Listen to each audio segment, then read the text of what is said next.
Chapter 1. It is better to lose at the starting line than at the finish line, sparing my son a long run.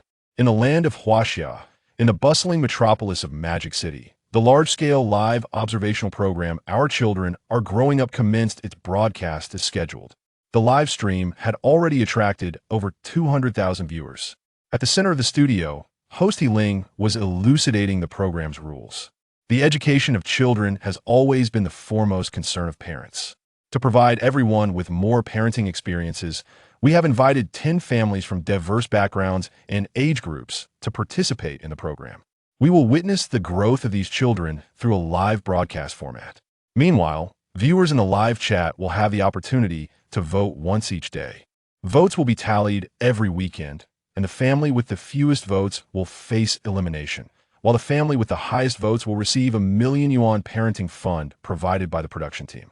Now, let's embark on a journey to meet these 10 participating families. No sooner had He Ling finished speaking than the live feed switched, displaying the basic information of Family 1. Father, Deng Bo, born in the 1970s, a national first-level teacher. Son, Deng Yuxuan, 11 years old, a 5th grade student at the normal school affiliated primary school. Participation declaration. Hard work paves the way in the mountains of books, while diligence serves as the vessel in the sea of learning. In the frame, a large figure and a small one were seated at a study desk. The son, Deng Yuxuan, was diligently writing, his gaze focused and his movements earnest. Meanwhile, his father, Deng Bo, was checking his completed homework, occasionally nodding in affirmation. The atmosphere was thick with scholarly diligence, with reference books piled high against the walls and a thick stack of completed drafts laid aside. In stark contrast to the often chaotic scenes of other families struggling to assist their children with homework, this image radiated harmony. Observing this scene, the comments section erupted with excitement. Ah, look at those other kids doing their homework with loving fathers and obedient sons. Meanwhile, my child's homework time resembles a chaotic circus. What a remarkable child. When mine does homework, I have to silently chant he's my own flesh and blood 100 times to restrain the urge to scold him. What a diligent child. Surely he will achieve great things as he grows. Isn't the country advocating for children? I want this. Ha ha ha. Is there anything as efficient as express delivery? I can hear the cogs of your calculations all the way from Yin City. I must ask, how can one make their child so obedient during homework? I'm eagerly waiting for tips. Amidst the lively banter, the scene transitioned to Family 2. Mother, Yulan, born in the 1980s, a full-time housewife. Daughter, Tian Miao Miao, 9 years old. Participation declaration. Reading a myriad of books is no substitute for journeying 1,000 miles. I aspire to take my daughter around the world.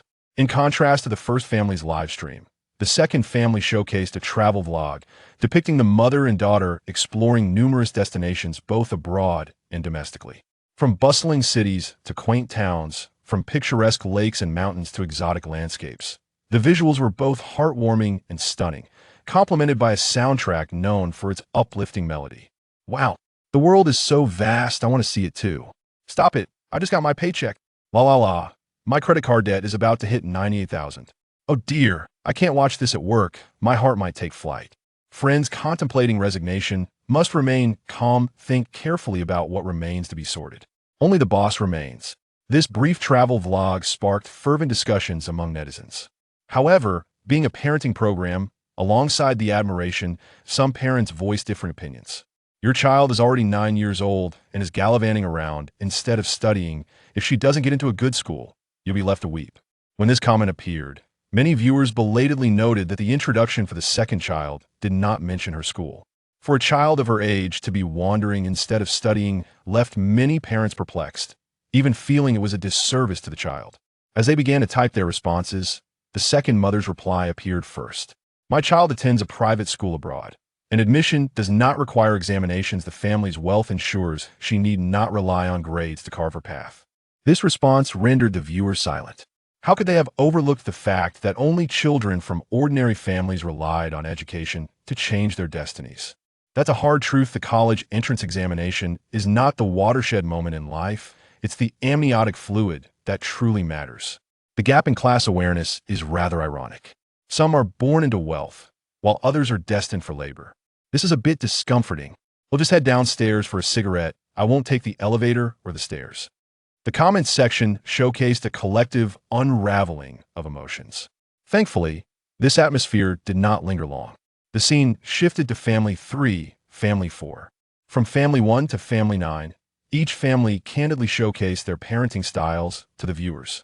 Some adopted a laid-back, free-range approach, while others were staunchly focused on academics, believing that as long as their children didn't fail, they should push them to their limits. Of course, some took unconventional paths, opting for international schooling or focusing on the arts and sports. The variety of parenting philosophies broadened the horizons of many parents, providing them with valuable insights.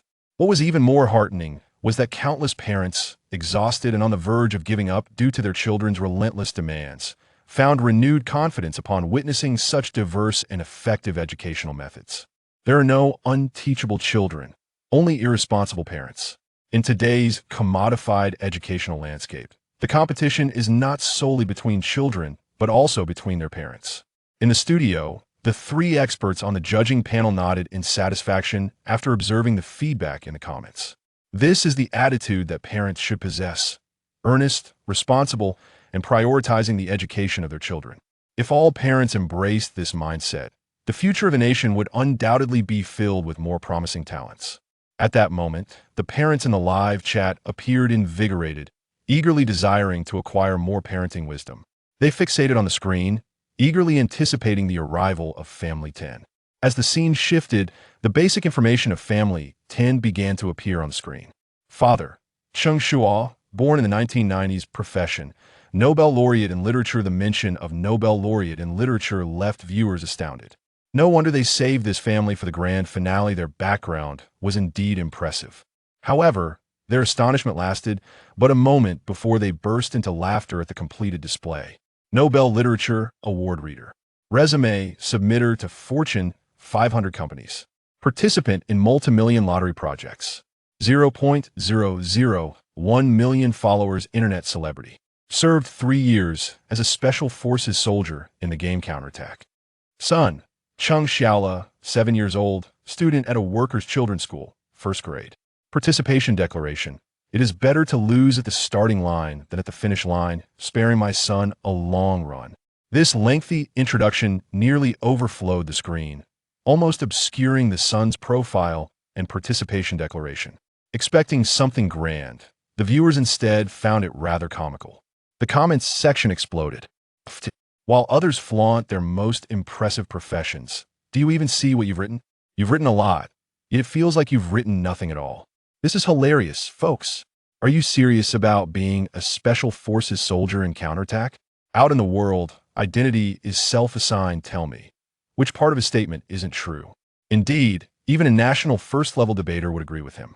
The most amusing part is still his participation declaration. What a magnificent state of mind. Chapter 2. Interviewed after the college entrance examination. Was the pressure intense this time? Young boy. Not as intense as the pressure of not achieving an A.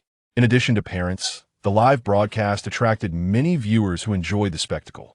While previous families adhered to conventional norms, this unconventional entry promised to deliver an engaging show.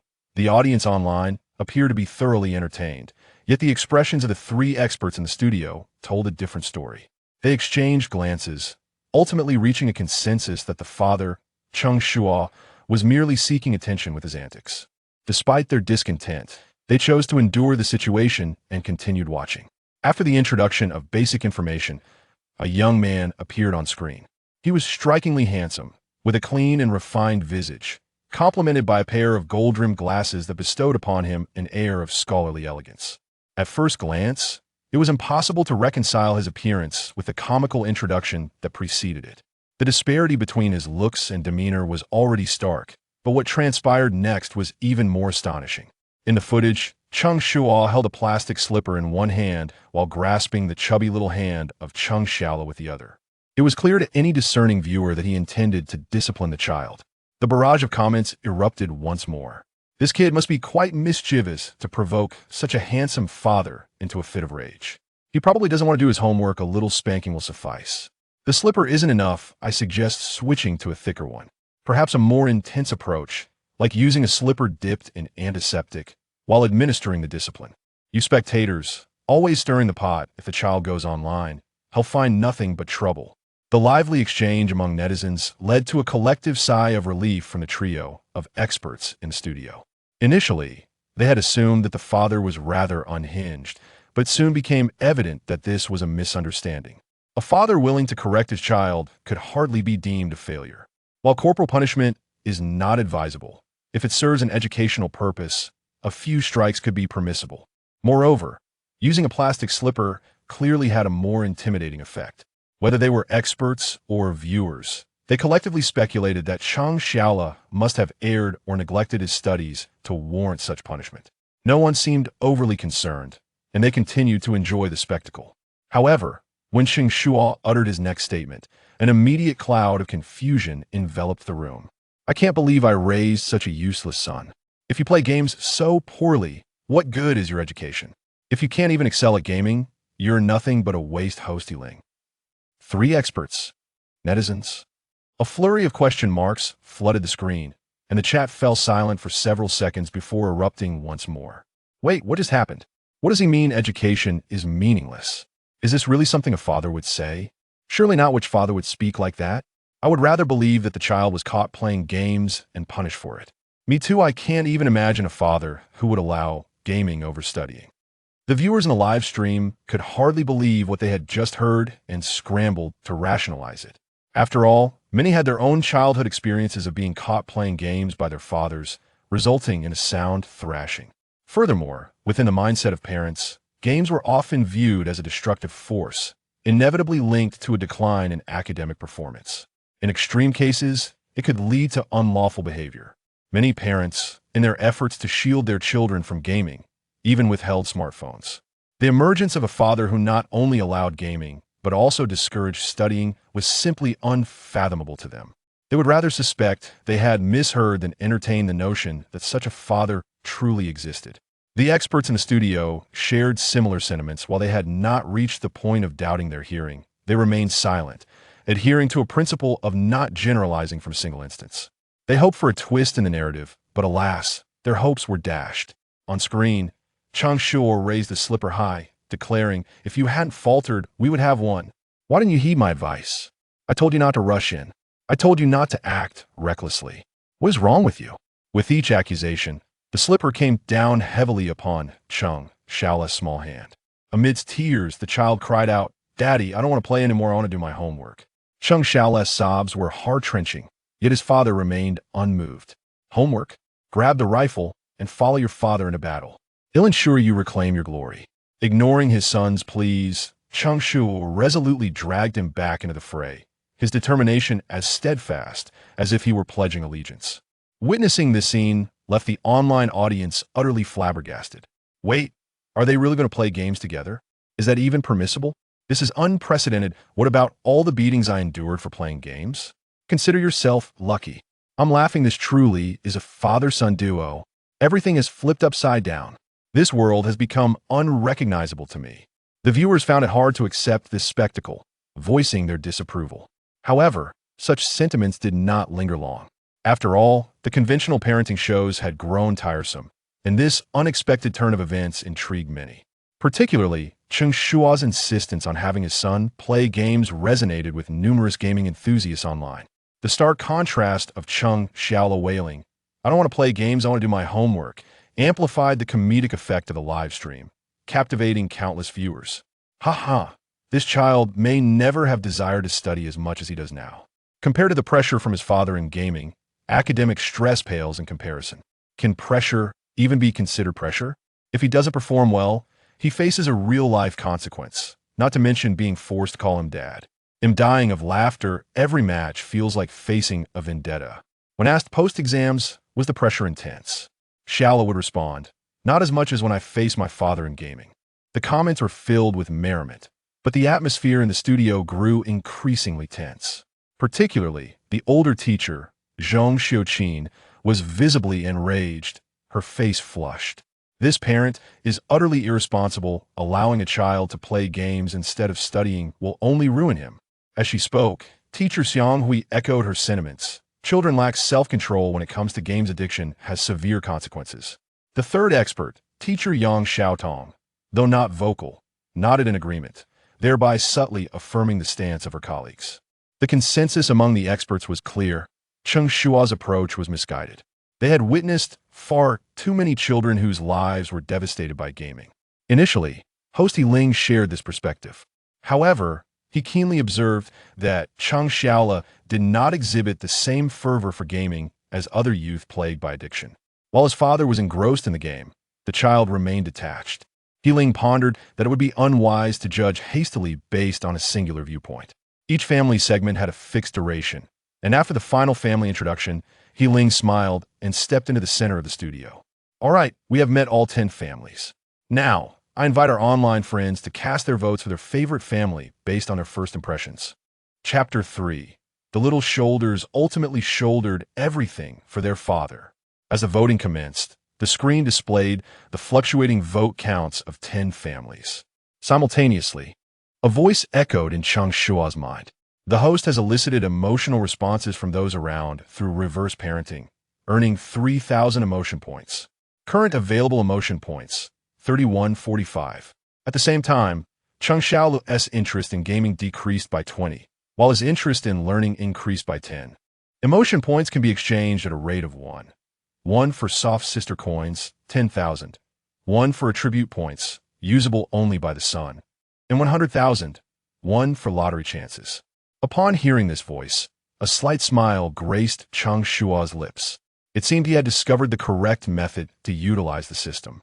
The reverse parenting system, as its name implies, creates emotional fluctuations in those around through unconventional parenting methods, thus earning emotion points.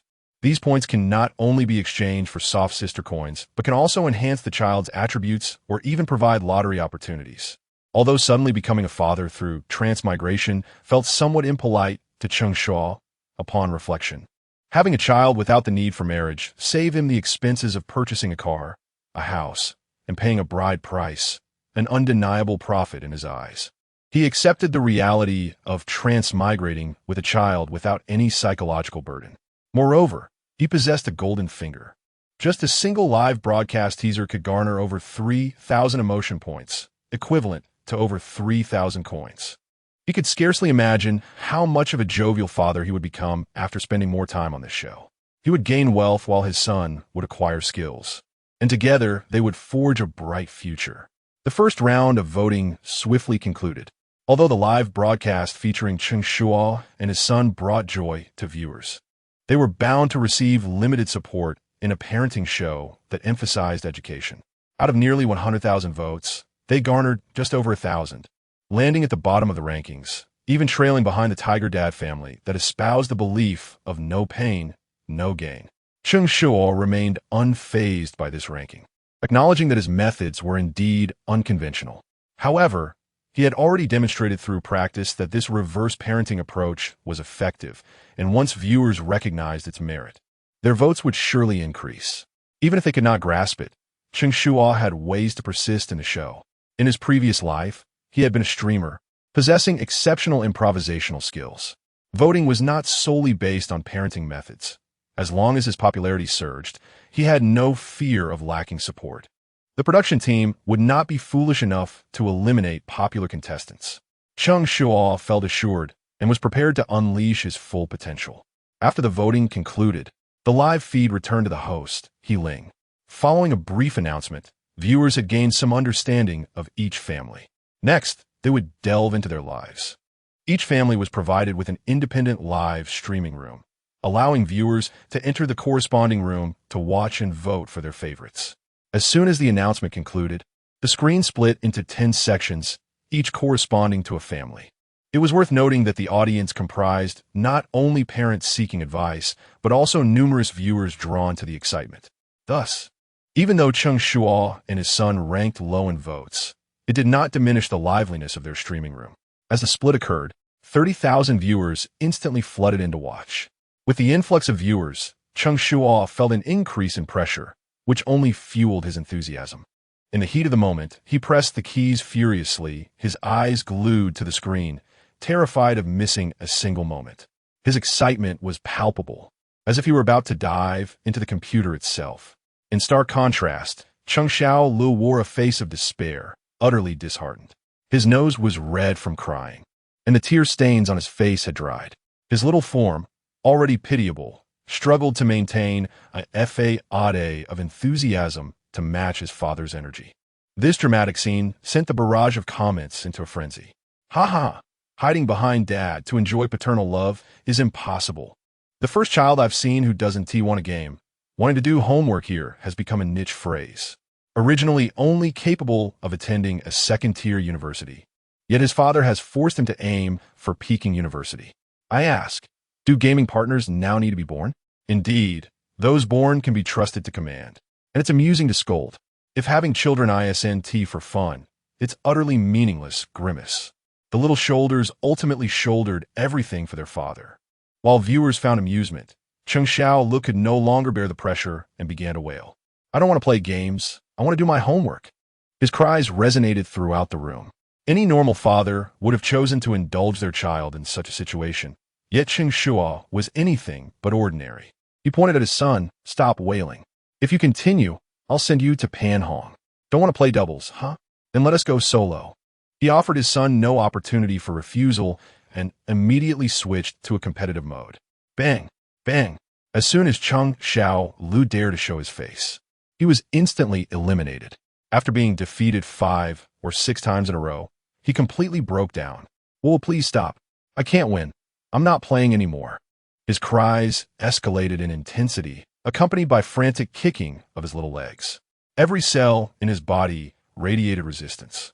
He attempted to awaken his father's love through this display, yet it was evident that Cheng Shuo's paternal affection was limited. Come on, let us continue. The program Our Child is Growing Up aimed to attract a larger audience by scheduling its premiere at the prime time of 8 in the evening. After completing the initial segments, they entered the observation phase, and the time approached 9 o'clock. The show had no script, relying solely on the participants' improvisation. While these parents might excel at educating their children, they fell slightly short in the realm of live streaming. Some felt there was nothing to do and resorted to black screens for sleep, while others broadcasted reading, tutoring, or casual chats. Although these activities aligned with the essence of a parenting show, they failed to satisfy the viewers who craved excitement. When the program lacked engagement, its popularity gradually dwindled. Initially, there were over 200,000 viewers, yet that number dwindled to below 100,000. However, this was expected. In a continuously live-streamed show, high viewer counts were fleeting, while a steady, moderate viewership was the norm. Just as the staff behind the scenes thought the excitement had waned and they could relax, they suddenly discovered one streaming room rising above the rest. Am I seeing this correctly? The total online count is 100,000, and this room alone has 50,000 viewers. Everyone flocked to see the 2 father-son duos playing games, yet this was ostensibly a parenting show, leaving the staff unsure whether to laugh or cry. However, there was no denying that the streaming room was indeed entertaining. Even I was watching. With such effective streaming and high interaction, the barrage of comments surged at 20 per second. This level of activity rivaled that of product-selling streams. This could be considered a breakthrough. Good news. We have contestants who have broken through the norm. Bad news. They broke through by playing games. The staff naturally welcomed this unconventional approach. Live streaming programs thrived on traffic, and traffic translated into revenue. To maximize publicity, some staff members had already placed their live feed prominently on the homepage. Chapter 4. This is a cautionary tale, a strong call for elimination. The impact of the homepage promotion is evident. Soon, the viewership in Cheng Shuo's live streaming room surpassed 100,000. It is essential to note that the total number of viewers across all streaming rooms is merely 180,000. The atmosphere in the live room is extraordinarily vibrant. Ha ha ha. I will undoubtedly die laughing in this live room eventually. I wish my father could play games with me. I genuinely envy those who can. To the person above, you only see the child playing games, but you fail to recognize the burdens he bears. Ha ha. Finally someone has spoken up. Several times, it was clearly the father's mistake. Yet he stubbornly shifted the blame onto his son.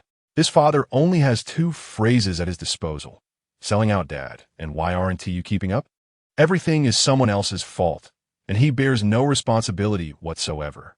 It's hilarious. A typical case of dad is right no matter what. If you're not good enough, you'll be reprimanded. Perhaps it's time to take the child for a checkup on his spine. Logically, at such a young age, he shouldn't be shouldering such heavy burdens. The popularity of a live broadcast also contributed to a significant accumulation of emotional value.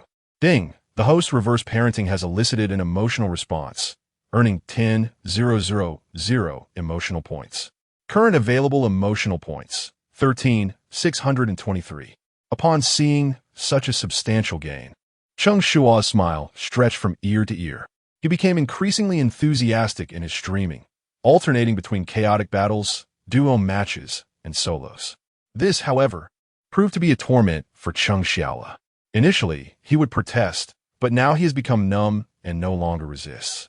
His actions in the game are devoid of emotion, purely reflexive. Cheng Shuo is reveling in the excitement, yet he has forgotten the existence of the judging panel. At this moment, the atmosphere at the judging panel is rather peculiar. The expressions of the three experts are far from agreeable, particularly that of teacher Cheng Shuo, who had previously expressed dissatisfaction with Cheng Shuo. She clenches her fists, her face flushed with anger, clearly struggling to maintain her composure. When she observes the child being eliminated and instead of receiving comfort from his father, he is met with ridicule and derision, she can no longer contain herself. This is outrageous, utterly absurd. Allowing a child to play games is one thing, but to verbally and psychologically torment him is another. Does he not understand the potential harm such behavior can inflict upon a child? How can a person like this be deemed fit to be a parent? Education is no trivial matter. It pertains to the future of the nation and the hopes of the people.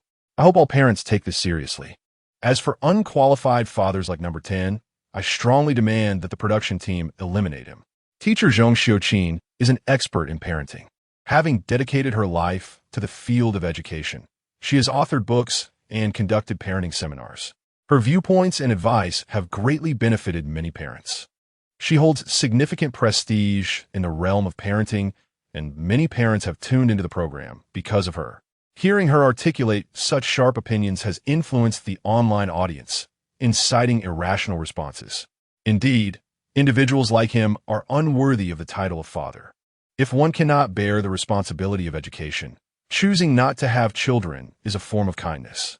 This is absurd, allowing such a young child to engage in gaming. What future prospects could he possibly have? Ridicule can lead to psychological issues for the child. Seeking attention is merely a desire to be famous, leading to the same old routine of live streaming and selling products. If this negative example is not eliminated, shall we keep it around for the new year? As the saying goes, a single stone can stir up 1,000 waves. Teacher Cheng Shuo's remarks not only caused an uproar on site, but also ignited fervor among the online viewers. It is unprecedented for someone to be eliminated so early in a program. The audience's attitude left He Ling, a seasoned host accustomed to grand events, taken aback. If mishandled, it could lead to a live broadcast disaster, and he could only rack his brain to appease the situation. Teacher Zhong is right. Educational issues have always been of paramount importance. However, I believe education should not lean towards one extreme. While criticizing the child's actions may be inappropriate, could it also be viewed as a means of building the child's resilience? After all, not everyone will communicate in a gentle manner.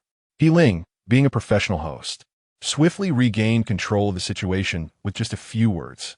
Nevertheless, he acknowledged the fragility of his argument and quickly signaled the other two experts for support, knowing that if a real problem arose, their jobs would be at stake. Fortunately, the other two experts understood the gravity of the situation. Thus, even though they shared teacher Cheng Shuo's sentiments, they had to align with He Ling's perspective. Indeed, the current trend emphasizes joyful education, alleviating pressure from children, and providing them with a delightful childhood is also commendable. Xiang Hui pondered deeply before formulating a statement, and as for why Cheng Shuo would mock his son, he could not devise an excuse, so he chose to remain silent. Meanwhile, the more reticent expert, Yang Xiaotong, offered her insights after Xiang Hui finished speaking. While allowing children to play games may be inappropriate, I perceive it as a form of companionship. Many parents are exceedingly busy, their time consumed by various obligations. Not only do they lack the opportunity to play games with their children, but many parents also struggle to find time for meaningful conversations. When asked why they are busy, the answer often revolves around creating better conditions for their children. But is this truly what children desire? This simple question rendered the live chat momentarily silent. Countless parents began to reflect on whether they were spending enough time with their children. Yang Xiaodong continued her discourse. To my knowledge, many families face the issue of a lack of closeness between parents and children. I often hear parents lament that their children retreat to their rooms upon returning home, disregarding their parents. What causes this disconnect? Firstly, insufficient companionship. Secondly, a desire to avoid parental nagging. However, I believe the most crucial factor is the absence of shared interests between parents and children. Without common interests, how can there be topics to discuss? How can intimacy develop? Is communication merely limited to inquiries about grades and lunch choices? Thus, in my view, while playing games with children may not be ideal, it can facilitate both companionship and communication, which is still beneficial. As for pressuring children within the game, I must candidly state that many people use far harsher language when engaged in gaming than this father does. Yang Xiaodong concluded her remarks with a hint of humor, reviving the previously subdued atmosphere of the live room. This expert, what outrageous truths you speak. TSK, just report my ID then. It's too real. Compared to the intensity one bring to my teammates, this pressure is hardly noteworthy. This expert's analysis is quite astute. One must not merely scratch the surface, but delve into the essence of the matter. While the methods may be questionable, the intentions are commendable. Dissecting phenomena to reveal their essence, experts should be encouraged to speak more. In light of this, I too would like to offer my thoughts. First, I must clarify that I'm not an expert in this field. After carefully considering everyone's statements, I still find myself at a loss for words. Just as I mentioned at the outset, I am not an authority on this subject, whose door was left ajar, allowing this to unfold. Chapter 5. The explosion of popularity, the surge of attention was overwhelming, as the online community, ever fickle, rallied behind any argument that resonated with them. The barrage of comments swiftly returned to a harmonious tone, leading many to believe the matter could be put to rest. However, the unyielding and antiquated mindset of Professor Cheng Shuo was grossly underestimated. The insights of the two experts failed to sway her. Instead, they were dismissed as mere sophistry. With no support left in the comments, she chose to leave the judging panel and retreated backstage. The experts' analyses were profound and their viewpoints refreshing. A blogger, recognizing the topicality of their discourse, promptly recorded and shared it online. Coupled with the prior promotional efforts by the production team for Cheng Shuo and his son, the discussion ignited like wildfire. Opinions were divided, with some in agreement and others dissenting. This debate only fueled the show's rising popularity, which skyrocketed from an initial audience of 180,000 to over 500,000, while tens of thousands tuned in to hear the experts. More than 30,000 flocked to Room 10, where Cheng Shuo was broadcasting. Cheng Shuo himself was taken aback, not realizing that his peculiar actions, intended merely to align with the system's requirements, could be interpreted by the experts in such a manner. Concepts of core values and essence behind phenomena were mere fabrications. His sole motive was to garner emotional points for the sake of a prize. Fortunately, engrossed in the game, Cheng Shuo was oblivious to the turmoil at the judging table. Otherwise, he might have been mortified. Yet even if he had noticed, he would have refrained from offering any explanations, for they were speaking on his behalf. As discussions raged online, Cheng Shuo remained engrossed in his game, while the backstage staff reveled in the unexpected surge of viewership. It was a seemingly joyous scenario until the backstage door swung open. "Director Chun, are you really going to let this slide?" Upon entering, Zhong Xiuqin marched straight towards the show's chief director, Chen Bo, her speed catching him off guard. "Professor Zhong, weren't you in the live broadcast room? What brings you backstage?" Chen Bo queried, rising to offer her his seat.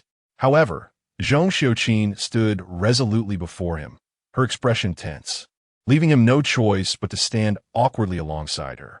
"What am I here for?" "I'm here to question your selection of contestants." In what way do the actions of that father and son align with the program's purpose? What educational value lies in allowing children to play games? Zhong Xiuqin launched into a barrage of criticisms, leaving Chun Bo with no opportunity to defend himself. But how could he rationalize his choices? The selection process inevitably required a balance of various elements. With exceptional contestants, there would naturally be less favorable ones. The decision to include Cheng Shuo and his son was intended to serve as a cautionary example, primarily to highlight the excellence of other families. Such expendable participants were meant to be eliminated through the usual procedures. Yet, who could have foreseen that this seemingly unpromising duo would achieve such fame? Not only did the live broadcast garner immense attention, but the online discussions also reached unprecedented levels. If this continued, trending on social media was only a matter of time. Admittedly, Chun Bo's original intention for the show was educational. However, when the program's mission clashed with the allure of viewership, he found himself wavering. After all, who wouldn't he want to achieve stardom? Seeing Chun Bo's silence, Zhong Xiuqin's frustration intensified. I demand the elimination of this pair. They're already at the bottom in terms of votes, so their removal will be justified. If they remain, then I shall withdraw. Zhong Xiuqin left no room for negotiation, her words carrying significant weight for Chun Bo. He had invited her to lend her esteemed reputation to elevate the program's status. While he acknowledged that some of her views were somewhat outdated, her authority in the industry remained unchallenged. Moreover, Zhong Xiuqin's son was the program's largest sponsor. Her departure would result in substantial losses. Professor Zhong, please don't act impulsively. Rest assured, they will be eliminated. Allow me to negotiate, would you? Chun Bo pleaded, realizing that both Cheng Shuo and his son were crucial to the show's success. Losing either of them was not an option. Faced with the dilemma, he could only resort to delaying tactics. Unfortunately, Zhong Xiuqin was not easily placated. All right, once they are eliminated, I will consider participating in the recording. The stakes had escalated, and Chun Bo's attempts at manipulation had been exposed. It was clear that Zhong Xiuqin was resolute in her demand for answers. With no way to appease her, Chun Bo understood that losing the sponsor would jeopardize the program's viability. The allure of viewership would dissipate, rendering the show inconsequential. After weighing the pros and cons, he reluctantly resolved to eliminate. However, before he could articulate the word eliminate, a staff member frantically gestured for his attention. Following the staff member's cues, Chun Bo's eyes widened in astonishment. The data from Room 10 was astonishing. At that moment, the number of viewers had exceeded 500,000, with over 2 million interactions in the comments. The room had gained 350,000 followers, with 90 being new. An impressive 95 of viewers had watched for over 10 minutes, and 80 for over 30. The statistics were staggering, leaving Chun Bo utterly speechless. In just 3 hours since the broadcast began, they had amassed an additional 350,000 followers. Even more astonishing was that it was already 11 p.m. and 500,000 people were still engaged in watching. What level of achievement was this? It was no exaggeration to say that their performance rivaled that of the top streamers on major platforms. The data left him flabbergasted, but even more astounding revelations awaited. Following the staff members' prompts, Chun Bo observed the statistics across various short video platforms. Every clip featuring Cheng Shuo and his son boasted remarkable view counts. The most popular segment had garnered over 1 million likes and ranked 4th among trending videos. The virality of the content had also led to a significant rise in the associated account's followers. This was a situation Chun Bo had never encountered before. He knew they were gaining traction online, but not to this extent. For reasons unknown, Chun Bo felt a surge of emotion, almost on the verge of tears. It was well understood that variety shows operated within their own hierarchy of disdain. Television broadcasts looked down upon online content, and shows featuring celebrities dismissed those with ordinary participants. Entertainment challenge shows often regarded observational programs with contempt. Yet, astonishingly, their seemingly unremarkable educational parent-child program had managed to capture significant online attention, and all without any artificial enhancement. If the production team intensified their efforts, he could hardly fathom the heights of success they might achieve. At that moment, the notion of elimination was completely forgotten. Chun Bo's eyes began to glimmer with hope as he envisioned the program becoming a sensational hit, receiving countless accolades, and himself emerging as a distinguished director, gloriously successful. Just as he reveled in this dream, Zhong Xiuqin doused him with a cold reality check. How far do you think they can go with actions that contradict the essence of the program? For now, viewers may find it novel and entertaining, but what happens next? Beware the backlash. Her words struck Chun Bo like a frigid wave, leaving him feeling utterly disheartened. Indeed, the rise of Cheng Shuo and his son stemmed from their unconventional approach. While others adhered to traditional parenting methods, they opted for a more chaotic style. This counterintuitive behavior piqued the curiosity of viewers, providing a sense of novelty. Yet, how long could this novelty endure? Once the allure faded, the reckoning would begin. The more popular they became, the heavier the subsequent criticisms would weigh. It was a precarious balance, and the potential for loss loomed large. However, he found it difficult to relinquish the immense flow of traffic. After much contemplation, Chun Bo could only say, "Teacher Zhong, please return home early to rest today. I assure you, I will provide you with a response first thing tomorrow morning." Chapter 6. It was only after leaving the protective umbrella of his father that he discovered there was no rain outside. The disputes in the background had no impact on Cheng Shuo whatsoever. Just as he became engrossed in his game, a notification chimed in his ear.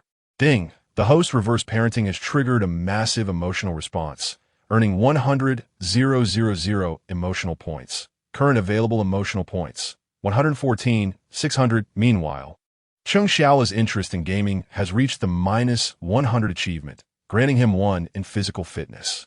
Upon hearing that he had suddenly earned 100,000 emotional points, Cheng Shuo was genuinely taken aback.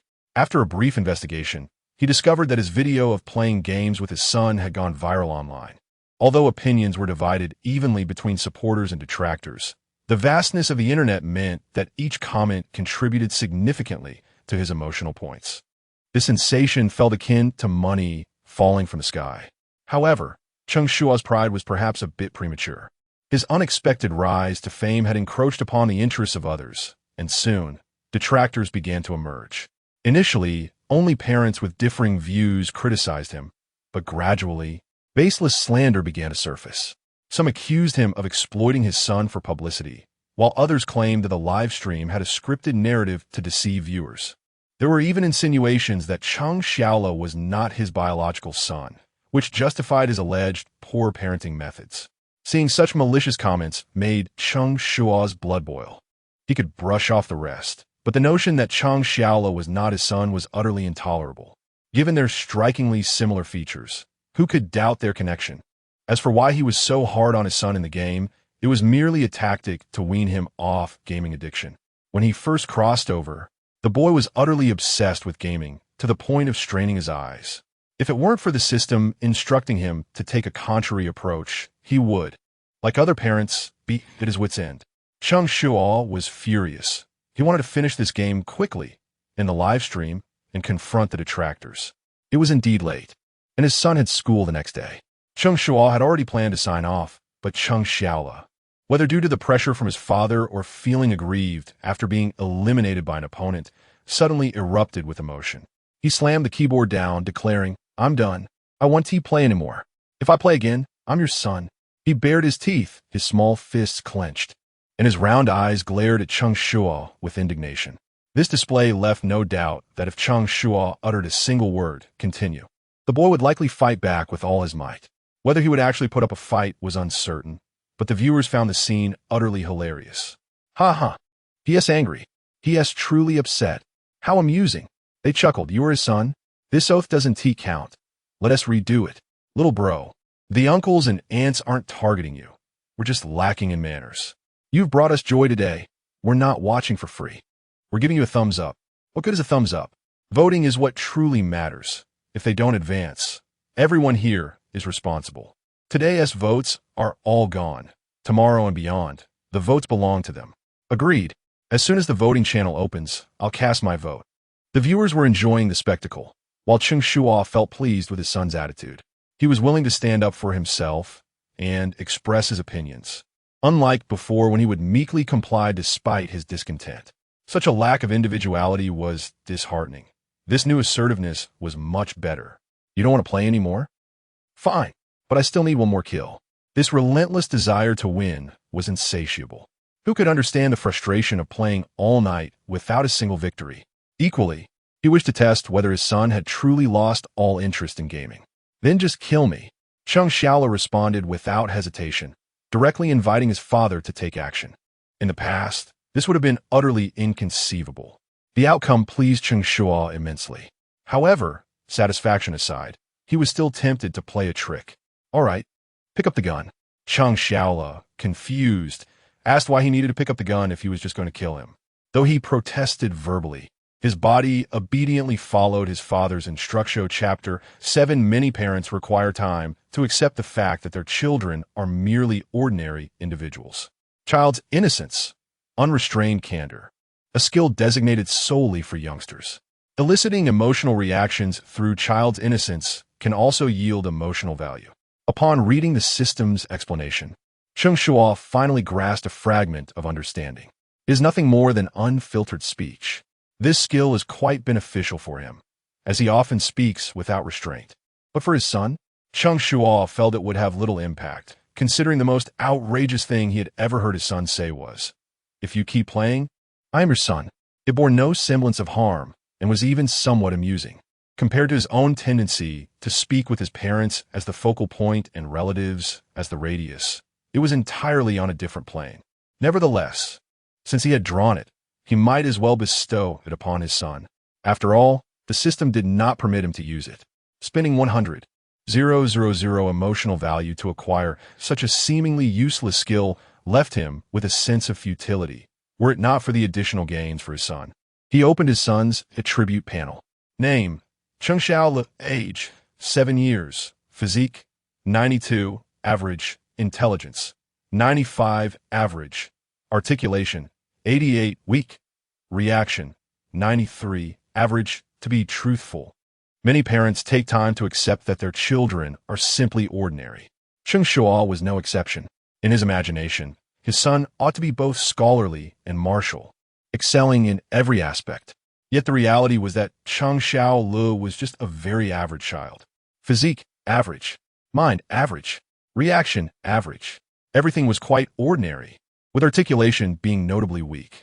This was a crushing blow for a parent who aspired for greatness in their child.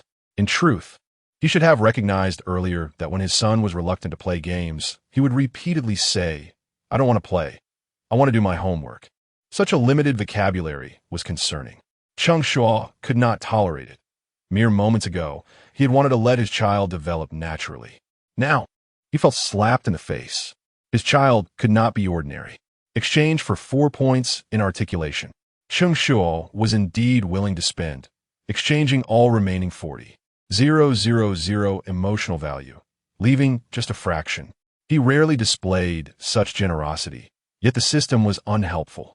Friendly reminder: attribute points can only be exchanged for 1 point at a time, with a cooldown period of 72 hours. This notification left Cheng Shuo momentarily stunned. There was a purchase limit? Not only that, but also a cooldown? Did they truly believe everyone possessed such abundant emotional value to cultivate their children into geniuses? When people are at a loss for words, they often find themselves inexplicably laughing. Well, being able to exchange for 1 point is better than nothing. Exchange successful. Consume 10,000 emotional value. Articulation: 89, weak. Although articulation remained weak, he felt a slight sense of comfort within. At that moment, Cheng Shuo recalled that when the game interest hit -100, the system had also granted him 1 point in physique. This was a valuable asset. Others wouldn't refrain from hitting you because of your eloquence, but they would certainly retreat 3 steps due to your imposing physique. Adding on, when he saw his son's physique increase from 92 to 93, Cheng Shuo suddenly experienced the joy of nurturing. It felt as though his child was gradually becoming exceptional under his guidance, and the satisfaction of being a father nearly overflowed his chest. In reality, Cheng Shuo was not as weak as imagined. Throughout his father's unconventional parenting approach, he had garnered numerous hidden attributes, including learning interest, practical skills, concentration, and stress resistance. Though these hidden attributes would not be displayed on the panel, they would be ingrained within him. Thus, even with mediocre talent, these hidden attributes would assist him in gradually becoming outstanding. This was something Cheng Shuo would only realize much later. After all was said and done, it was already the early hours of the morning. Looking at Cheng Shuo, who had long since fallen asleep beside him, he leaned over and gave him a kiss. "Good night, my son." In a certain villa area in the bustling metropolis, Zhong Xiuqin returned home, still seething with anger. As soon as she stepped through the door, she couldn't help but begin to complain. Are they really hesitating? Just wait until the whole internet criticizes them. I want to see what they will do then. And those two experts as well, insisting on painting the black as white. If allowing children to play games is considered a good thing, then what has my years as an education expert amounted to? Under normal circumstances, her words would elicit agreement from those around her. But today, the house was eerily quiet. The family had always maintained a habit of gathering in front of the television to support her whenever she appeared on a show. Could they be too engrossed? Feeling frustrated, Zhong Xiuqin walked into the living room, only to discover the television was on, displaying the very program she had participated in. However, the living room was empty. Yet, she faintly heard some commotion coming from the adjacent bedroom, which was her grandson Yu Xiaolei's room. Speaking of her grandson made her even angrier. Despite being an expert in education, she was unable to teach that little rascal of hers properly. At 10 years old, instead of focusing on his studies, all he did was play games, particularly that game called Honor of Kings. When he got into it, he would even forego meals. The anti-addiction measures had proven ineffective against him. The family had tried numerous methods to help him quit gaming, from psychological therapy to physical withdrawal. They had practically exhausted every option. They had even smashed several phones and iPads, yet none bore any fruit. Now, at this hour, there was still noise coming from his room. It was clear he had lost track of time while gaming. Initially irritated by the program, featuring a contestant gaming with their child, she returned home to find the situation. Zhong Xiuqin could no longer contain her temper and stormed over. Twisting the doorknob, before even pushing the door open, she called out, "Yu Xiaolei, are you being naughty again?" But upon seeing the scene inside, her voice abruptly ceased. After a long pause, she finally managed to choke out, "What is this rebellion?" Thinking the room contained only her grandson, she was taken aback to find the whole family gathered. She hadn't noticed what her daughter-in-law was doing. Her eyes were immediately drawn to the father-son duo, each engrossed in their own mobile devices, thoroughly enjoying their gaming. Zhong Xiuqin's shout startled everyone inside. The three turned to look at her, expecting a change in behavior upon seeing her. However, the father-son duo merely glanced at her before returning to their game, their fingers moving so swiftly they nearly sparked. They clearly did not regard her presence at all. Zhong Xiuqin felt a pang of frustration. "You all, Mom, let them play." She had barely begun to speak when her daughter-in-law interrupted her. Zhong Xiuqin was even more astonished. To help her grandson quit gaming, her daughter-in-law had exerted immense effort. At times, she had been so anxious she couldn't sleep for several days. Why the sudden change? Allowing them to play? At that moment, Zhong Xiuqin looked at her daughter-in-law as if she had seen a ghost. Perhaps it was because her grandson's gaming addiction had persisted for quite some time, and realizing that anger was futile, she ultimately had to relent. Moreover, if the mother had said such a thing, what could the grandmother do? However, she thought of something else. "Xiaorong, tell Jiangua to withdraw the sponsorship. That program misguides children. There's no need for investment. I want TB going tomorrow." She still felt uneasy about such an unreliable father-son duo being featured in a parenting program. It was likely her grandson, after seeing their live broadcast, insisted on playing with his father. Just the thought of countless innocent children, like her grandson, looking up at their parents with naive faces and asking. Other dads let their kids play games and even join in, made her head ache. It has gone awry, utterly awry. Chapter 8. Only through learning can one discern right from wrong. Every misstep in a game is solely my fault. Just the thought of that scene made Zhong Xiuqin feel a wave of dizziness. Since she could not intervene, she chose to withdraw, lest her reputation be tarnished. For such a modest request, Zhong Xiuqin assumed her daughter-in-law would readily comply. To her surprise, she was met with a refusal. "Mom, can we discuss this later?" "Later?" Zhang Xiuqin was taken aback. Just as she was about to question further, her son erupted with an expletive. "You Xiaolei, how did you die again? You truly are worse than a delivery service." The words dropped like a bombshell, leaving Zhang Xiuqin agape. Her studious son cursing? Such vulgarity during gaming was something she had only witnessed in her grandson. Wouldn't this provoke a confrontation? Yet, the reality was that her grandson not only refrained from retorting, but wore a pained expression as he defended himself. "I've already told you, my highest rank is diamond. You insisted on dragging me into a match at the King S level. It's no wonder I'm dying." Her son's explanation fell flat. As Yu Jiangwo's tongue lashed out like a sharpened blade, playing daily yet still so inept? You won't even be hired at a novice S station. Once you step out that door, don't dare claim you're my son. His father's words were as sharp as a weapon, and his teammates were equally relentless. "Dude, quit sending me. If you can't handle it, just buy some gems for a safety net. I scattered some grains on my phone, and even the chickens could play better than you." Truly, it was infuriating. The opposing team was being carried by him. After one round, Yu Xiaolei was on the verge of tears. He had never encountered such humiliation before. Previously, he had only played matches below diamond rank, where most players were bots. Given his skills, he could easily dominate the field. This inflated his perception of invincibility. Now, faced with such ridicule, the impact on him was palpable. What had happened to this game? Was this still the game he knew? His hands, once deft, now seemed clumsy. Yu Xiaolei began to question himself, tossing his phone aside and rolling around in despair. His inability to accept reality elicited shared glances of amusement between Yu Jiangwo and his wife.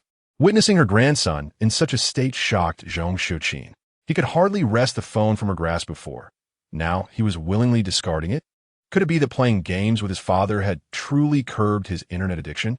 Yet, as soon as that thought crossed her mind, it was promptly dismissed.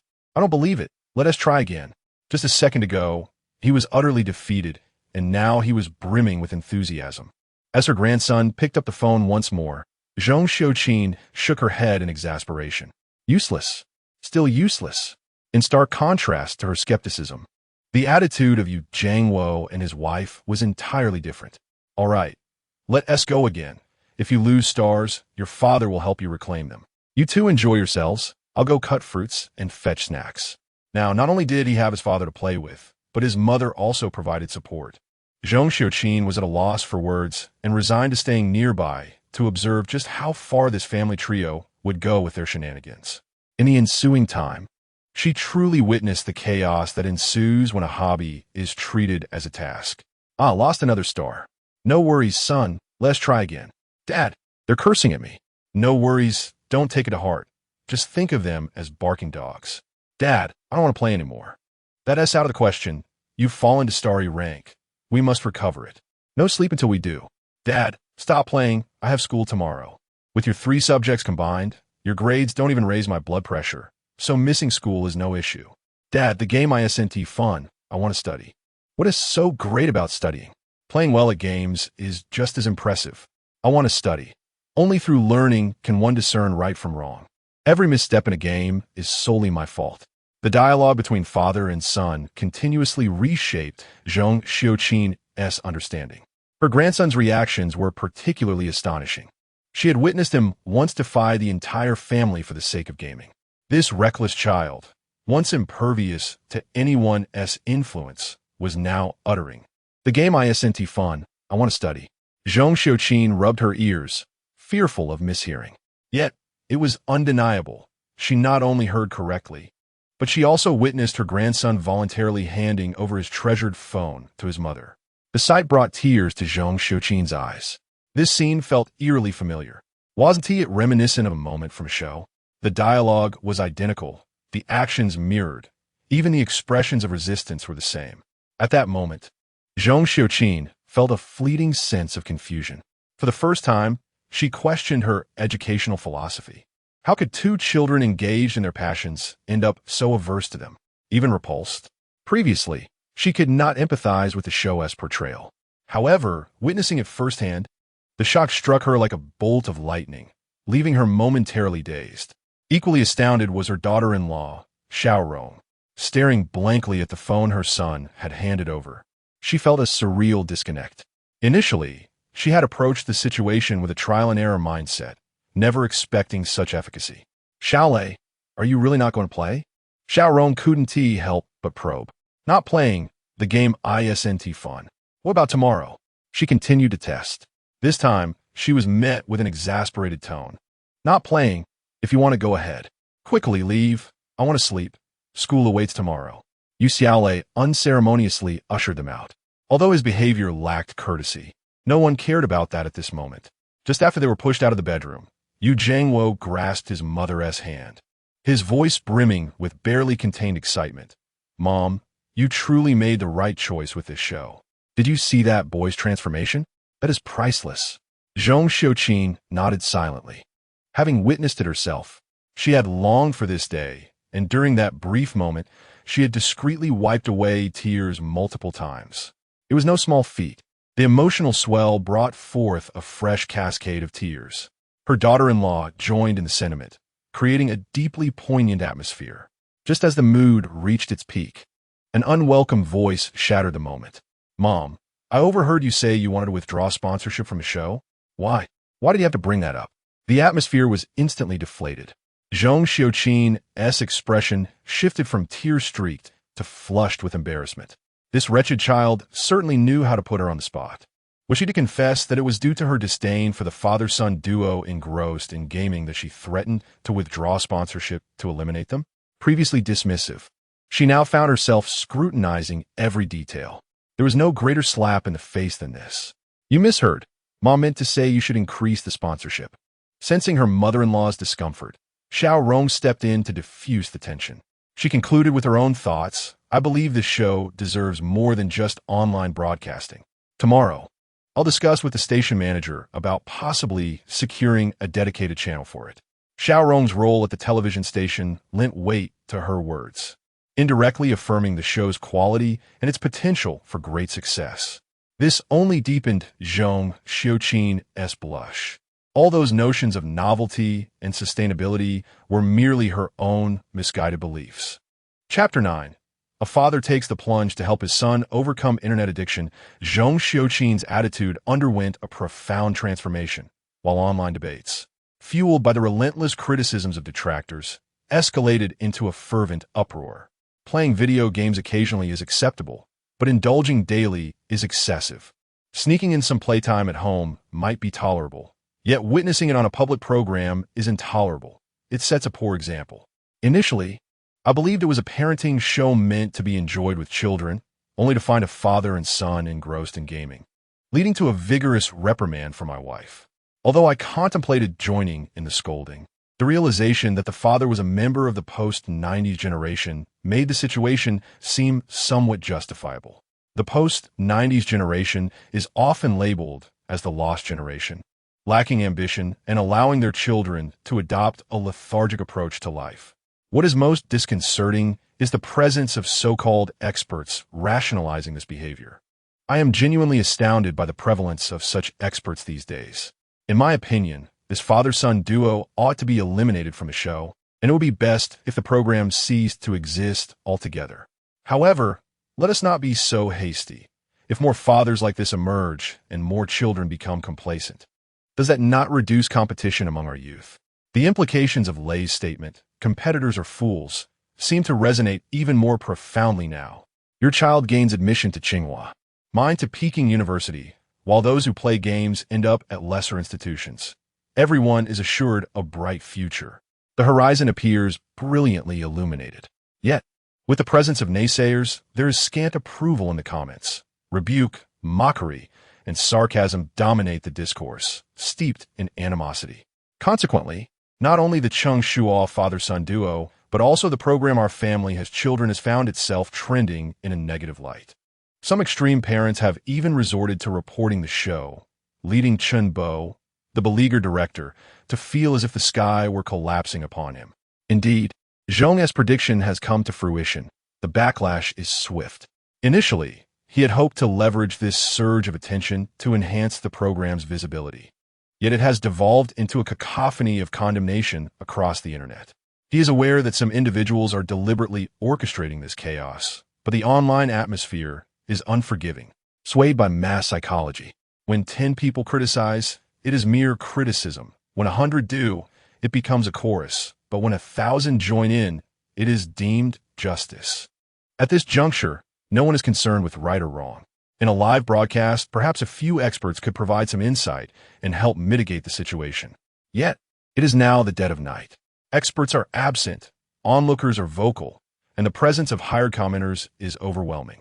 All elements of fortune have abandoned him. I'm finished. Cheng Shuo slumped in his chair, observing the director in such a state of despair. The other staff members shared in his distress. Will our program be unable to continue? It's hard to say. The internet is rife with criticisms, and unless we can demonstrate the benefits of the Father S approach, we risk losing all sponsorship. That seems implausible. Do you believe in a turnaround, or do you think I am the first emperor of Qin? At this moment, it is best to refrain from making lighthearted jokes. Come dawn, I fear everyone may be packing their bags. Heaven above, I do not wish to be unemployed. If I can weather this storm, I vow never to approach a woman again. Such a declaration would have once elicited laughter from colleagues, but today is different. Everyone understands the immense difficulty in countering such virulent public opinion. Even Cheng Shuo considers it impossible. He has already begun to reminisce about his brief and mundane career as a director. Then, a father takes the plunge to help his son overcome internet addiction. When this trending topic emerged, Cheng Shuo was suddenly struck by a sense of impending fortune. Upon clicking, he discovered a video of a father and son playing games. Initially, he presumed it was a clip of Cheng Shuo and his son, but upon closer inspection, he realized it was not. Losing interest, he exited the video, thinking his moment of fortune was but an illusion. Just as he was feeling despondent again, a sudden outcry pierced the air. "Oh my God! Oh my God! Oh my God!" The series of exclamations left everyone present momentarily stunned. Has someone finally lost their composure? What is the meaning of this? If one is unwell, they should seek treatment. A staff member, irritated by the commotion, snapped back. Expecting a verbal clash, he was taken aback when the person being scolded seemed unfazed. Instead, he pulled the critic over to the computer screen and exclaimed, "Look at this. What on earth is this?" Initially dismissive, his tone escalated as he absorbed the content before him.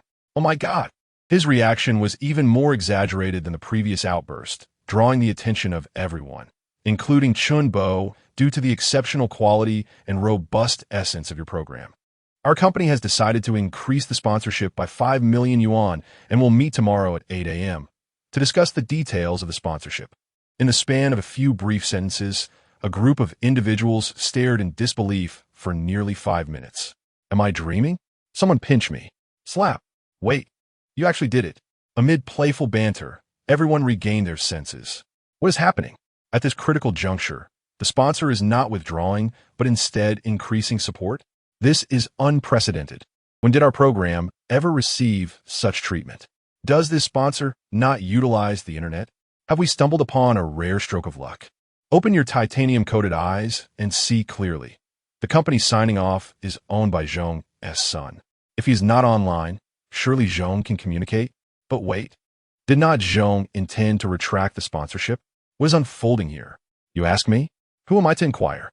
Everyone appeared perplexed, their CPUs overheating as they struggled to comprehend the situation. Unable to fathom the reasoning, they all turned their gaze toward Cheng Shuo. He is the director. Surely he must know. Regrettably, Cheng Shuo was no more informed than they were. Just as he prepared to shrug and admit his ignorance, a thought struck him. Could it be related to the trending topic he had seen earlier? He could not conceive of anything else that might sway the sponsor's decision. Perhaps his premonition of fortune was not unfounded after all. Upon hearing this, everyone's attention shifted back to the trending list. In mere moments, a father takes the plunge to help his son overcome internet addiction had surged into the top 3 trending topics, while the prior negative trends had vanished from the list. This was Cheng Shuo's second time clicking on the trending topic. The video still featured the father and son engaged in gaming. The video was lengthy, lasting a full 2 hours. During playback, Cheng Shuo noticed a pinned comment from the account holder. Folks, I can attest to its efficacy. After a thorough gaming session, my son now fears games. Haha. The exuberance of the commenter was evident in the multitude of hot characters following their remark. Following this, thousands of comments flooded in. Is this true? Surely, a fellow compatriot would not deceive another. Could this be the legendary method of conquering magic with magic? Is it truly so miraculous? I must give it a try. Wait, I don't have a son. I'm watching closely, awaiting updates. If it proves effective, please notify me. Is it genuinely useful? I shall save it for now, regardless of its practicality. I will save it nonetheless. Chapter 10. The most suitable parenting methods for Chinese babies. In the ensuing moments, the entire backstage fell into a silence so profound that one could hear a pin drop. Aside from the sound of the video playing, no other noises disturbed the tranquility. As the video reached its midpoint, a staff member finally voiced his frustration, likening the situation to that of the father-son duo from the 10th episode. Why are they celebrated while we face criticism for our efforts? His words were laced with bitterness, a reflection of deeper grievances. This emotional turmoil, if left to fester, could very well lead to tears. It soon became evident that emotional terminators exist in every realm. Just as the atmosphere was thick with unexpressed feelings, a voice pierced through, commenting on the absurdity of the situation. You've got two eggs hanging beneath your brows. All you do is vent your frustration without understanding the context. Others only behave this way after watching the program, and they even tagged our official account. After a night of pent-up frustration, the tension was palpable and the response was sharp. Fortunately, the collective focus remained on the video, with no signs of dissatisfaction amongst the audience. As he had rightly pointed out, the video creator had not only tagged the program as official account, but had also shared the live stream of Cheng Shuo and his son through a link in the comments. This strategic move had undoubtedly drawn a significant wave of traffic to their program.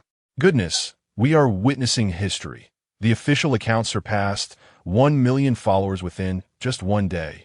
Streaming programs typically create new accounts using the show's name for promotional purposes, starting from scratch. The number of followers hinges entirely on the program's reception. Previously, they had hosted similar shows, and it would have been a remarkable achievement to gain 1 million followers by the end of the series. The unexpected delight left everyone speechless, their astonishment palpable. Did we discover a contestant, or did we stumble upon a god of fortune? Although the trending topic did not feature Cheng Shuo and his son, the incident was undeniably rooted in their presence. Without them, none of this would have materialized. The astute individuals present could discern the significance of this revelation. Does this imply that our program will not be canceled? Another inquired. As long as the show continues, our jobs are secure. In this vast world, securing a livelihood is paramount. The cautious yet somewhat timid question elicited laughter from the group. Brother, what keeps you awake at night? A trending topic that secures 1 million followers on the first day of broadcasting? Not only will it survive, but it will thrive. And remarkably so. The bonuses will have you counting money until your hands cramp. Though the statement was slightly exaggerated, it resonated deeply with everyone's sentiments. The arduous labor put into the program was driven by passion and the desire for financial gain. Each individual had invested their heart and soul.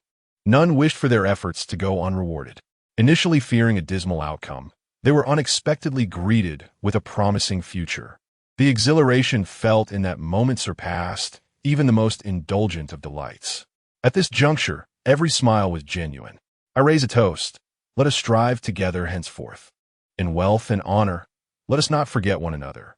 While the duty roster prohibited alcohol, they had the energizing elixir of Red Bull.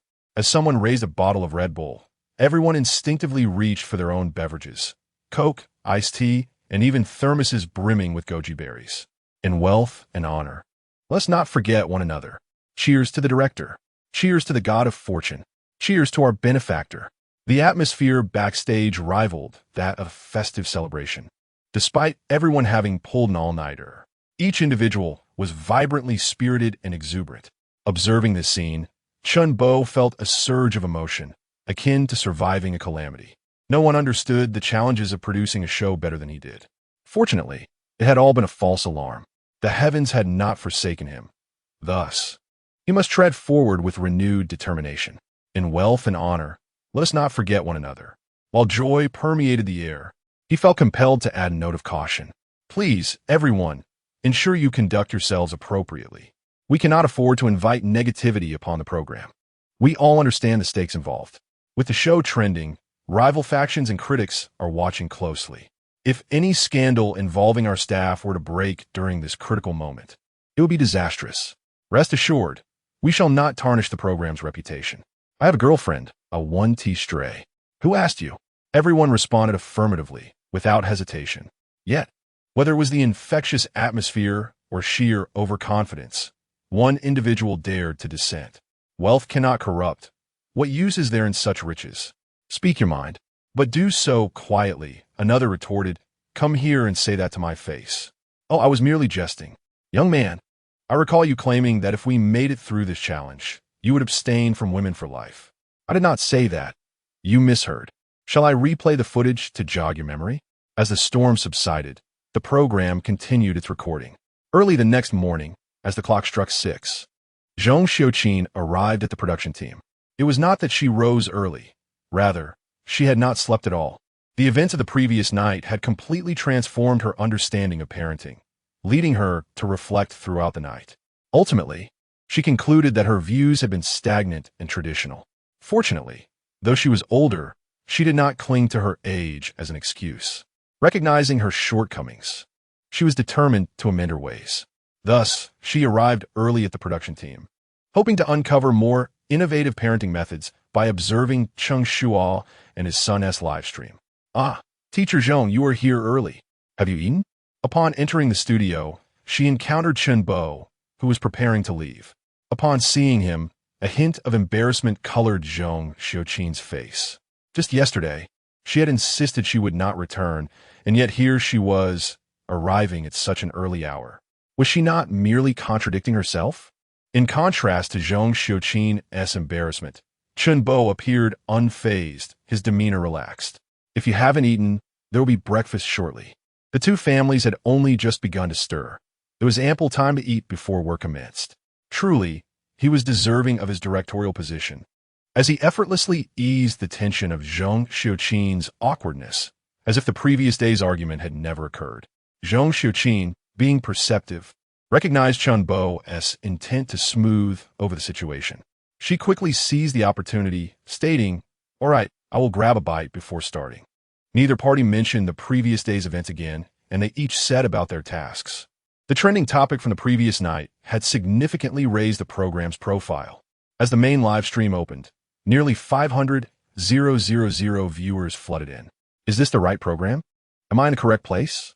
Indeed, that father-son duo from the 10th episode is likely still asleep. Let us chat here for now. Are we all here for that father-son pair? The gaming segment nearly had me in stitches. My reason for tuning in differs from yours. I came here because of the trending topic. Their method of countering toxicity was tailor-made for my son and yielded remarkable results. That is indeed an excellent approach. However, beware of the grandparents when employing it. Don't ask me how I know. Ha ha ha. I think I might have stumbled upon something scandalous. Chapter 11 was that a night I endured. It was but a fleeting freedom. As the broadcast commenced with such fervent enthusiasm, even the host, He Ling, found himself momentarily taken aback. He quickly straightened his posture, presenting his best self, and welcomed everyone to the live session of My Family Has Grown. I'm your host, He Ling. After delivering his opening remarks in a standard broadcasting tone, he shifted his demeanor, remarking how early everyone had risen. This seemingly casual chit-chat served to bridge the gap between him and the online audience, eliciting responses in the comments. Mr. He, is it possible that I haven't slept yet? Raise a paw, not a sleep one. Why do you all love staying up late so much? Puffed. Was that a night I endured?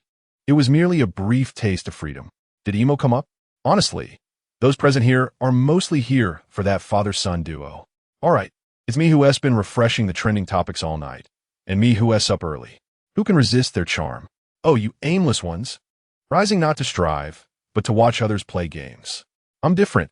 I've been watching since last night. Goodness, get the one upstairs out of here.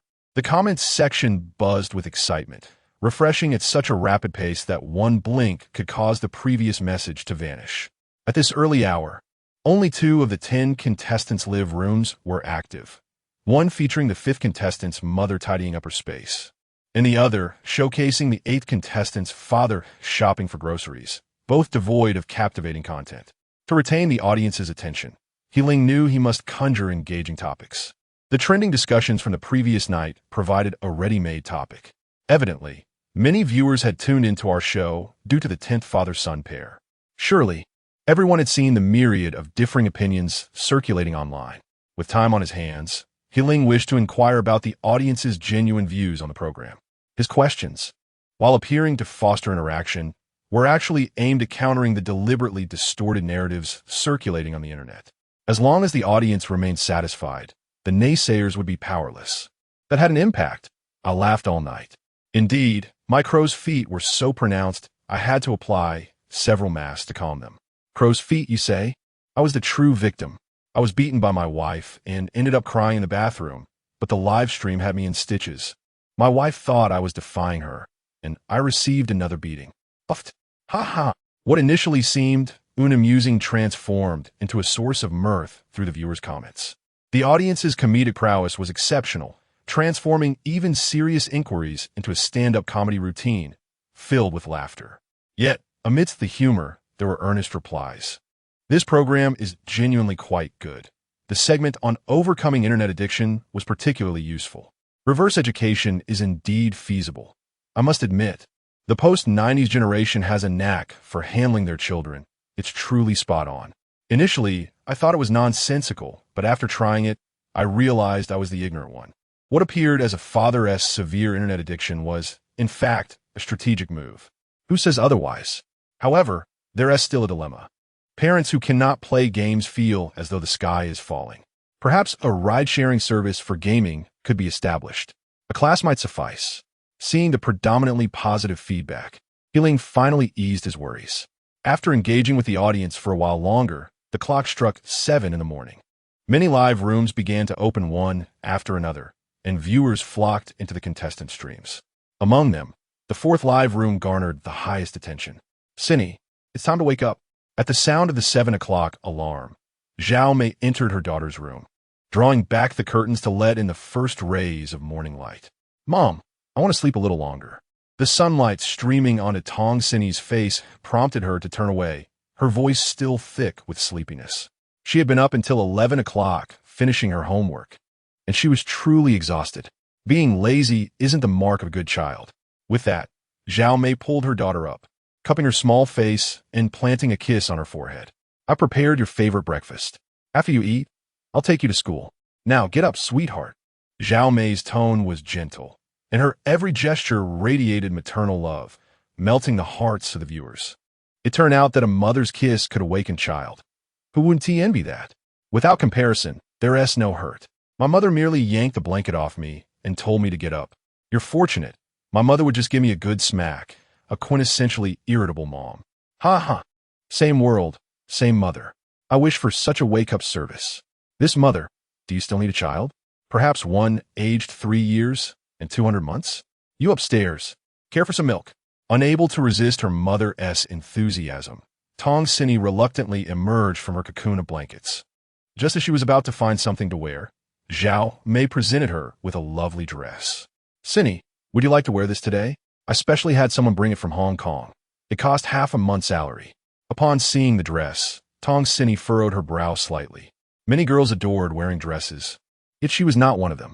Her lively spirit thrived on bouncing and jumping, but wearing a dress would render her unable to even stride comfortably. Moreover, her classmates preferred comfort and cost-effectiveness, often exhilarated by finding satisfactory clothing for mere dozens of dollars.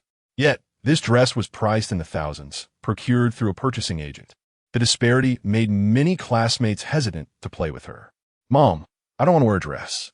Tong Cindy attempted to refuse, but her objections fell on deaf ears. No way. How could you not want to wear it? Disregarding her daughter's feelings entirely, Zhao Mei thrust the dress into her hands. We are ladies, and ladies wear dresses. Zhao Mei's stubbornness was a familiar occurrence for Tong Cindy. If she resisted, Her mother would launch into a long-winded lecture about the difficulties of acquiring that dress, detailing her frugality and sacrifices made for it. Tong Sini had no desire to hear any of that. Fine, I'll change. Once again, she acquiesced. Seeing her daughter comply, Zhao Mei's face blossomed into a radiant smile. While her daughter changed, she busied herself finding matching shoes, socks, and hair accessories. Even a backpack was swapped for one in a similar color scheme. Once everything was prepared, she began filling the basin with water for washing up, squeezing toothpaste, and placing the comb within easy reach. Finally, she brought out the prepared breakfast. Zhao Mei meticulously arranged every detail, ensuring her daughter had only to follow her lead. This level of attentiveness and care was noted by the three judges, who nodded in approval. It was evident that she was a devoted and responsible mother, considering every little aspect for her daughter. Just like nurturing a flower, she was raising her daughter to be a little princess. A child raised in such a household would undoubtedly find happiness. Chapter 12. I scored 99. And you asked me why I lost that 1 point? The approach of Zhao Mei, the mother of number 4, has garnered unanimous praise from 3 experts and countless compliments from netizens in a live broadcast room. Look, this is what an exemplary mother looks like. She possesses remarkable patience. Such a mother truly deserves to raise children. She has nurtured her child so well, but one must be cautious of the mischievous yellow-haired boys when they grow up. Ha ha! Indeed, let us not allow the delicate flowers we have carefully raised to be snatched away along with their pots. You certainly know how to strike a chord. Those with daughters have already begun to feel a pang of sadness. However, how did I discover that the child was not very happy? Perhaps it was merely morning grumpiness. Children can be like that. During the premiere yesterday, many parents were reserved and awkward. Today, after becoming accustomed to the camera, the live broadcast has evidently improved significantly. More and more live rooms have won the favor of netizens. At this moment, live room number 8 is presenting a live version of A Bite of China. Lu Dazhuang, the father of number 8, was once a chef. In order to make the broadcast captivating and ensure that his son, Lu Chong, eats well, he rose early to buy ingredients, eager to showcase his culinary skills at his son's breakfast. Dishes such as 3-flavor mushroom soup, shrimp dumplings, and fresh meat xiao mai were all prepared beautifully, appealing to the senses. Even a simple egg pancake was fried to perfection, crispy on the outside and tender within. A golden delight. Netizens were left in tears from hunger. Wow, such a sumptuous breakfast. I managed to avoid the late-night food temptations, but not the morning ones. It made me realize how hungry I was, and I quietly opened my meal prep app. Today's children certainly enjoy better food. During my childhood, I would eat a mouthful of yesterday's leftovers before heading to school.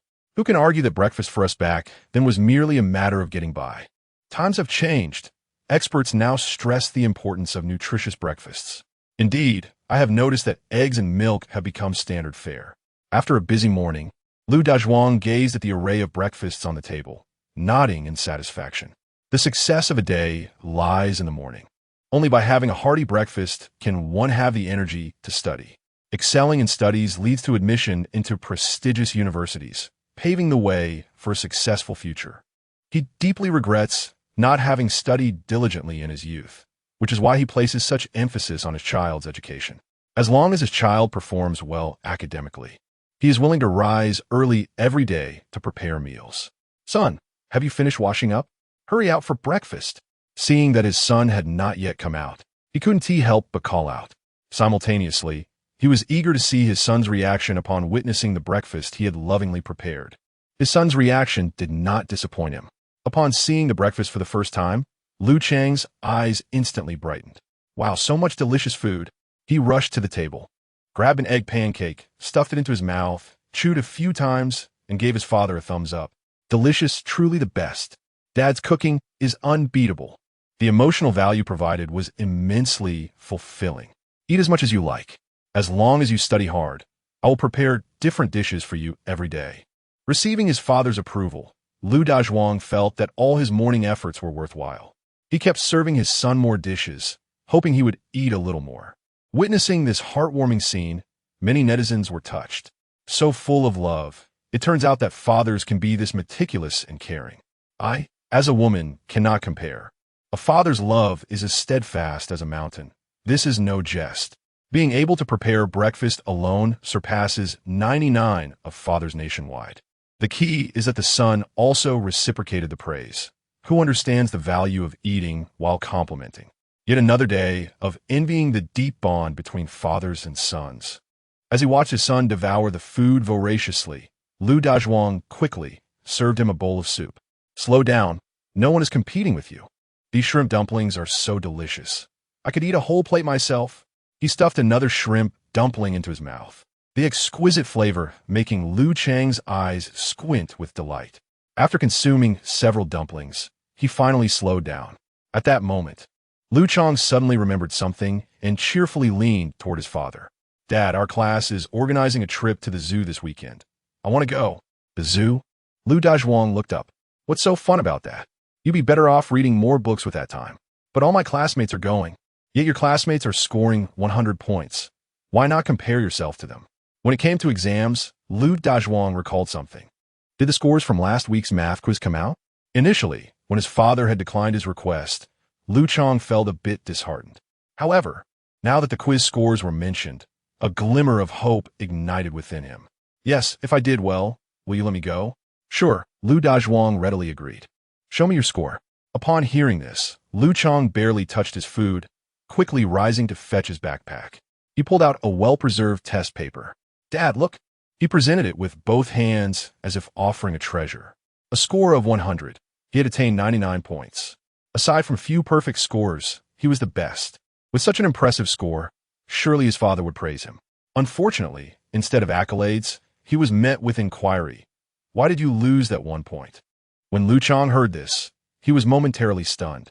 His father seemed to focus not on the 99 points achieved, but rather on the single point lost. You've completed plenty of similar problems.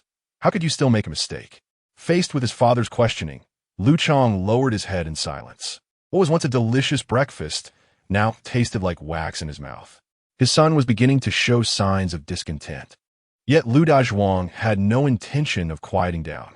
Do you realize how important that 1 point is to a student? During the college entrance examination, 1 point can eliminate an entire playground full of candidates. That 1 point can determine whether you gain admission to a good school and whether you secure a promising future. At this point, many netizens began to feel that the father's reaction was somewhat excessive. It was merely one exam. There was no need to escalate the situation so dramatically. Moreover, the child did not perform poorly. For many parents, 99 points is already an impressive achievement. There was no need for such severity. Many netizens found this reaction to be quite absurd, but even more extreme behavior was yet to come. The father's reproach rendered Lu Chang speechless. He could only silently bury himself in his meal, using it to mask his sorrow. However, in Lu Dazhuang's eyes, this behavior indicated an obstinate defiance of wrongdoing. His anger intensified, and he snatched the bowl from his son's hands, crashing it to the floor. Eat, eat, eat. All you know how to do is eat. Do your grades justify all the effort I put into this for you? This outburst not only stunned his son, but also incited fury among the viewers. What on earth is happening? I take back my earlier statement that he is a good father. This emotional volatility is extreme. Caring about grades is commendable, but this is excessive. It's merely 1 point. Such parents are frightening. Expecting a perfect score each time is unrealistic, even for the divine.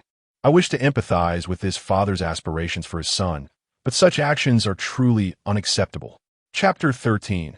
When the original document is blurred, do not expect the photocopy to be crystal clear. The online community erupted in outrage, with a barrage of comments vehemently criticizing the situation. Upon witnessing this, the experts seated on the judging panel could no longer remain silent. The first to speak was teacher Xianghui. This father's educational methods seemed rather extreme. It is essential to lead and encourage, for Rome was not built in a day. As long as one observes the child's continuous progress, that is sufficient. Moreover, emotional stability is an absolute prerequisite for any parent. Teacher Xiang's remarks, though delivered with tact, subtly revealed a hint of displeasure. Bound by his position, he refrained from expressing his thoughts too boldly. Yet his expression suggested he was unwilling to let anyone off the hook, nearly inscribing "What kind of parent is this?" upon his face. In contrast to teacher Xiang's cautiousness, teacher Zhong Xiuqin's comments were considerably bolder.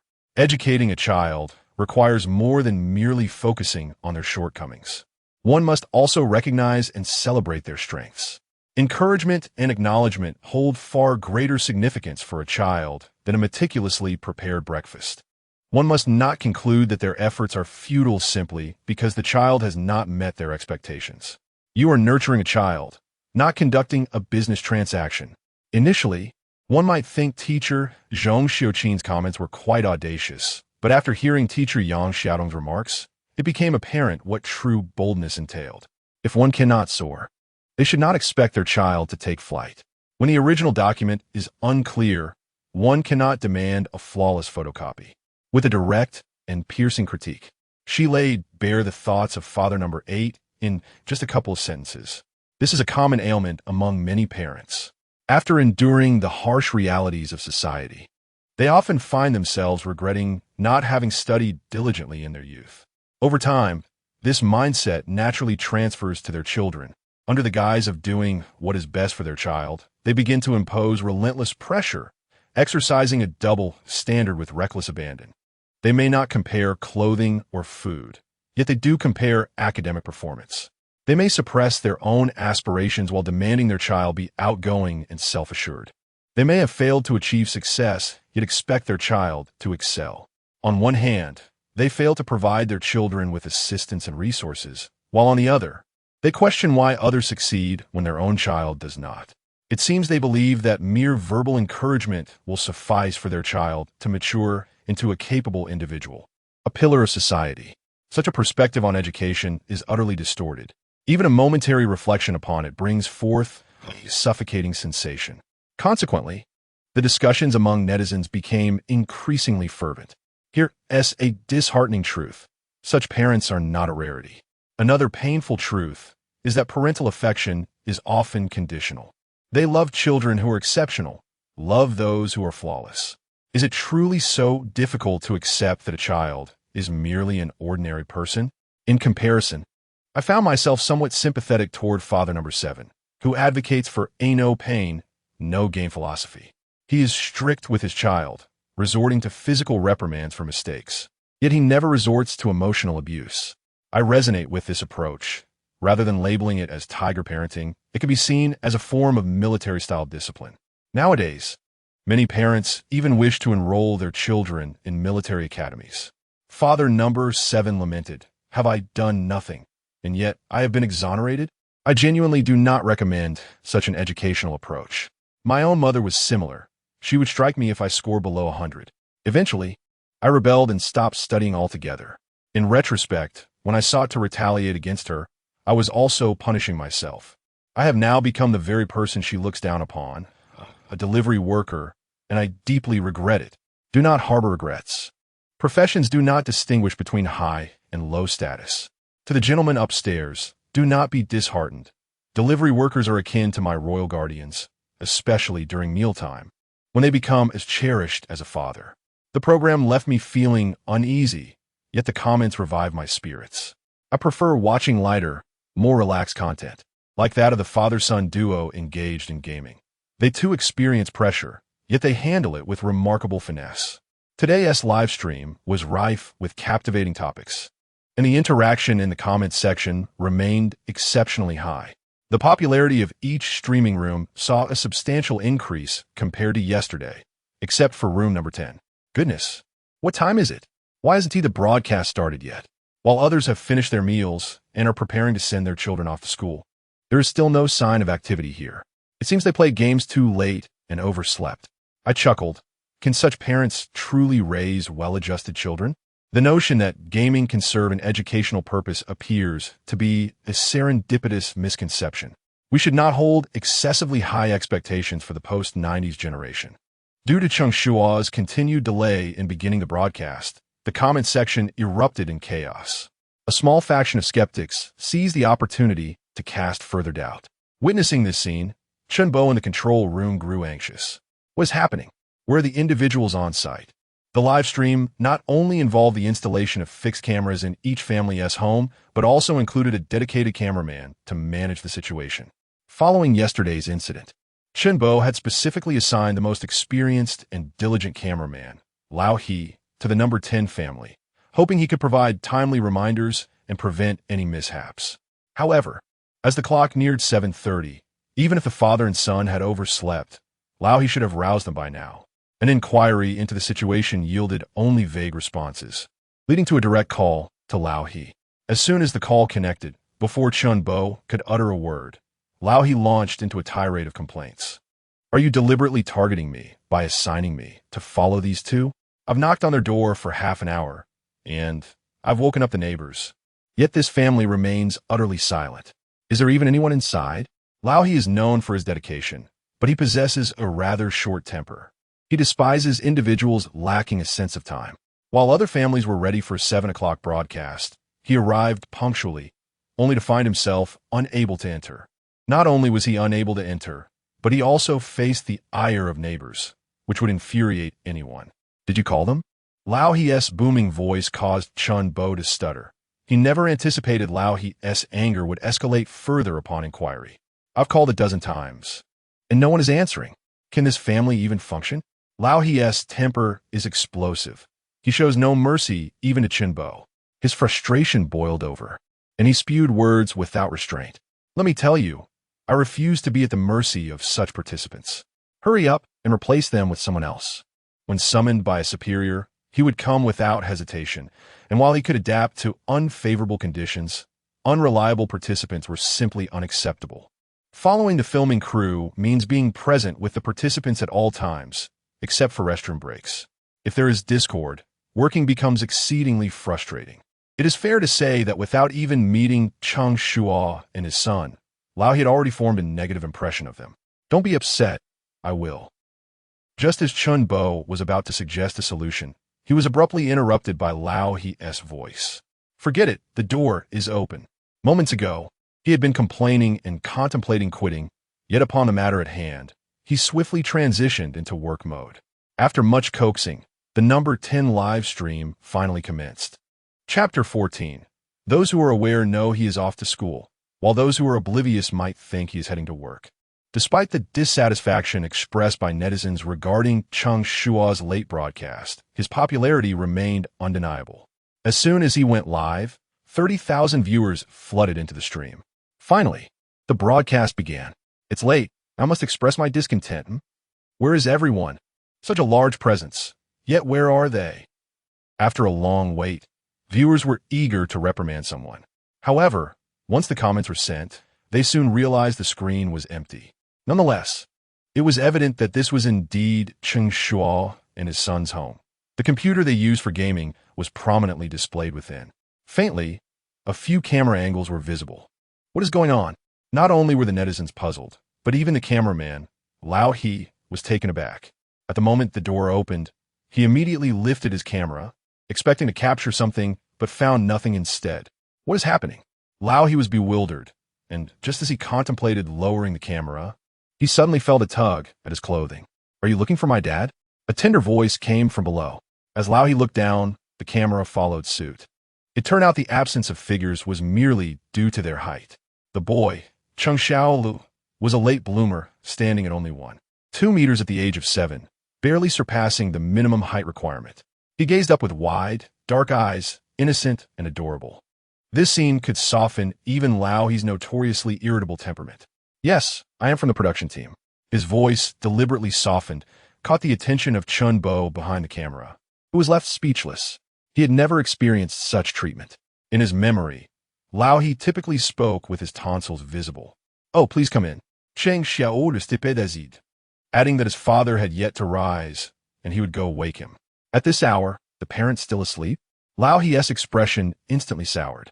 However, he managed to suppress his frustration, mindful of the ongoing recording. While Lao He could endure, the netizens could not. What the heck? The child is already up, and the parent is still sleeping? I told you, parents of the 90s are unreliable. Calling them a ruined generation is no exaggeration. They were the ones who were late to school, and now they are the ones who send their children late. Unforgivable. He doesn't even pretend to be awake at this hour. The bad bamboo produced good shoots. The unreliable father contrasted sharply with the well-behaved son, who had tidied himself up quite neatly. In the camera frame, Cheng Shuo entered the bedroom. On the expansive bed, Cheng Shuo was lost in a deep slumber, occasionally snoring. "Dad, it's time to wake up." Cheng Shuo pushed him vigorously. No response. "Dad, I made breakfast. Get up and eat something." Cheng Shuo persisted in his efforts. Yet again, no reaction. "Dad, if you really can't get up, just call for someone to take me to school. Otherwise, I'll be late." After 3 attempts to rouse him, Cheng Shuo was ready to concede, settling on asking for a ride to school. While Cheng Shuo could indulge his father, he could not. He was on a mission, and to prevent the online trolls from having a field day, he discreetly nudged Cheng Shuo a couple of times, out of sight of the camera. At last, Cheng Shuo stirred awake, rubbing his eyes. "Son, you're off to school, right? Let me call someone to take you." With his eyes still barely open, he began fumbling for his phone. This scene prompted a series of head shakes from the experts on the judging panel. Typically, when the camera shifted to the judges, they would offer comments. Yet, perhaps due to the painful backlash from yesterday's live broadcast or a desire to spare the popular contestant, none of the 3 judges uttered a word. While the experts remained silent, the comment section erupted with joyful chatter, overflowing with praise for Cheng Shuo. He even made breakfast. What a remarkable son. Those in the know realize he is off to school, while those unaware might think he is off to work. They say having children is akin to giving birth to debt collectors, but this child appears to be here to repay kindness. A paragon of what others might refer to as a model child. Meanwhile, a certain university student was plotting to kidnap a child using her brain, which had lain dormant throughout the winter break.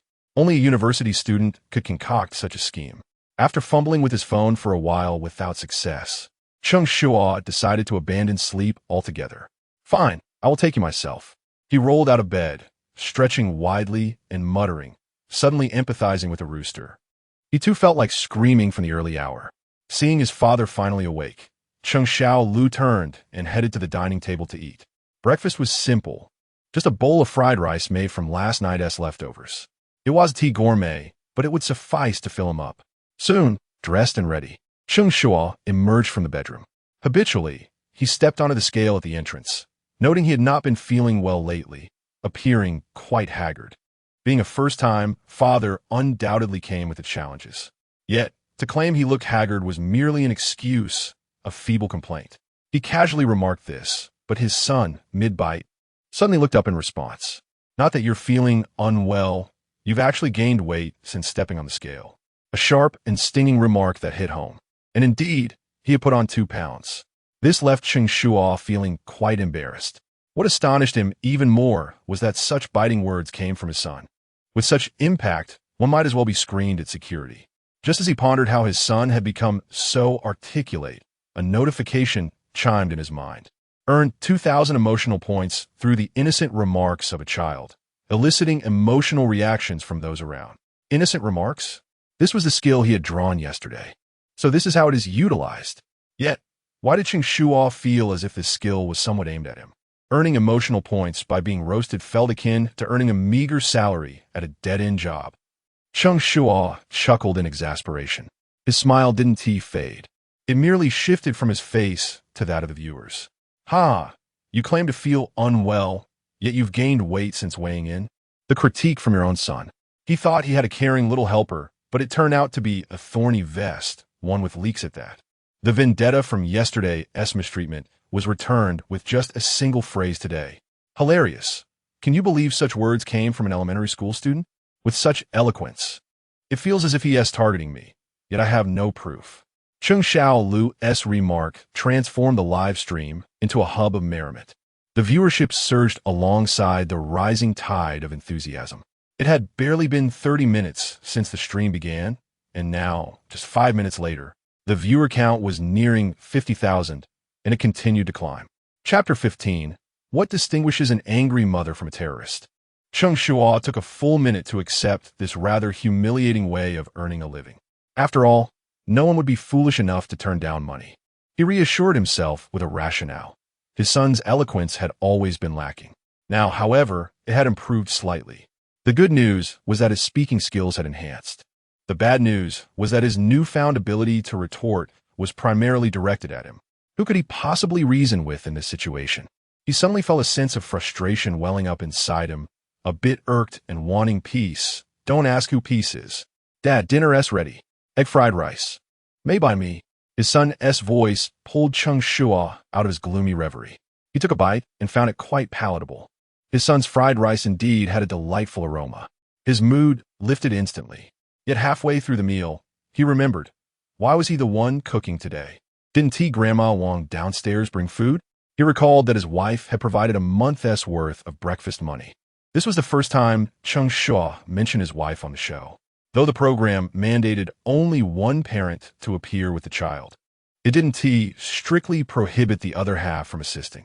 Viewers could, to some extent, sense the presence of their partners during the live broadcast. However, astute viewers had noticed that the child's mother had been conspicuously absent during last night's stream, leading many to assume that Cheng Shuo came from a single-parent household. But upon hearing Cheng Shuo mention the child's mother, even the viewers became curious. All ears perked up. My mom has been at her parents' house for a month now. It's the beginning of the month. Grandma wouldn't deliver anything else. Cheng Shuo had only been here for less than half a month, so he was fully aware of his predecessor's marital affairs. He only knew that his wife was named Jiang Shuyu and that she looked quite lovely in the photographs he had seen. Beyond that, he was utterly oblivious. As for why she had returned to her parents' home, he had no inkling. Dad, I must say, why provoke her? Just look at how we're living now. At this point, Cheng Shuo was at a loss for words. His dad was generally fine, but his cooking was truly terrible. Lunchtime at school was manageable, but dinner was a different story. It was either takeout or instant noodles. Occasionally, when his father felt inspired to cook, the results were undercooked. This led to his fried rice being utterly inedible. He thought his complaints might stir a sense of guilt in his father, but he underestimated his father's peculiar thought process. How did I provoke her? Cheng Shuo asked, genuinely curious. Hearing such a reaction from his father made Cheng Shuo roll his eyes. You really have a short memory. You were playing that game where you anger each other with just 3 sentences. You ended up saying 1 sentence. And my mom was furious enough to return to her parents' house. Upon hearing this, Cheng Shuo became even more intrigued. What did I say? He was astonished to learn that the original owner of this body had such devastating verbal prowess. While others needed 3 sentences, he had managed with just 1. Truly a role model, Cheng Shuo was on the verge of rolling his eyes to the heavens. He intended to engage, but he feared his father's incessant questioning would disrupt dinner. So he had to set down his chopsticks momentarily. Right after my mom mentioned that game, you immediately chimed in with your comment. As he recounted this, Cheng Shuo pinched his nose and mimicked his father's tone. My ex-girlfriend said the kind of game is childish and not fun. He continued with a theatrical flair, tilting his head in a comical manner, perfectly reenacting the moment. His youthful antics brought laughter to old he. Unlike old he, who stifled his laughter, Cheng Shuo erupted into hearty laughter several times. Ha ha ha. This was over before it even began. But for her to get so angry as to return to her parents' house. Your mother is too easy to provoke. Perhaps feeling it inappropriate to speak ill of the mother in front of the child, Cheng Shuo lowered his voice. Next time, I'll give in to her. After all, when a woman is enraged, she is not unlike a terrorist. This was the wisdom of experience. A heartfelt warning to his son to help him avoid pitfalls in future relationships. However, upon hearing this statement, Cheng Shuo's face reflected a serious demeanor. He tilted his head. Actually, there's a difference. Isn't there? What difference? Cheng Shuo replied absent-mindedly, not expecting a serious answer from his son. Terrorists can at least negotiate. Cheng Shuo's casual remark nearly caused Cheng Shuo to choke on his food.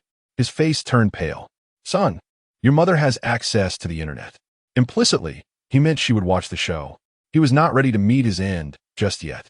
Cheng Shuo's response was already amusing, and coupled with Cheng Shuo's wife-controlled demeanor, the humor was heightened to the maximum. Ha ha ha. It's not like this is a comedy show. Are you all planning on living dangerously? Damn it, terrorists can at least negotiate. Cheng Shuo exclaimed, realizing the absurdity of it all. However, he noted that terrorists didn't demand billions at a whim. What the hell? Sometimes being online feels utterly helpless. The one thing I wish to grasp instantly is advanced calculus, not the barrage of comments. Why would terrorists need billions? Shut up upstairs. Everyone else has hit the highway, And you're still here blabbering. Laughter echoed throughout the live stream, and the three judges at the panel, along with host Ling, were equally entertained. They had been fighting the urge to laugh ever since Cheng Shuo had first teased his father. Now, with his latest quip, their smiles were impossible to contain. Those who were more reserved covered their mouths to stifle their laughter, while others, like Ling, openly laughed with abandon, showcasing their delight. No one expected this young boy to possess such a remarkable command of language, rivaling that of adolescence. His logical reasoning was also commendable. He articulated his points with clarity, a skill many adults struggled to master. The most commendable aspect, however, was the interaction between parent and child, a dynamic many families lacked. When teacher Yang Xiaodong remarked on this, the previously jovial panel fell silent. Through observation, it became apparent that each family harbored some issues. Yet, the most significant problem dawned upon them in that moment: communication. Many families appeared warm and loving, yet they could not engage in open dialogue. Either the parents dominated conversations, controlling everything while the children passively accepted their roles, or the children, with their strong personalities, dictated terms, leaving the parents to comply. No family exhibited the rapport that Cheng Shuo and his son shared. They could engage in conversation, share jokes, and even poke fun at one another. What did this signify? It indicated a healthy parent-child relationship, devoid of unilateral control. It suggested equality. Rather than merely father and son, they were akin to friends. Chapter 16. The child's remarks exude a sense of madness that hints at a desire to escape life. A lifetime spent immersed in the intricacies of reading comprehension. The Chinese observer delves into the hidden meanings behind the simplest observations. What is clearly a joyous moment transforms into a somber affair through their analysis, which in turn affects the tone of the comments in the live stream, shifting them toward seriousness. Indeed, the meticulous care exhibited by mother number 4 can be interpreted as a form of subtle control. Her daughter, who detests wearing skirts, lacks even the courage to refuse. I have also noted that if one cannot muster the bravery to decline, what hope is there for genuine communication? Father number 8's authoritarian approach to education merely fosters increased insecurity and introversion in the child. Just yesterday, someone remarked that father number 10 was putting undue pressure on his child in games, potentially leading to psychological issues. Yet, observe the child now. Does he appear troubled? I would never dare speak so freely to my own father. His boldness is indeed remarkable. A child who speaks freely indicates genuinely healthy family dynamic. Had they ever faced punishment, such openness would be unlikely. When it comes to parenting, father number 10 certainly stands out, and today he has garnered support. Cheng Shuo has done nothing, yet his reputation has inexplicably improved. Even his reluctance to prepare breakfast for his child has been interpreted as an attempt to cultivate his child's independence. This has inspired many parents to follow suit.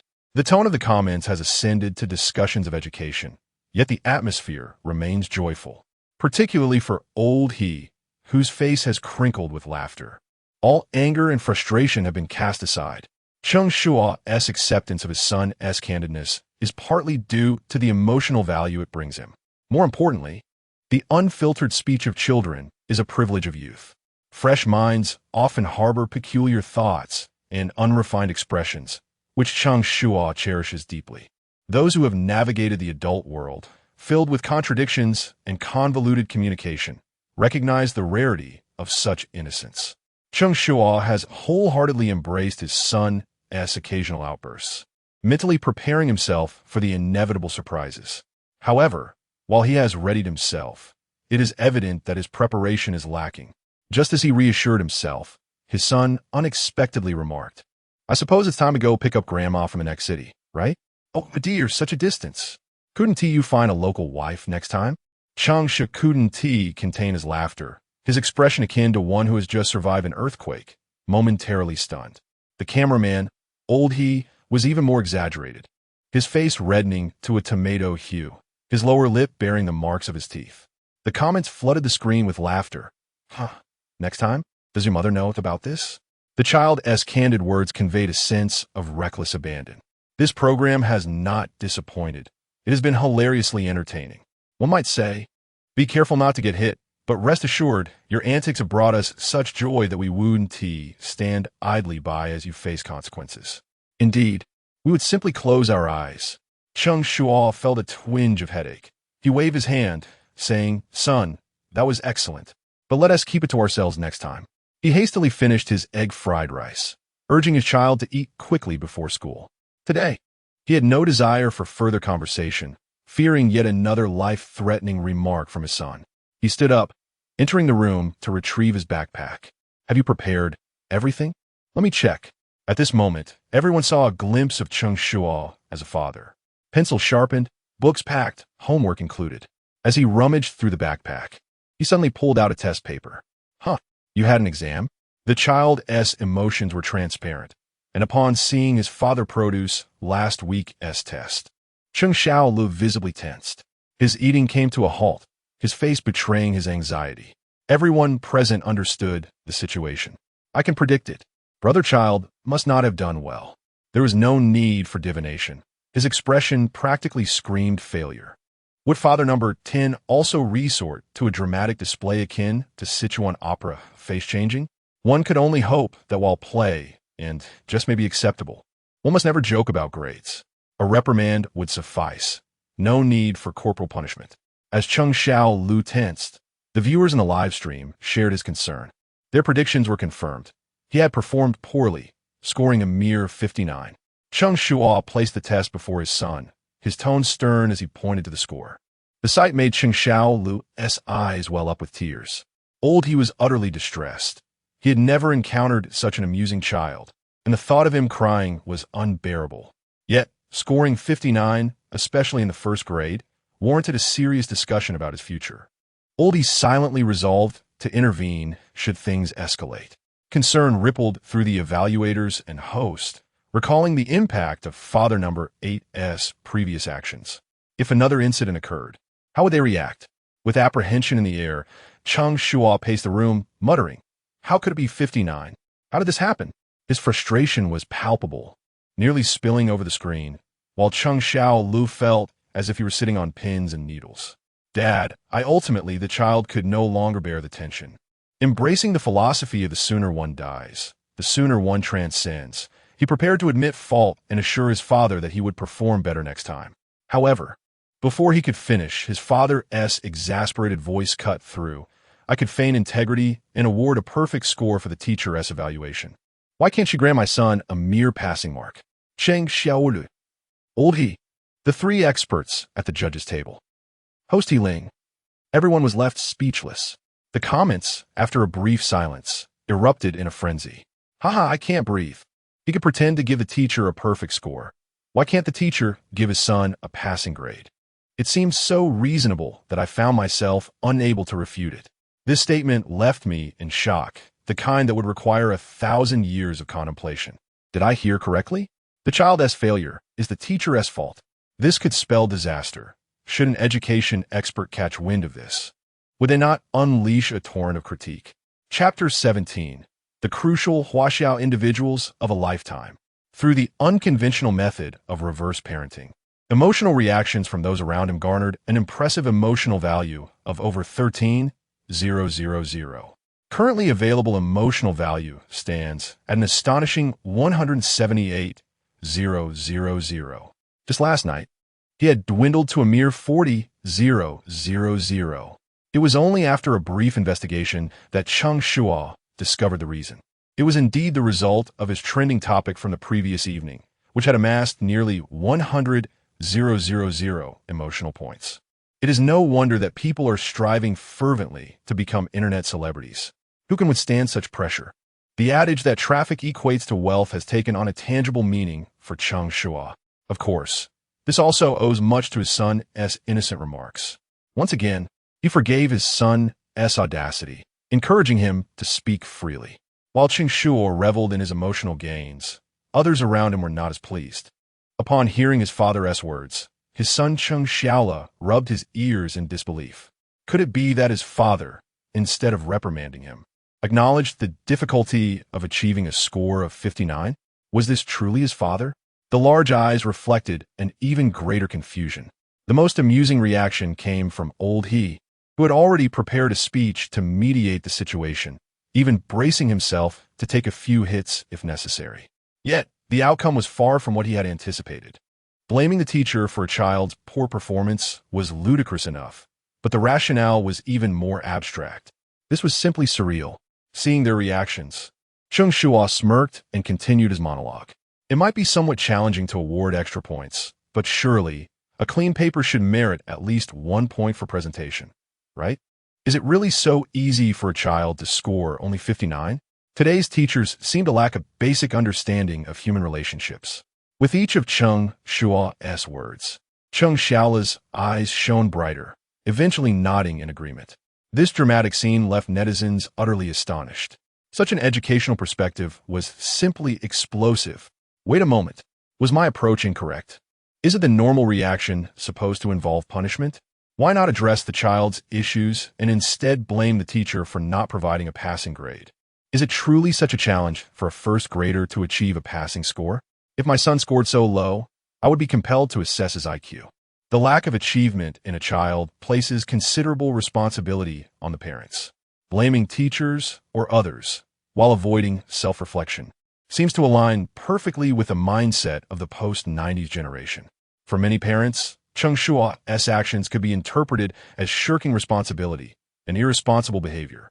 The barrage of criticism in the comments reflected this sentiment.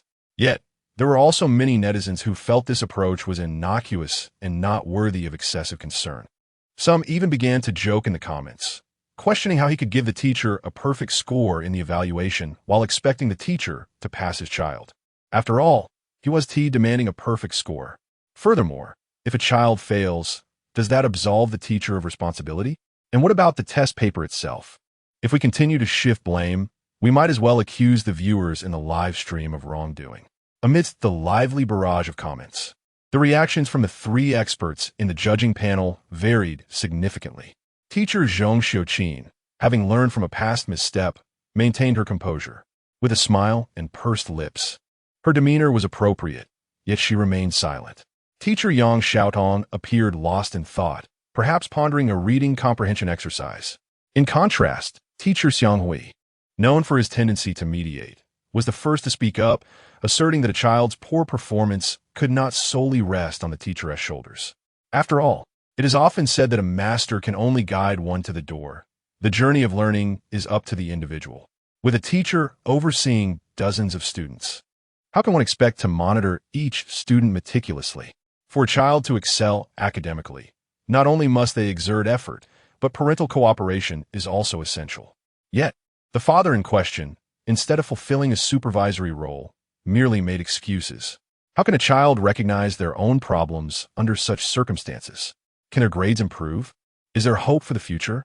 Initially, Teacher Xiang Hui could evaluate the situation with facts in mind, but the realization that Cheng Shuo, as a parent, reacted to his child's poor performance by blaming the teacher for not awarding extra points incensed him.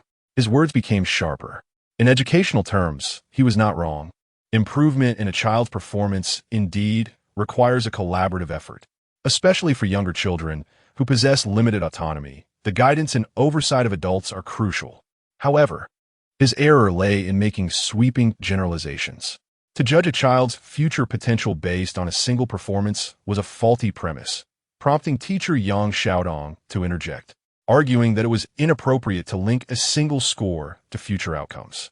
However, this brief exchange ignited teacher Xiang Hui's indignation. How can you say that? The first grade is critical. One might even say it is essential.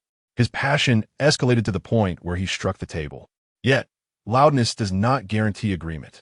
Originally, netizens found some merit in Xiang Hui's argument, but that one gesture transformed their perspective entirely. Ah, how familiar this sounds. It appears that I must endure this refrain at every stage of my educational journey, with each phase deemed crucial. Does that not render me merely a cog in the machine? The school becomes the place of pivotal moments. Hilariously, this phrase carries a weight of truth. Each stage represents a pivotal juncture. If life comprises so many critical points, perhaps I shall take a moment to rest. Netizens showed no mercy, engaging in unrestrained mockery. If mere jesting was all, it would be harmless, but many comments address the core of the issue. In the past, first graders learned foundational skills. Yet now they are expected to grasp complex concepts without prior instruction. How can a child excel under such circumstances? Indeed, many will argue that parents should take on this role. But is it fair to shift the burden of teaching foundational knowledge onto them? The current curriculum seems poorly planned. It is no wonder the children struggle. I've long felt this way, and you, my internet allies, articulate my sentiments perfectly. Chapter 18. If my father does not disdain my failing grades, how could I possibly disdain his financial status? In the barrage of comments, the discussion initially focused on children's academic performance, but quickly escalated to criticisms of unreasonable educational planning. This concern has long been voiced by numerous parents.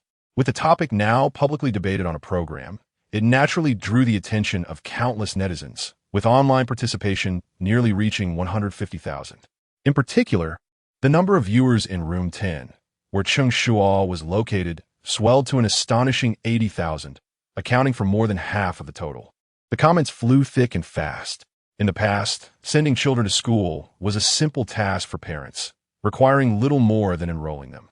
Now, however, parents are expected to take on a multitude of educational responsibilities, pre-class preparation, homework correction, and more.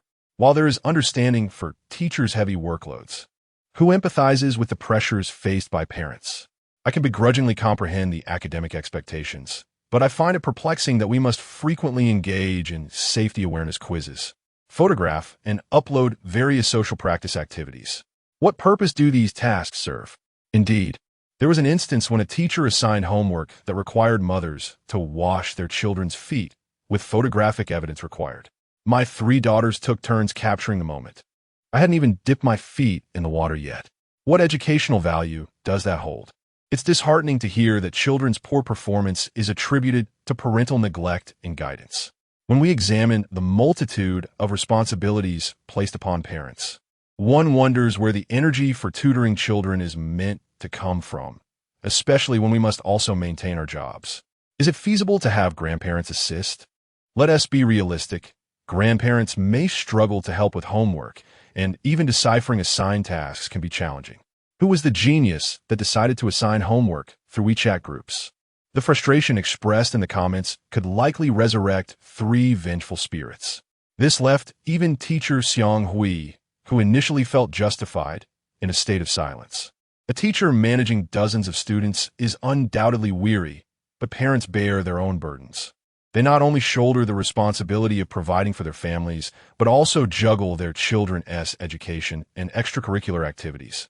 In families with better economic conditions, hiring a nanny or having one parent stay home full-time can make things manageable. Yet, he understands that most households lack such resources. Reflecting on his own situation, he cannot confidently claim to balance everything. At this moment, his face flushed with embarrassment, and he could only lower his gaze further. Fortunately, amidst the discussions, netizens were more focused on the happenings in Room 10, oblivious to his discomfort. On the live stream, Cheng Shuo and his son successfully made their way out. They lived in a resettlement area within the city where the environment was subpar and the demographic was quite complex. The bustling vegetable market below added to the noise. Their mode of transport was a somewhat dilapidated electric tricycle, complete with a plastic canopy. If it were an elderly person riding it, it would be unremarkable. But Cheng Shuo was a refined and handsome young man, which made it seem rather out of place. The barrage of comments erupted once more. Isn't that the tricycle my grandmother rides to buy vegetables? That vehicle is probably older than the child. He has got no shame. I wouldn't be caught dead riding such a tricycle to drop off my child. We should be mindful of the details. Riding this to school might instill a sense of inferiority in the child. Yes, children are prone to comparison, while others are picked up in stylish vehicles. The stark contrast with their own tricycle would be hard for anyone to bear, even adults. Even if conditions are poor, one could at least invest in an electric bike. Those aren't prohibitively expensive. It's no wonder the netizens reacted this way. Even the cameraman, Lao He, was taken aback upon seeing the tricycle. Is this suitable for picking up children? Really? It is well known that residents of this city have a penchant for maintaining appearances, regardless of their actual circumstances. They go to great lengths to uphold a FAAD. Owning a vehicle is considered standard. Even without one can rely on public transport or taxis to preserve dignity. At the very least, riding a small electric bike can be justified with claims of convenience and avoiding traffic. But a tricycle? Its practicality remains uncertain. But it is clear that a young man riding one does not exude prestige. Lao He stood frozen, reluctant to move. Meanwhile, Cheng Shuo effortlessly opened the door, tilted his head, and said, "Come on, son." "All right." Cheng Xiaola climbed in, set down his backpack, and patted the seat beside him. "Uncle, come sit here." As the cameraman, Lao He was obligated to follow wherever they went, and Cheng Xiaola was aware of this. So, after settling himself, he naturally left room for Lao He. Truth be told, Lao He was not keen on joining them. However, unable to resist Cheng Xiaola's enthusiastic invitation, he eventually squeezed onto the back seat. "Hold on tight. Let us go." With a call to action, the tricycle set off, wobbling as it moved. Cheng Xiaola attended a school for the children of workers, which primarily caters to the offspring of migrant laborers. This implies that the school's facilities were less than stellar, and the surrounding area was far from the orderly environment of other institutions. As they approached the school, traffic congestion began to build. Fortunately, the impact of traffic on the tricycle was minimal. It simply slowed their progress without halting it entirely. "Su Meng Meng," a line of egrets flies high. "Your car is stuck in the middle of the road, haha. Just be careful not to be late." "Xiao Yang, freezing like a dog? Ask your dad to put a canopy on your car. Look how warm I am." While Cheng Shuo maneuvered through the gaps in traffic, Cheng Xiaola was not idle either. Spotting a classmate, he leaned out to greet them. Yet, his greeting carried a tinge of schadenfreude, and his words were as sharp as ever. The viewers had already been exposed to Cheng Xiaola's unfiltered remarks, so they were no longer surprised. However, his confident and cheerful laughter resonated with many, leaving others perplexed. Isn't he insecure? Why isn't he envious to see others arriving in nice cars? It's hilarious. Not only is he unenvying, he seems to look down upon them. Indeed, I could sense his air of smugness even through the screen. Why is my child so different? Not to mention the vehicle. Even when I go to pick her up dressed modestly, she is not pleased. Yes, children compare everything. Clothes, toys, and even their parents. And then there's Cheng Xiaola, who compares nothing and remains confident and generous. One cannot help but admire the fact that while Cheng Shuo may appear unreliable, he has raised his child exceptionally well. Netizens were generous in their praise. Cheng Xiaola's response also caught Lao He's attention, prompting him to ask, "Won't your classmates laugh at you for coming to school in this vehicle? Won't they mock you for being poor? Do you ever look down on your dad?" His question stemmed from witnessing too many children who relish in comparisons, often pressuring their parents for things beyond their means, leading to various issues. Such occurrences are all too common on the internet. Upon hearing this question, Cheng Xiaola appeared visibly confused. This bewilderment caused Lao He's heart to skip a beat. Could it be that he harbored such sentiments? Yet, just as this doubt surfaced, Cheng Xiaola beamed a broad smile and replied, "If my father does not disdain my failing grades, how could I possibly disdain my father for being poor?" In an instant, Lao He was left speechless. Chapter 19. As long as parents are sufficiently lazy, children will exhibit remarkable diligence. Not only was Lao He taken aback, but even the viewers in the live stream were profoundly shaken by this statement. My dad doesn't even mind my failing grades. How could I possibly look down on him for being poor? Astonishingly, a child possesses such clarity of thought. It must be said that this young boy is indeed an embodiment of enlightenment, a truth that eludes many adults. I wish to share this with my father. I have never complained about his lack of wealth or knowledge, yet he cannot accept my own shortcomings. It is truly heart-wrenching, living in a manner that is less fortunate than a child. How can this not be seen as a mutual pursuit? I vow never to criticize my child's academic performance, for I too am a father lacking in abilities. I had presumed that after graduation, I would be free from lessons. Yet a single live stream has imparted lesson after lesson upon me. No one anticipated that such a minute fragment could provoke profound reflections among countless parents.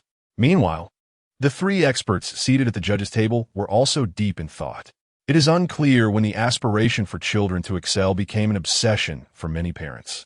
Consequently, Academic performance has naturally evolved into a standard by which a child's character is judged. Thus, when parents like Cheng Shuo appear, they are regarded as anomalies.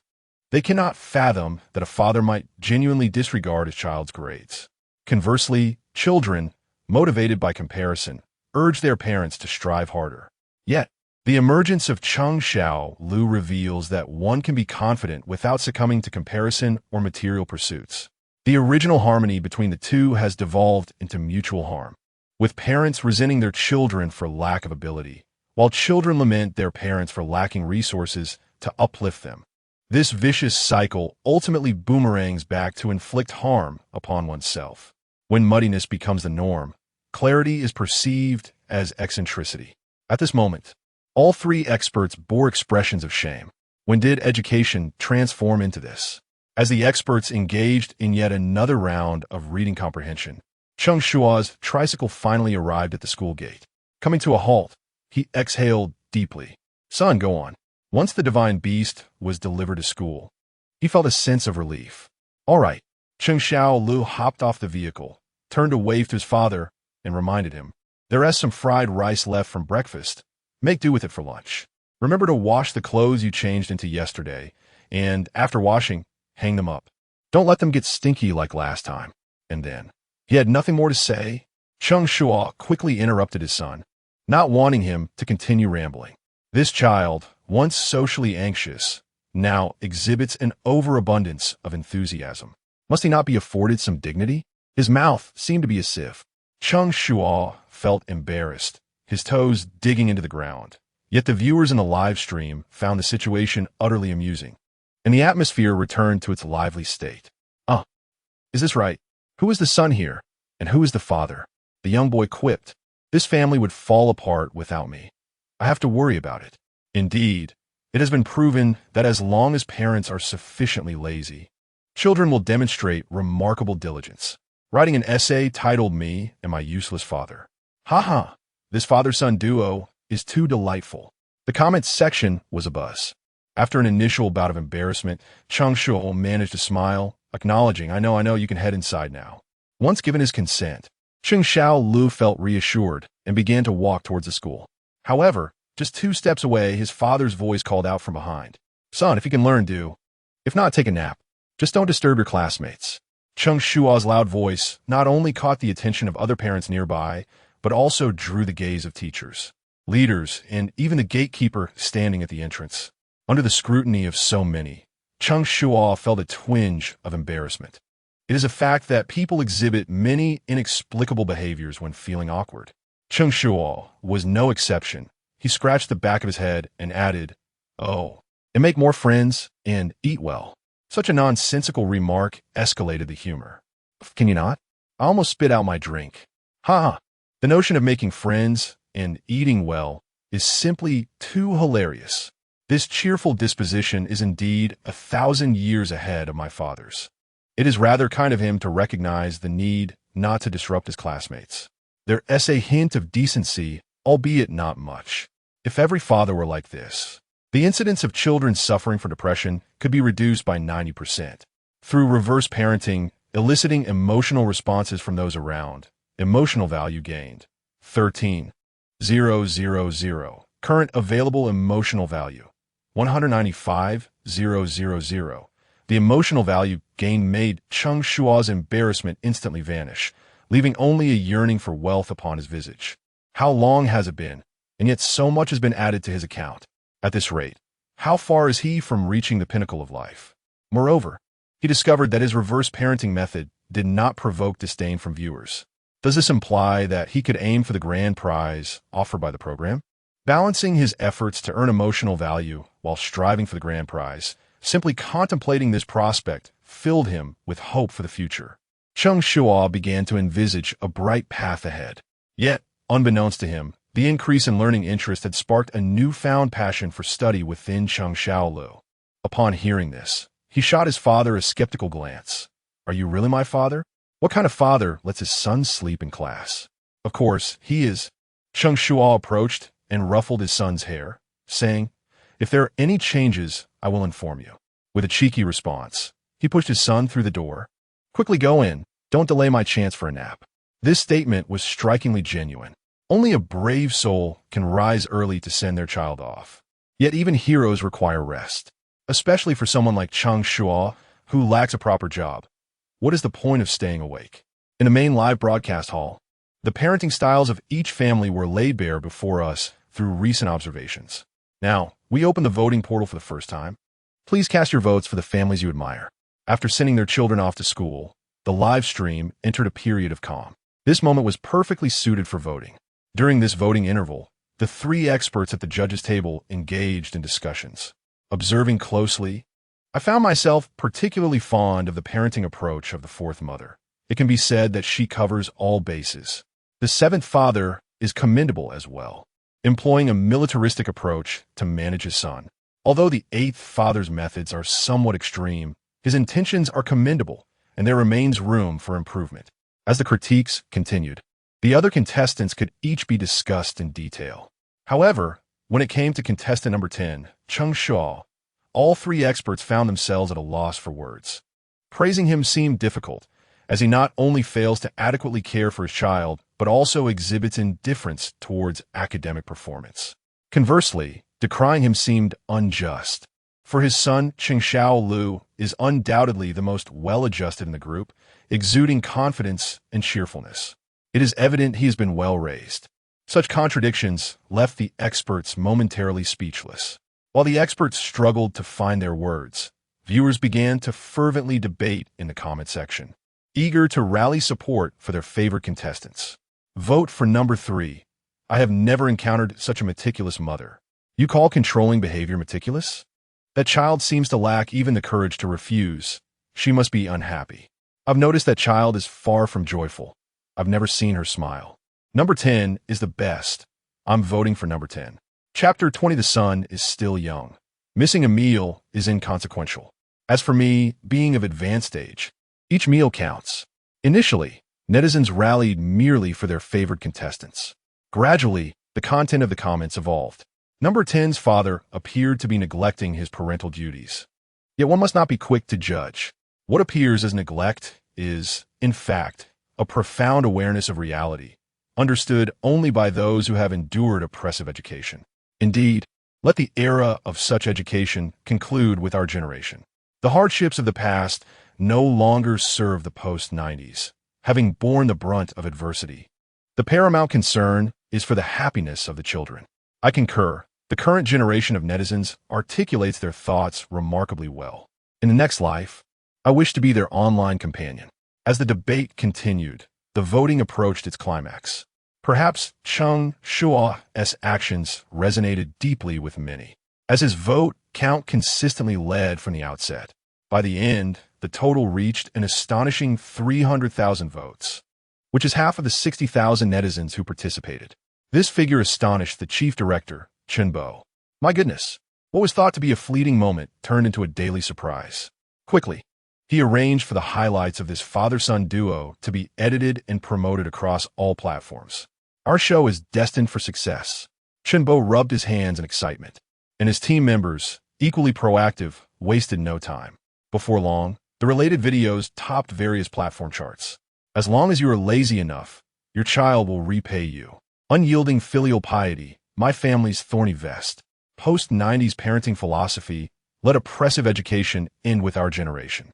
This sparked a whirlwind of discussions. What a revelation. Can it really be this way? Haha, at 7, he knows how to cook for his dad. Meanwhile, my rebellious child struggles to eat even when served. It is indeed rare to see such maturity in a child, telling uncle his favorite color for a sack. This father is commendable, despite his limitations. His progressive parenting philosophy makes him an exemplary father. I declare this show my new electronic snack. I must follow it. With just a hint of promotion, the official account's followers skyrocketed. From just over 1 million before the broadcast, it surged to nearly 2 million. Concurrently, the viewership in various live streaming rooms also soared. With increasing popularity, parents felt compelled to join the fray. Even if their children were at school, it did not impede their participation. In the third live stream room, come and see. Fresh seafood, just arrived at 3 in the morning, guaranteed fresh.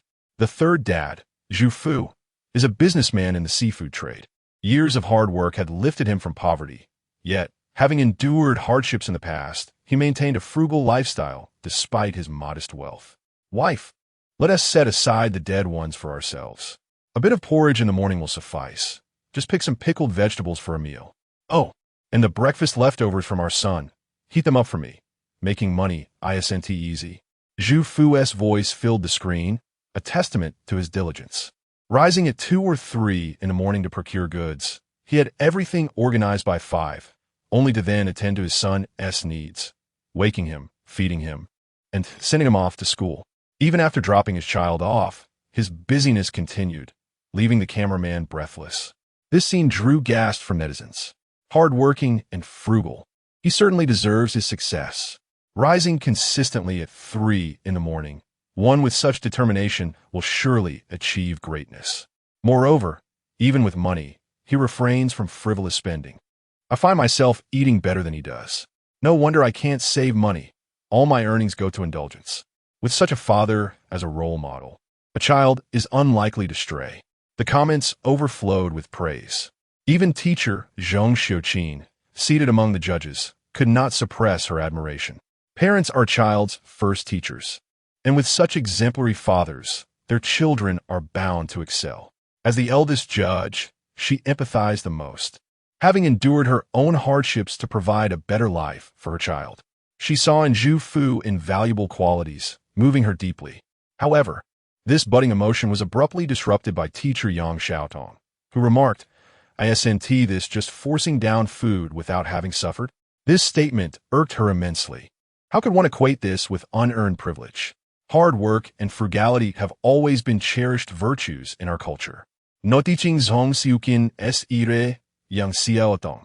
Adhering to a respect for elders principle, chose not to engage in a dispute, but stubbornly repeated in a hushed tone, "It's just unearned privilege." At that moment, two differing ideologies clashed. Although Yang Xiaodong refrained from arguing, many netizens perceived the reality. How could one who is wealthy settle for leftover fish? Eating his son's scraps should be a source of pride. If, in the future, the son misbehaves, the father might retort, "I endured on your leftovers," which would be devastating. Years later, he might say, "To ensure you eat well, I subsisted on your scraps. Your current attitude towards me, despite my kindness, is ungrateful. I raised you for nothing." My goodness, the haunting memories overwhelm me, suffocating through the screen. When will parents cease this self-sacrificing behavior? We do not require it, do we? I certainly wouldn't. I would privately indulge in delectable treats. The child is still young. Missing a meal is insignificant. I am older. Each meal matters. Haha. While the post-80s endured hardships, the post-90s enjoy their privileges. The netizens, too, exhibited a collective clarity. Initially, they praised Zhu Fu's industriousness and frugality. Gradually, they discerned his actions as a guise for moral coercion under the pretense of love. Despite having no financial need, he chose to act this way. But the netizens were not deceived, especially the post-90s, who championed the ethos of not forcing oneself into hardship. The barrage of comments left Cheng Shuo speechless. Fortunately, the host, He Ling, intervened to smooth over the situation, asserting that different parents possess varied philosophies of child-rearing. One cannot subjectively determine who is right or wrong. What benefits the child is what matters. He Ling's diplomatic skills appeased both sides, allowing Cheng Shuo a graceful exit from the contention. Ultimately, neither side was incorrect. Merely, the perspectives had shifted. The post-80s seek long-term benefits, while the post-90s live in the moment. Each has its pros and cons. Personal satisfaction is paramount. Disputes are a natural occurrence in such programs, and after this brief interlude, the netizens' attention shifted to other live-streaming rooms. Chapter 21. Take one step at a time. If all else fails, perish along the way. In the 6th live broadcast room, the scene unfolds with Father Zhou Jun, clad in a sharp suit, one hand clutching an iced Americano, and the other grasping a notebook, hastily weaving through the towering skyscrapers. He mutters to himself, seemingly orchestrating his impending tasks. His fervent pace leaves no room to appreciate the radiant sunshine and azure sky nearby. As he moves, An array of corporate logos flit across the screen, evoking a chorus of genuine reactions from viewers. It becomes evident he is an employee of a major corporation, explaining his frantic demeanor, his hurried gait almost blurring into an afterimage. Despite being a worker in a large enterprise, he is but a cog in the machine, fixated solely on his duties, perhaps oblivious to the morning's breathtaking scenery. The piercing chill of the Americano serves as a lifeline in this relentless grind. In this uncertain world, we are all dark horses, and at the sound of the alarm, we become mere beasts of burden. Unlike these creatures who recognize the need for rest, you must resort to a coffee to invigorate yourselves. Damn it, I am ready to compete with you all. Meanwhile, various live broadcast rooms are abuzz with humor and lively discussions. Yet, the 10th room, boasting the highest popularity, is eerily silent. The barrage of comments trickles out sporadically. Has he truly succumbed to slumber? Indeed, I have been watching him for half an hour, and he has not stirred a muscle. How is it that while other parents toil away, he seems so at ease? Upon entering earlier, he was asleep. Now, he remains in that state. Is this a sleep broadcast? Does he not have to go to work? I cannot abide his nonchalance. Other full-time fathers, after dropping off their children, engage in household chores. Yet he luxuriates in sleep. What a charmed life. Undoubtedly, it is a charmed existence, with breakfast prepared by his son. It is no wonder viewers are left speechless. Even the cameraman, old he, rolls his eyes in exasperation. While other cameramen are overwhelmed with work, he sits idly, seemingly unaware. Idleness is not inherently negative. However, the contagious nature of sleep is undeniable, especially with someone snoring nearby. It is enough to sap the last vestiges of his energy. Just as he succumbs to his 9th yawn, Cheng Shuo finally stirs. Revitalized, he appears refreshed after a restorative slumber. Anticipating a return to serious business, old he swiftly readies the camera, transitioning into work mode. Yet, contrary to expectations, Cheng Shuo merely stretches his limbs and then reclines languidly on the sofa, smoothly extracting his phone. Oldie is left astonished. Aren't you supposed to be working? He cannot help but inquire. Work? Cheng Shuo shakes his head dismissively. Not a chance. In my previous life, I overworked myself to death.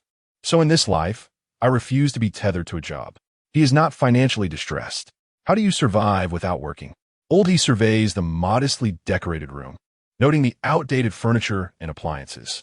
It hardly appears to be a household of affluence. While Cheng Shuo may avoid expenditures for himself, he cannot neglect the costs of raising a child. With a modest savings, he resolved to take life one step at a time. Cheng Shuo embodies a carefree spirit, exuding a sense of pride in his nonchalance. However, he struggles to provide a more compelling justification for his lifestyle, as relying on a system for sustenance is not something one openly boasts about. In light of the current economic climate, securing employment is increasingly challenging. Rather than subject himself to the judgment of others, he finds solace in embracing a life of perceived idleness.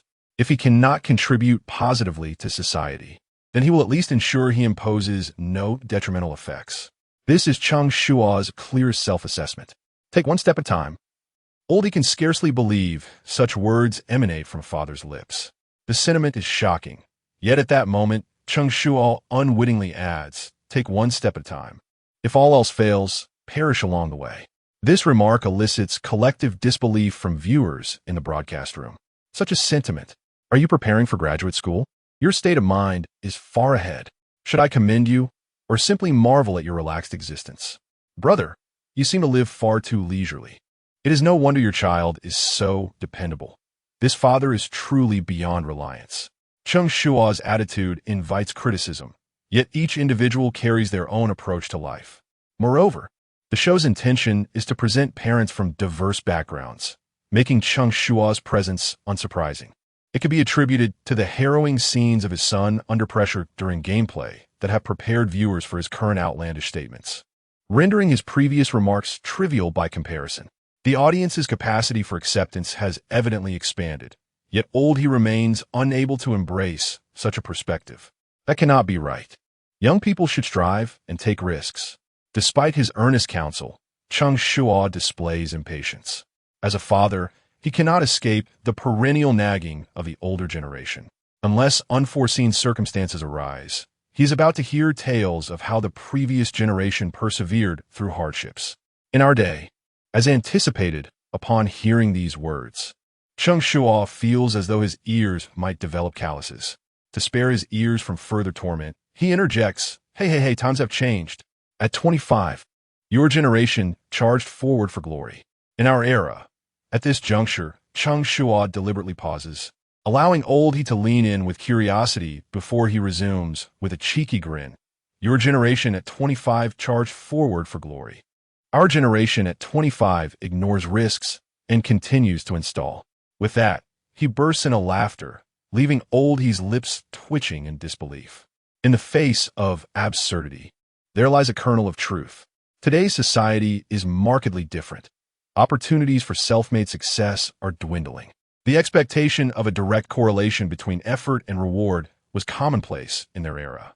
However, in the contemporary landscape, under the relentless demands of a 996-word culture, the disparity between input and output is glaring.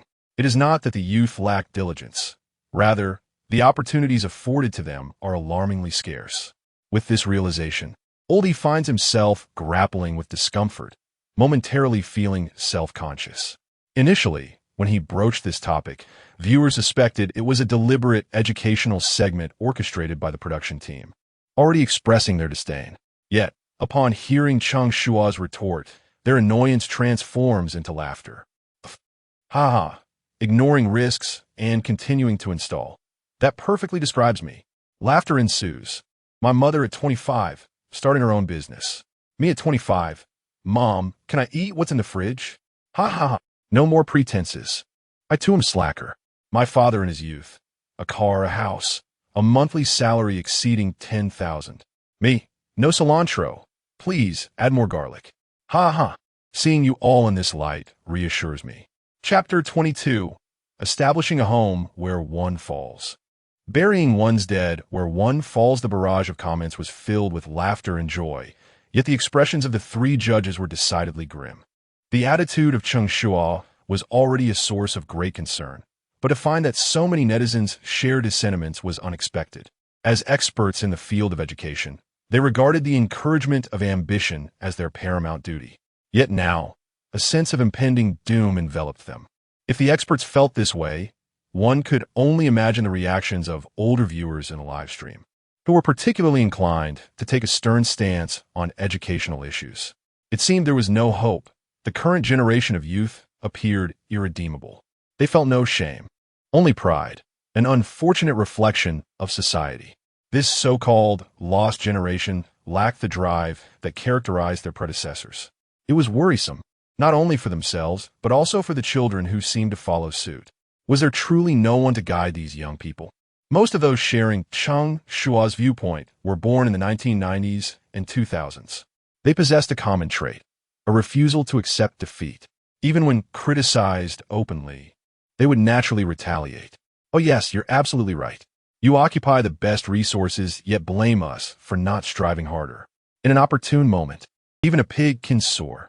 Don't inflate your own importance. Let them talk, they declared. Life is a tapestry of experiences, and they remained indifferent. We establish our homes where we fall, and bury our dead where we fall. Discontent? Come at me. Indeed, they adopted a carefree attitude, unbothered by criticism. As the exchanges intensified, the volume of comments surged dramatically. The viewership of the main live stream soared past 1 million, and the top room maintained an astonishing 1.5 million viewers, an unprecedented milestone since the show's inception. While the audience engaged fervently, Cheng Shuo remained unperturbed, continuing his leisurely demeanor. He lounged on the couch, scrolling through his phone at lightning speed, occasionally pausing to offer his commentary, exuding an air of a self-appointed online strategist. Witnessing this, Lao He felt utterly exasperated. Despite the challenging environment, such a lax attitude seemed unacceptable. He could not help but voice his concerns again. You have accomplished nothing. Can you truly use youth as an excuse? But what about the future? How long can you rely on that excuse? Cheng Shuo smirked at this. I've already devised new excuses for that time. Lao He was taken aback, realizing he would not hear any commendable sentiments from Cheng Shuo. "You're simply too old to be useful," Cheng Shuo chuckled, an audacity that utterly bewildered Lao He. Nevertheless, he had to concede that such excuses were frustratingly effective. Yet excuses were merely that, excuses, and only fueled Lao He's disappointment. "If you continue like this, you are destined for a life of mediocrity. Shouldn't you reflect on your actions?" Lao He embodied the philosophy of their generation. In his view, living like Cheng Shuo would inevitably lead to regret in old age, regret for squandering precious time, regret for not striving harder, and a constant longing for a second chance. Lao He spoke from the heart, yet the viewers were disinclined to hear such wisdom. "Don't preach to me. I want to listen to your moralizing. Was it truly that I didn't want to strive? If there were money on the ground, why not pick it up? I tuned into this program for enjoyment. If I wanted a lesson, I'd watch an educational channel." Time had dulled the youthful edge, robbing them of the fervor of the older generation. Indeed, time had smoothed my own edges, transforming me from a myriad of personalities into a singular essence. The previous debates had already stirred emotions among the viewers, and now, the tension was palpable once more. Meanwhile, the staff monitoring the comments sensed a disruption. In the realm of online broadcasting, catering to audience preferences is paramount, especially for a program focused on early childhood education. Recognizing this, they promptly advised Lao He to change the topic. Lao He was ready to move on. However, Cheng Shuo was invigorated by the notion of reflection. "Why should I reflect? I was not born into wealth, have never won accolades, and have lived over 20 years without breaking the law or harming anyone. When faced with challenges, I endure. If I cannot bear it, I push through. If I, a decent person, remain unaccomplished, should I reflect? No, the society should." Cheng Shuo's unexpectedly earnest declaration left Lao He momentarily speechless. The viewers, however, erupted with enthusiasm in the comments. "How insightful." I give that response an 82. A remaining 18 points sent as 666 for emphasis. "This guy truly articulates my sentiments. His words bring me relief." While others might resort to violence, he simply indulges in his phone at home. What need is there for reflection? Indeed, we've attended school for 20 years and worked for 30. What more should we reflect upon? Well put. If this guy were to sell products on a live stream, I'd purchase a coffin just to send to my ex-boyfriend. No joke. Cheng Shuo's words resonated profoundly with the audience, generating a chorus of approval in the comments. Yet the expressions of the judges and Lao He were contorted in dismay. They had witnessed shamelessness, but never to this degree. It infuriated them that despite recognizing Cheng Shuo's flawed reasoning, they found themselves at a loss for a rebuttal. They feared he might escalate the matter further, ultimately bearing the brunt of the situation in silence. Fortunately, the topic shifted as swiftly as it had arisen. Just then, Cheng Shuo's phone chimed with a new message. The class group chat for Year 6. Had it been any other notification, Lao He would have dismissed it, but given the program's focus on child rearing, any message from the class could be relevant. Thus, he instinctively directed the camera towards Cheng Shuo's phone screen. After all, feedback from a school was part of their observations. On the phone screen, a message from the homeroom teacher, Ms. Wang, appeared. "The following students have not completed their assignment satisfactorily. Parents, please take notice." Accompanying this was a photo featuring 7 or 8 children awkwardly standing at the podium. Both boys and girls. Their youthful faces were etched with anxiety and trepidation.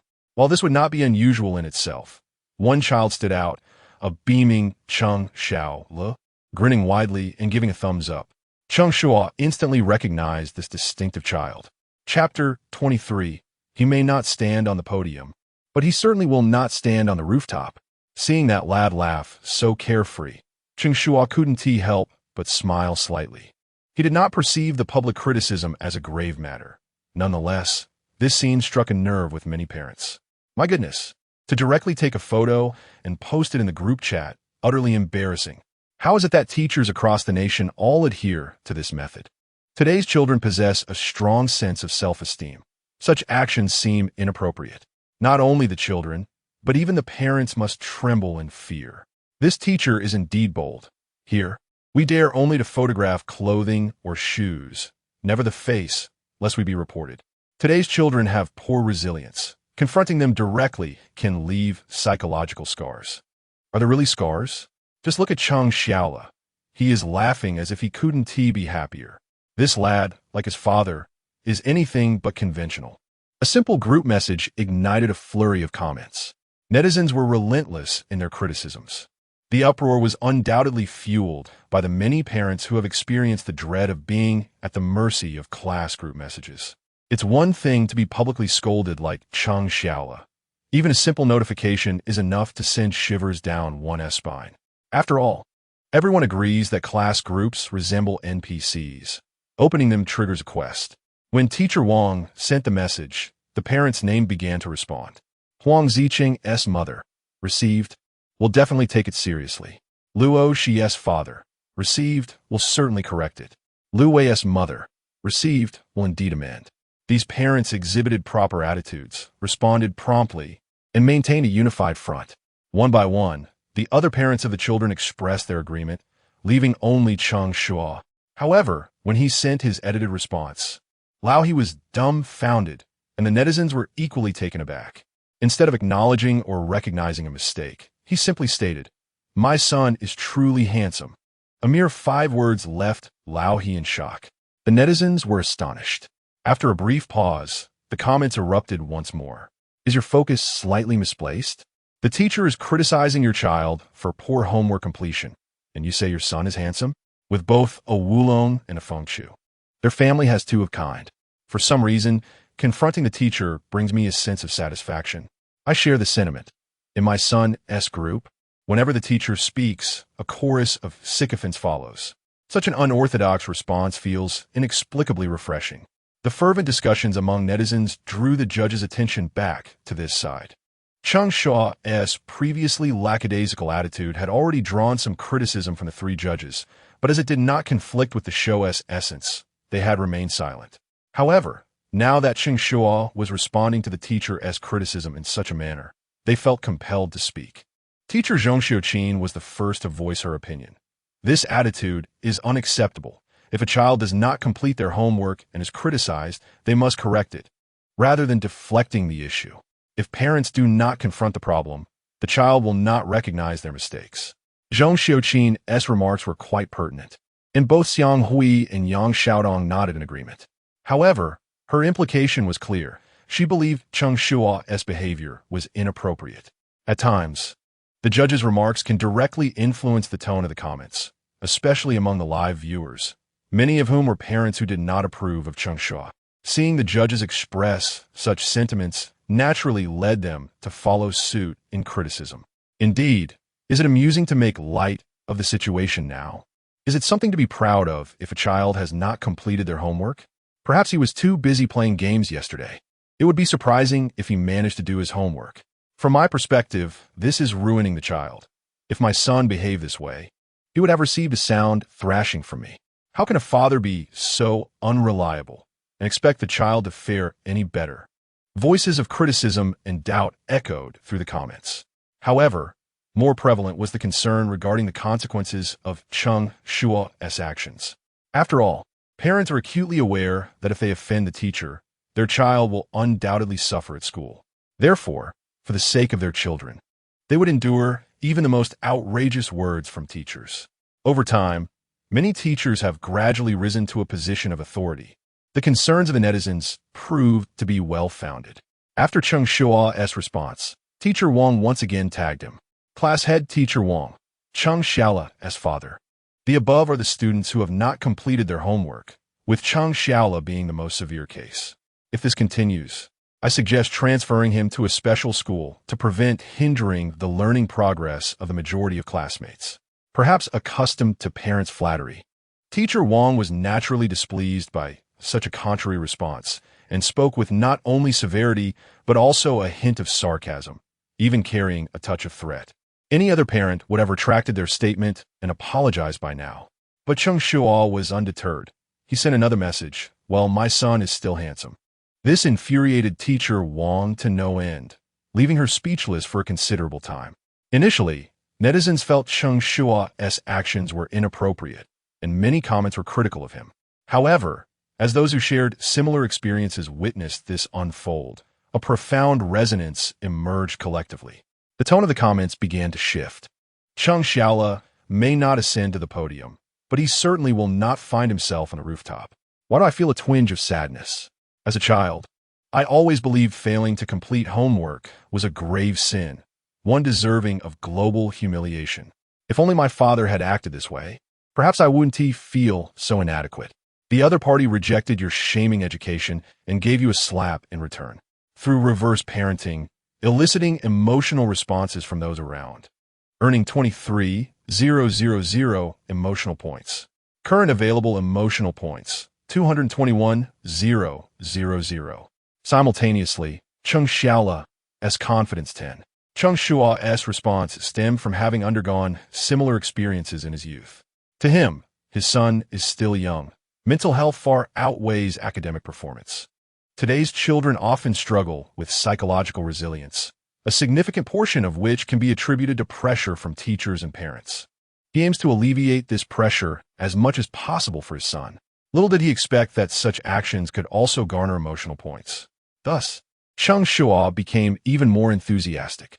Though teacher Wang remained silent, he sent another message. Shuo did not complete his homework well. He should be made to stand as punishment, and if he obediently accepts the punishment, he can also receive praise. Cheng Shuo is quite adept at flattering. Although it was Cheng Shuo who made the mistake first, he still finds ways to commend his son.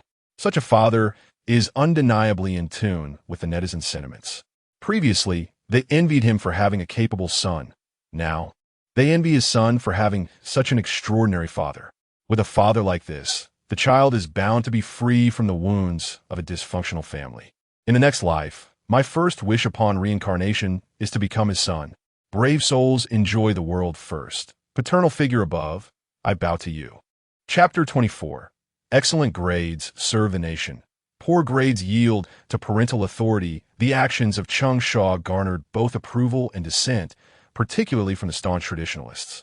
With teacher Zhong Xiuqin being the most vocal representative, it is undeniable that some of the educational methods employed by Father Number 10 are commendable. However, his current demeanor is evidently not that of a competent father.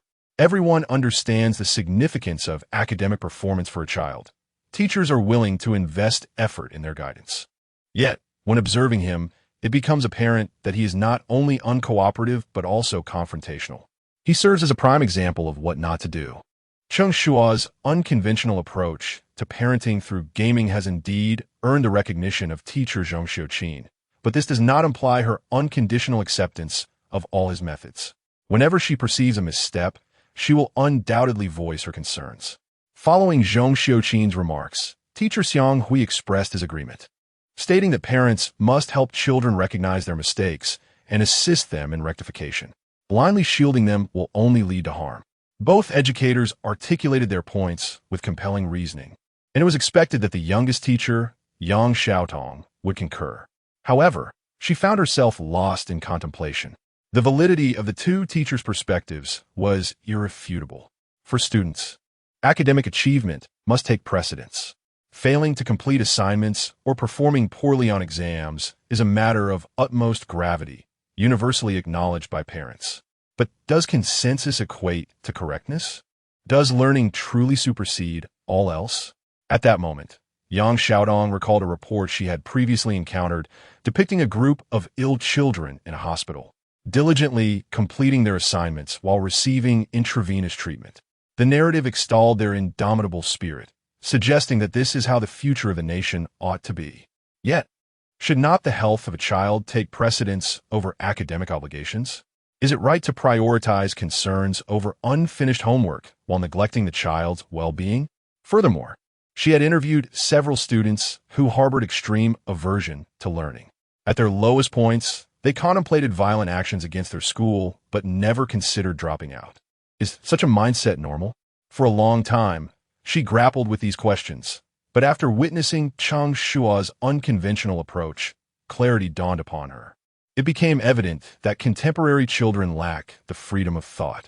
When their parents assert that education is the only pathway to success, they comply.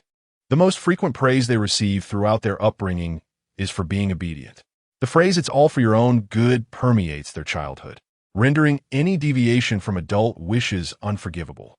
Poor grades, incomplete assignments, tardiness, or failure to wear a uniform are magnified into monumental issues. However, in retrospect, are these truly significant matters? The burdens that once felt suffocating during her youth seem trivial now. While academic performance holds importance, it pales in comparison to the health of a child, both physical and mental. At this moment, she found herself envious of Cheng Shuo, who, unencumbered by parental pressure, could confront the humiliation imposed by teachers with such equanimity. Cheng Shuo's actions, rather than mere indulgence, appeared more as a protective shield for his child's fragile psyche. While she could not predict whether Cheng Shuo's future would be remarkable, she felt assured that he would grow into a profoundly confident individual.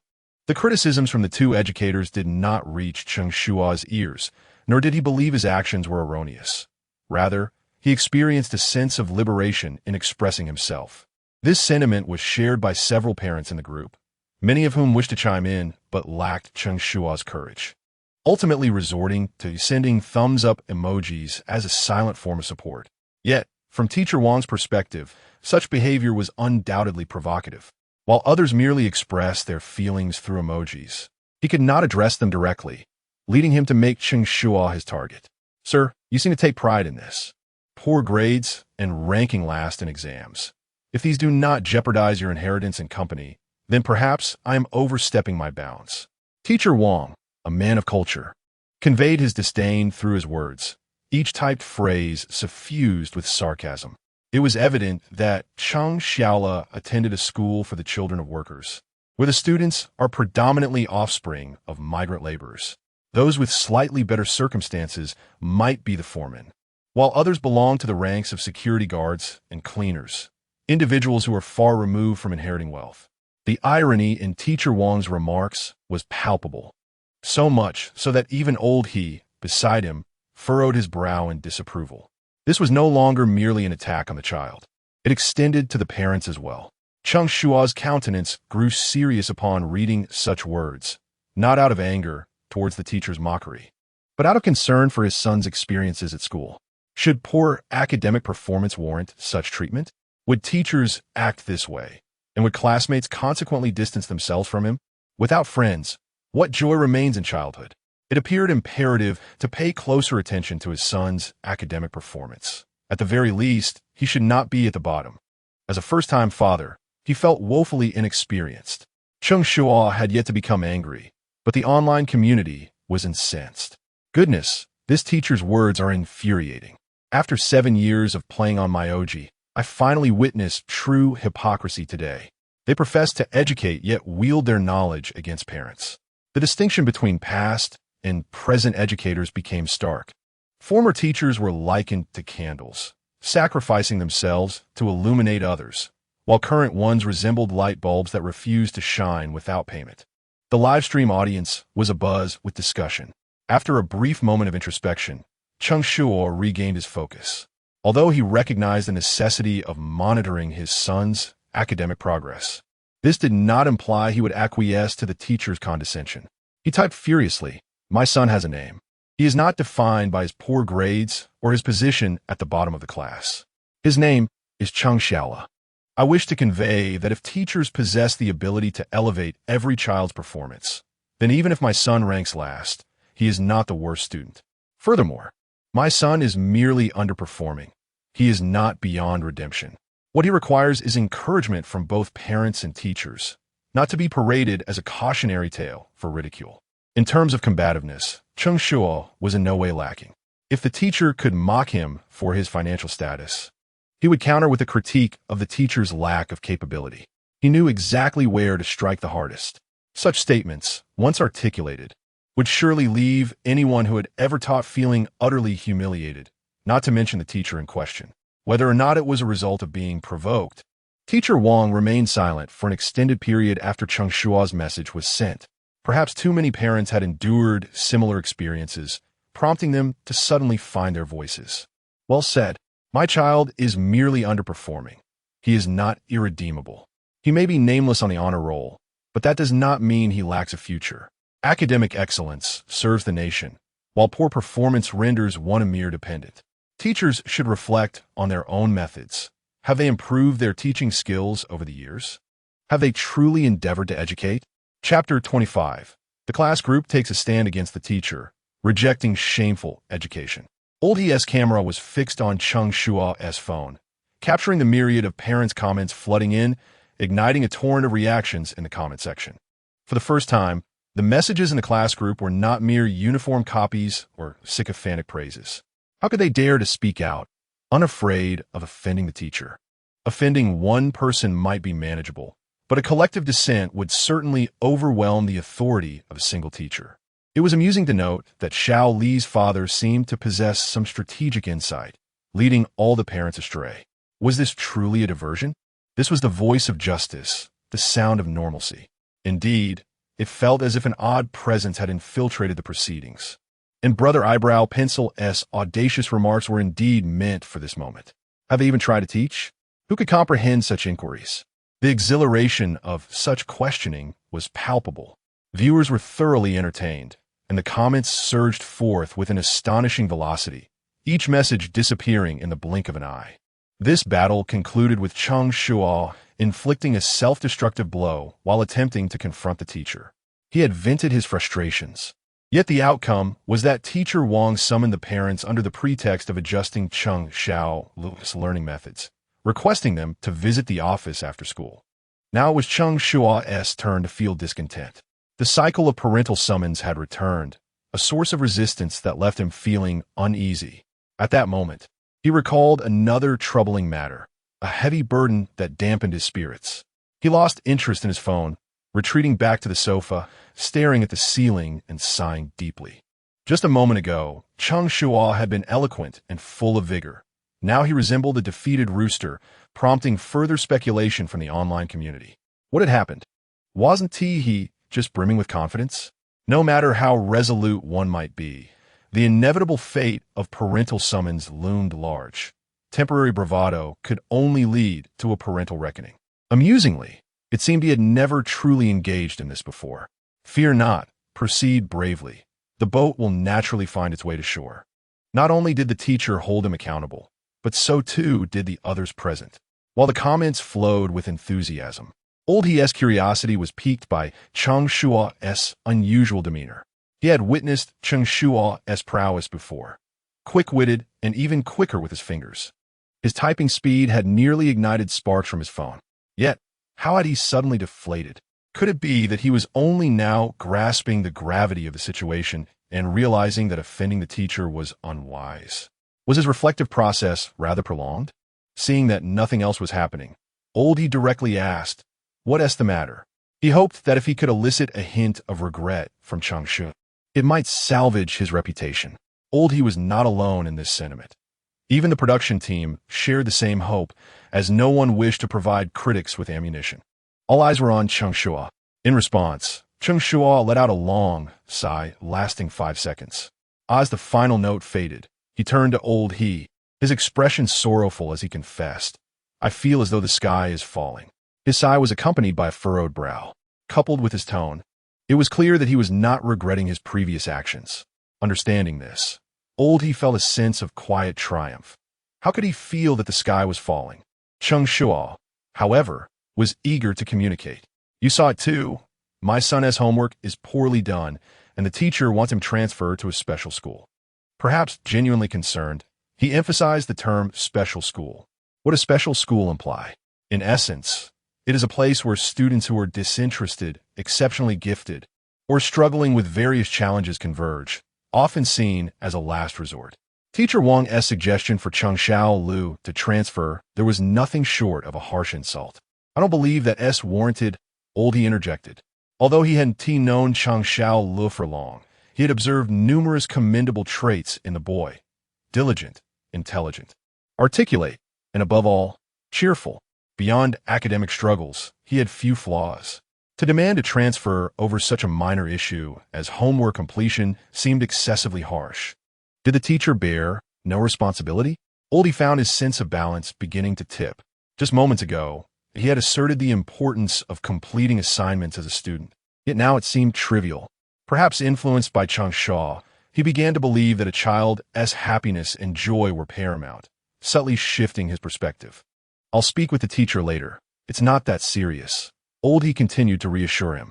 Yet Cheng Shuo shook his head, looking as despondent as a frostbitten eggplant. "You don't understand." Another sigh escaped him. Oldie found himself perplexed. What was so difficult to comprehend? If he simply paid attention to his child's homework, the next time would surely be better. "I believe that as long as you take it seriously, his homework will be just fine." Oldie's encouragement was warm and earnest. He swore he had never treated his own family with such tenderness. His colleagues, accustomed to his sour demeanor, were left astonished. Was this truly the cantankerous Oldie they knew? Yet, this heartfelt consolation only caused Cheng Shuo's lips to twitch in irritation.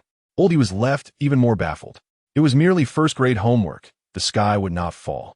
If only he would make a slight effort, just as he attempted to console Cheng Shuo once more. He was interrupted. "I feel as though the sky is falling because I did my son's homework." Oldie was taken aback, his voice caught in his throat. He had never anticipated such a revelation, left astounded and momentarily speechless. Cheng Shuo's homework had been completed by Cheng Shuo. Because of poor homework, the teacher suggested a transfer to a special school. Did this imply? Oldie's lips began to twitch. Meanwhile, the online audience erupted in laughter at Cheng Shuo's confession. "Left you to the homework? Ha! This is hilarious. Who needs the Spring Festival Gala when we have this show? All responsibility falls on the father." Almost misjudged the child. "Son, it was excellent. Don't do it again next time. Turns out you're the one lacking in education. 9 years of moral education wasted." It must be noted that the atmosphere in Cheng Shuo's live stream had shifted from educational to purely entertaining. Had he behaved like this in the past, helping his son with homework would have drawn scorn from viewers. Yet now, only laughter filled the air. Cheng Shuo's world was not crumbling, for he was already amidst the ruins. After witnessing so many of his peculiar behaviors, would one more truly matter? At that moment, the three experts seated at the judges' table wore a range of expressions. Some shook their heads, while others stifled laughter. Yet, none seemed inclined to speak. What could they say? That he couldn't even manage first-grade homework? The experts' heads began to ache. Amidst the lively discussions, a trending topic titled "The Class Group Takes a Stand Against the Teacher, Rejecting Shameful Education" quietly ascended the charts. This trend not only captured the attention of numerous parents, but also resonated across various professions and fields, further amplifying the program's popularity. As the instigator, Cheng Shuo, engaged in casual conversation with Oldie, a subtle smile graced his lips. Chapter 26. The plot of the TV series unexpectedly occurred at school. The power of trending topics is indeed remarkable. A single hot search can draw countless bloggers to analyze, interpret, and even criticize. Consequently, a plethora of videos blossomed online. This not only garnered widespread attention for the program, but also propelled the name Cheng Shuo to viral fame. Such remarkable popularity naturally attracted the attention of the television station. Is this the parenting show recommended by Director Liu? It appears quite promising. In a conference room, several station leaders and relevant personnel were intently watching the live broadcast. Among them was Lu Xiaorong, the daughter-in-law of teacher Zhong Shuqin. As soon as the leaders mentioned her, Lu Xiaorong promptly interjected, affirming that she found many segments thought-provoking.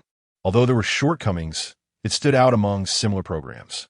Lu Xiaorong maintained an objective stance, refraining from exaggerating the show merely due to her son's transformation. She focused on the facts. To ensure impartiality, she even invited several station leaders to observe. The data was impressive.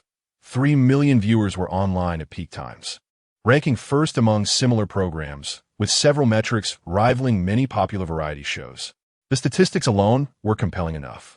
However, would the actions of this father spark controversy? It was Huang Shan, another director, who raised this concern. He, being involved in educational programming, was acutely aware that high popularity often accompanies high controversy. Particularly within the educational sphere, any misstep could lead to accountability. Cheng Shuo's statements had, on several occasions, danced perilously close to these pitfalls. This prompted them to deliberate cautiously. Huang Shan's words plunged the station leaders into contemplation. Since Liu Xiaorong had recommended this program, they had been closely monitoring it. From allowing children to play video games to confronting teachers in class groups, the discussions online had been fervent. Voices of both support and dissent echoed.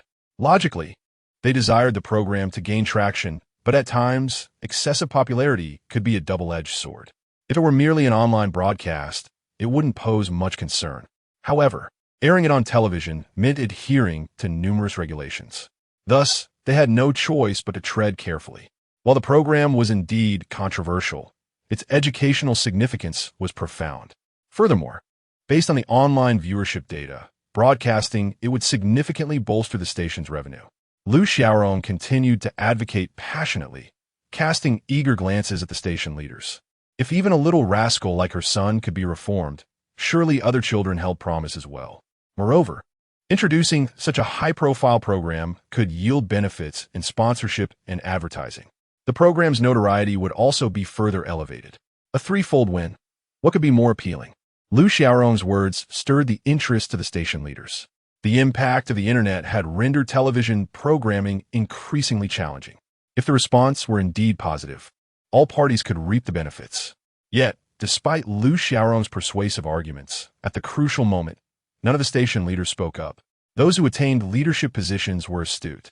If the program succeeded, it would be a collective triumph. If it faltered, the first to endorse it would bear the responsibility. Thus, even if they found it feasible, no one was willing to take the initial leap. Liu Xiaorong, well aware of the leaders' internal deliberations, sighed in resignation and continued, suggesting a collaboration with the program team for a special feature on the Safe Campus initiative spearheaded by the Education Bureau, which was set to occur in the coming days. This approach would not only showcase the program's impact, but also lend credibility from the Education Bureau, thereby mitigating the risks of negative fallout. As she spoke, the eyes of the leaders began to sparkle with interest. Who would refuse an opportunity that entailed no risk?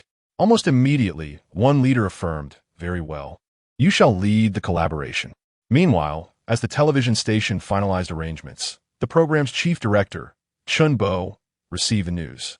A parenting show inherently required alignment with the publicity efforts of the education sector. Collaborating on thematic activities was thus a given. Furthermore, if executed well, the program could be broadcast on television, significantly amplifying its influence and potentially transforming it into a phenomenon. This was an irresistible temptation for Cheng Shuo. Thus, from the moment he received the notification, he set about preparations, determined to deliver an impressive outcome. However, sometimes plans are overtaken by unforeseen events. The Safe Campus event was originally slated for the next day, but Cheng Shuo encountered a predicament today. At the workers' child school attended by Cheng Xiaola, considering that many parents lack time to pick up their children at noon, the school offered a lunch service, allowing children to eat on campus. Cheng Xiaola utilized this service primarily due to his father's laziness. Until now, everything had been proceeding smoothly without incident. However, today, while he and Lao were resolving lunch arrangements, the class teacher's call suddenly interrupted them, announcing a collective case of diarrhea in the class and urging immediate attendance.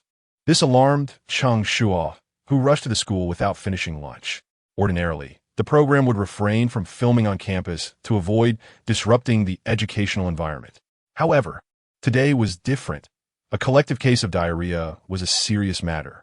Moreover, having just received notice of the related educational event, Lao accompanied him onto the campus. As the incident unfolded, viewers in the live stream began to discuss the situation fervently. A collective case of diarrhea? This was undoubtedly a reflection of the cafeteria's unsanitary conditions. Earlier reports had already exposed instances of children being served spoiled meat. Now this, who was intent on harming these future blossoms of the nation? During my school days, I once found plastic and hair in my cafeteria food. I survived solely by chance. Today's prepackaged meals are cleaner than school cafeterias. How could people be so unethical? Those are children, after all. There was a chorus of outrage demanding that the principal and teachers sample the cafeteria meals first. The viewers expressed deep concern for Xiaola, referring to him endearingly as their internet child. When it comes to food safety issues, there is no shortage of anger, especially regarding the safety of school cafeteria food. The comments section was rife with indignation. Amidst the clamor, Cheng Shuo and Lao He arrived at the school. Upon their arrival, the classrooms and hallways were teeming with people. In addition to parents and children, they spotted doctors and police officers. The sight of such chaos sent Cheng Shuo's heart racing. Xiaola, son. He pushed his way through the crowd. Just as he squeezed in a few steps, he heard his son's voice calling from behind, Dad, I'm here. Turning around, he spotted Cheng Xiaola standing at the entrance, holding a piece of what looked like bread and munching away contentedly. Son, you're so clever, Cheng Shuo exclaimed, rushing over to embrace him. Thank goodness you didn't eat at the cafeteria, otherwise you would have been affected as well. Upon hearing about the collective diarrhea incident at school, Cheng Shuo instinctively assumed it was due to the cafeteria food. However, the reality was quite different. The cafeteria? What is wrong with the cafeteria food? It's delicious. Cheng Xiaola's response left Cheng Shuo momentarily bewildered. If it's not the cafeteria's fault, then what is it? He pointed toward a pale little boy nearby, clutching his stomach. What's wrong with him? Cheng Xiaola glanced toward the direction his father indicated, then leaned in conspiratorially. Dad, you might not believe this, but I encountered a scenario straight out of a television drama right here at school. Chapter 27. The Internet as a living tyrant. The conservatives perceive the radicals as excessively conservative. What is truly going on? Upon seeing that his son was unharmed, Cheng Shuo's curiosity was ignited. He deliberately leaned in, eager to catch every detail. Observing this, Cheng Xiaola also approached, mischievously uttering the two words, poisoning. One was brimming with gossip, while the other wore a devilish grin. The juxtaposition was simply comedic. Under normal circumstances, this would have prompted a wave of teasing. However, the online community's focus was squarely on the poisoning incident, causing the comments to erupt. What a shock, poisoning! This is far worse than food safety. Is this an act of societal revenge? Why target children? How did outsiders gain access to the school? A thorough investigation is imperative. It's infuriating. Who is responsible for the poisoning? If caught, they should face execution. Let's not be so extreme. What about their family? I say, execute the family too, so they have no concerns. The suggestions from netizens were chilling, yet oddly comforting in the bleakness of winter. The internet operates like a living tyrant, with conservatives feeling that radicals are too restrained. The sudden occurrence of this incident caught both the production team and the television station off guard. They had planned to collaborate on a special episode, but the event transpired before any cooperation could take place. Such malicious incidents naturally draw widespread attention, prompting the station to swiftly decide to broadcast the event. After all, newsworthy happenings are bound to receive repeated coverage, making the airing of a parenting program seem entirely appropriate. Consequently, by eliciting emotional responses through reverse parenting, emotional value gained. 155,000. Current available emotional value, 373,000. Simultaneously, Cheng Shuo's confidence 10, patience 10. Cheng Shuo was initially shocked by his son's revelation, and now, hearing about the sudden influx of emotional value, he felt utterly bewildered. He had done nothing to warrant this. Just as he pondered this mystery, he overheard a conversation between Lao He and the production team. It turned out that their program was being broadcast on television, and the trending topic had caused an unexpected spike in viewership. For Cheng Shuo, this was undoubtedly a boon. No one would despise an abundance of wealth. With 300,000 emotional points, he could partake in 3 lottery draws. As he contemplated whether to try his luck, a notification chimed in his ear. Lottery system upgraded, consuming 1,000,000 emotional points allows for 1 super lottery draw. Prizes include fixed assets, advanced skills, special bonuses. Cheng Shuo glanced at the prize pool, and his eyes sparkled with excitement. Not only did the fixed assets include cars and mansions worth millions, but simply acquiring a triple emotional value card would be immensely profitable. Moreover, there were numerous practical advanced skills available. No wonder mere 100,000 emotional points only yielded a disappointing skill like innocent words. It became clear that cheap offerings often lacked quality. With this newfound understanding, Cheng Shuo abandoned the notion of testing his luck and resolved to accumulate a larger sum. Having already amassed 370,000 points, it would be prudent to save up for the grand prize. No wonder men cherish their secret stashes. The thrill was undeniable. The system's voice momentarily distracted Cheng Shuo, causing him to neglect his son. Noticing his father's inattentiveness, Cheng Shuo waved his hand in front of him, asking, "Dad, what's wrong?" His son's gesture jolted Cheng Shuo back to reality, and recalling the earlier conversation, he felt a surge of alarm. Who had poisoned the children? Wasn't the school supposed to prohibit outsiders? When he heard the term poisoning, Cheng Shuo, like many netizens, immediately feared that an extremist was seeking revenge on society. Anxiously, he grasped his son's hand, scanning for any signs of harm. "I'm fine, Dad. The poisoner wasn't an outsider. It was one of my classmates." In stark contrast to Cheng Shuo's anxiety, Cheng Shuo appeared remarkably unfazed, even exhibiting a glimmer of excitement in his eyes. Cheng Shuo found it difficult to comprehend this expression and inquired, "A classmate?" At his words, Cheng Shuo pointed toward the teacher's office and leisurely replied, "Our vice class monitor." Upon hearing this designation, Cheng Shuo's brow furrowed. Although his time as a father had been brief, he was somewhat familiar with the vice class monitor, Zhang Xiaolong. Cheng Shuo's knowledge stemmed from the boy's boastful mother. Whenever Zhang Xiaolong excelled academically or accomplished something noteworthy, his mother would inundate the class group chat with praises, making it impossible to overlook. Yet, how could such a seemingly obedient student engage in an act as extreme as poisoning? What had transpired? As Cheng Shuo continued to question, he couldn't help but speculate. What kind of grudge could a 6- or 7-year-old harbor to resort to such drastic measures? The more he pondered, the more unexpected the answers became. There was no conflict. In fact, they had a good relationship. Hearing this left Cheng Shuo even more puzzled. Nevertheless, he seized upon a key detail. In the ensuing minutes, Cheng Shuo finally gleaned the entire story from his son's account. The poisoning incident was indeed true, but the resulting mass illness was an unfortunate accident. The motive for the act echoed the adage, "Why should there be a Zhuge Liang if there is a Zhou Yu?" Zhang Xiaolong was exceptionally talented, performing well academically, demonstrating capability, and being well-behaved. Among the mischievous students, he stood out, often receiving praise from teachers. However, to Cheng Shuo's surprise, there was another equally commendable student in the class, Luo Li, the class monitor. If not for the comparison, the two would likely have been good friends and the teacher's right-hand assistants. Yet, Zhang Xiaolong's mother, driven by a desire to showcase her son, could not tolerate anyone surpassing him. She pressured her son to outshine Luo Li in every aspect, from grades to class elections, even down to the neatness of his homework. If the competition had been friendly, it might have been acceptable, but Zhang Xiaolong's mother took it to extremes. If he did not outperform Luo Li, he faced punishment. The situation escalated to the point where he was beaten for not completing his homework quickly enough. And the beatings were indiscriminate. She would publicly strike Zhang Xiaolong, whether at school or on the street.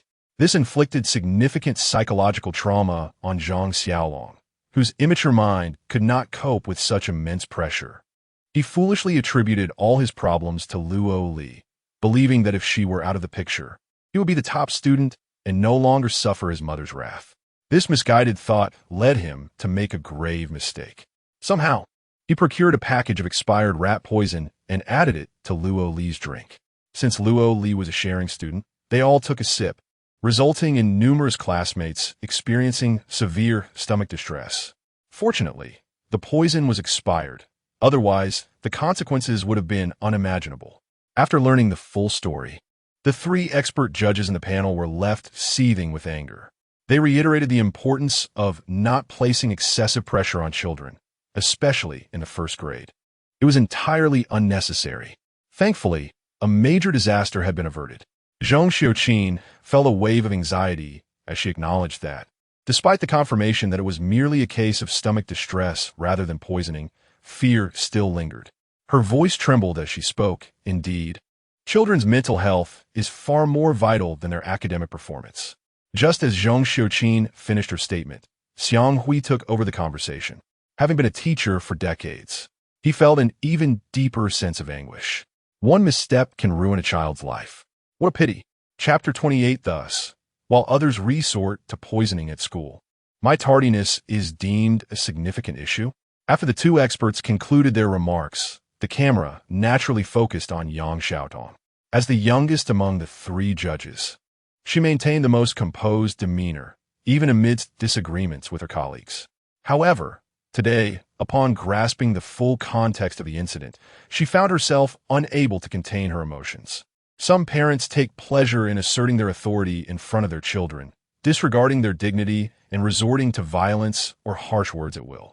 The misguided notion that no pain, no gain permeates their approach to education, creating an environment where a child's mental well-being is inevitably compromised. The act of poisoning is chilling. One shudders to imagine what could transpire in the future. Yang Xiaotong spoke with grave seriousness, her words incisive and striking. Her concerns were not unfounded, as there had been reports of student harming a roommate over a coveted graduate position. The notion that such incidents could occur in an elementary school, particularly among first graders, filled her with both indignation and deep anxiety. The words of the three experts ignited a fervent response among netizens, with comments flooding the screen. The audacity of today's children to poison.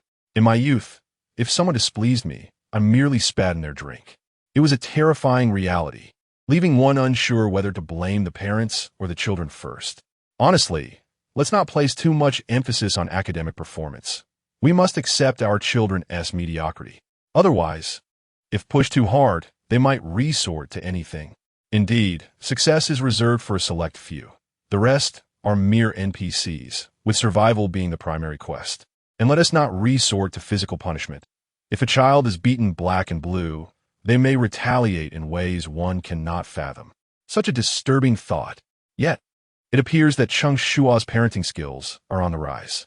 This unforeseen incident caused an explosive surge in viewership for Cheng Shuo's livestream, surpassing 3 million online viewers. The backend had to urgently add 2 more lines to maintain a smooth broadcast. However, despite this soaring popularity, Cheng Shuo remained preoccupied with his son, Cheng Xiaola. The thought of poisoning was terrifying. Cheng Xiaola, perceptive as ever, sensed his father's anxiety and promptly reassured him, "Dad, I'm fine. My grades are poor. They would target me." He spoke with a hint of pride, prompting a slight twitch at the corner of Lao He's mouth. Yet, he was correct. Others seeking advancement might eliminate the top student, but Cheng Xiaola's grades posed no threat. In fact, others likely preferred more cannon fodder like him. Cheng Xiaola was astutely aware of his standing. Nevertheless, his comforting words toward his father were quite touching, creating a warm atmosphere. One would assume Cheng Shuo would follow the netizens' expectations and display a heartwarming father-son moment. But unexpectedly, he became serious. "Son, you've misunderstood. I'm not worried about others trying to harm you.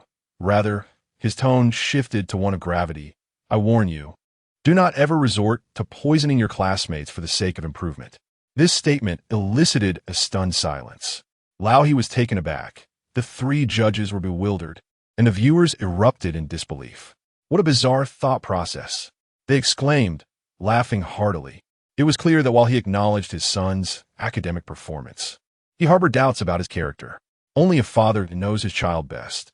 Perhaps there is something he is aware of. It could very well be that, like father, like son. The humor of Cheng Shuo's response was not lost on the audience, as their laughter intensified. Despite the incident affecting only a handful of students, its ramifications were severe. Those involved were taken away, and relevant school officials and homeroom teachers were summoned for discussions. Students were dismissed for half a day, with parents called to retrieve their children. Given this arrangement, Cheng Shuo assumed he would take his son home, forgetting that he had been summoned as well due to Cheng Xiaola's incomplete homework. Lao He, however, recalled this detail just as they were about to exit the school. "Aren't you going to speak with the homeroom teacher?" he reminded Cheng Shuo. At that moment, Cheng Xiaola, with impeccable timing, chimed in compared to poisoning. "Is my unfinished homework really a big deal?" His comment left Lao He speechless. In comparison, the failure to complete homework paled in significance. Cheng Xiaola's rhetorical prowess was formidable, especially with his eccentric father backing him up. Cheng Shuo's boldness stemmed from the understanding that in light of such a major incident, Teacher Wang would undoubtedly be overwhelmed with responsibilities, attending to sick students, calming anxious parents, engaging with school authorities, and drafting various reports. How could she possibly attend to them? Cheng Shuo was aware of this reality, which gave him the courage to humorously indulge his son's remarks, inadvertently heightening the comedic effect. The viewers roared with laughter once more. How is it possible to possess such talent? While others rehearse jokes, they effortlessly provide entertainment at a moment's notice. Indeed, compared to the gravity of the incident they had uncovered, his unfinished homework was hardly a matter of concern. So, while others resort to poisoning at school, my tardiness is a grave issue. So, my scoring only 15 in English is a calamity. Likewise, not wearing a school uniform is not a concern. A certain middle school student remained silent, merely sharing the commentary. Chapter 29. Raising a child is like pruning a tree. If you do not prune firmly, it will grow awry. Just as the mood had begun to improve, the barrage of comments from netizens, filled with memes and excuses, ignited an unnameable anger within the hearts of the three judges. It was twisted, utterly twisted. The favorable impression they had briefly held of Cheng Shuo crumbled in an instant, reverting to a state of discontent. Fortunately, the judge's attitude did not affect the program's popularity. Due to the broadcast, the television station reaped the rewards, with viewership unexpectedly exceeding 1. The data analyst rubbed his eyes, fearing he had misread the figures. As a local television station, their ratings typically hovered between 0.6 and 0.8 unless they aired major events or popular dramas. The main channel struggled, and the subsidiary channels fared even worse, particularly the education channel, which often languished below 0.1, consistently at the bottom of the rankings. However, no one anticipated that within just half an hour of airing Our Family Has Children Growing Up, the viewership would surge tenfold, surpassing that of the main channel. This astonished even the most seasoned data analysts. The remarkable effect stemmed from the program gaining notoriety through Cheng Shuo. Not only did it frequently trend on social media, but related videos also dominated major short video platforms. The program's official account garnered countless followers, leading the field among similar shows. The most telling manifestation of its popularity was the live stream, which maintained over 3 million online viewers, with a barrage of comments becoming so dense it resembled a mosaic. Some viewers reveled in the lively atmosphere of the comments, enjoying the shared experience of watching the live broadcast together. Others, however, preferred an immersive experience, favoring the larger screen of a television for a more comfortable viewing, especially suitable for family gatherings. With such an audience, it was difficult for ratings not to rise. Among those contributing to the viewership was a particular family. In a certain neighborhood of the bustling metropolis, after completing a batch of goods, the factory enjoyed a rare 2-day holiday. Seizing the opportunity for rest, old Lu and his brother cozied up in their rental apartment, shelling walnuts while watching television. The 25-inch old television displayed Our Family Has Children Growing Up. "Brother, are you also seeking wisdom from this program?" Lu's brother inquired. "No wonder you have raised Yang so well. He is now attending a high school in the metropolis.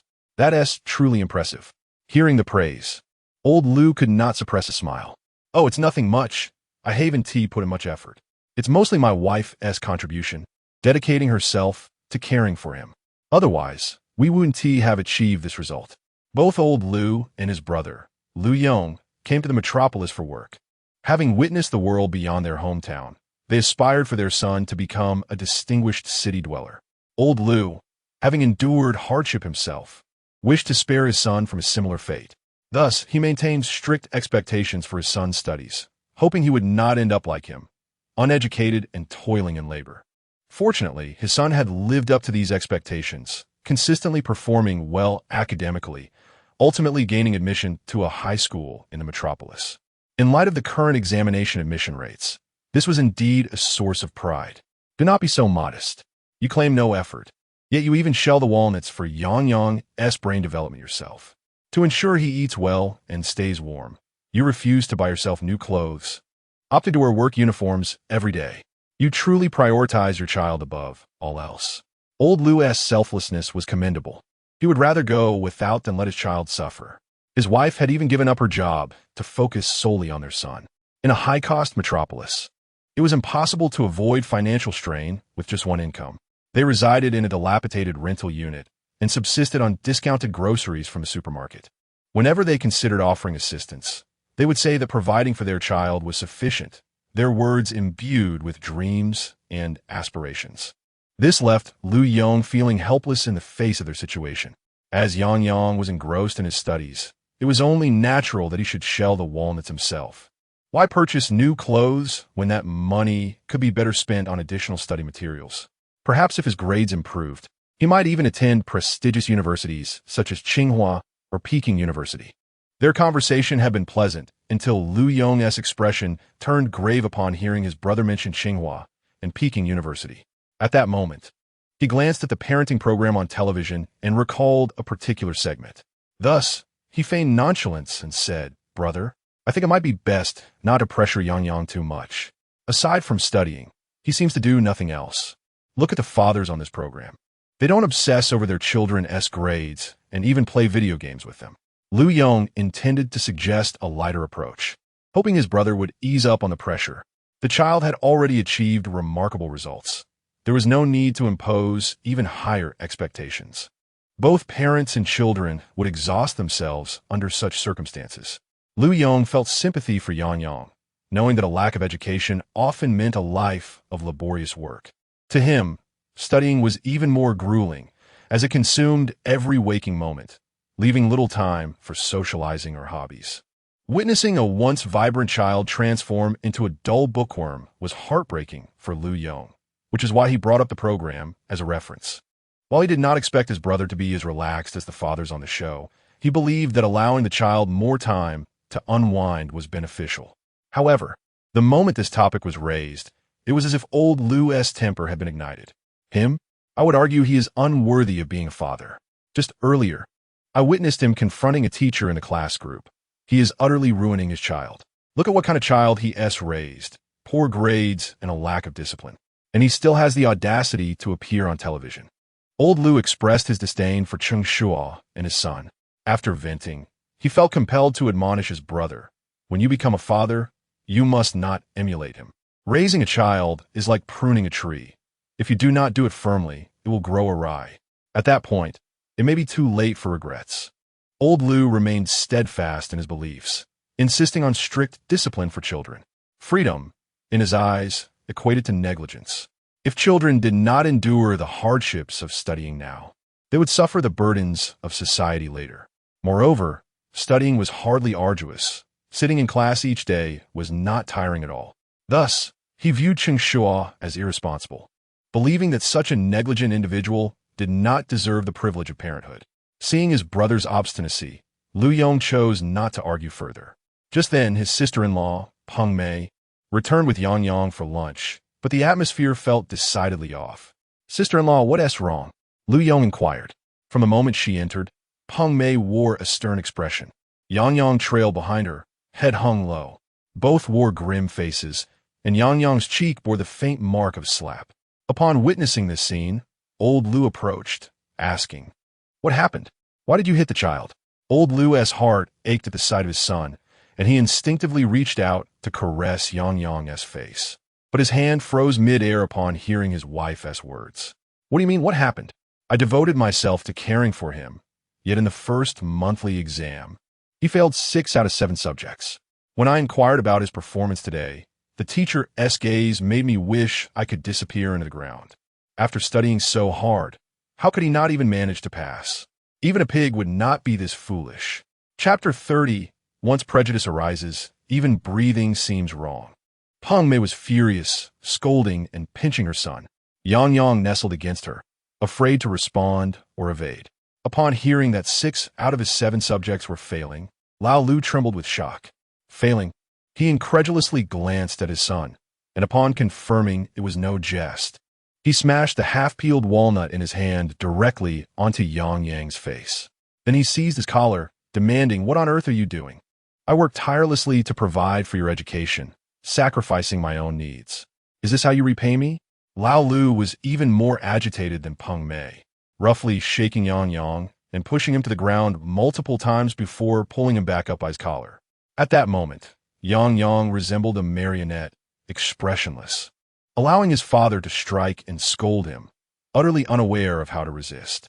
Realizing the situation was escalating, Lu Yong hurriedly intervened to separate them. "Let us talk calmly. Don't damage the child." Yet, this intervention only ignited Lao Lu's fury. With reddened eyes, he shouted that he wished to beat this useless child to death, expressing his disappointment at having expected success only to find failure. "Does this performance justify my sacrifices? Eating walnuts to nourish the brain? What nonsense! Let him starve. That would save food." Lao Lu was beside himself, disregarding his son's feelings entirely, hurling insults without restraint. Lao Lu's rage was intense, but Peng Mei was equally distraught. She collapsed onto the floor, pounding her thighs and lamenting, "Why is my life so miserable? I poured all my effort into my son, hoping he would succeed and allow me to enjoy some comforts. It has all been in vain. Life is meaningless. I no longer wish to live." With a mad father, a weeping mother, and a mute son, the household descended into chaos. Fortunately, there was an uncle who remained rational. Lu Yong knew that Yang Yang had always performed well academically. Otherwise, he wouldn't have been accepted into a high school in the bustling metropolis. But how could he be struggling to even pass now? With his brother and sister-in-law caught up in their anger, he could only ask Yang Yang for an explanation. "Yang Yang, tell your uncle what is going on. Did a cold affect your performance? If so, assure your parents that you'll do better next time." While his parents' scolding left him unmoved, his uncle's words brought tears to Yang Yang's eyes. He cried, "Uncle, I truly don't understand. The English class is taught by a foreign teacher, and I can't comprehend. I've never encountered the experiments they conduct. I'm only in my first year of high school, but many classmates are already studying second-year material. The curriculum is different from what I studied before, and I don't know how to catch up. Other students can seek tutoring after class, but I can only self-study. I've tried, but I just can't keep up." Yang Yang cried bitterly, his tears flowing freely, and Lu Yong felt his heart ache for him. After hearing him out, he fully understood Yang Yang's predicament. The educational resources in the metropolis were undoubtedly beyond those of their small county. Yang Yang might have been among the top students back home, but here, he was merely average. The era of relying solely on personal effort had passed. What was needed now was family support. If one couldn't understand, then one should hire a tutor. If one couldn't keep up, then outside help was necessary. The physical and chemical experiments that were inaccessible in the county school were commonplace here. The teaching pace was also much faster than what was encountered in the county. Teachers knew that students would be ahead in their studies, so they would only lightly cover topics in class. It was inevitable that struggling to adapt to such a foreign learning environment would lead to poor performance. However, Lu Yong understood that once Yang Yang adjusted, things would improve significantly. Yet, Lao Lu and Peng Mei were utterly oblivious to this. Upon seeing Yang Yang's poor grades, they felt as if the sky had fallen.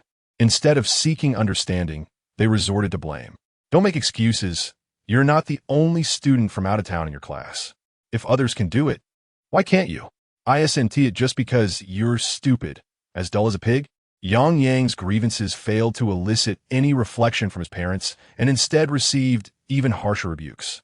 "Mom, you really need to," he attempted to explain, but before he could finish, Lao Lu delivered a harsh slap. "You dare talk back." After the slap, half of Yang Yang's face swelled. He stubbornly covered his face, neither crying nor speaking, reverting to his earlier blank expression. He thought that if he remained silent, his parents would calm down. However, to his dismay, they only grew angrier. Peng Mei rose from the ground and yanked Yang Yang by the ear, exclaiming, "You still have an attitude? Who do you think you're showing that face to?" Speaking was wrong, and remaining silent was also wrong. This provoked Lu Yong, who could no longer stand by. He stepped in front of Yang Yang and said, "Brother, sister-in-law, what are you doing?" Yang Yang wanted to explain, but they perceived it as backtalk. If he didn't explain, they accused him of sulking. "What do you want him to do?" Lu Yong was also infuriated, raising his voice. His loud outburst managed to calm the couple somewhat. "Being mabindet et Yang Yang. Fine, then you speak." When Yang Yang was previously interrupted, he had something to say, but now, when they wanted him to speak, He was too upset to utter a word. This further enraged Lao Lu. Has he gone mute? He then attempted to kick Yang Yang, but Lu Yong blocked him. At this point, Yang Yang was utterly overwhelmed with sorrow, tears streaming down like pearls spilling from a broken string, falling one by one to the ground. Despite the child's distress, he received no comforting words. Crying, crying, a man only knows how to cry. What a display. At that moment, Lu Yong truly witnessed the absurdity of prejudice, where even breathing seemed erroneous. Speaking was deemed backtalk, silence was interpreted as mutism, and tears were seen as mere theatrics. Regardless of what he did, it was all wrong. The suffocating feeling from constant suppression made even Lu Yong, as an adult, feel distressed. How much more so for Yang Yang, who was still a child. Brother, sister-in-law, what you're doing is wrong. Lu Yong attempted to communicate with his brother and sister-in-law. However, their rigid mindset rendered dialogue ineffective, only intensifying their fervor. We are wrong. We've practically given our hearts to him. To ensure he could attend school in the metropolis, we've offered countless gifts and pleaded with many. Rain or shine, we've taken care of him, serving 3 varied meals a day. To ensure his nutrition, I even peeled each walnut by hand. We've done so much. What more do you want? Just look at how he repays us. The more Lao Lu spoke, the more aggrieved he felt, his eyes filled with resentment. By the end, he found himself in tears. He had vented his frustrations, yet Yang Yang's expression grew increasingly despondent. It was at this moment that Peng Mei echoed, "Had I known the child would turn out this way, I would never have given birth to him." This single remark became the final straw for Yang Yang. He cried out, "Yes, you regret having me. I regret coming into this world. I'll go die right now." With that, he dashed towards the balcony. Chapter 31. The Silent Echoes of the Online Community. The sudden scene left everyone present utterly bewildered. Lao Lu and Peng Mei were particularly paralyzed with fear, their minds racing to intervene, yet their bodies seemed unresponsive to the signals.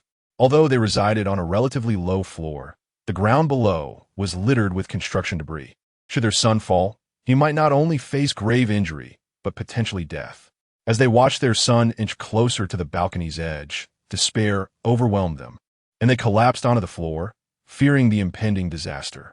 Fortunately, Lu Yong reacted swiftly, rushing forward to pull Yang Yang back from the balcony's brink. "Stay calm, Yang Yang. Uncle is here," Lu Yong reassured the boy, his gaze piercing through to his brother and sister-in-law, as if to convey, "Is this what you wanted?" The earlier incident had plunged Peng Mei into a depth of despair. Even though her son was now safe, the lingering fear ensnared her. A torrent of memories flashed before her eyes. Her son's first steps, his first utterance of mama, the moment he proudly brought home his certificate of achievement. Each memory felt like a dagger to her heart. Previously, even for the smallest tasks, like washing the dishes, her son had received praise. How had it come to this? Where every action seemed to be deemed wrong. Her son was undoubtedly remarkable. His achievements adorned the walls of their home. He was the favorite student of his teachers, and the envy of other parents. When had the accolades transformed into harsh words of being dim-witted and unworthy of life, accompanied by regrets over his very existence? Peng Mei was engulfed by remorse, her emotions unraveling, while Lao Lu felt equally tormented, nearly fainting at the sight of his son's resolute demeanor. Every sacrifice he had made was for his son's benefit. How had it spiraled into this? Was it truly wrong to impose discipline and demand diligence in his studies? Suddenly, he recalled a program he had recently watched, where a teacher admonished a child for failing to complete his homework. If it were his son, he would have rushed to school to unleash his anger. Yet, the father's response was strikingly different. "My son is truly handsome." The contrast between praise for mistakes and the indiscriminate censure his own son faced was stark. It was no wonder that other children could express themselves freely, while his son remained reticent, reluctant to utter a word. What he had perceived as an inability to articulate was, in fact, his son's suppressed nature. Lao Lu regretfully struck his head in frustration. His regret was not limited to this moment. After a poor exam performance, how could he have uttered such nonsensical phrases? The other child had also failed, yet the parent's attitude was entirely different. It became clear why other children exuded optimism while his own remained withdrawn and introverted. The pressure of academic expectations was immense, and instead of alleviating the burden, he had only added to it with harsh reprimands. He understood, well, that excessive pressure could lead to explosive reactions, yet he had mistakenly believed his son could withstand it. At this moment, Lao Lu was overwhelmed with regret. If anything were to happen to his son, he would never forgive himself. As Lao Lu and Peng Mei reflected on their actions, Lu Yong continued to comfort Yang Yang. The room fell silent, and the television's sound became exceptionally clear, broadcasting a live report on a school poisoning incident. The more Lao Lu watched, the more terrified he became, as the pressures of academic performance had driven a student to such desperate measures. The only distinction lay in whether one harmed others or oneself. Regardless of the choice, both paths were laden with lifelong remorse. In that instant, Lao Lu experienced a profound epiphany. Steeling himself, he approached his son, saying, "Yang Yang, I will no longer pressure you. Let things unfold naturally. Should you achieve greatness, your father will take pride in you. Should you lead a modest life, you will still always be my beloved child." The live coverage of the poisoning incident garnered widespread attention from society, igniting numerous trending topics online.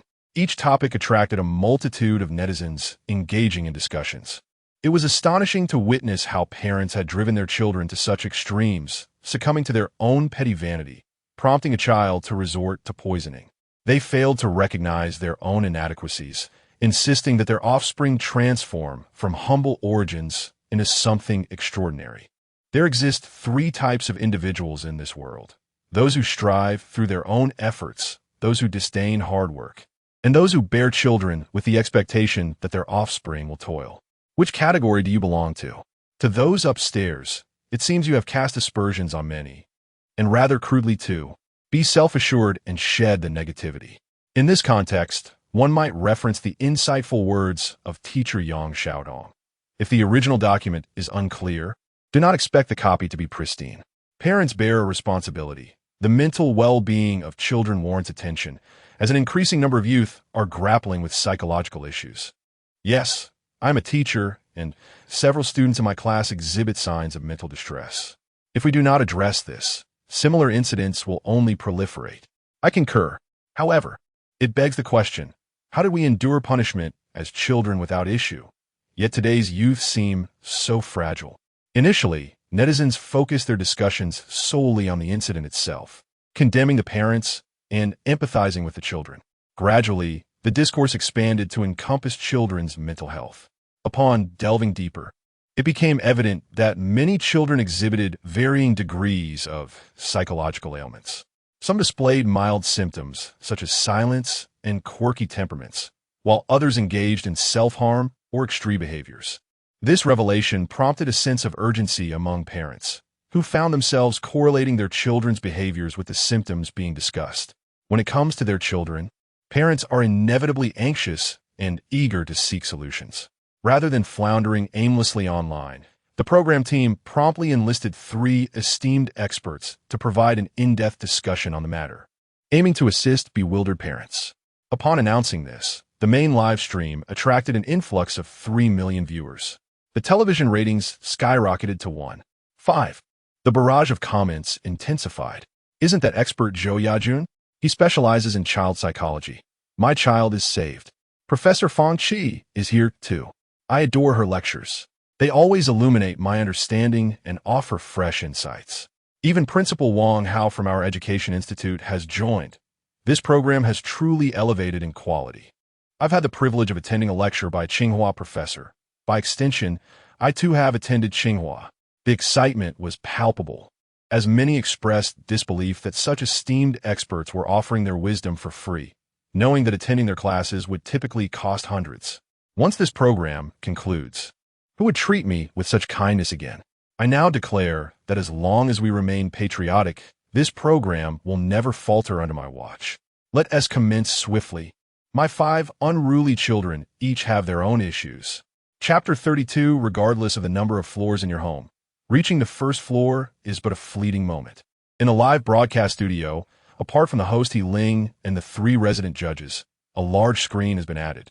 This screen connects us to three of the nation's most esteemed experts: sociologist and child psychologist Professor Zhou Yajun, seasoned psychological mentor Professor Feng Qi, and retired educator Mr.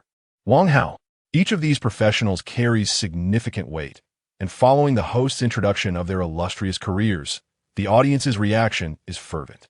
After the special guests are introduced, the topic of the day unfolds. He Ling extends a warm welcome to all attendees, emphasizing our singular focus, the psychological well-being of children. Following a brief opening statement, she turns her gaze to the large screen and poses a pressing question. The pressures of academic achievement have always existed, and the aspirations of parents have never waned. Yet, I ask you, esteemed experts, why is it that children of the past, even when subjected to harsh discipline, seemed unscathed, while today's youth grapple with myriad psychological issues? As her words resonate, the online comments explode in activity. The consensus emerges. It is the result of indulgence. Today, as children, often the sole focus of their parents' affections, grow up pampered and untested, unable to withstand even minor setbacks.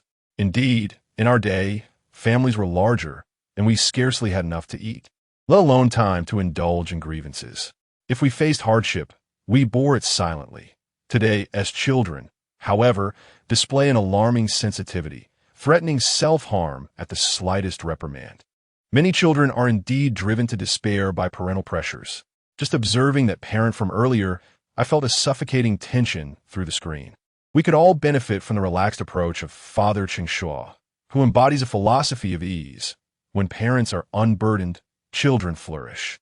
Cheng Shuo's mental state sets him apart from 99% of parents nationwide. Whenever a negative case emerges, Cheng Shuo finds himself lauded by netizens. Initially, many disagreed with his parenting style, but the stark consequences of contrary methods are undeniable, gradually silencing dissenting voices and amplifying support for him. As the online discourse flourishes, the three experts engage in a brief discussion after He Ling's inquiry, ultimately deciding that the eldest among them, Mr. Wang Hao, should respond. He articulates that the myriad psychological issues facing today as children stem not only from parental influence and environmental factors, but also from a fundamental imbalance in emotional support. A former principal, his erudition is palpable, though his vocabulary may be somewhat opaque. Fortunately, his remarks open the floor for a lively exchange among the other experts. Indeed, Professor Zhou Yajun interjects with a smile, recalling that children of the past, regardless of their mischief or ridicule from teachers, could find solace among empathetic peers. Even when burdened with grievances, they had companions to whom they could confide, thus restoring their emotional equilibrium and preventing the onset of psychological issues. This elucidation resonates with the online audience, who grasp the concept of emotional balance. However, understanding the principle and fully comprehending its implications remain distinct. Professor Feng Qi's subsequent insights bridge this gap effectively. Never underestimate the significance of friendship, she asserts gently. When you voice your complaints about parental injustices, friends can offer substantial emotional support. Some provide tender reassurances, while others inspire resilience, recalling their own struggles with parental discipline without complaint.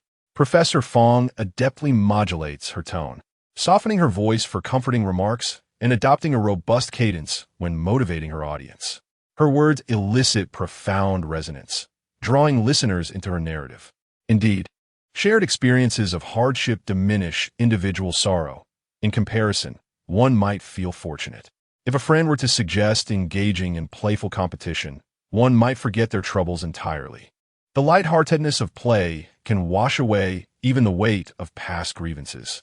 The lively online debates continue as experts in the studio delve deeper into discussion. Children of yesteryear could swiftly process their troubles through outdoor play, while today, after facing criticism from teachers, they return home, lacking the buffer of companionship to mitigate their distress. This accumulation of unvented emotions can surely lead to illness. Many adults seek refuge in their vehicles after a taxing day, highlighting the need for emotional release. Therefore, it is vital to allow time for emotional processing rather than confronting difficulties head-on. Moreover, parents must exercise wisdom, refraining from imposing undue pressures on their children. As reaching the ground floor, regardless of the number of levels above, is but a momentary affair. What began as an impromptu discussion has elevated the entire program.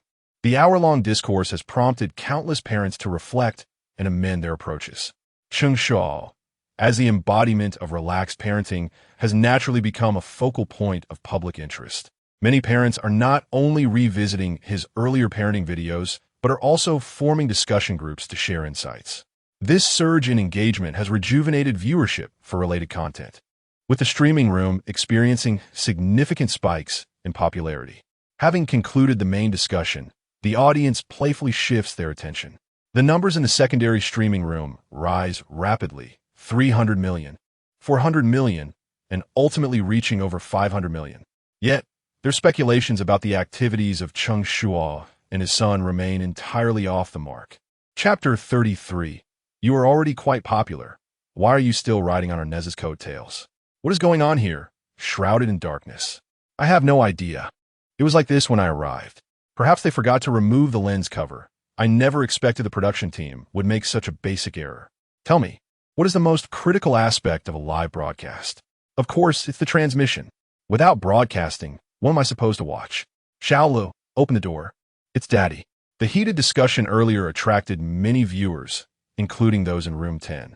However, no one anticipated that upon their return, they would be utterly transformed. This scene caught the attention of the show's director, Chun Bo, who immediately inquired, "What is happening? Is there an issue with the equipment or a line failure?" This father-son duo is the program's golden goose. A minute of black screen incurs substantial losses. We don't even know how long this situation has persisted, and there hasn't been any system error reported. There are no issues, came the hasty reply from the relevant staff. The equipment is intact, and the lines are functioning normally. So how? Just as Chun Bo was about to press further, he keenly noticed that the screen was not entirely black. A faint glimmer was perceptible. Turn up the sound. The staff member, quick to act, immediately boosted the volume without hesitation.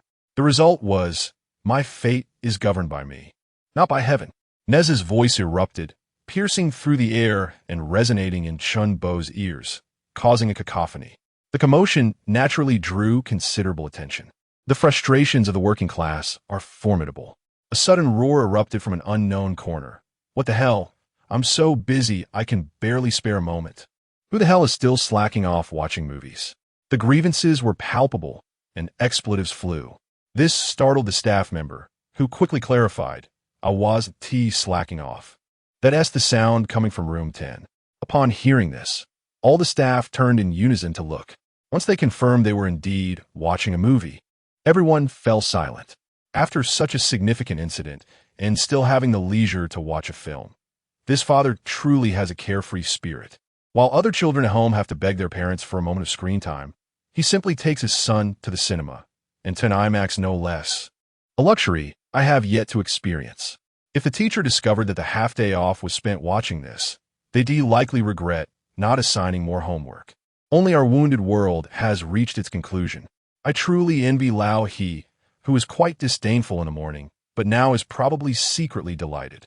They thought they were the most difficult group to manage, yet they turn out to be the most enjoyable. If possible, I would love to shadow them for a couple of days. The staff's tone brimmed with envy. They were working tirelessly, snatching meals on the go, while others leisurely munched on popcorn and enjoyed a film.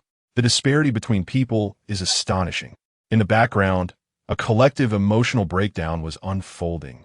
And thanks to the staff's actions, the viewers in the live chat also became aware of Cheng Shuo and his son's activities.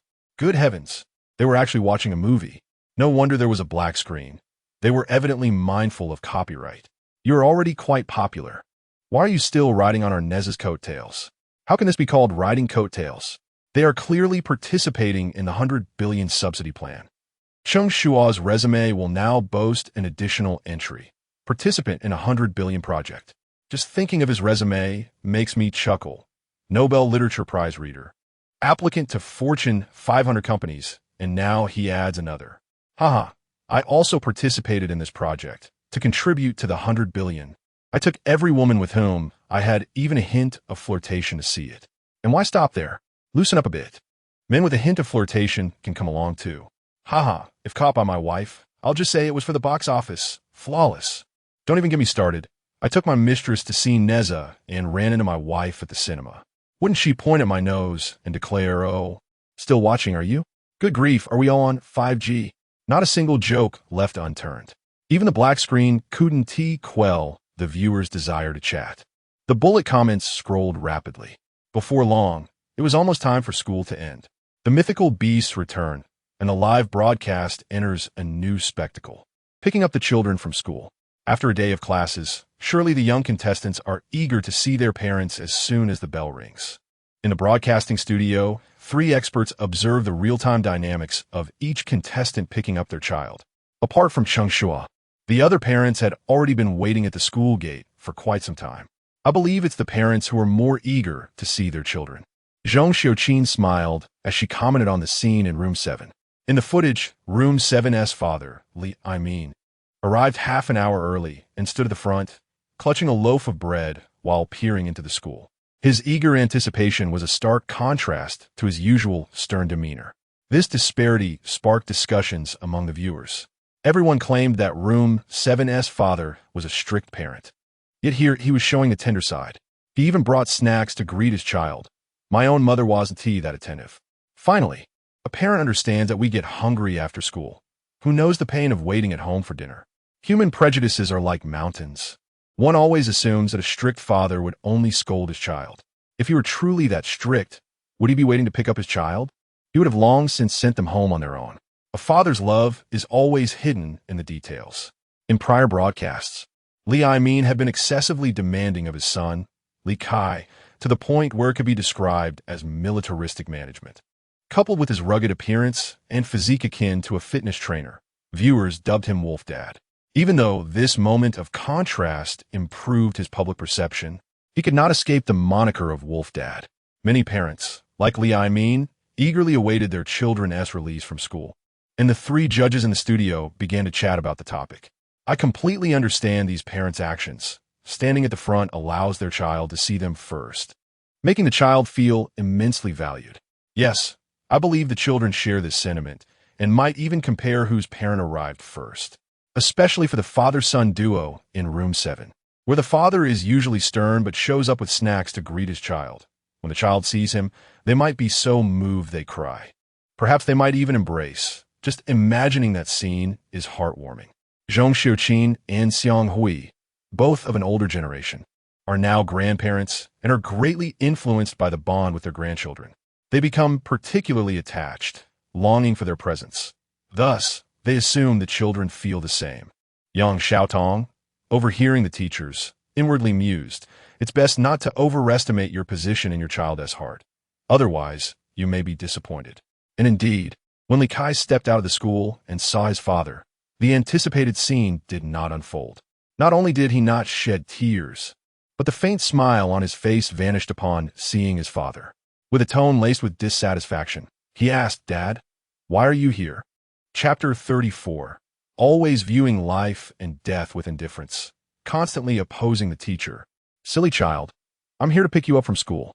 Li Aimin stepped forward, intending to ruffle his son's hair, only to have him deftly evade the gesture.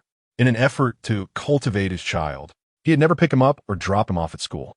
Today, however, he made an exception, hoping to mend his public image and garner some support. For his strict parenting style had not gained favor among internet users, especially after an incident involving another father and son. Yet, now that they had surpassed him, leaving him in their dust, he felt the urgency to take action. After all, participants in this show were motivated by the monetary reward, and he too needed to strive for more. Thus, not only did he make the unusual choice to personally pick up his son, but he also brought along a loaf of bread, a treat he typically forbade. He anticipated a joyful reaction, yet was met with indifference. His son seemed almost displeased. Li Aimin shook his head, hoping it was merely his misperception. Faced with his father's rare display of warmth, Li Kai opted to disregard him. After a brief acknowledgement, he continued on his way. His father's response left Li Aimin feeling somewhat embarrassed, prompting him to hastily catch up. "What's wrong, son? Aren't you happy that I came to pick you up?" Despite his strict demeanor, Li Min would never stifle his son's voice. Noticing his father's inquiry, Li Kai paused, replying, "Dad, either we always do this or we don't at all. This sudden pickup, what does it mean?" Li Kai genuinely felt discontent. His father's strictness left him unable to relax at home, while teachers monitored him at school. The journey home was one of the few moments he could claim as his own, time to play with cats and dogs, boast and frolic with classmates, indulge in forbidden snacks like roasted sausages, or even chase after a bus. Today, however, his father's arrival meant he could do none of these things. Playing with animals would be deemed unsanitary. Engaging with friends would be seen as immaturity, and consuming junk food or running after buses was out of the question. Who could find joy in that? From Li Min's perspective, his rare act of picking up his son seemed like a generous gesture, one that should evoke tears of gratitude, or at the very least, a cheerful response. He could not comprehend his son's reaction. Yet many viewers in the live stream resonated with the sentiment. It appeared that children generally disliked being picked up by their parents. He had thought it was just his daughter. Typically, the act of picking up children was more about parental desire than the child's preference. If safety were not a concern, children would prefer to return home alone. Yes, it's the unexpected display of paternal affection that's unsettling, someone remarked. Is it possible to misjudge a pickup? While it was indeed a misstep, it was akin to a sudden work inspection during a leisurely day or a husband returning home unexpectedly. Who would relish such surprises? Admittedly, the previous dismissive comments were rather loud. The notion that the situation with the seventh father and son was an anomaly was challenged when the judges observed numerous families exhibiting similar dynamics. Were today's children truly so estranged from their parents? In their youth, they had eagerly awaited such pickups. Zhong Xiuqin struggled to comprehend, while Xiang Hui wore a look of confusion. Only Yang Xiaotong, witnessing this predictable scene, smiled and remarked, "In the past, families had multiple children, and parental love was a scarce resource. Acts of affection, like picking up children, were naturally desired. Now, with only one child per family, every action is scrutinized, leading them to yearn for personal space." Yang Xiaodong's insights illuminated the underlying reasons. Children of yesteryear had more free time but less parental affection, while contemporary children not only had parents but also grandparents constantly watching over them. With so many eyes on one child, they craved their own private moments. It wasn't that they disliked their parents. Rather, they cherished their freedom. I've noticed another issue. Yang Xiaodong's voice drew their thoughts back. The two turned to her in unison. Today's children are not only reluctant to spend time with their parents, but they also show little desire to converse. During pickup times, it's either silence or one-sided inquiries and responses. I scarcely see any genuine conversation. Her observation struck a chord, igniting a frenzy of commentary in the live chat. Conversing? 3 questions revolve around grades. How was school? What did you eat for lunch? How much homework do you have? My mother asks those 3 questions daily, and it's driving me mad. Memories of shared experiences flooded back. As one participant lamented, "I love my parents dearly, yet I yearn for moments without their involvement." Ultimately, it boiled down to a lack of common topics. If they could engage in shared activities and conversations, children would be more inclined to enjoy their parents' company. Engaging in activities and conversing together? Isn't that the reality of the 10th family? The conversation shifted unexpectedly towards Cheng Shuo and his son. Indeed, whether playing games or engaging in lighthearted banter, or even unconditionally defending his son, such dynamics were absent in many households. Singularly highlighting these aspects would outshine countless parents. While other families struggled to engage their children in conversation, in Cheng Shuo's household, it was quite the opposite. There were moments when he even felt the urge to shush Cheng Xiaola to let him speak less. This was the distinction, the disparity. Having witnessed numerous muted and uneventful parent-child interactions, viewers began to reminisce about the exuberance of the 10th family's live stream. Even the 3 judges shared this sentiment. Consequently, their attention shifted back to the 10th live stream. Just then, the movie ended, and the screen flickered to life, displaying a scene of indifference towards life and death, a defiance against authority, and an aversion to homework. Before the content was fully discernible, Cheng Xiaola's voice rang out. As they comprehended his words, the judges' mouths twitched in unison. who endowed him with such audacity to brazenly declare his refusal to do homework and challenge his teacher? Was this truly the demeanor of a student? The judges began to scrutinize his actions. Yet, upon glimpsing Cheng Shuo beside him, the audacity of Cheng Shuo's behavior seemed somewhat justified. After all, he was dealing with such a father. What began as scrutiny morphed into speechlessness, in stark contrast to the judge's bewilderment. Viewers in the live stream erupted in laughter upon witnessing the scene. Ha ha ha, what a talent. He can even rewrite lyrics. Someone quipped, I've forgotten the original lines. This isn't rewriting. It's outright plagiarism. Lu Sun plagiarizing Zhou Shuren. Another chimed in, I almost lost my composure, unable to bear his exuberance. It was high time to bring up Madame En's alchemical exploits. My friend, are you trying to slay me? Life is too arduous. Perhaps it's best to indulge in such joyous live streams. Chapter 35. If your mouth is too idle, go lick a toilet. Stop babbling here. Life and death have always been regarded with indifference, and I often oppose my teachers. My fate is in my own hands, not dictated by heaven. I refuse to do homework and prefer to be a deity. Immersed in the film, even after the credits rolled, Cheng Shuo remained lost in the narrative, gesticulating animatedly. With his round face and playful demeanor, he exuded an infectious charm, further accentuated by his witty remarks, naturally attracting the attention of many passersby. What an adorable child. Is this how my grandmother's dream grandson looks? I must show this to her. He would make a perfect little Neza.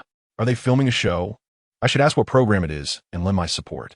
However, Cheng Shuo's exuberance was not universally appreciated, especially by parents who had brought their children to the cinema. His antics had become a negative example of behavior, leading to admonishments directed at their own kids. Darling, you must not emulate him. Opposing teachers is unacceptable. We must respect our educators. They're always right. You must complete your homework diligently. Neglecting it will hinder your future. Their voices were loud, entirely disregarding the children present. Initially, Cheng Shuo was brimming with enthusiasm, but upon hearing such remarks, his expression shifted to one of discomfort. He restrained his movements and silenced his dialogue, becoming increasingly dejected. Yet, the critical voices showed no signs of abating. Parents should correct their children's behavior promptly. This is simply outrageous. Yes, while it's acceptable for your child to lack ambition, they shouldn't lead others astray. Surely, the father can't believe his child is clever for altering those words. A perfectly uplifting film has been tainted. None were spared from this moral high ground. Even Cheng Shuo became a target of ridicule. This relentless mockery further eroded Cheng Shuo's confidence, compelling him to lower his head and move silently forward. How had the path to exit the cinema become so interminable? Observers online felt a pang of sympathy. Shuo, don't listen to them. They're just barking dogs. If they have nothing better to say, they should go lick a toilet. I wish I could so their mouths shut. Once filled with joy, my own spirits plummeted due to this disruption. Was this not akin to the events in Room 8? Why must today, as children, endure such biting mockery? What had transpired in Room 8? It turned out the same scene was unfolding in two different live broadcasts simultaneously. In Room 8, the live feed depicted a school setting. Several students, including Lu Chong, were being held back for failing to memorize their lessons, while their parents waited outside. The waiting was tedious, prompting conversation among the parents. Isn't Lu Chong doing well academically? Why is he being held back? He struggles with Chinese. Memorization is particularly challenging for him. Initially, the dialogue was benign, but gradually it devolved into a competition of superiority. I believe language is easy to score in. With a little effort, one can easily achieve 80 points. Lu Chong performs well in other subjects, but his Chinese can't compare to my child's. His memory is so poor he might benefit from supplements. This doesn't seem like a memory issue. Perhaps we should assess his intelligence. How can one excel in math, yet only score 60 or 70 in language? That is quite skewed. It's quite amusing. It's like being crippled in one leg. Their loud chatter reached Lu Chong's ears, rendering him increasingly anxious. Though he had memorized most of the text through rote learning, the negative comments blanketed his mind, leaving him unable to recall a single word when called upon to recite. He had no choice but to start over. Yet, words like subject bias, cripple, and intelligence issues took root in his mind, preventing him from remembering anything further. His confidence began to crumble, and his agitation mounted. His experience mirrored that of Cheng Shuo. Both faced criticism and ridicule, enduring verbal assaults that shattered their self-esteem. This uncanny coincidence had not been anticipated by the program as producers, yet was indeed a quintessential scenario. Everyone was eager to witness how parents would address such shared challenges. The gaze of viewers and judges was fixed upon both live streams. In Room 8, hearing others speak ill of his son caused Lu Dazhuang considerable embarrassment. Regardless of his inner turmoil, he maintained a smile. To outsiders, he appeared to be a patient and cultured individual, a sentiment echoed by teacher Cheng Shuo. It was evident that Lu Dazhuang remained composed, exhibiting a high level of cultivation, unwilling to engage in petty disputes. Even when faced with grossly offensive remarks, he remained unfazed. Following Cheng Shuo's comment, Xiang Hui chimed in, stating, "When others insult me, it reflects their low character. If I retaliate, I'm merely stooping to their level. It's as if a dog bites a person. Must the person bite back?" Xiang Hui was merely an echo, regurgitating others' thoughts without presenting his own.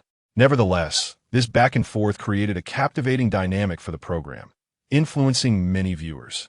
Indeed, emotional stability is an essential quality for parents. The last thing we want is volatile mothers and fathers. Well said. If a dog bites someone, should the person bite back? I've learned something today. Stability in emotions enables better guidance for children. Being overly critical will only make them bitter. In a land of civility, one must practice tolerance and humility. This father exemplifies these virtues. Observing the praise flooding the comments, Yang Xiaodong was taken aback. Emotional stability? Tolerance? And humility? Do the viewers have no memory? Lu Dazhuang had erupted in fury over his son's exam results that very morning, fixating on the one lost point rather than celebrating the impressive 99. That scene remained vividly etched in her mind. Had the viewers truly forgotten? And now, they focused on the father instead of the child, as feelings.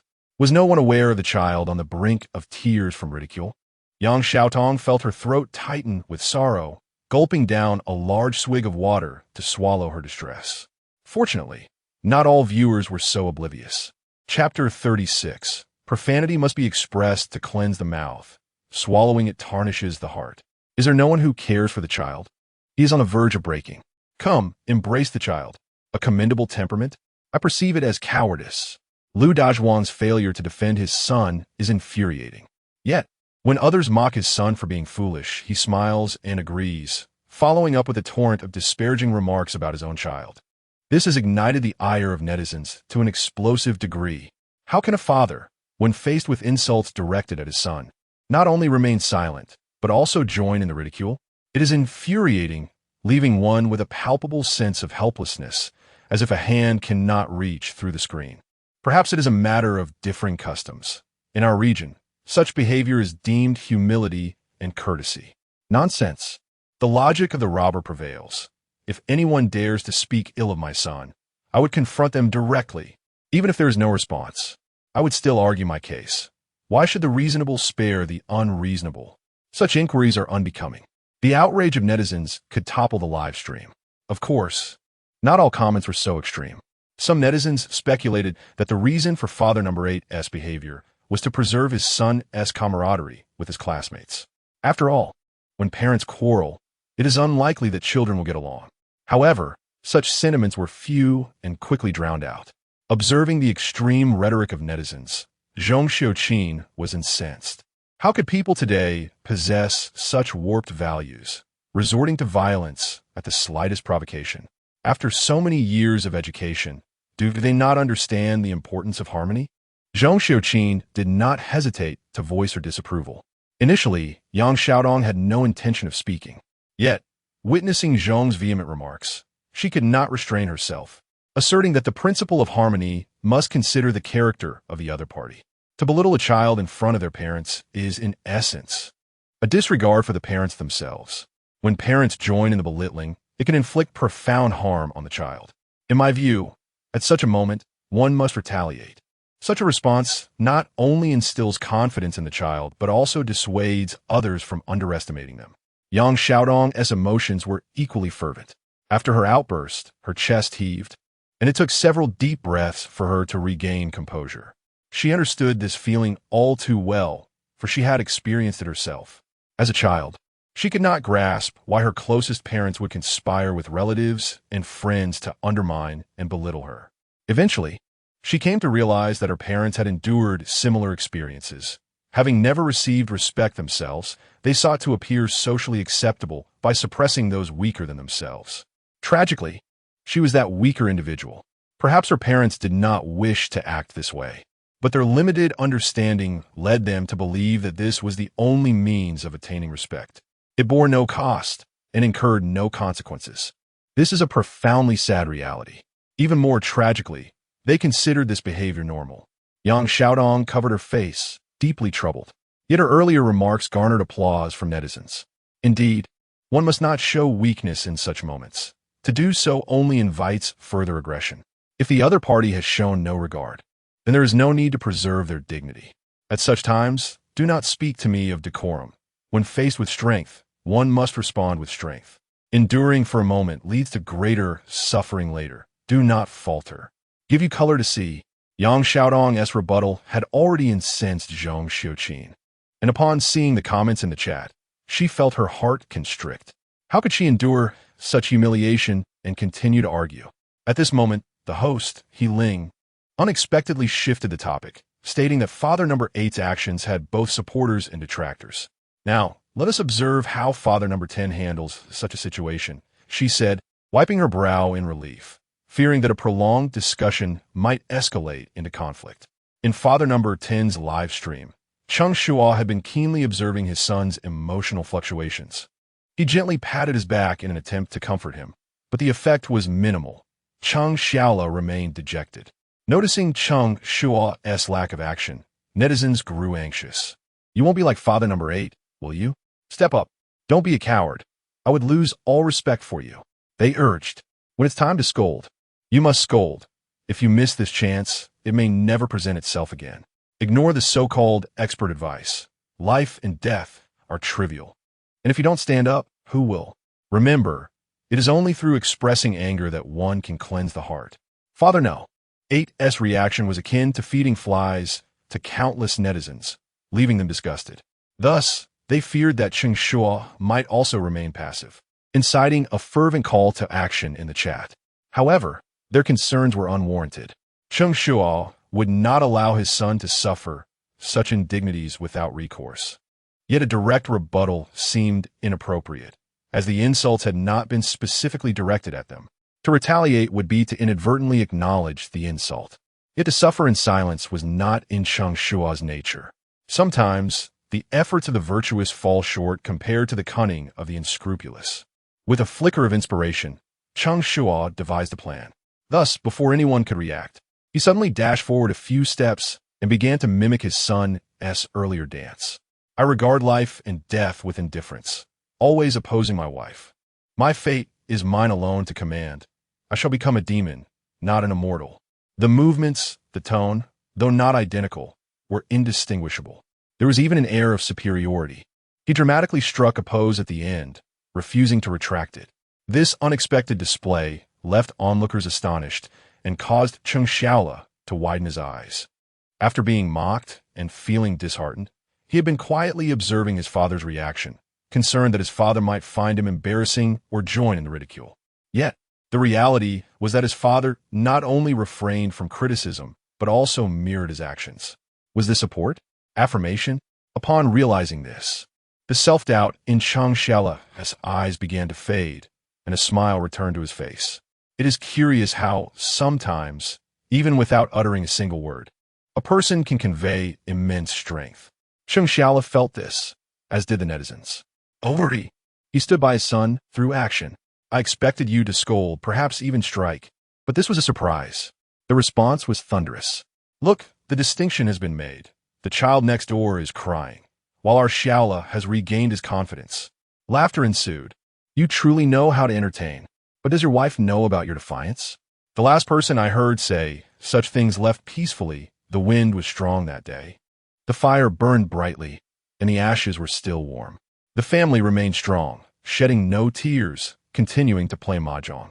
Cheng Shuo's actions delighted netizens, and the chat was once again filled with joy. While the viewers rejoiced, those who had mocked Cheng Shuo were far from pleased, notably a particularly vocal woman with curly hair. As Cheng Shuo struck his pose, she rushed forward, pointing her finger at him. No wonder the child turned out this way. It's evident that the apple doesn't fall far from the tree. Chapter 37.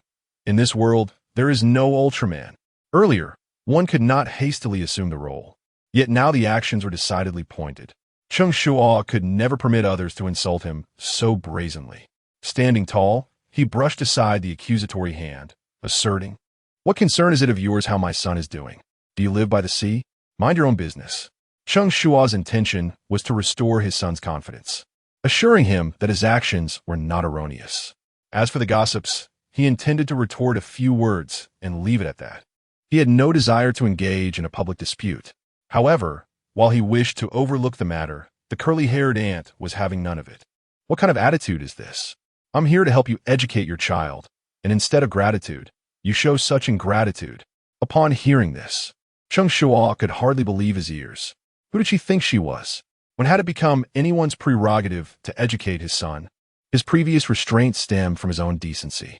To continue to do so now would mean squandering years of moral upbringing. Suddenly invigorated, Cheng Shuo retorted, "Am I supposed to thank you? You think you're some kind of deity?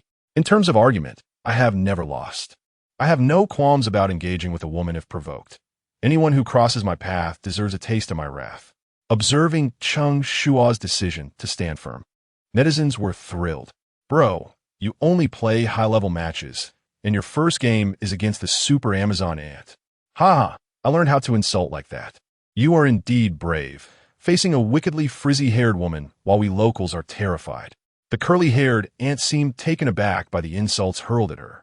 Infuriated, she launched into a tirade of local dialect, yet her words were lost on Cheng Shuo, an outsider unfamiliar with the local tongue. What harm could incomprehensible insults inflict? A bit, perhaps, as they rang painfully in his ears. The curly-haired ant was not alone. Beside her stood a young girl and a boy. The boy, of similar age to Cheng Shuo's son, clutched an Ultraman toy, while the girl, around 14 or 15, was dressed as a character from an anime, exuding beauty. As the ant continued her rant, Cheng Shuo hastily called to the children, urging them to calm their mother. "Quick, tell your mom to take it easy, lest she cause a scene here." Perhaps accustomed to such spectacles, the children exhibited no particular reaction, neither assisting nor intervening, merely spectators in this unfolding drama. Even when Cheng Shuo pointed them out, they stood there at a loss for what to do. How could they persuade her? They had no clue. Yet, at Cheng Shuo's words, the curly-haired ant erupted. "I am not their grandmother. I am their mother." At this revelation, Cheng Shuo could hardly contain himself, realizing the unintentional misstep. Nonetheless, this unconscious act elicited laughter from the viewers in the live stream. "I suspect you did this on purpose, though I have no evidence." Such a comical situation.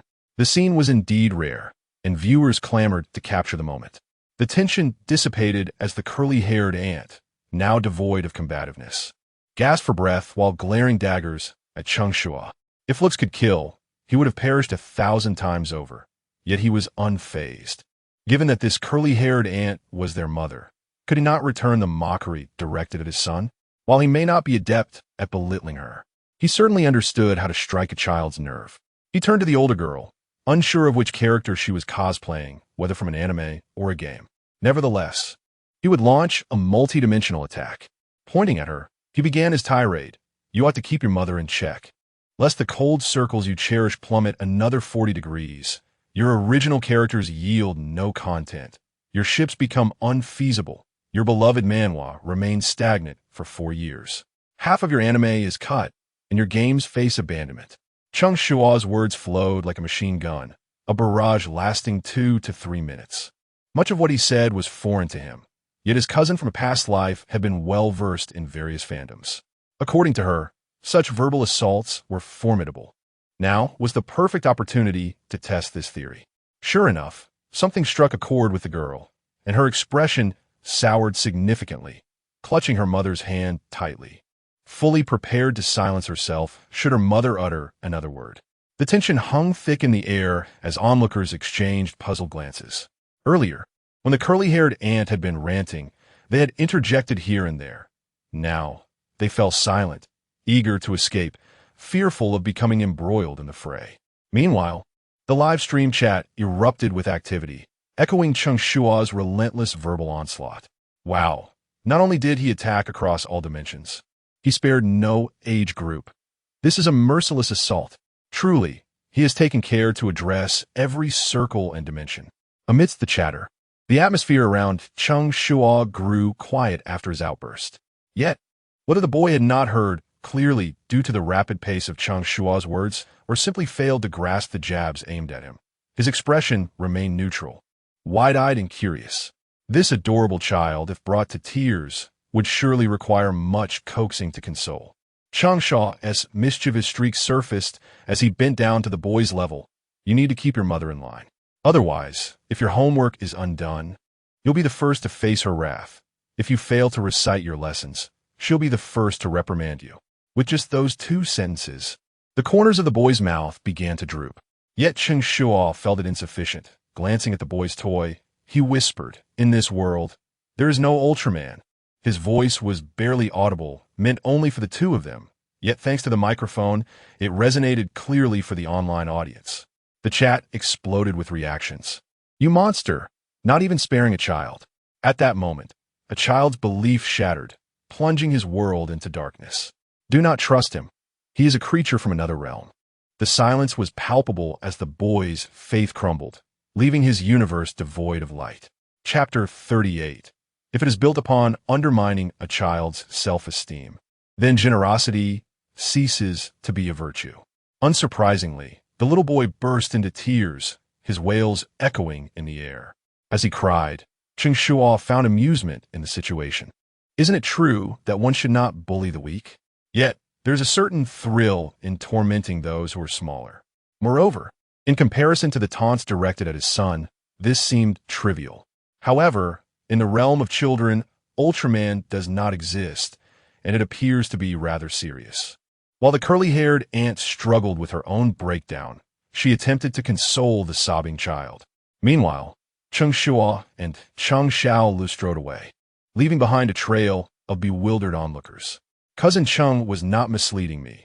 Indeed, the impact of his words was boundless. Yet, there were exceptions to this rule.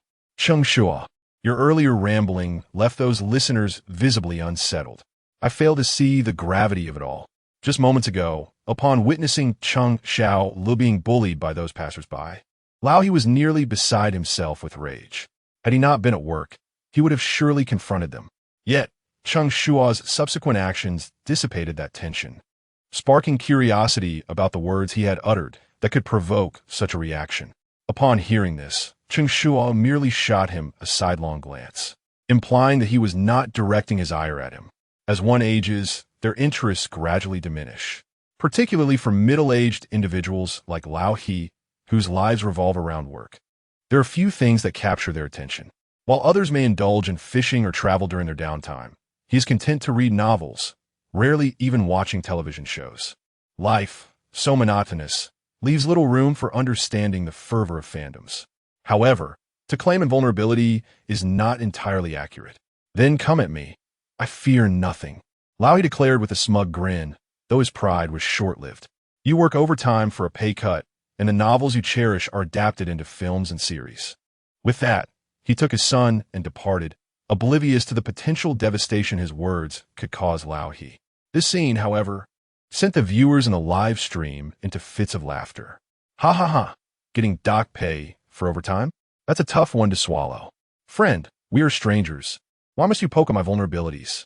The earlier remarks were tolerable, but the comment about beloved novels being adapted was a direct stab at the hearts of devoted fans.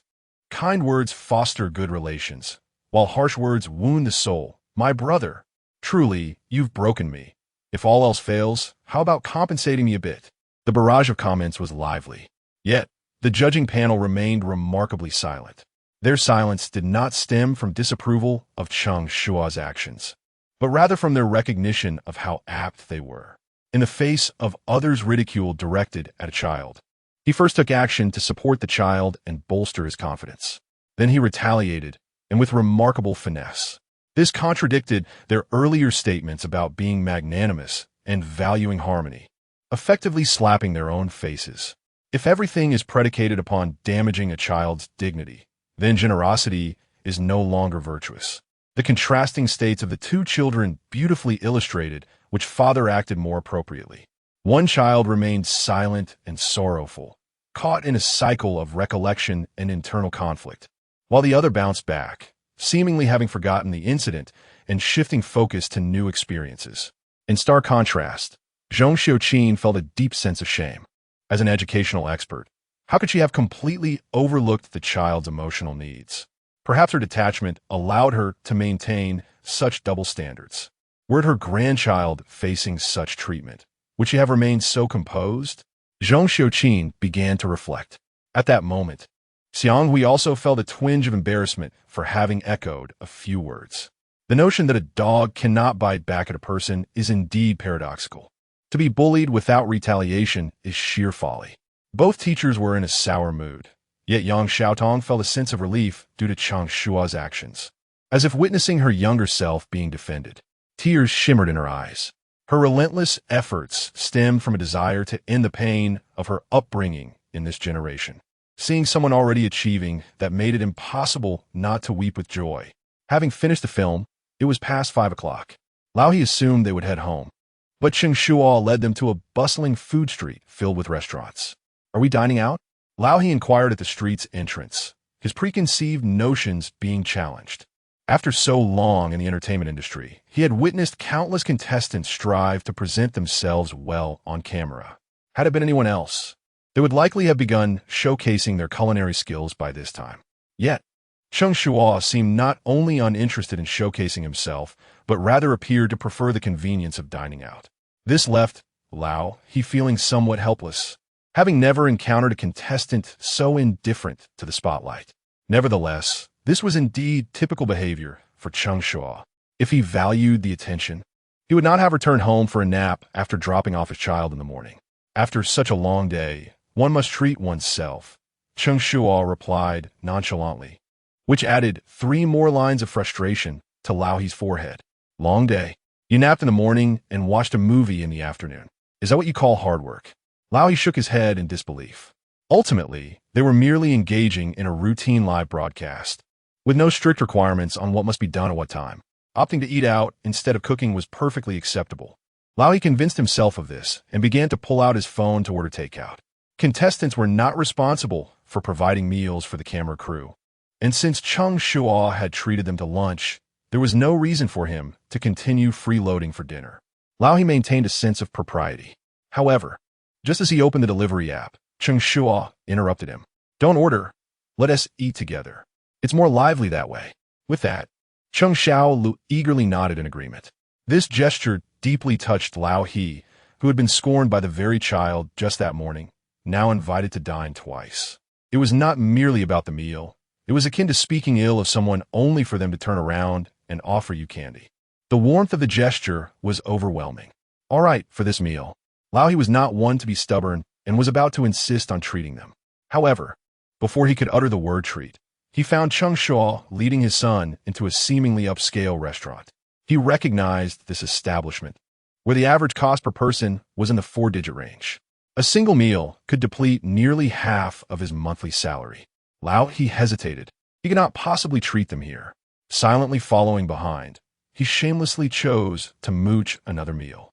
Naturally, a high-priced venue boasts an exceptional ambience, and the service experience felt distinctly different from the moment they entered. As they stepped inside, a waitress dressed in a cheongsam approached them. Hello, may I assist you 3? The waitress was not only beautiful, but had a sweet voice, sending a delightful shiver through the viewers. The audience reacted with excitement. Wow, this lady is quite lovely. The menu appeared enticing, and even the staff was appealing to the viewers.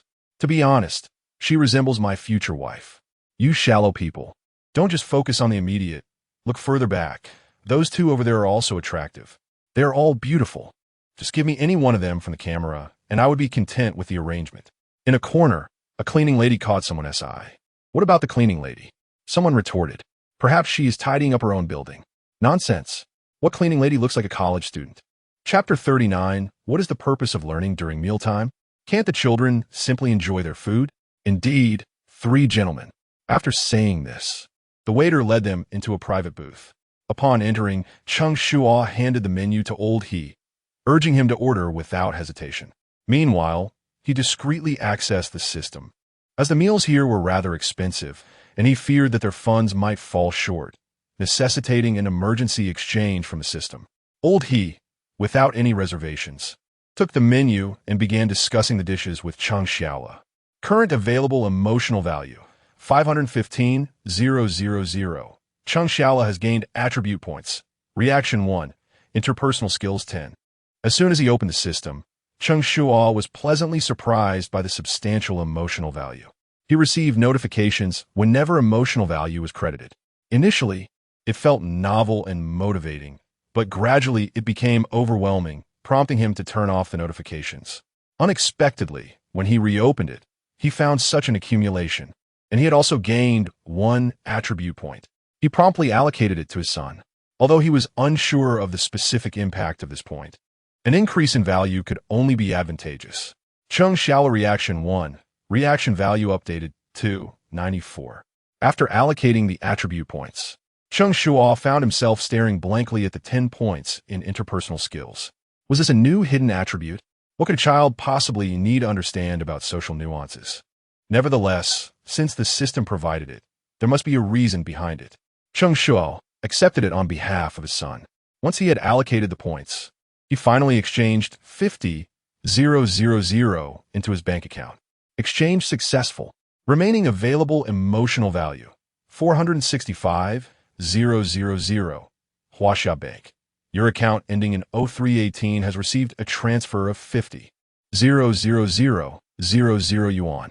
Current account balance, 50,236.87 yuan. Upon seeing this balance, Cheng Shuo couldn't help but lament the original owner's financial struggles. If not for his arrival, the two of them would have been left starving.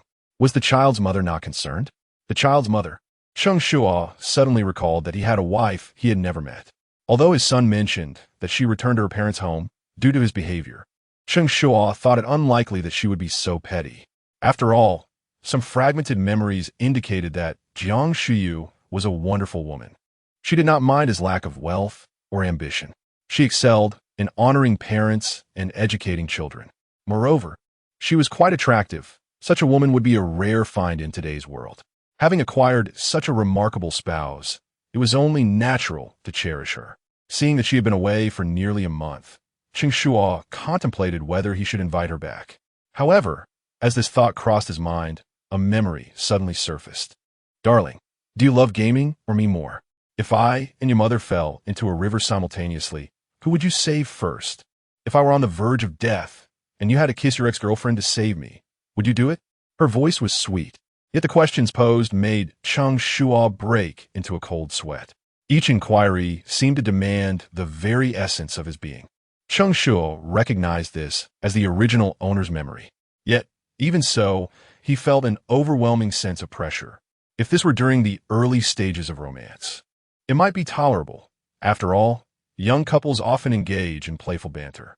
However, with Cheng Shuo now 7 years old, and still treating this as a routine game, it was somewhat overwhelming. Indeed, no one is flawless.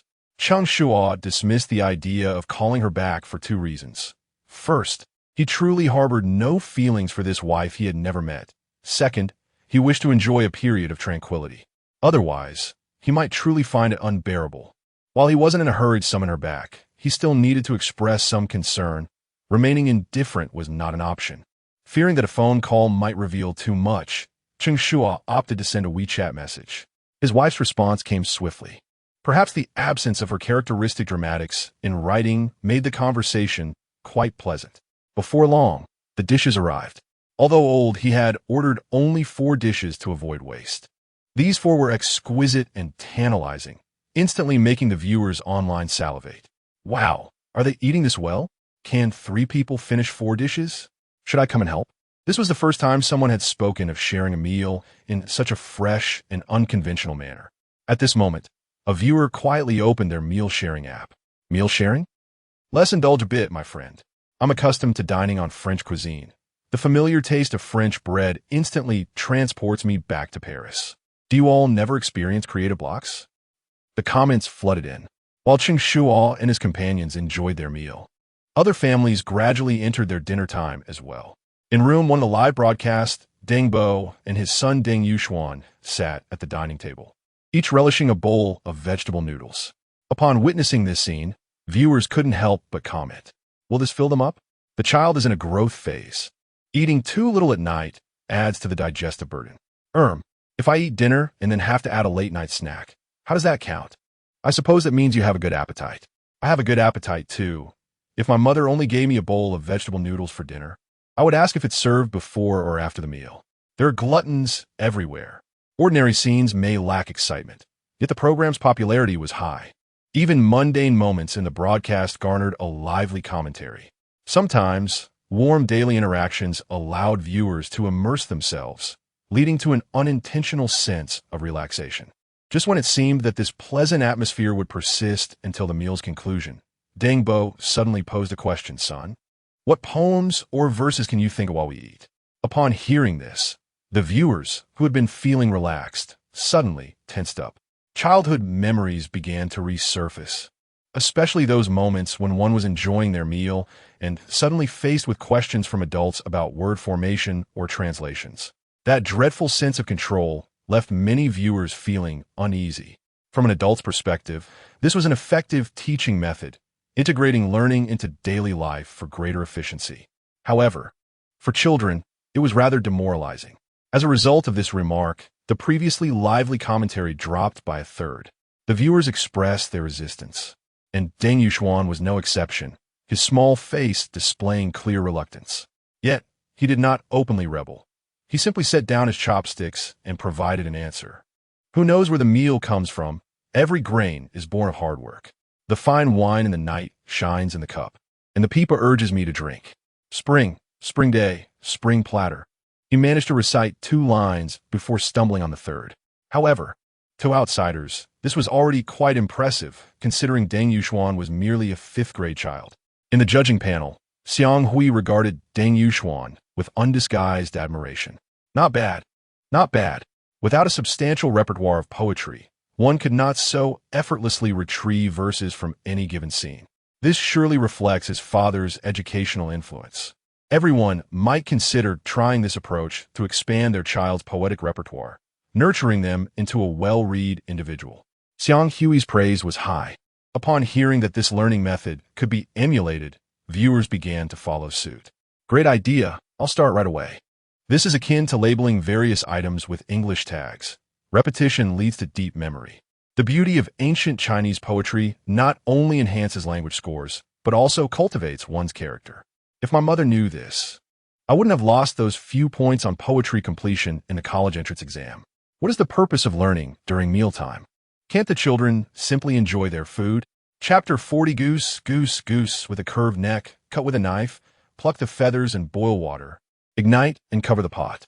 When it comes to improving a child's academic performance, parents often lose their reason. They regard the words of experts as sacred edicts, eager to implement them immediately. Although dissenting voices exist in the comments, they are quickly drowned out and disappear. However, the abundance of poetic knowledge displayed by young children garners ample praise from netizens. The screen is filled with commendations.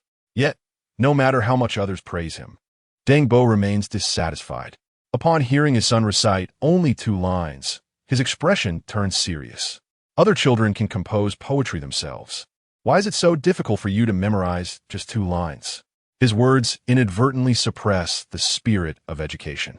Had they not experienced the alternative approach of encouragement in child-rearing, perhaps they would not be so averse. After all, many grew up under the influence of other people's children. However, having encountered a different style of supportive education, they are unconvinced. Hearing this, I am left bewildered by the numerous parents who delight in comparisons. When their child feels pressured, They lament why he isn't like other fathers who are successful business owners. Do they believe everyone is like Cheng Shuo? If he dared to refuse, it would be a different story. It is not merely about one's own excellence. It is often a consequence of the mediocrity of peers. Observing these parents, I find myself oddly sympathetic towards the father-son duo on screen. Other children are composing poetry, and yet they dare to belittle their own child's efforts. Netizens express their dissatisfaction.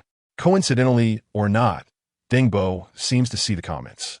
At the moment when netizens challenge him, he suddenly pulls out a newspaper. You learned Ode to the Goose in first grade, didn't you?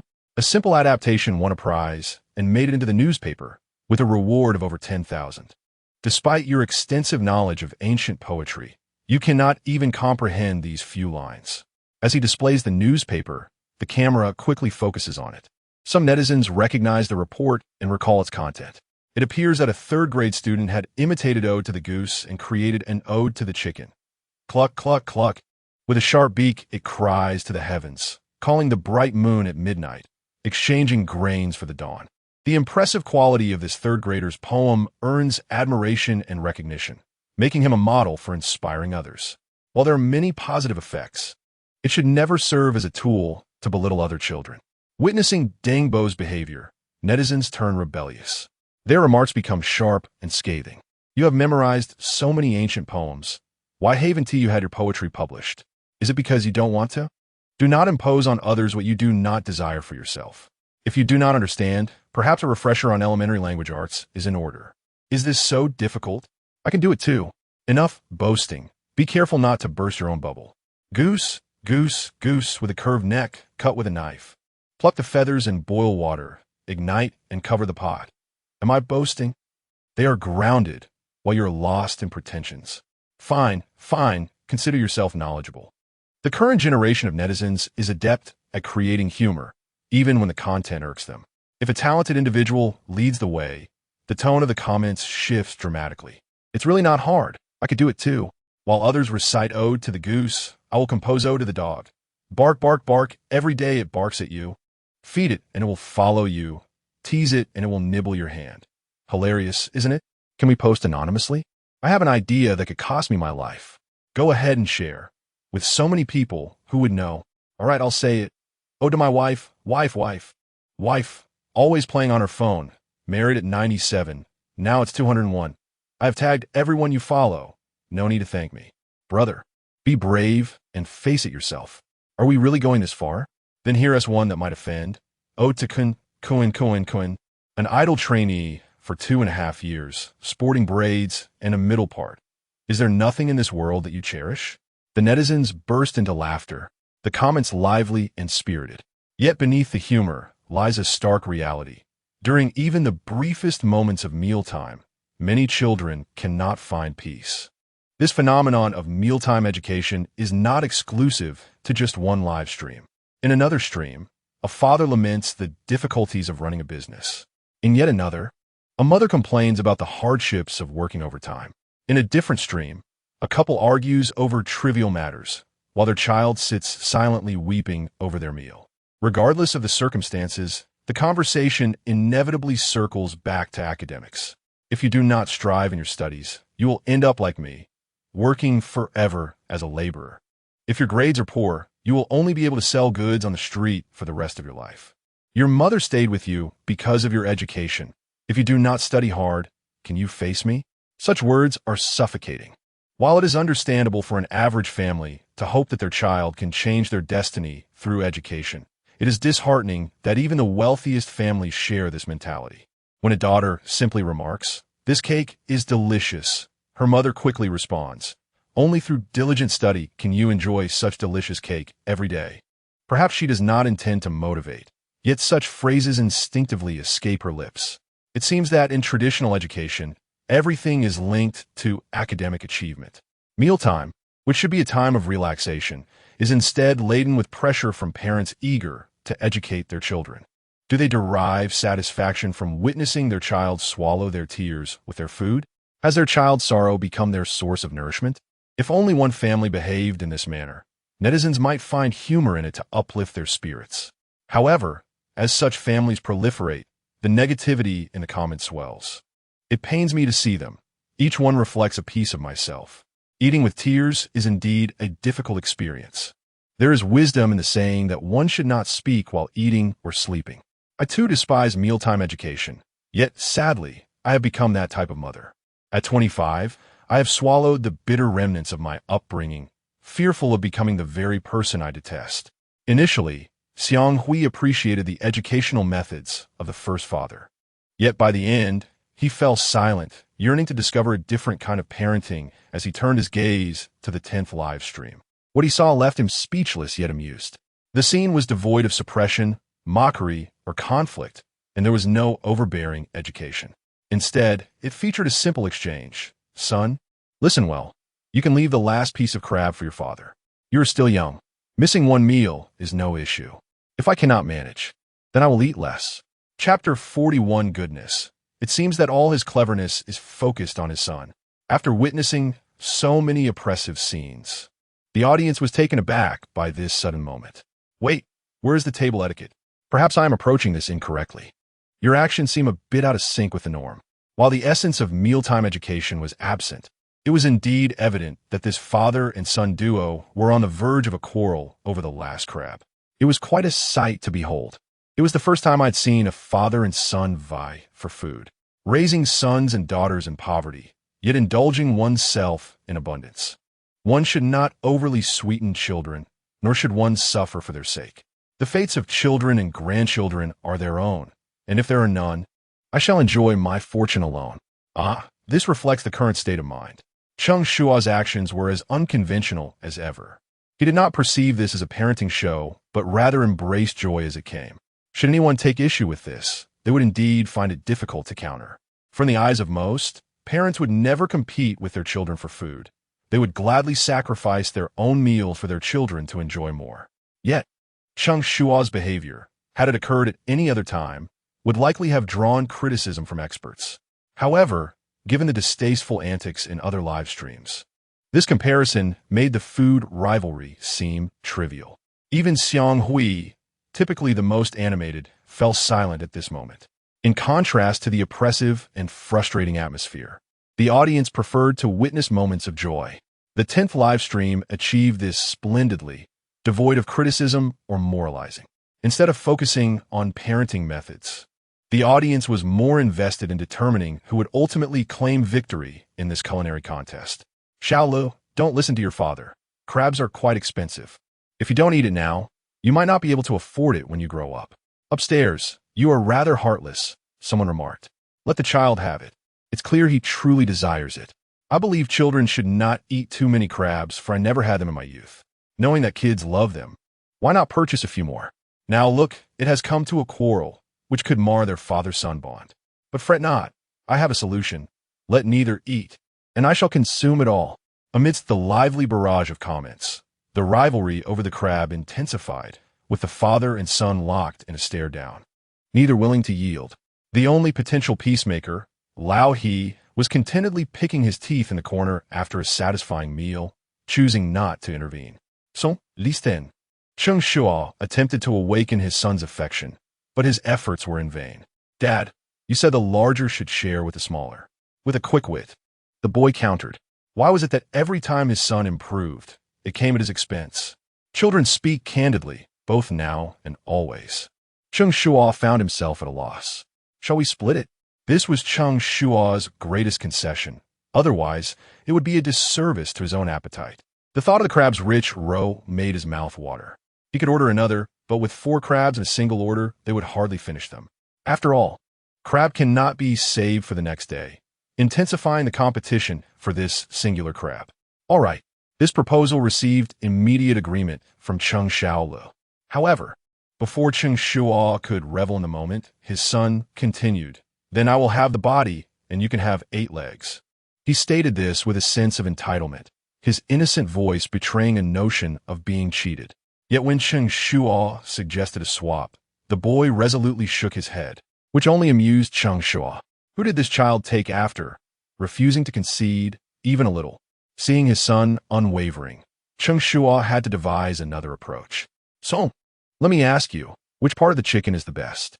The drumstick Though puzzled by his father's sudden inquiry, Cheng Shuo answered honestly. And which part is the least desirable? After pondering, he replied, the chicken's belly. And a duck? The duck leg is the best, and the duck belly is the worst. Cheng Shuo's quick responses prompted Cheng Shuo to nod in approval. Do you know why the legs are the best? It's because they are used for movement. The meat on the legs becomes tender and flavorful. Cheng Shuo spoke earnestly, as if imparting wisdom to his son. This familiar scene evoked a sense of resistance among viewers who had witnessed the first Father-S live stream. Why was this so-called tailored education everywhere? Parents may not tire, but the viewers certainly did. As if anticipating backlash, the audience began typing furiously, prepared to unleash their criticism. Yet before their comments could be sent, Cheng Shuo's voice rang out, thus crabs are the same, the legs are the best. I love you, son, and that's why I will let you have the legs to eat. This statement left those ready to condemn him feeling awkward. They expected him to use the moment to belittle his child, yet he was merely advocating for a shared meal. The viewers found the scene both amusing and absurd, editing their comments in light of this unexpected turn. I must be ill. How could I have misinterpreted his intentions? Oh my, how did you manage to send a voice message in the comments? Goodness, it seems all his cleverness is focused on his son. The child is in sync with his father, while the father plays mind games with his son. Xiaolu, don't fall for it. It's a trap. While the audience buzzed with discussion, Cheng Shuo divided the crab, placing the legs on one side and the body on the other. Come, son, you go first.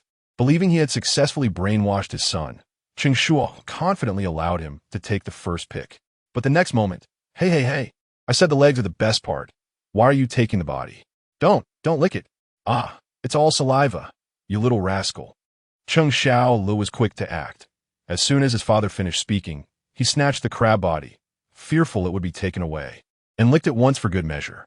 Cheng Shuo could only seethe in frustration. You have no sense of fair play. Ultimately, this was all he managed to exclaim, yet his words held little weight. The boy's subsequent response made him realize the futility of his efforts. The crab legs are the best, of course. They should be saved for you, Dad. I'm still small. I could just eat the body. Cheng Shuo vividly demonstrated the art of turning a situation to his advantage, infuriating his father to the point of wanting to pinch himself. Meanwhile, the audience erupted in laughter at the scene. Ha! Now I understand what it means for one thing to subdue another. A sharp mind is indeed a useful asset. This intellect is astonishingly quick. They say sons come to collect debts. Now I believe it. If I like him, he is my little treasure. If not, he is a little rascal. The complexities of manhood. Chapter 42. Having been a son for so many years, would I not understand whether raising children can provide for old age? The atmosphere in the number 10 live broadcast room also permeated the studio. The smiles on the faces of the three judges and the host were quite infectious. It must be said that while this child may falter academically, his intellect and quick wit are commendable. With proper guidance, academic performance would not be an issue, and his future certainly holds great promise. Xiang Hui, a seasoned educator with decades of experience, found himself favoring the clever child, momentarily forgetting his earlier remarks about the child's lack of prospects. What stood out, even more than his intelligence, was his understanding of human relationships. After securing what he desired, he managed not to offend anyone, a feat that many adults struggle to achieve. Yang Xiaodong also expressed admiration. The child's response had genuinely surprised her. Had it been another child, they might have been easily misled. Yet, not only did he evade deception, but he also turned the tables on his father, deftly navigating his father's psyche to make him unwittingly concede. This demonstrated that his cognitive abilities and verbal expression far surpassed those of his peers. For a 7-year-old to reach such a level prompted even Yang Xiaodong to reflect. The youth are indeed formidable. Indeed, if it were my grandson, he would have lunged at the crab from the very first step. Zhong Xiuqin also praised Cheng Shuo with conviction. However, when it came to her own grandson, a bittersweet smile emerged. Without comparison, there is no harm. The other child excelled in every regard, while her grandson seemed to fall short in every aspect. Nonetheless, there was solace in the fact that gaming had been curtailed. Perhaps sensing a semblance of comfort, her smile returned. The three experts, unusually in agreement, all offered positive evaluations.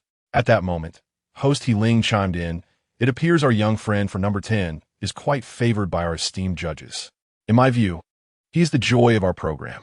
Entering his live room guarantees an unending stream of laughter." Due to this affection, He Ling did not hesitate to help direct traffic to his live stream. In truth, it was merely the icing on the cake. Even before he made this comment, the online viewership for the number 10 live room had already reached a staggering 4,500,000, though the program's popularity had surged.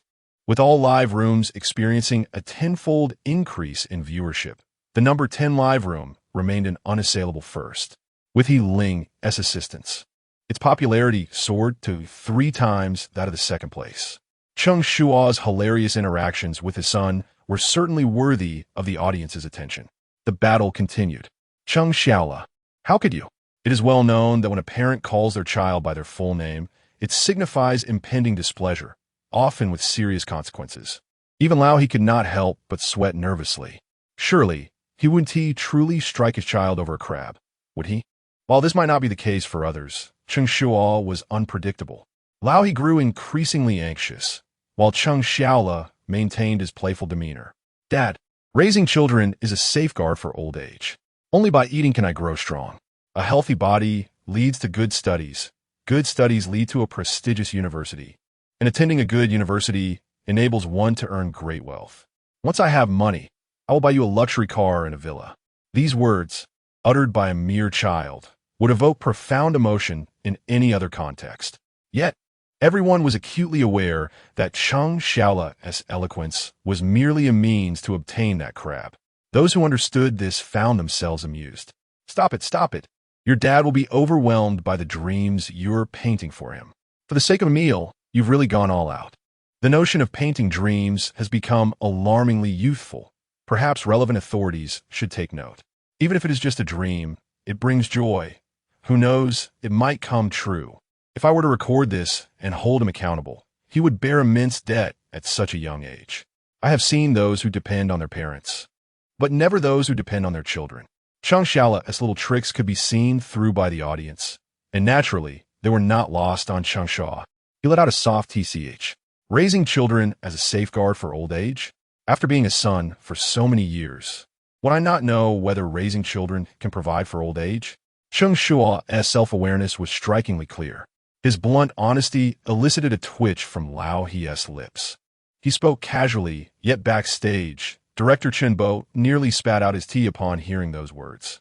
This for a moment, he was rendered speechless.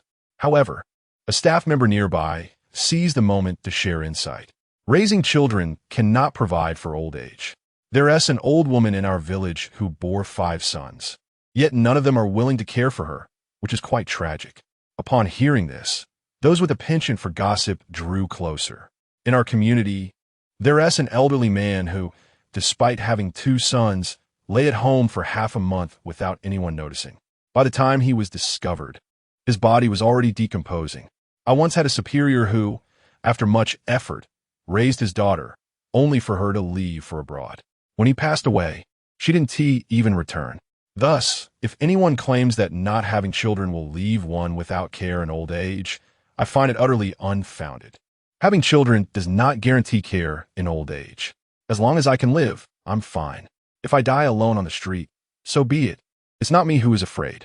Given that raising children cannot provide for old age, what is the purpose of having them? Ultimately, let those who wish to bear children do so. Back then, I couldn't even elevate my education and still chose to have children. I feared to give birth, for I have committed acts in games that could lead to a criminal record. Upon hearing such dangerous sentiments circulating, Chun Bo felt a shudder. What are you all saying? Be careful not to get this posted online. You might find yourself in hot water. These statements were indeed perilous. The state advocates for childbirth, yet here we were, in a modest parenting program, boldly declaring otherwise. Hadn't we just begun to enjoy life? They must be tired of living. The conversation had become so heated that they dared to say anything. Chun Bo's warning caused everyone to scatter back to their positions like startled birds. While backstage was manageable, how could Cheng Shuo retract his words? Chun Bo struggled to find a solution and could only caution Lao He to speak with care. Cheng Shuo, too, had not anticipated that his offhand remark could be interpreted in such a manner. Indeed, he had been rather imprudent. If his words were taken out of context, it could lead to serious repercussions, potentially jeopardizing the entire program. That would be unacceptable, as he hoped to achieve wealth and success through this show. Fortunately, Cheng Shuo was quick-witted and soon devised a way to amend his statement. Having children has never been about ensuring they provide for me in my old age. I gave them life so that they may live well, better than I ever could. If the act of nurturing a child is imbued with ulterior motives, then we can hardly speak of the greatness of parental love. Chapter 43. I raise the banner for number 10. Let us see who dares to oppose him. Although Cheng Shuo appeared carefree, his tone was remarkably earnest. One could hardly doubt that he spoke with genuine intent rather than for show. His previous actions were well observed. He never forced his son into endeavors he was reluctant to undertake. Besides gaming, he imposed no pressure on the child whatsoever. If exam results were poor, he blamed the teachers for not awarding marks rather than his son for lacking effort. He offered unconditional support against criticism or bullying, consistently recognizing his son's strengths, fostering a sunny disposition and self-assurance within him. Upon hearing such a clear-headed statement, even Oldie could not help but give him a thumbs up. Not to mention the enthusiastic netizens in the live stream, who applauded his words, echoing, "Only those with such awareness deserve to be parents." One user remarked, "If my parents were like that, I can't imagine how cheerful I would have become." Another chimed in, "So touching that even I, who run a funeral home, shed tears. From tomorrow on, regardless of life or death, everyone can come to me for cremation." A mischievous commenter added, "Upstairs, your dedication is commendable." While the sincerity was acknowledged, it was clear that the sentiment was tinged with sarcasm. The lively discussion on the platform continued, fueled by Cheng Shuo's timely interjection, preventing the situation from spiraling into negativity. His statement, "If raising a child is driven by ulterior motives, then one should refrain from extolling the greatness of paternal or maternal love," sparked a flurry of debates across multiple platforms. Having nearly misspoken earlier, Cheng Shuo chose not to provoke his son's enthusiasm further, instead quietly watching him tackle a crab. He intended to enjoy a moment of tranquility, but his son, ever restless, continued to tease him, exclaiming, "Dad, I am useful. Not only will I support you in your old age, but I will also burn paper for you after you're gone." Clearly, he was still engrossed in their earlier discussion. The boy perhaps intended to convey his filial piety, but his choice of words was somewhat cringeworthy. Cheng Shuo was aware that since his son had acquired the innocent word skill, his speech had become increasingly unrestrained. He had grown accustomed to it, showing no visible reaction. However, matters of life and death were often considered taboo among many Chinese, and hearing a child speak so bluntly ignited a flurry of reactions in the comment section. What profound ghostly wisdom! Such topics are not to be trifled with. One commenter exclaimed, "Your father is still alive, and you're already contemplating burning paper for him? Truly a devoted son." Another added, "One must still guide the child, lest he feel free to utter whatever comes to mind." A user lamented, "If my son dared to speak such things, I would surely teach him a lesson." While indulgence is one thing, appropriate education is also necessary. Before Cheng Shuo could respond, the netizens were already in uproar. It is understandable for them to react this way. After all, such remarks could be seen as childlike innocence or, more gravely, as a curse upon his father. Regardless of how pampered a child might be, moments such as these inevitably call for a lesson. Yet, given Cheng Shuo's profound affection for his son, it would not lead to a beating, though scolding was certainly inevitable. Anticipation grew among viewers for this unfolding scene. However, reality seemed to deviate from their expectations. Burning paper? Absolutely unnecessary. Cheng Shuo would not be so thin-skinned as to think that such comments would affect him. He simply engaged in light banter with his son. Yet, Cheng Xiao Lu appeared fixated on the topic, promptly declaring, "If I don't burn it for you, what will you do down there? What if you get hungry?" This devoted son was evidently determined to arrange for his father's afterlife. Cheng Shuo, feeling exasperated, rubbed his temples and replied, "You needn't worry about that. Just take care of yourself. I have plenty of relatives down there. I can rely on them. Even if that fails, there are always those who have gone astray. I won't starve." Just as he finished speaking, a violent coughing fit erupted. Both father and son turned towards the source of the sound. Realizing he had choked on his water. "My apologies," he said, feeling embarrassed as he waved his hand upon noticing their attention. He had anticipated Cheng Shuo's possible reactions, whether physical or verbal, but never expected such astonishing remarks. The notion of relying on others in the afterlife was quite extraordinary. His surprise led him to momentarily neglect his own situation, resulting in a choking incident. Similarly, the netizens were taken aback. "Wait, why is this the reaction? Shouldn't he be calling for help instead?" One exclaimed, "So these comments don't come with consequences after all." Another added, "Relying on others in the afterlife. You aim to make me laugh to death with your inheritance and my debts?" The unique logic of this situation was consistently unconventional. It was clear that Cheng Shuo had no intention of burdening his son. As laughter and joy filled the live stream, the clock struck 8. The scene shifted back to the studio, where host He Ling once again stood at the center of the stage. After a day of observation, it was believed that the audience had gained new insights into the contestants. Next came the voting segment. However, before the voting commenced, He Ling had a delightful announcement. As he spoke, subtitles began to appear on a large screen behind him. Due to the program's immense popularity, a plethora of sponsorships had flooded in, alongside robust support from the television network. Consequently, the rewards had undergone a comprehensive upgrade. Previously, the contestant with the highest votes each week received a prize of 1 million. This had now doubled to 2 million. The grand prize for the season's champion would reach an astounding 50 million. Not only had the prize money increased, but the champion would also have the opportunity to secure a contract for stardom. This prospect was an irresistible temptation for many parents, as the entertainment industry, with its daily earnings of 2 million, was exceedingly alluring. Now that a chance had arisen, everyone yearned to seize it. Even Cheng Shuo felt a flicker of excitement upon hearing this news. His interest primarily lay in the 50 million. While this sum might be trivial for the affluent in the metropolis, to Cheng Shuo, it represented a substantial easing of his struggles. As for his son becoming a minor celebrity, Cheng Shuo glanced at his son beside him. If he had an interest, he would support him wholeheartedly. If not, as a father, he would pave a smooth path for his child. The elevation of rewards not only thrilled the contestants, but also prompted envy among the netizens. "If I had a son, I would join too," one user exclaimed. "Shall we form a team upstairs? I can endure some hardship to be a dad." Another added, "There's no time to waste. Do you know how popular the show is? Many stars wish to bring their children. That's impossible now, since I can't participate. My favorite contestant must take the first place. I raise the banner for number 10. Let us see who dares to oppose him. You like number 10 too. You have good taste." Chapter 44. From this point forward, whenever such scenes arise, Cheng Shuo shall inevitably be subjected to online harassment once again. Cheng Shuo and his son enjoy considerable popularity. However, under the allure of substantial rewards, high popularity does not guarantee a substantial vote count. Numerous parents have resorted to various creative methods to garner votes. Some distribute red envelopes, others present gifts, and some even pledge to undertake extraordinary challenges should they reach a certain number of votes. They have mastered the art of live streaming.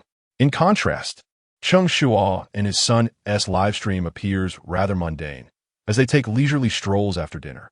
"Son, do you think the moon is particularly round tonight?" "Dad, cut back on the games. Your eyesight is worsening. That's merely a sky lantern." While others engage in fervent activities, the pair presents an image of tranquil contentment. Consequently, out of nearly 2 million votes cast, they garnered only a little over 400,000. While this figure remains significant, it pales in comparison to the overwhelming numbers they achieved in the morning. Furthermore, the evening voting introduced a segment for judges' votes, with each judge entitled to 1 vote, the tallies of which would be counted separately. The votes from the audience and the judges would ultimately determine the champion. Uncertain whether the production team intended to sway the outcome or if Cheng Shuo's parenting style did not resonate with the judges, the results were telling. Judge Zhong Xiuqin awarded her vote to family number 5, while Xiang Hui voted for family number 2. Only Yang Xiaodong cast her vote for Cheng Shuo. Following the conclusion of voting, host He Ling initiated a brief interview. "Teacher Zhong, I noticed your vote went to family number 5. What aspect of the mother there resonated with you? As soon as the question left her lips, Cheng Shuo smiled and replied, I perceive in the mother of family no. 5 a remarkable quality, an unwavering willingness to sacrifice for her child. The most benevolent lie I have heard was when she claimed to prefer fish heads over the flesh. Such maternal love deeply moved me. Cheng Shuo's words evoked memories for many viewers, recalling a poignant moment from family number 5's livestream. During dinner, a delicious braised fish was served, a favorite of both mother and daughter. However, upon hearing her daughter lament, it's been ages since I've had fish, the mother selflessly placed the entire dish before her. To ensure her daughter enjoyed more, she fabricated a gentle lie, asserting her preference for fish heads. This touching display of love resonated with many, and even upon recollection, it sparked heartfelt discussions. My mother would do the same. I miss her. The contrast between different parenting styles became starkly apparent, leaving many viewers reflective. In the future, whenever such scenes arise, Cheng Shuo shall be subject to online harassment again. P.S. Not so dreadful. He would eat fish heads too, but only if the dish were spicy fish heads, someone remarked with a laugh. Recognizing the absurdity of the situation, isn't this just a manifestation of parental self-sacrifice? Why am I the only one not acknowledging this? After interviewing Cheng Shuo, He Ling turned his attention to Xiang Hui. Teacher Xiang, what led you to vote for family number 2? My reasoning is quite straightforward. Xiang Hui adjusted the microphone before him. I believe the parenting methods of family number 2 break the barriers of information, providing valuable insights for some families, thereby helping children avoid unnecessary detours. At first, viewers found his statement perplexing, questioning how only certain families could benefit. However, as the screen displayed family no. 2's plans for their child's future, clarity emerged. Just seeing the international school option, I knew that path is not feasible for ordinary families. With the competitive nature of primary and secondary school admissions in our country, attending an international school perfectly circumvents this struggle. If I had the means, I too would want my child to follow this route.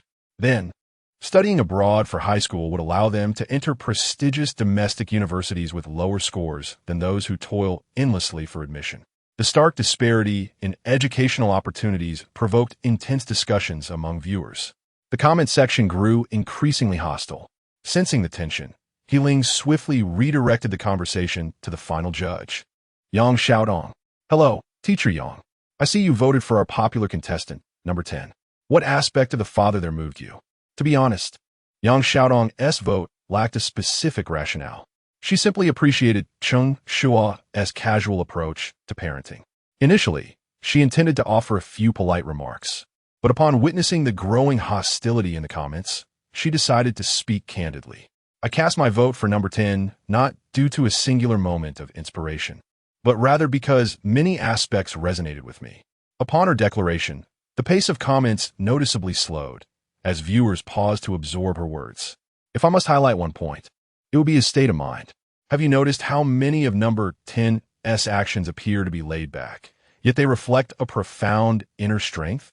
While other families cling to the idea of hardship as a teaching tool, he seems to embody the notion of as long as one can endure hardship, they will never run out of it. When his child struggles with assignments, rather than feeling embarrassed, he boldly embraces the lesson, demonstrating a form of shame education. Thus, one must learn to forgive oneself and find harmony with the world. All troubles stem from caring too much. Anxiety arises from a desire for control, depression from a longing for success, perfectionism from an obsession with flawlessness, hypochondria from a fear of mortality, and social phobia from a craving for validation. The more one fixates on something, the more it ensnares them. Release your grip, and you will find that nothing is truly monumental. What began as a simple intention to share a few thoughts spiraled into a lengthy discourse. Although there were time constraints for the judge's remarks, she had exceeded her limit without being interrupted. The studio fell silent, captivated by her words. Suddenly, applause erupted from her side, quickly swelling to a wave of sound that engulfed the entire studio. The comments section ignited in a flurry of excitement. Chapter 45. At school, achievements are paramount. At home, it is the results that matter. The class representative succinctly summarized. To be unashamed and fearless is to overcome all psychological afflictions. Thank you, class representative. Such words are a veritable salvation for one plagued by internal strife. The national server's Bien K has revived my spirits with just a few phrases. Live openly. Life resembles a bowl of tofu pudding, where the distinction between salty and sweet is inconsequential. After all, it is all just a mush. Indeed, I shall reject mental turmoil. I am worthy of the Grand Temple. I shall dismiss internal conflict, questioning not my own motives, but rather others' justifications. Henceforth, I shall embrace joy and allow others to wallow in discontent. Originally, Yang Xiaotong sought to comfort those unwilling to confront reality, encouraging them to adopt a more relaxed mindset. While the world remains immutable, one's life is one's own to shape. Yet, she did not anticipate such rebelliousness from the current generation of netizens. The good news is that comfort was indeed imparted. The bad news is that it might have been too much, having alleviated her own burdens. She now pondered how to burden others. Regardless of the outcome, the atmosphere in the comments section had normalized. Healing continued to host, announcing that tomorrow marks the city's Campus Safety Awareness Day, featuring relevant leaders and organizations visiting schools to impart safety knowledge. Our cameras will follow the event closely, anticipating a flawless display from all participants. Although Cheng Shuo had already encountered a poisoning incident at school today, the promotional event had been firmly established. It remained unaffected by today's events and, in fact, garnered even greater attention due to them. Leaders from the Education Bureau, along with police and fire departments, would be present, and the television station would also cover the event. Truly a significant occasion. While He Ling narrated, parents received notifications from a school. The campus safety awareness activity will take place at 9 a.m. tomorrow, urging all students and parents to attend punctually. Upon seeing this notification, Cheng Shuo's first reaction was the delight of a potential lion. Arriving at school, by 9 meant an extra hour of sleep. His second thought led him to realize it was yet another day of rest. He understood such events as mere safety talks followed by some games, hardly novel. Consequently, he dismissed it with a wave, instructing his son, "Quickly go wash up. Once you're done, we'll head out." Barely settled at home, his mind already raced towards gaming. The netizens were left speechless. After spending an entire afternoon with his child, he still wished to indulge in games? Such a father. Elementary students gazed enviously while parents wept. The child hadn't even mentioned it, yet he brought it up himself? Did he not fear his son becoming addicted to gaming?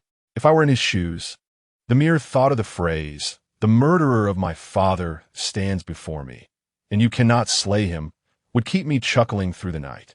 I do not game. I wish to complete my homework. Uncle has already called you out. No need for thanks. Though Cheng Shuo's actions left netizens baffled, they also sparked joy. The image of the father-son duo gaming live the previous night brought smiles to many. The barrage of comments multiplied. Naturally, they longed to witness Cheng Shuo's pressure on his son once more. However, Cheng Shuo seemed reluctant to grant them this opportunity.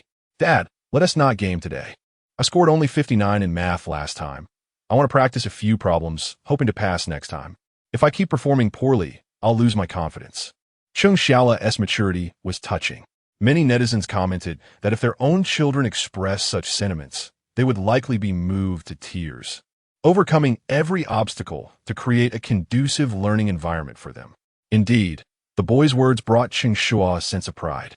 He reached over to ruffle his son's hair, saying, "Child, do not lose heart over a single math test." Upon hearing the first part, netizens felt Cheng Shuo finally embodied the role of a father, preparing to send praises into the comments.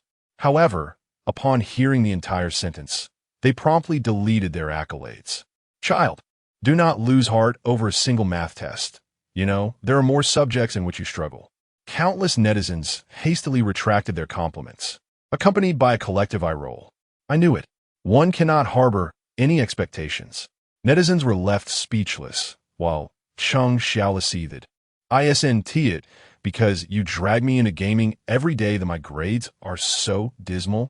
After venting his frustrations, Cheng Shuo softened his tone, pleading, "Dad, Please enroll me in a tutoring class. I am eager to improve. It was evident he genuinely cherished learning, brimming with enthusiasm. Yet, Cheng Shuo, as a father, was a hindrance, offering neither support nor encouragement. Come on, you can't even grasp the basics, yet you want a tutoring class? Besides, at school, grades are paramount. At home, we focus on results. Hurry and wash up. When you return, we'll review our achievements. Without allowing his son to refuse, Cheng Shuo unceremoniously pushed him towards the bathroom.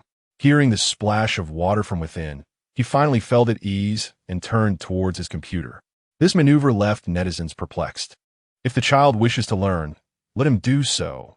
Not every child is suited for gaming, and education is a valid path. What reverse education? It now appeared that the father himself was the one with an addiction. While admission to prestigious universities may be uncertain, a place at a university is assured. Online sympathy for Cheng Shuo surged for a minute.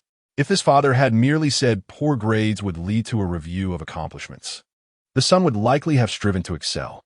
As other parents would remark, you can't even surpass that child who games all day. The sense of immersion was overwhelming. Observing this scene, the three experts in the studio began to cover their faces in disbelief. How did they end up with such contestants? While other participants led lives filled with structure, attending classes, completing homework, this one had a leisurely half-day, taking his son to the movies and savoring delicacies. He thought to have his child tackle some homework upon returning home, only to find himself drawn into gaming yet again. The child, eager to learn, was met with resistance. This approach caused the three judges to grind their teeth in frustration, barely suppressing their urge to comment. After all, they had critiqued the previous day only to face a backlash. Thus, none dared to utter anything regarding gaming. Yet, the bold He Ling, witnessing Cheng Shuo's intention to game again, couldn't he help but say, when has gaming ever been off-limits? If the child wishes to learn, let him learn. It was his first encounter with a child eager to study, only to be thwarted by the parent, an unbearable sight. He Ling was earnest, while Cheng Shuo appeared nonchalant. School is exhausting. Let him enjoy these 2 years. The tone suggested a dismissive attitude. Upon hearing this, He Ling grew more agitated. Where is the exhaustion in school? Is it anywhere near the fatigue we endure at work? Cheng Shuo chuckled lightly. If I sent you to school now, you'd feel the strain too. Seeing his skepticism, Cheng Shuo continued. Shall I provide an example? Chapter 46, with such determination, I could succeed at anything. When Cheng Shuo uttered these words, his demeanor shifted from carelessly languid to one of earnestness, his posture straightening. In contrast, Lao He wore a dismissive expression. How could school possibly be as exhausting as work? Not only Lao He, but even the viewers in the live stream regarded schooling as an exceedingly easy endeavor, eager to witness Cheng Shuo's attempt to argue otherwise. Let me first inquire, how many hours do you typically work in a day? Cheng Shuo refrained from launching into a lengthy discourse, and instead posed a counter-question. Lao He, puzzled by the inquiry, answered honestly, stating that he usually works 8 hours, but often puts in overtime, averaging around 10. Days like today, where he exceeds 12 hours, are rare. There was a palpable pride in Lao He's voice as he proclaimed himself a model employee. No one could rival him. Yet, even 10 hours was his limit. If every day resembled today, he would struggle to cope. After nearly 14 hours since morning, he reflected that had Cheng Shuo not wasted the morning and taken a 3-hour break for a movie in the afternoon, his old bones would have surely crumbled. Surely, if you were to work more than 12 hours daily, you would find it unbearable? Cheng Shuo queried. Of course, I'm not made of iron, Lao He replied, asserting the obvious. He added, working 12 hours every day would be sheer exploitation. Do you think labor laws are mere formalities? Lao He, convinced of his own wisdom, wore a smug smile. However, that smile would soon fade. Actually, there are such jobs, Cheng Shuo continued, ignoring Lao He's incredulous gaze. One might be required to arrive at the office by 7 in the morning, and although the official end time is 5, management often mandates overtime until 9 or 10. Without exception, you get only 1 day off a week. After several months of consecutive work, you might be granted a vacation, but that doesn't mean complete rest. You'll likely have to take work home. This grueling pace can persist for 3 to 6 years, and without any compensation. As Lao He's expression darkened, Cheng Shuo pressed on. During work hours, you will have 9 supervisors rotating daily to assign new tasks, constantly whispering in your ear, questioning your efficiency and performance. The company conducts monthly performance evaluations, with a major purge every 3 years. Your family will not understand your plight either. They are more concerned with your monthly metrics, your ranking at the company, and your prospects of landing a position at a larger firm. Even at home, parents will supervise whether you are diligently working overtime.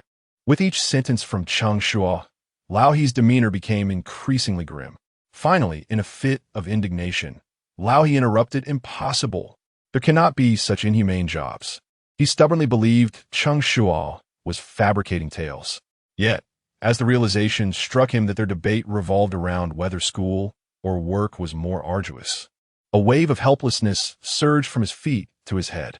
This was a stark reflection of a student's reality, rising at 7 and toiling until 10, 15 hours daily. Enduring this relentless routine, even the sturdiest adult would struggle, yet those children persevered in silence. Moments ago, he had boasted about the fatigue of work, but now it seemed that compared to school, work was a veritable breeze. The exhaustion of work could be alleviated by the promise of a paycheck, and various forms of entertainment awaited to ease the burden. Even a simple outing for skewers and beer could dispel the day's hardships. But what did school offer? Endless worksheets, unceasing exams, and if one dared to rest their head on the desk, a piece of chalk would soon be hurled their way. The relief of dismissal was often overshadowed by the pressures imposed by parents, a far heavier load. Just thinking about it felt suffocating. Lao He fell silent, and Cheng Shuo's descriptions ignited a flurry of comments in a live stream. Finally, someone recognizes that studying is exhausting too. I endured this hardship for 6 years. With that kind of tenacity, I could succeed at anything. Middle schoolers chimed in.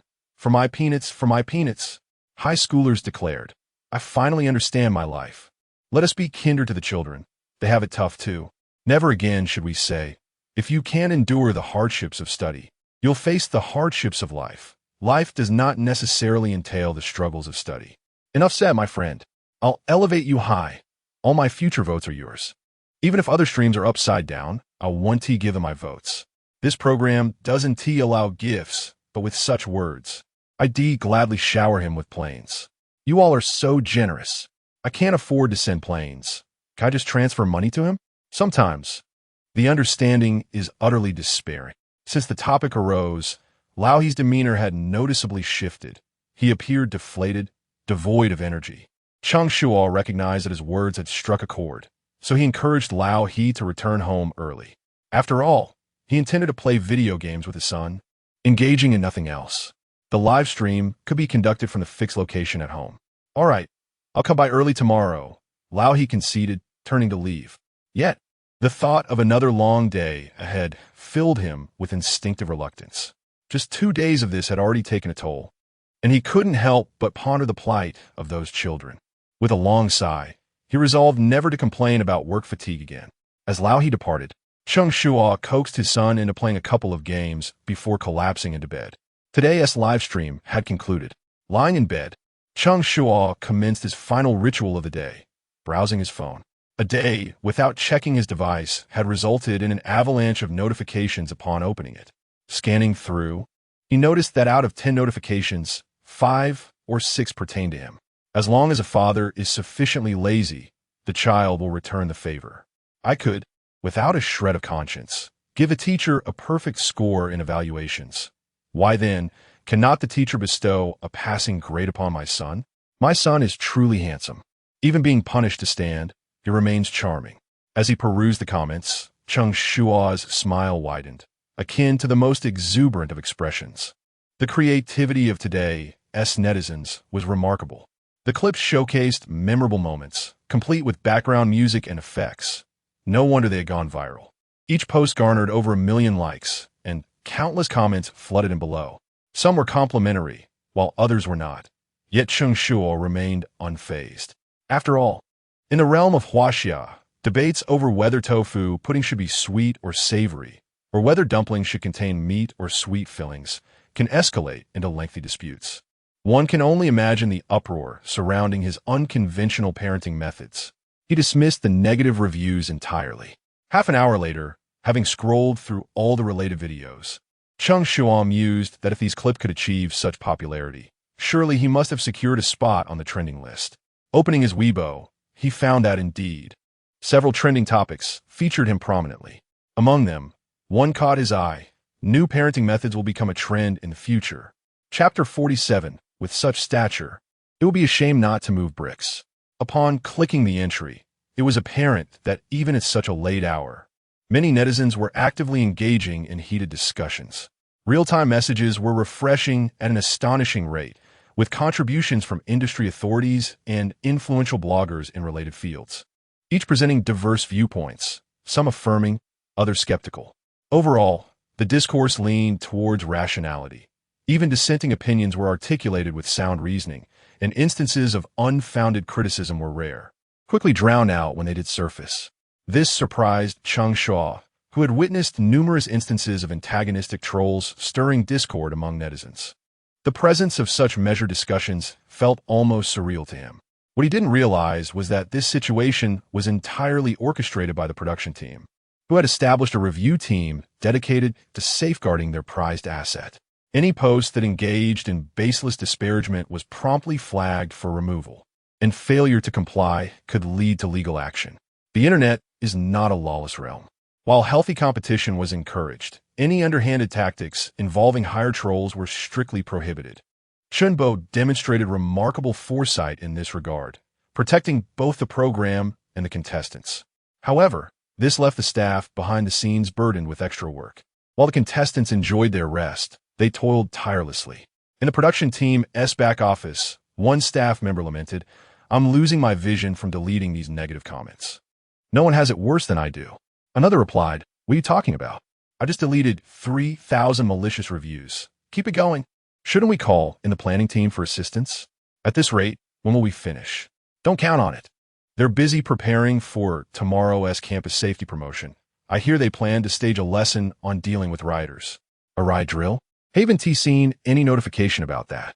No news is the real news. Just thinking about how those parents will react makes me laugh. Is it really that intense? We need to finish up quickly to catch the show tomorrow. The following morning, Cheng Shuo woke unusually early, glancing at the clock to find it still shy of 7. It's peculiar how one tends to rise early when hoping for a lie-in, yet struggles to wake when eager to start the day. Since he was awake, he decided to find something to occupy his time. He opened the system, where he discovered that overnight discussions had netted him over 100,000 emotional points. Current available emotional points, 627,000. This was akin to earning money in his sleep. He believed that within a couple of days, he would have enough for a super lottery draw. What would the system yield? Real estate. That would be splendid, as his current living conditions left much to be desired, with the sounds of quarrels from upstairs even in the dead of night. Moreover, in a city like Shanghai, even a modest home was valued at over 5 to 6 million. Drawing from 1 million emotional points was practically akin to finding a bargain. If real estate eluded him, a vehicle would suffice. He had no qualms about using a tricycle to ferry his child. It was convenient and avoided traffic congestion. But who could resist having both a tricycle and an additional car? A man remains youthful at heart, perpetually enamored with such grand toys. Furthermore, a vehicle acquired through the expenditure of 1 million emotional points would undoubtedly be of excellent quality, perhaps even allowing him to showcase his prowess on Wukong Road. Lost in pleasant imaginings, he dawdled until shortly after 7 before finally rising. However, as he completed his morning routine and stepped into the living room, he was startled by the sight before him. "Who on earth are you?" At that moment, a burly man was seated at the dining table. Since the man was facing away, Cheng Shuo could not discern his actions, but one thing was certain: he did not recognize this individual. Cheng Shuo, with a hint of paranoia, was quick to conjure thoughts of home invasion and fleeing suspect in his mind. It wasn't he that he wished to frighten himself. Rather, the imposing figure was indeed quite intimidating, resembling a mountain from behind. Yet this fear dissipated almost immediately. The robust man turned upon hearing the sound, and before uttering a word, the facial mask he wore fell away, leaving Cheng Shuo gaping in disbelief. A muscular man applying a facial mask in his home? The mask was slightly too small, failing to cover his broad face and exposing his ample cheeks. To prevent the mask from touching his hair, he had even donned a pink bow headband. While he knew Shanghainese to be meticulous, he had not expected such meticulousness. The sudden contrast rendered his initial fear somewhat amusing. "Who are you?" Cheng Shuo inquired again. The burly man, equally surprised by Cheng Shuo's early rising, quickly stood, removing the mask and headband as he did so. "Hello. I'm your cameraman for today. Since most of today will be spent outdoors, and Lao he can't handle it, I'm here in his stead. He gave me the keys. I'll be working alongside him to film you." After he introduced himself, extending his hand, he added, "I'm Su Zifeng. Feel free to call me Afeng. I'll look forward to collaborating with you." Upon hearing this, Cheng Shuo recalled Lao he mentioning a younger person would be coming to share the workload. He anticipated it would be Afeng. Compared to Lao Afeng's demeanor was far more amicable, and he was quite polite. Aside from the pink headband and facial mask, everything else about him seemed perfectly normal, and his physique instilled a sense of security. It would be a shame not to utilize such strength for manual labor, Cheng Shuo remarked politely, shaking Afeng's hand. Formalities were essential upon meeting. "Have you had breakfast yet?" The culinary inclination of the Chinese people often dictates such inquiries. However, it was widely understood that this was merely a social nicety. Yet, Afeng, being quite straightforward, admitted he hadn't eaten. "I heard Lao he mentioned that this father-son duo wakes up late, so I plan to finish my mask treatment before heading out for breakfast." "But who would have thought you'd wake up so early?" At this moment, Cheng Shuo's stomach began to grumble, signaling the need for sustenance. "Shall I whip up something simple?" he tentatively suggested. Last night, he had noticed other parents preparing breakfast for their children, while he had only been called by his son after the meal was ready. Consequently, many netizens had mocked him for his laziness. While he was indeed lazy, he felt somewhat embarrassed by the ridicule. Could this be an opportunity to redeem his reputation? However, he lacked culinary talent. Burning food was a common occurrence for him. What if he couldn't salvage his reputation and instead solidified the notion that he was both lazy and inept? Cheng Shuo hesitated, but Afeng, ever quick to speak, made the decision for him.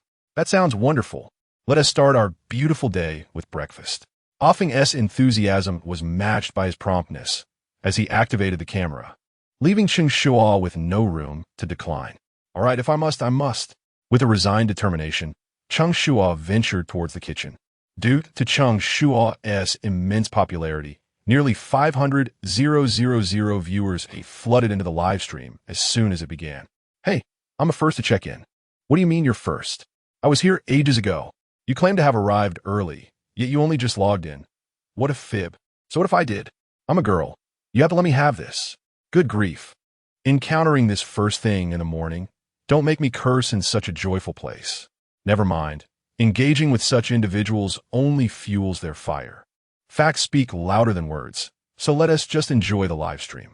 "Wow, this dad is up so early today. What is he up to?" Chapter 48, When Others Treat. It costs money. When Cheng Shuo treats, it costs his life. As this comment floated across the screen, it instantly captivated the attention of numerous netizens. Even the two individuals who were prepared to bicker forgot their dispute. Of course, entering the kitchen was for cooking, was it not? I certainly understood it was for culinary endeavors.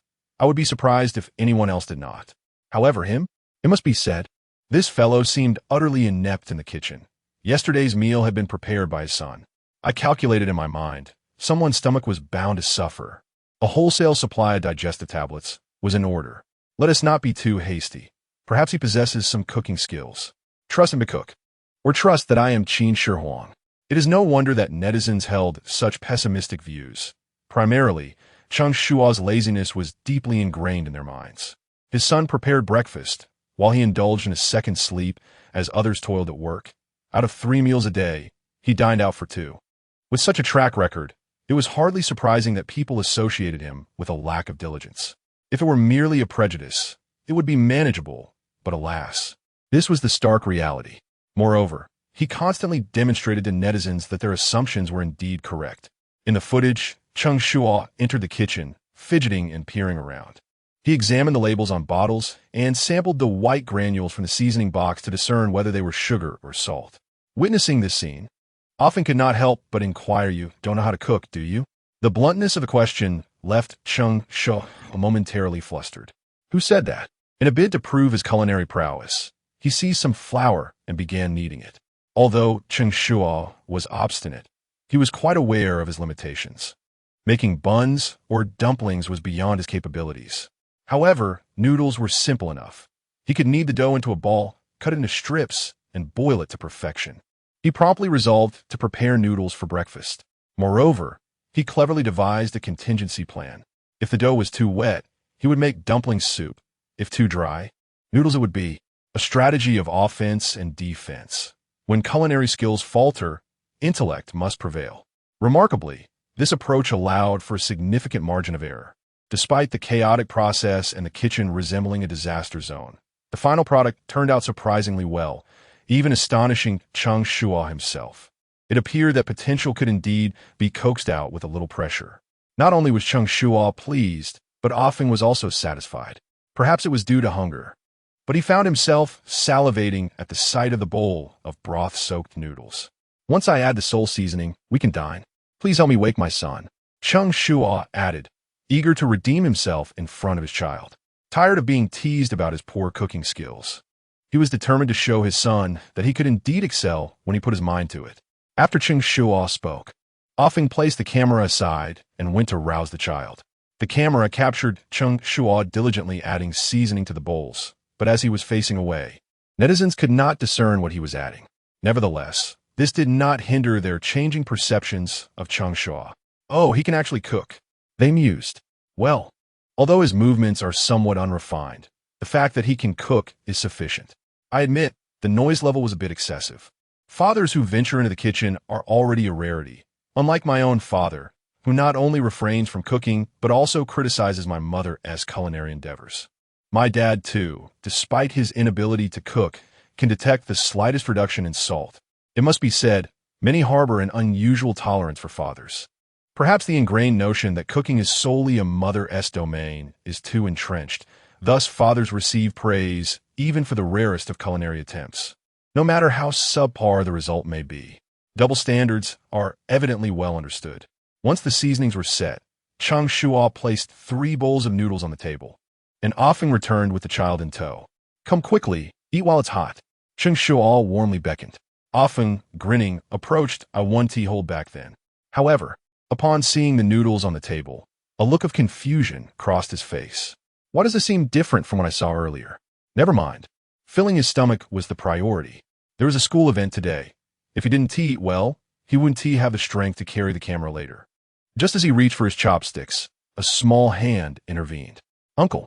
Looking up, he saw Cheng Shuo shaking his head. Compared to Offing's cheerful demeanor, Cheng Shuo's brows were knitted tightly. He expected that just a bit more sleep would lead to such a colossal mishap. If he could stop it, he would. "What's wrong, Shuo? You should eat. Your father made this himself." Not grasping Cheng Shuo's intent, Offing, thinking it was a matter of reach, kindly pushed the bowl closer to him. Licking his lips in eager anticipation, he was ready to devour his serving.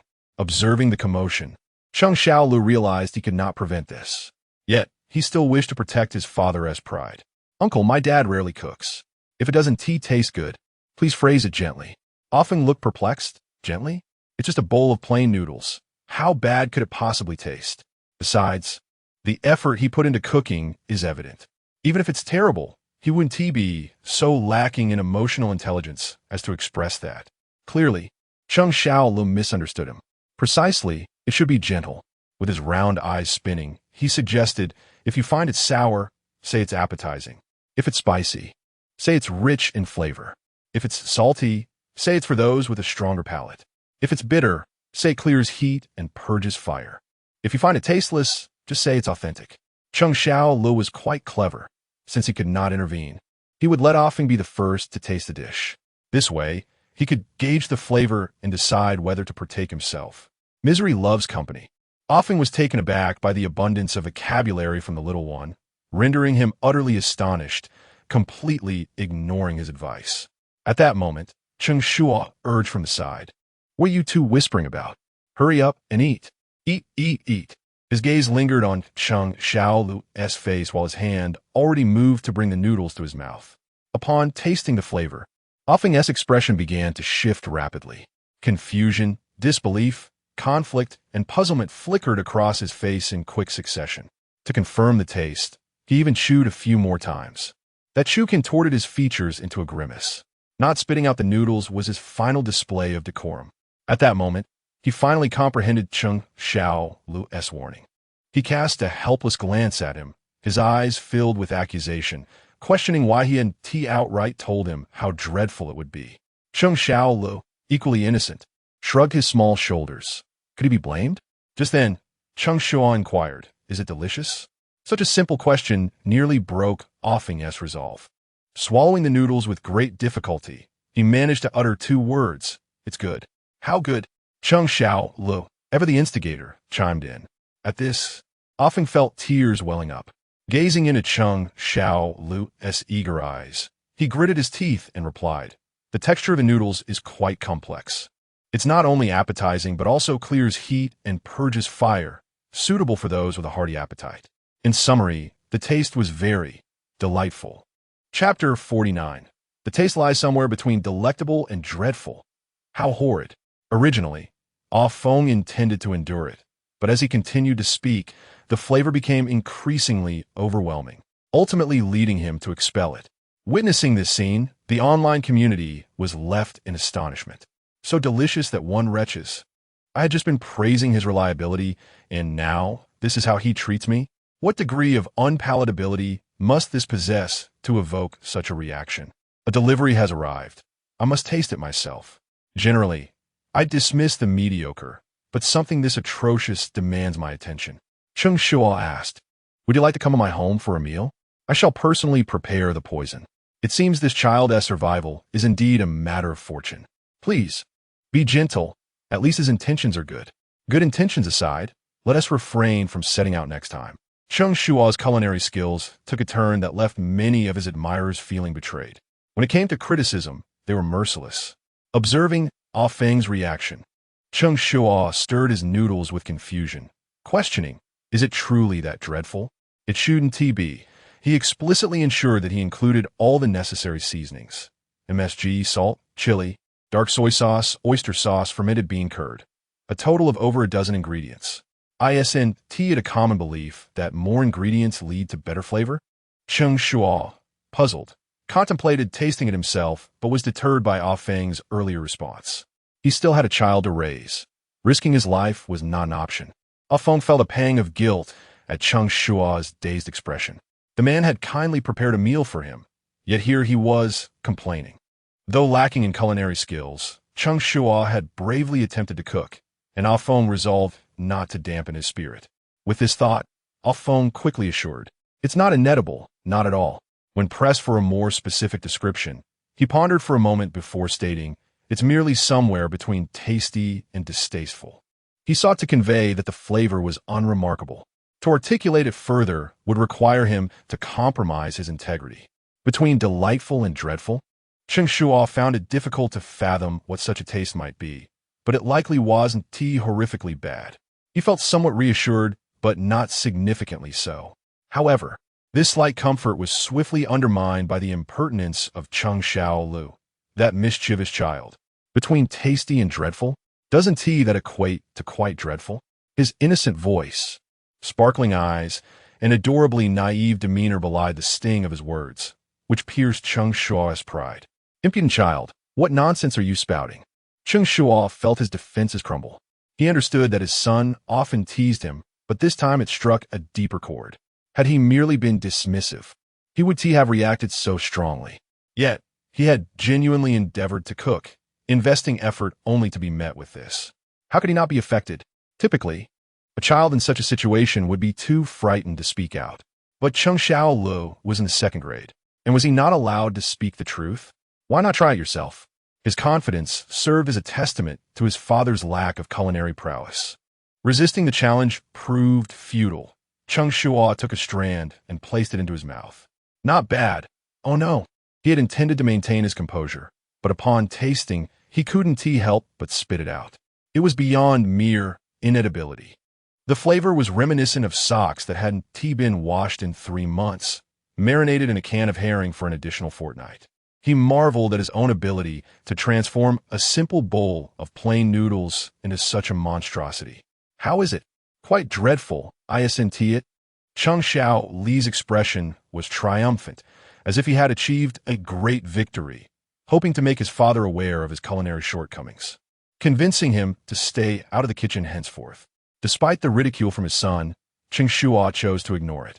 He didn't want to find himself seeking excuses when he felt the urge to retaliate. Yet, Cheng Shuo, oblivious to his father's mood, danced around him, teasingly reciting lines that only heightened Cheng Shuo's irritation. One taste was sweet, another tangy, and so on, until Cheng Shuo, exasperated, seized his son, declaring, "You're truly asking for it. Today, I'll teach you a lesson." In an instant, cries filled the live stream. The louder Cheng Shuo wailed. The more laughter erupted from the online audience. What possessed you to provoke him? I am genuinely on the verge of laughter with his endless quips.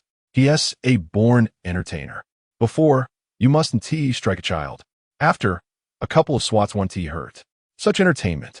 If next year's Spring Festival Gala lacks you too, I shan't watch. You must understand, I seldom stand on the side of parents. Surely, one can find justification. Old grievances may be resurrected. Ha ha, it seems the one above has experience. Digging up past grievances would likely lead to a more severe thrashing. No witties. Father has secured a reason to discipline his child. The child has received a well-deserved scolding, and we have all garnered smiles, perfectly executed. Only Cheng Shuo remains in a world of hurt. The online audience roared with laughter. The 3 judges on the panel were equally unable to contain their amusement. Other live streams were mundane, waking up, washing up, eating breakfast, repeating the same monotonous routine. While heartwarming, it lacked excitement. However, Room 10's live stream remained consistently lively and humorous. This morning time slot typically sees the lowest traffic of the day. A few 100,000 viewers would be commendable. Other rooms hovered around the 10,000 mark. Yet, Cheng Shuo's Room 10 not only attracted an influx of viewers from the start but surpassed 1 million online. Though it couldn't compare to peak hours, it undoubtedly stood as the most popular stream during this time. With such encouraging online metrics, one could only imagine the television ratings. Until now, no program had outperformed morning news during this time. Yet today, the ratings soared, surpassing previous figures by 0.1, prompting several executives to exclaim, "This program was introduced too late." While countless viewers reveled in the spectacle, Yang Xiaodong noted a peculiar observation. Compared to mother's meticulous care, fathers seemed far more relaxed in their parenting approach. Yang Xiaodong articulated her thoughts carefully. To say relaxed was to imply a lack of rigor. The notion that as long as the child is alive is no mere jest. The production team had invited 10 families, 6 of which were led by fathers. Though some were attentive, the majority embraced a philosophy of just getting by. Children wore mismatched clothing, shoes were dirty, and hair was disheveled. When hunger struck, takeout was permitted. When thirsty, soda was allowed. This just getting by philosophy permeated every aspect of their lives.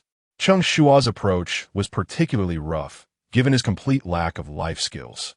Relying entirely on his son for care, it was evident that in these families, mothers bore the brunt of childcare responsibilities.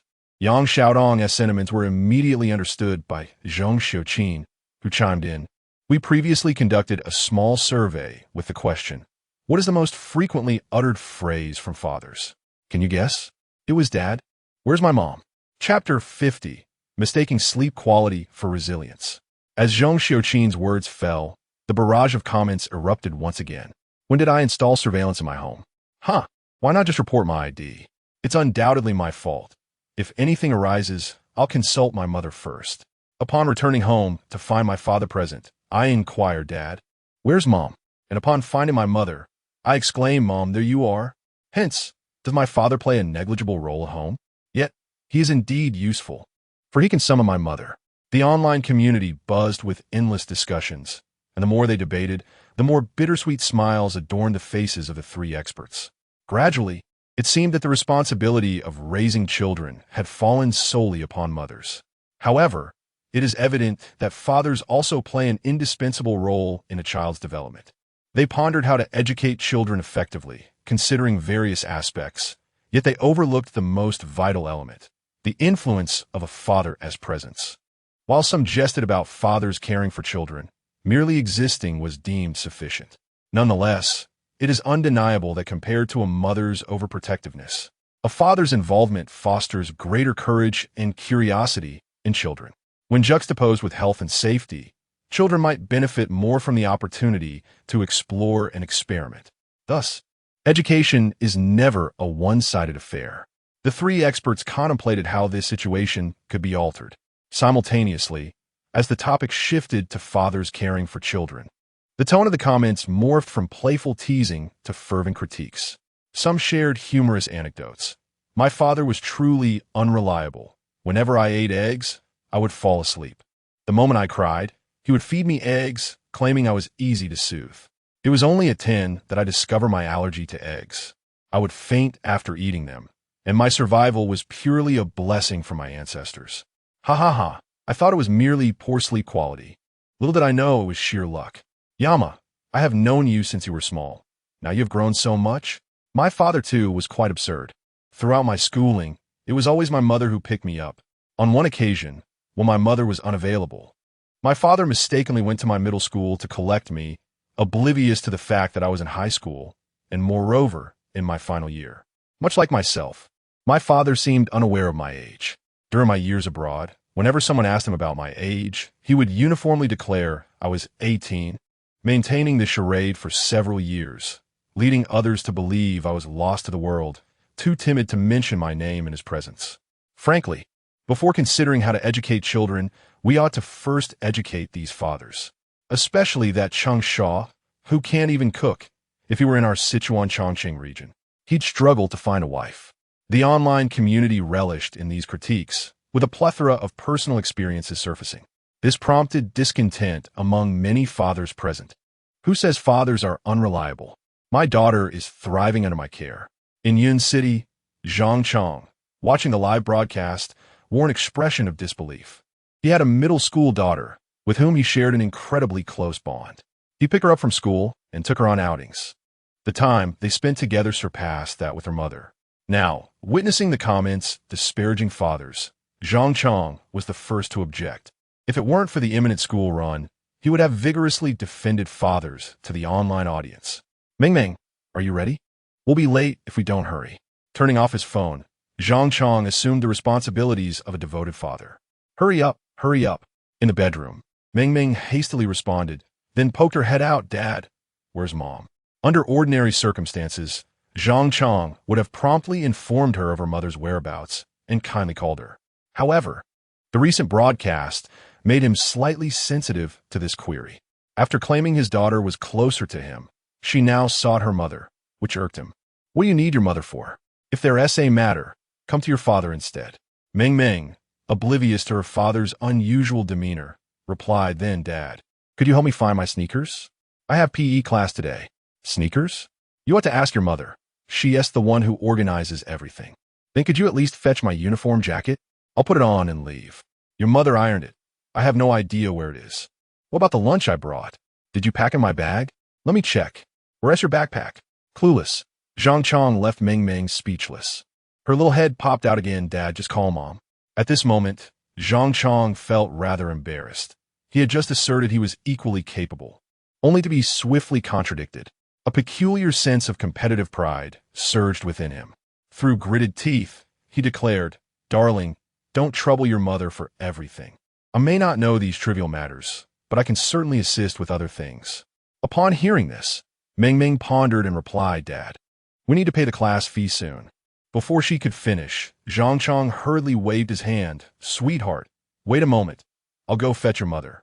In room 10 of the live stream, after ruining the noodles and leaving several handprints on his son's backside, Cheng Shuo's mood improved significantly.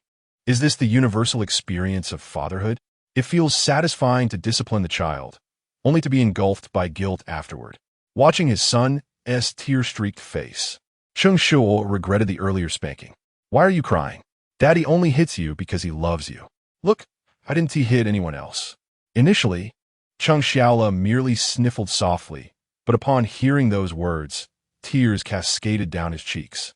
Between sobs, he retorted, "Then please stop loving me. Your love is too painful." Though it was a scene of overwhelming sorrow, viewers couldn't help but chuckle.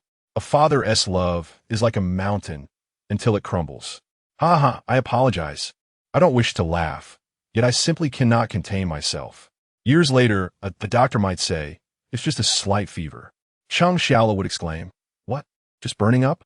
In this cyclical dance of love and conflict, neither party escapes unscathed. Cheng Shuo's emotions fluctuated rapidly, especially upon hearing his father mention breakfast outside. "Dad, what are we going to eat?" "Guess. Can we have crab roe dumplings?" "Too far. We won't make it to school on time." "Then how about spicy hot pot?" "Who eats spicy hot pot in the morning?" "Kentucky fried chicken?" "Today isn't Thursday." "How about cake?" "Too sweet in the morning. It's unhealthy." Within us, a comical scene unfolded. Cheng Shuo walked briskly ahead, with Cheng Shuo scurrying behind, short legs moving quickly as he eagerly guessed what they would eat. Initially filled with excitement, after a dozen failed guesses, Cheng Shuo's temper began to flare. What are we eating if none of these are right? Hearing this, Cheng Shuo paused, a mischievous smile gracing his lips. "I told you to guess, not to make wishes. If you can't guess, it's soy milk and fried dough sticks. You'll keep guessing." Chapter 51. While one may reminisce about comrades, seldom does one long for the battlefield. Yet again, is soy milk and fried dough sticks for breakfast. Upon hearing this, Cheng Shuo's small face donned an expression of displeasure. It was not that he despised it. Rather, after a month of consuming nothing but soy milk and fried dough sticks delivered to him by Granny Wong, he had grown weary of the meal, no matter how delectable it might be. What is so wrong with soy milk and fried dough sticks? They are nutritious and delicious. Unwilling to accept his son's objection, Cheng Shuo led them directly to a breakfast stall. Not only did he order soy milk and fried dough sticks, but he also requested 2 baskets of soup dumplings from the vendor. "Children should not be picky eaters. Hurry and eat," he urged. Upon hearing this, Cheng Shuo pouted, thinking to himself that adults do not have to be picky because they choose only the foods they enjoy. However, in light of the soup dumplings, he dared only to silently grumble in his heart, fearing that his vengeful father might complicate matters regarding food again. The 3 of them began to eat heartily. Cheng Shuo, unable to remain idle during the meal, took out his phone to play while he ate. Perhaps due to the program's immense popularity, as soon as he opened his phone, he found his live stream prominently displayed on the homepage. Having never viewed the live stream from an audience's perspective, curiosity compelled him to click in. Upon discovering that over 100,000 people were online, an idea struck him.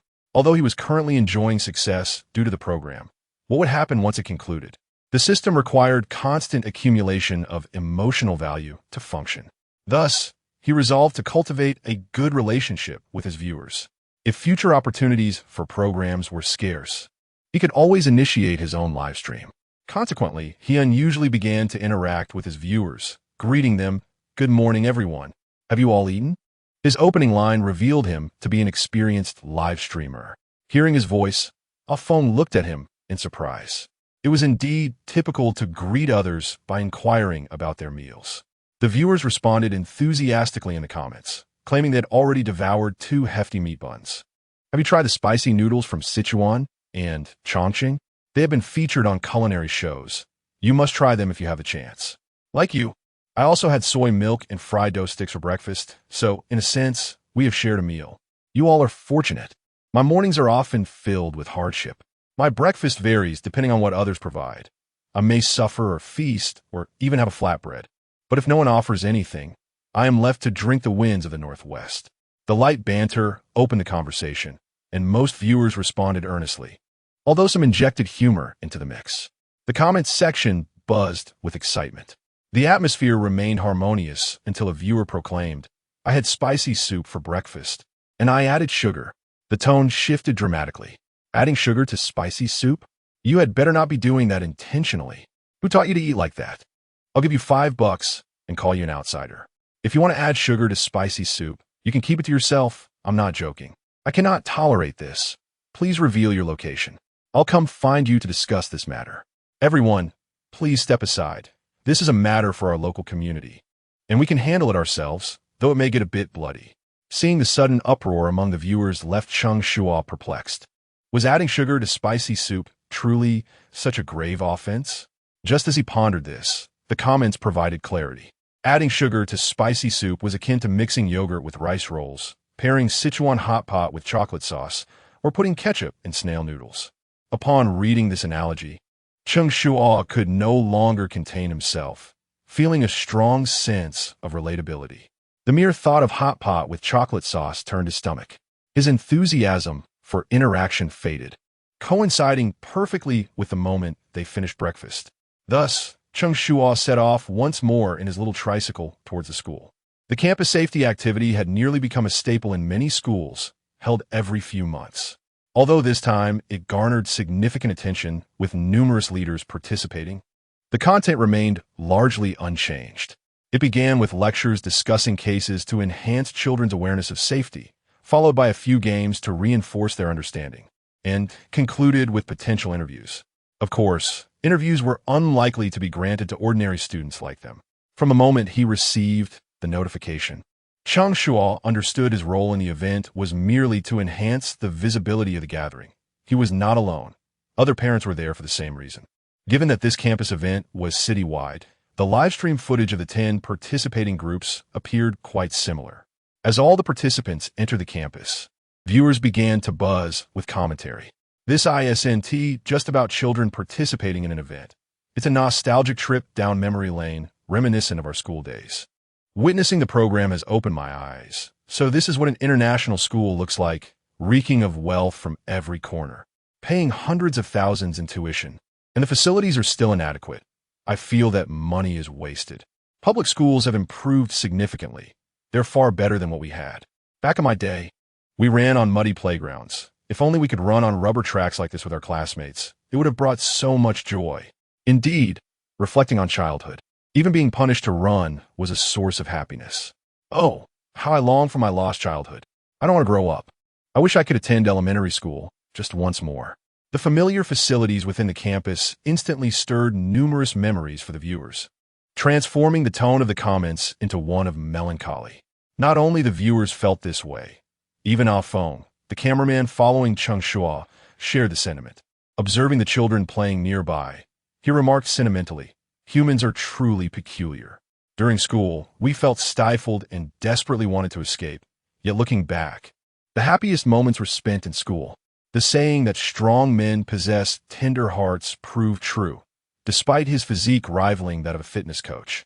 The tenderness in his gaze outshone many women. With the atmosphere thus established, everyone anticipated that Cheng Shuo would chime in with a few words of agreement, as the sentiment of the moment was one of shared nostalgia. Indeed, Cheng Shuo did open his mouth, but his remarks abruptly shattered the ambience. Let us not credit the classmates for the school's merits. I have seen those who reminisce about comrades, but never those who long for the battlefield.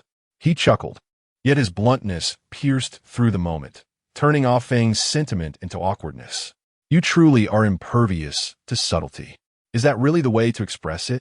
It's not a matter of classmates. He intended to convey a feeling, a nostalgia for beautiful past experiences. Yet, in Cheng Shuo's mouth, it became utterly mundane. How else could one describe it? Spending over 10 hours a day at school. Where else would one find joy if not there? His lack of sentimentality was glaringly apparent, revealing his ironclad demeanor. Frustrated, Ah Feng chose to ignore him. Meanwhile, the viewers in the live stream erupted in laughter at their exchange, as if witnessing a performance of mismatched communication. When he speaks of the grandeur of the city, you respond with the intricacies of the rural landscape. How on earth did you manage to find a partner with such emotional intelligence?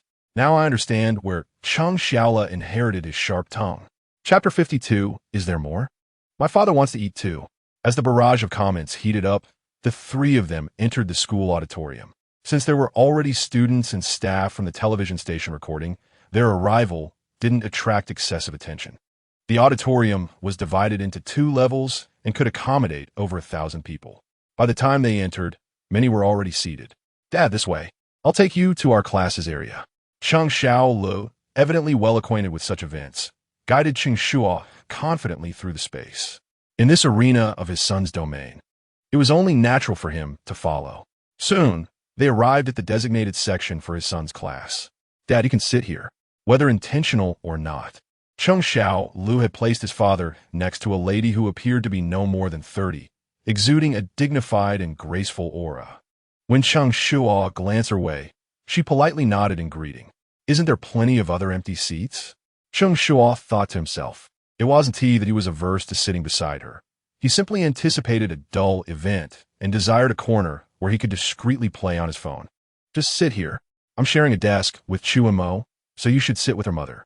His son provided a compelling rationale. Any further refusal would seem petulant. Fine then. After Cheng Shuo settled in, a phone also found a spot beside him. Meanwhile, his son began to play with Chu and Mo. "Hello, I'm Xiao Li's father." Sitting so close, Cheng Shuo took the initiative to introduce himself. "Hello, I'm Chu Mo's mother." The lady reciprocated the courtesy, but soon fell silent, revealing her low inclination for conversation. Such silence in a gathering was often awkward. The stillness felt heavy. Cheng Shuo contemplated stepping out for a moment. Yet the event was about to commence. Engaging in a game at that moment seemed inappropriate as well. When discomfort settled in, one often sought distractions. At that juncture, Cheng Shuo noticed the little girl, Chu Mo, offering his son a piece of candy. To his dismay, the boy displayed no semblance of politeness, ripping open the wrapper and shoving it into his mouth without hesitation.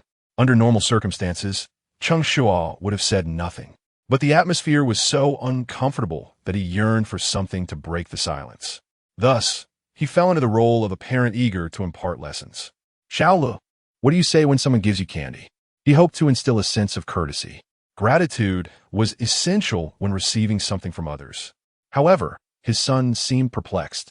Glancing between his father and the candy wrapper, his gaze darting back and forth until a look of realization crossed his face.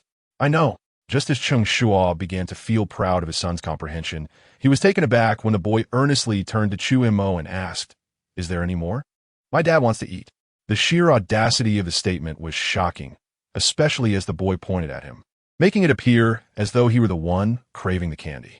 Cheng Shuo felt an acute embarrassment, further compounded by the sound of laughter from nearby. "Shut up." He gritted through his teeth, swatting his son's hand away. Although he maintained a facade of composure, inwardly he felt the weight of the moment. Observing the scene, netizens were amused. "I do give full marks for comprehension, but I'm a bit critical, so I'll give the boy an 8.5, leaving half a point off for his father." "Huh, kid, is it possible your dad just wanted you to say thank you?" The comments continued to flow, highlighting the importance of basic polite expressions like sorry, please, and thank you. After a moment of social mortification, Cheng Shuo was unwilling to linger any longer. Ignoring the notions of propriety, he rose and retreated to a corner. A phone, noticing this, followed him with the camera. "What are you doing here?" "Just sit over there," Cheng Shuo said, wishing for solitude. Hee hee, "I want to chat quietly with my girlfriend," a phone replied, his expression openly revealing his desire to slack off. Yet, with the event underway, there was little else to occupy his time. The promotional lecture had commenced, and while others pretended to listen attentively, Cheng Shuo had no interest in maintaining appearances. He decided to close his eyes for a moment, hoping sleep would hasten the passage of time. However, the environment was ill-suited for slumber. With 1,000 people in the auditorium, the speakers' voices and the applause made it impossible to find peace. After dozing off for an indeterminate period, Cheng Shuo finally opened his eyes, unable to bear it any longer. If sleep eluded him, he might as well play a game. Yet, as he opened his eyes, he caught sight of a Feng's phone screen, where he was adeptly switching between two chat windows, the messages increasingly suggestive. "Whoa, are you seriously playing both sides?" The sudden remark jolted a phone, who quickly shielded his phone. "What do you mean? I just happened to see it when I opened my eyes," Cheng Shuo responded, being truthful. He then took on a mentor's tone, advising, "You shouldn't behave like this. Just settle down with one." A phone broke into a sweat upon hearing Cheng Shuo's words, aware that the program's leaders had strictly warned against such antics. "There's no choice. One is my ex-girlfriend trying to reconcile with me. I'm just having a serious discussion with her," a phone stammered, wiping his brow while gauging Cheng Shuo's reaction. However, Cheng Shuo's expression conveyed skepticism. Do I look like I believe you? He wasn't easily fooled. Yet, he recognized the potential repercussions of such matters being made public. So he opted not to expose a Feng's predicament, merely whispering, "You should break it off with one." Why juggle two when you could just keep one and maintain a good relationship? Cheng Shuo's intentions were clear. Yet perhaps the auditorium's peculiar energy had led to a series of misunderstandings. When Feng heard the suggestion to break it off with one, he leaned closer, asking, "All right, which one do you want?" Initially, Cheng Shuo was puzzled by the question, but upon realization, he felt an overwhelming urge to explode. "I meant for you to break one off, not for you to offer me one." Chapter 53. One can only say that the Chinese language is profound and intricate. The same characters can convey different meanings. Such campus promotional activities are rather dull. From this segment onward, the program's popularity has been on a steady decline. The number of viewers in many live streams has decreased significantly, with some plummeting from hundreds of thousands to mere thousands. The barrage of comments has dwindled to just a handful, creating an atmosphere of utter desolation. In contrast, the live stream hosted by Cheng Shuo has maintained, if not slightly increased, its viewer count, thanks to the occasional humor shared between him and a phone. At this moment, their dialogue has ignited a flurry of lively comments. Cheng Shuo nearly overloaded his CPU with laughter over a few short phrases. I must admit, I was naive to have pondered for half a minute before grasping the meaning. One can only say that the Chinese language is indeed profound. The same characters can have different connotations. Surprisingly, this chap is quite generous, offering to share without hesitation. The key is that he even allowed Cheng Shuo to choose first. How touching. I sent it? Cheng Shuo, I absolutely cannot touch it. Realizing he had misunderstood the context, Feng awkwardly scratched the back of his head, thinking to himself, "Given that your child is already so grown, how could you expect me to share a girlfriend with you?" Being involved with two simultaneously would be considered infidelity, at most drawing criticism. However, if Cheng Shuo, being married, sought a girlfriend, that would elevate the situation to a moral dilemma. To put it more bluntly, it would be tantamount to betrayal. Should this rumor surface, it could jeopardize the entire program.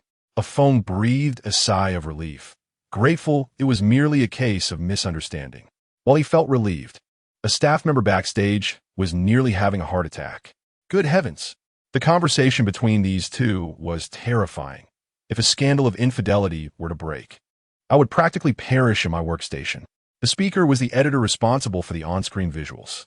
If anything discordant were to appear during the live broadcast, such as smoking, drinking, advertisements, or any invasion of privacy, he would be tasked with editing it out. The workload across 10 live streams was already substantial. If a scandal were to arise, requiring him to erase individuals from every frame, he might as well resign himself to despair. The impact on the workload was infuriating. Moreover, concerns about how it would affect the other participants were also voiced. Su Zifeng is utterly unreliable. We ought to deduct his meal allowance for attendance. What I say mere meal allowance? Don't be fooled by his towering stature. He is quite timid. Isn't there a bomb drill scheduled? Let us give him a good scare.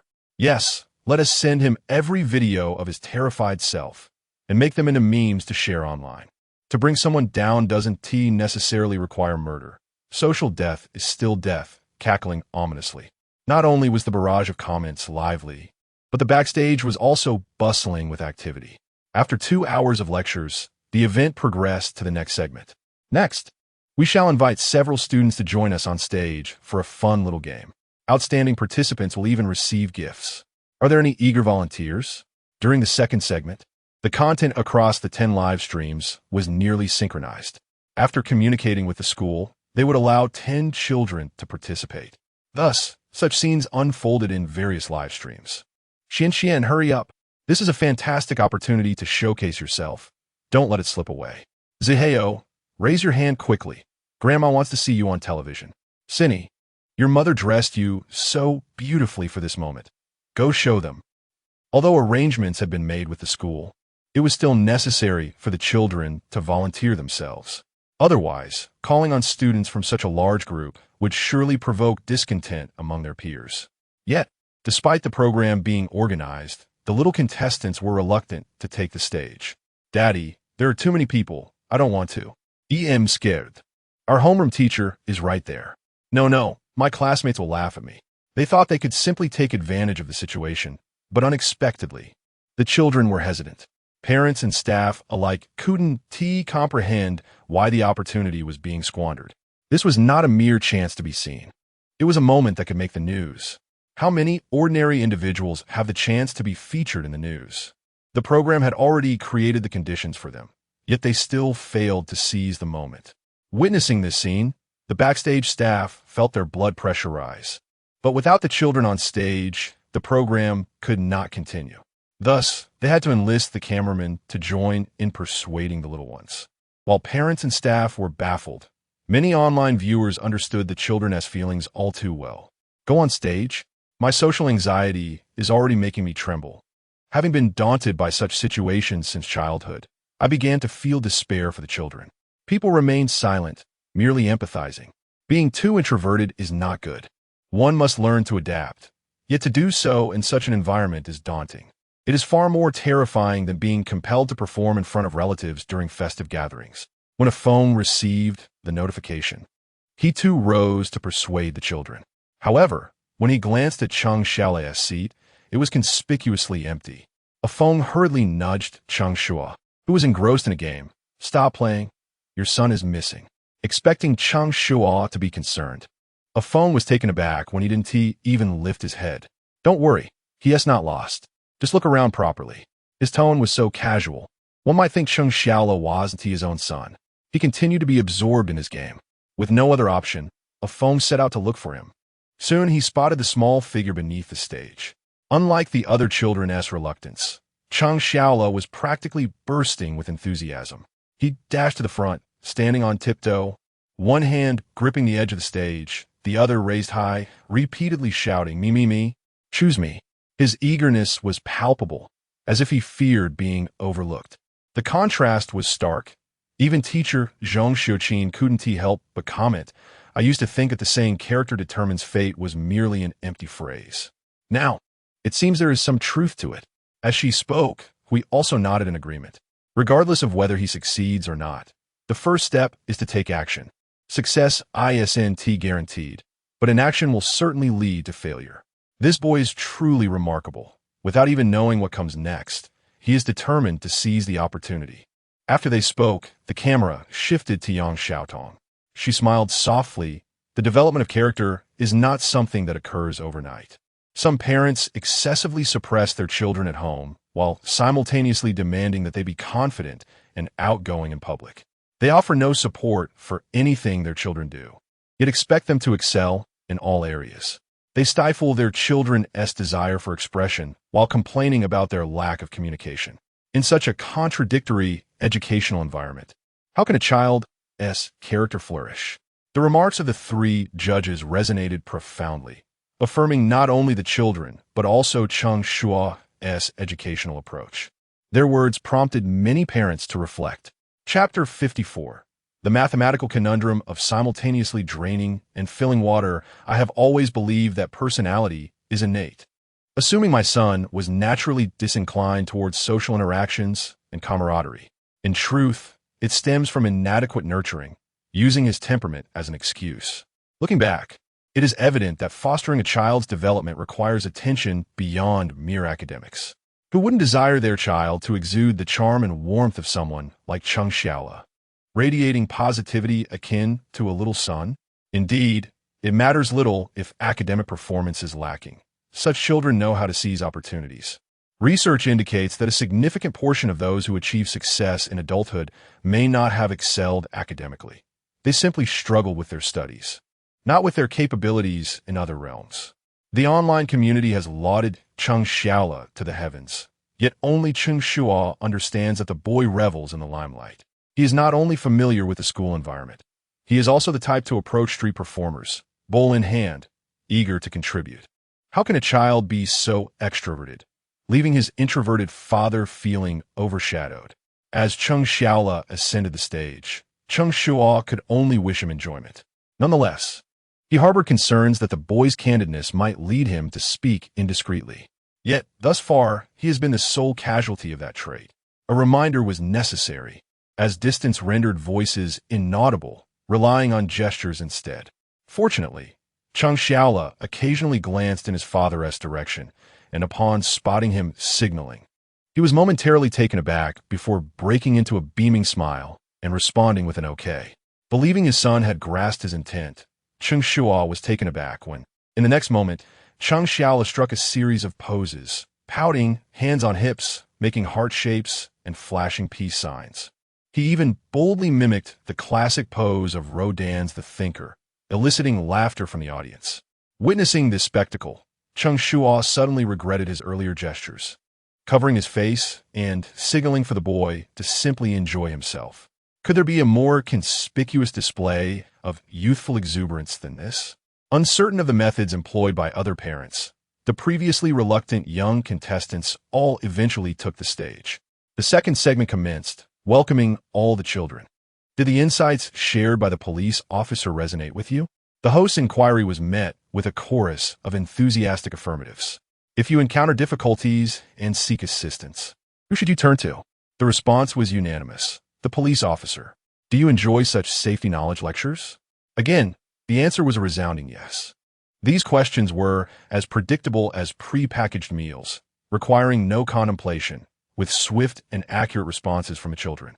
Nonetheless, the leaders and attendees below continued to observe with delight, their applause resounding. Of course, these queries merely served to warm up the atmosphere. Once the children were engaged, the host resumed, stating that, given their attentiveness during the safety knowledge lecture, they had prepared several questions to test their understanding. Those who answer correctly would receive small gifts. To ensure everyone had a fair chance to win, she offered to clarify any uncertainties on the spot, allowing the police officer to provide answers. After all, if they failed to respond later, there would be no gifts. As a teacher, the host was well aware of how to implant knowledge in the children's minds, posing questions to elicit responses and reinforcing learning through games. This back-and-forth interaction naturally left a lasting impression. From this alone, it was evident that such school activities were not merely formalities. Yet, despite her earnest efforts, she received no questions after her inquiry. Even Cheng Shuo awaited someone else to speak first, his eyes wide with expectation. Did they all comprehend everything? Was there truly no confusion? Concerned about the silence, the host pressed on, asking for the third time if there were any questions. Finally, a little boy raised his hand, inquiring, "Teacher, can we ask about anything we don't understand?" The boy, clearly a 5th or 6th grader, appeared neat and tidy, wearing corrective glasses that suggested academic excellence. His presence sparked a glimmer of hope in the host, who quickly approached him and affirmed, "Yes, you can ask about anything you don't understand." Encouraged, the boy earnestly expressed his confusion. "I truly don't understand why there are math problems involving both draining and filling water." The host was momentarily taken aback. Was this relevant to today's lecture? Yet she had indeed stated that any question was welcome. It seemed this query had long perplexed the boy, who awaited an answer with anticipation. As an educator, she was eager to assist, yet the question surpassed the material covered, leaving her at a loss. The police officer beside her was equally unhelpful. With so many leaders and parents watching and cameras recording, her anxiety escalated, causing beads of sweat to form. The silence prompted murmurs from the audience, and the expressions of the school leaders began to shift, just as despair threatened to engulf her. A youthful voice broke through. "This isn't hard to understand." The sound was music to her ears. Turning towards the source, she spotted a boy with a round face and a lively demeanor. Although he was not particularly tall, he stood out among his peers. His confidence was palpable as he made direct eye contact with her, exuding an aura that was hard to ignore. The host, recognizing the significance of that gaze, felt a surge of admiration. This child, asserting that it was not difficult to comprehend, seemed to be her savior. She approached him, asking, "Which grade are you in, and what is your name?" The opportunity for recognition was thus gracefully bestowed. "I am Cheng Shuo from Class 1, Grade 6, he replied, his enunciation clear and his demeanor self-assured, betraying no hint of nervousness. Upon mentioning his class, several school leaders instinctively glanced towards Class 1, Grade 6, causing his homeroom teacher, Ms. Wang, to stand a bit taller with pride. "Since you say it's not hard to understand, Could you elaborate? The host inquired, handing him the microphone. His youthful voice rang out once more. I also found it perplexing why there are math problems about simultaneously draining and filling water. Until I saw my dad using his phone while charging it. Chapter 55, Awakened from the Brink of Death. Xiao Ming is indeed myself. The mathematical conundrum of filling and draining water is one that every elementary school student has encountered. When that young boy posed the question, the online community began to speculate. Many netizens opined that such mathematical problems were crafted solely for examinations, detached from reality, rendering them useless despite one's ability to solve them. However, upon hearing Cheng Shuo's analogy, a collective epiphany ensued. Astonishingly, I realized that not even a child could be outdone in brilliance. I had long thought these problems arose from idleness. The imagery in that analogy was striking. Poor grades are the fault of the teacher. I previously failed to comprehend the rationale behind questions like filling and draining water until the torrential rain struck, with one side beset by relentless downpour and the other by the city's drainage system. Remarkably, the comments section brimmed with talent. Your insights have illuminated my understanding. This problem is applicable in numerous contexts: subway foot traffic, tourist influx, and knowledge applicable to life. No lesson is without merit. It is astonishing that this lesson was imparted to me by a child. Such a clever kid must excel academically. Cheng Shuo remarked, "Let us not discuss grades. We remain good friends." The audience was captivated by Cheng Shuo's response, with compliments flooding the screen. The atmosphere was electric. After hearing Cheng Shuo's description, the audience momentarily fell silent, then erupted into laughter, with some giving thumbs up in approval. A glance around revealed several parents playfully chastising their children.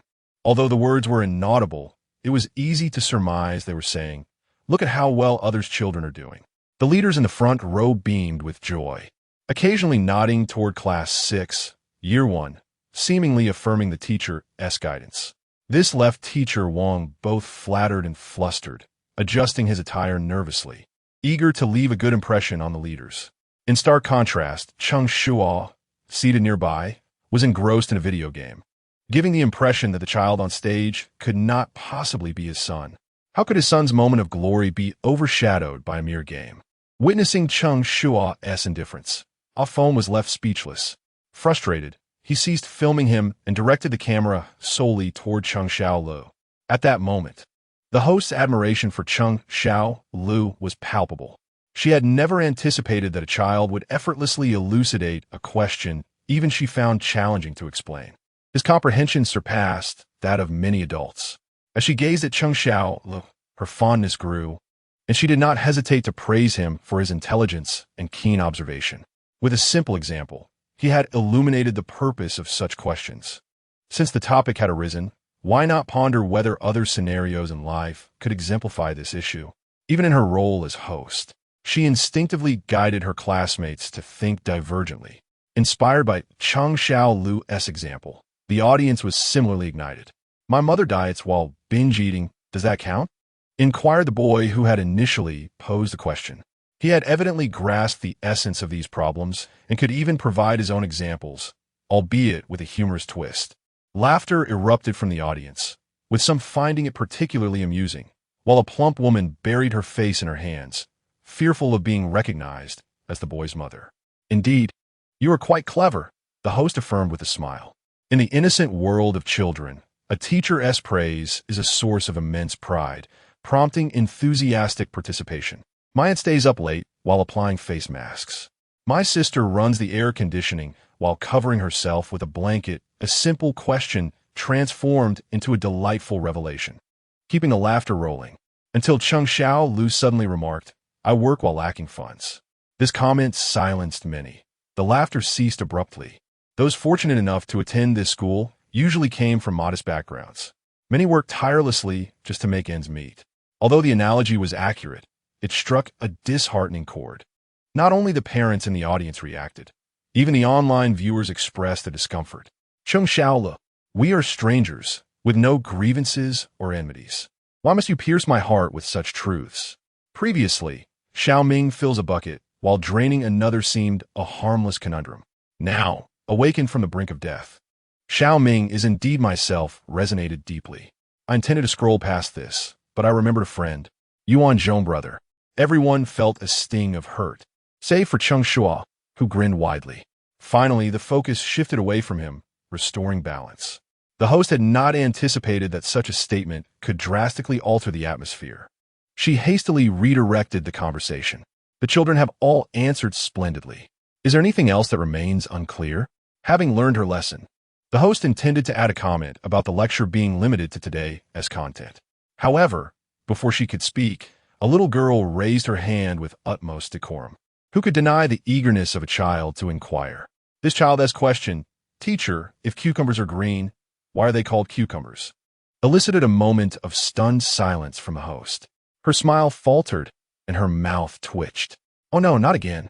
The host felt a wave of despair wash over her. Was she destined to perish on this stage today? A faint urge to faint overcame her, yet she knew that was not an option. Instinctively, she turned her gaze toward Cheng Xiaolu, who had previously saved the day. Surely, he could do so again.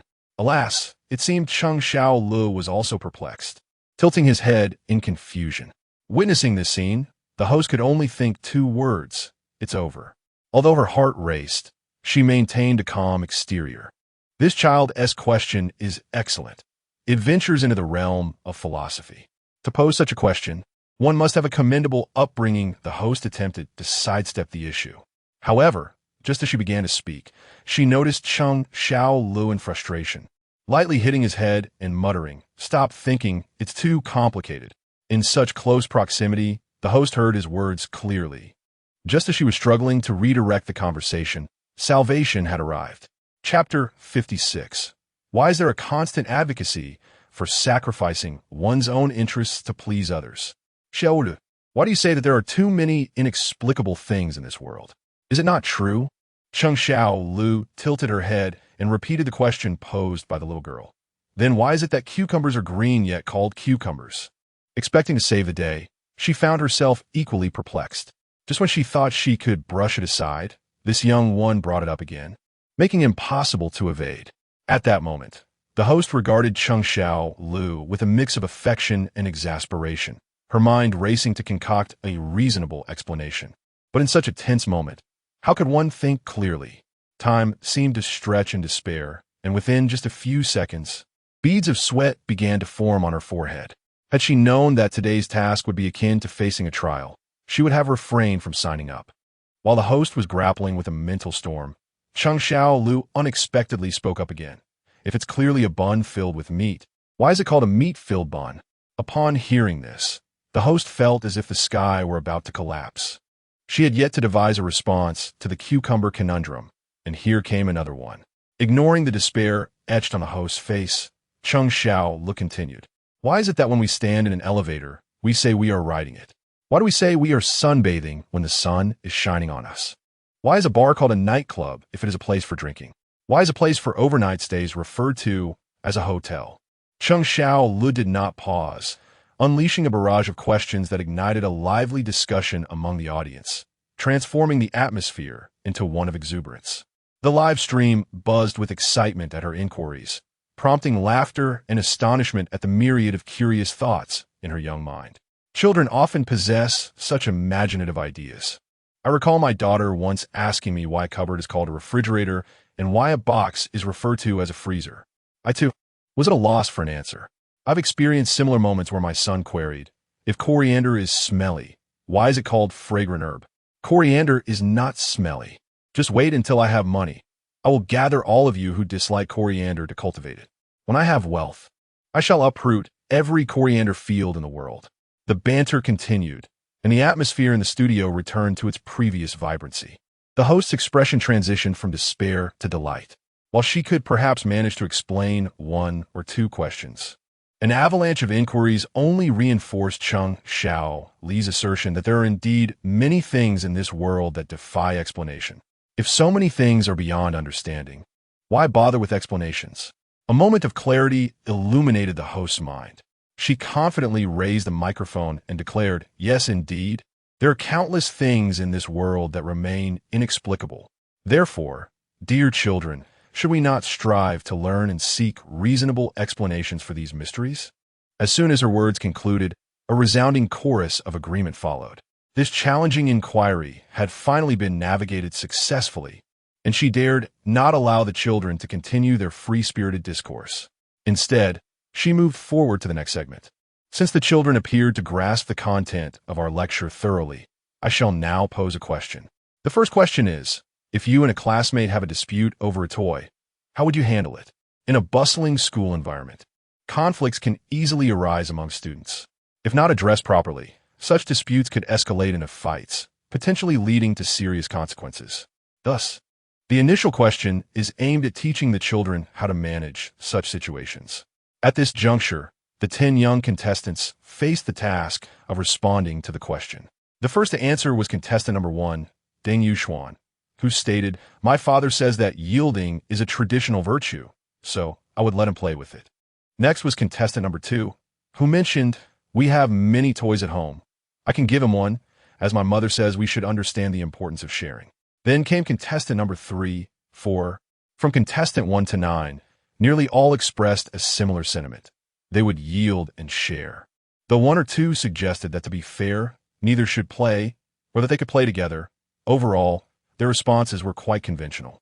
Upon hearing these replies, the judge, Teacher Zhong Xiuqin, wore a satisfied smile.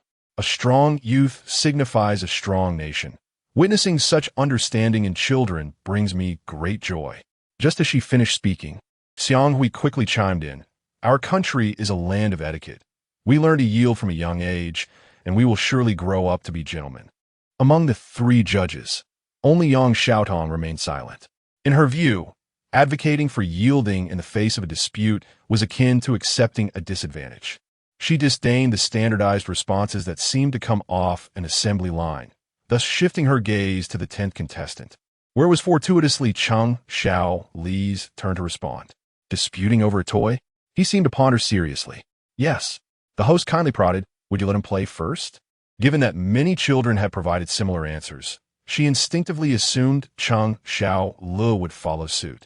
However, as soon as she finished her sentence, Cheng Shuo Li astonished everyone by exclaiming, Why doesn't he let me play first?" This self-evident response left the host momentarily speechless. How is this so different from her expectations? Not only was the host bewildered, but even the 2 expert judges were taken aback. Only Yang Xiaodong, upon hearing this answer, subtly smiled away from the camera. This child truly did not disappoint her. What is this? Why does he not understand yielding? Why should he not play first? Isn't this simply stirring up conflict? Xiang Hui could not restrain himself from reprimanding. Yet, as soon as he spoke, Yang Xiaodong countered, "If you let him play first, that is yielding. Asking him to let you play first is instigating a conflict. What kind of twisted logic is that?" Faced with such a rebuttal, Xiang Hui's face flushed with indignation. "Do not attempt to twist my words. The education we have received from childhood is that yielding is a virtue. Who is truly misrepresenting the concept here?" Yang Xiaodong stood firm, asserting, "We have received such education, but what if the other party has not? Why is there a constant advocacy for sacrificing one's own interests to benefit others?" These words left Xiang Hui trembling with rage, declaring, "Your stance is selfish."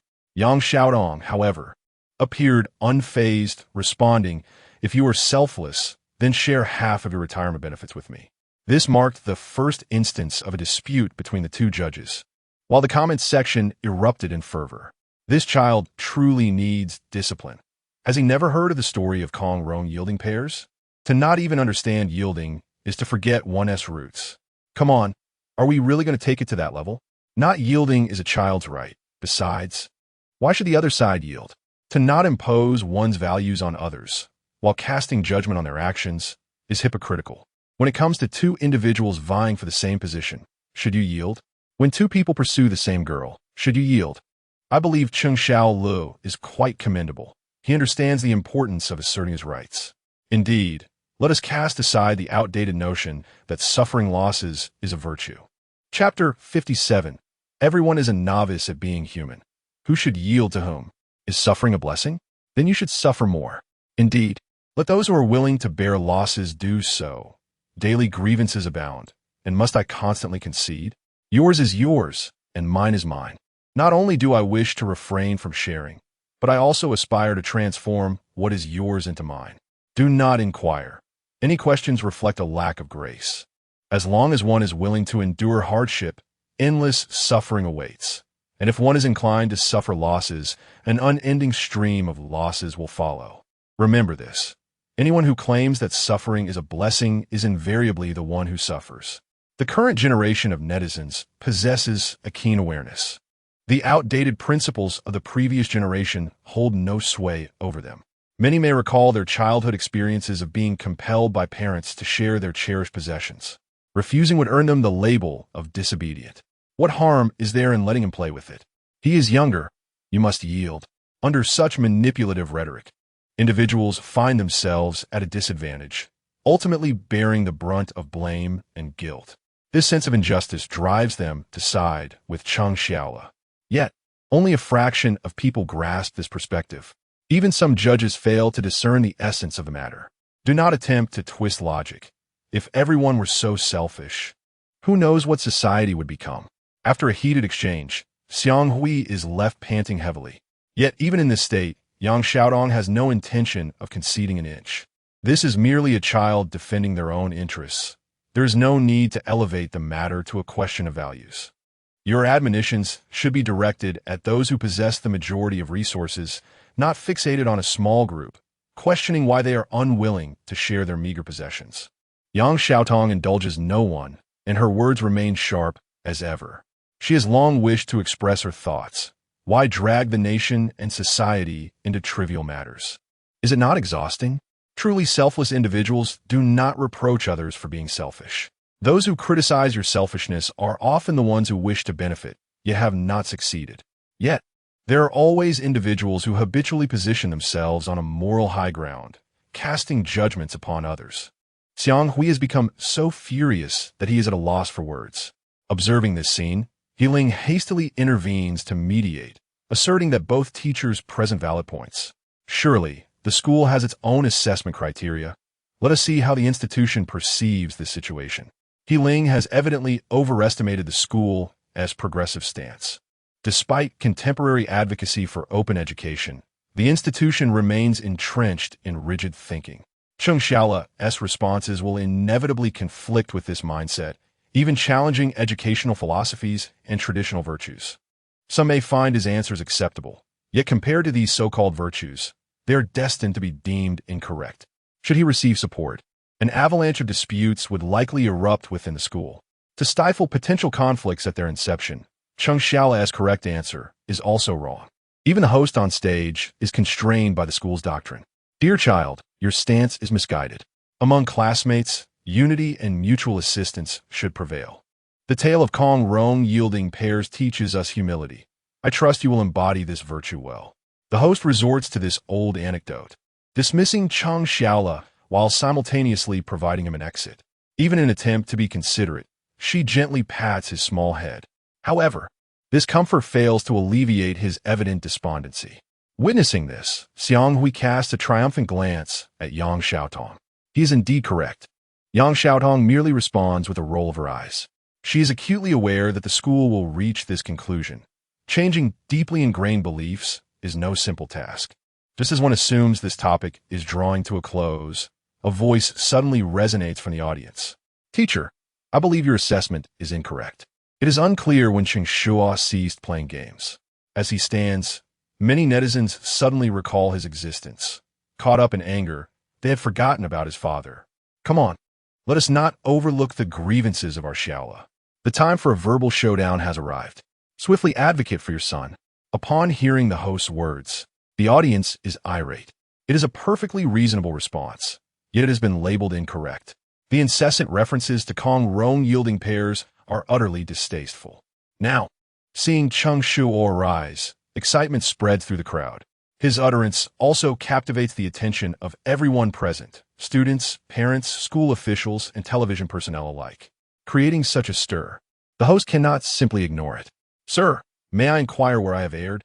She does not react with anger, but rather seeks clarification with humility. Following her inquiry, a microphone is promptly offered to ensure Cheng Shuo's voice reaches a wider audience. To be precise, I find the concept of Kong Rong yielding pairs perplexing. How can there be individuals of such lofty moral standards? How is it that I cannot achieve this? At this moment, the host intends to support him, saying, "You can do it." Yet before she can articulate her thoughts, Cheng Shuo interjects, "Unless I am overstuffed." His simple words render the host speechless. While ostensibly refuting the anecdote, he is, in fact, challenging everyone's perspective on the issue. The host swallows hard, attempting to continue with her narrative on humility and sharing. But Cheng Shuo anticipates her retort and continues, "I believe that yielding and sharing pertain to giving away surplus items, not relinquishing what one values and genuinely requires, thereby compromising oneself. Forcing someone to yield or share constitutes a form of moral coercion." This statement provokes considerable contemplation among many parents. They recognize the virtue of yielding and aspire for their children to uphold this principle. However, they have never genuinely considered what the standard for yielding should be. As Cheng Shuo articulates, unless one is overstuffed, they would not part with the pair. Yet, what if that pair is something one genuinely needs? How many would still be willing to yield? People often exhibit leniency towards themselves while being stringent with others. In that moment, many parents' perspectives begin to shift. Of course, exceptions abound. But what if the other child is crying? Shouldn't you allow them to play first? In response to this query, Cheng Shuo cannot help but retort, "Do crying children receive candy?" His remark leaves the parent momentarily speechless.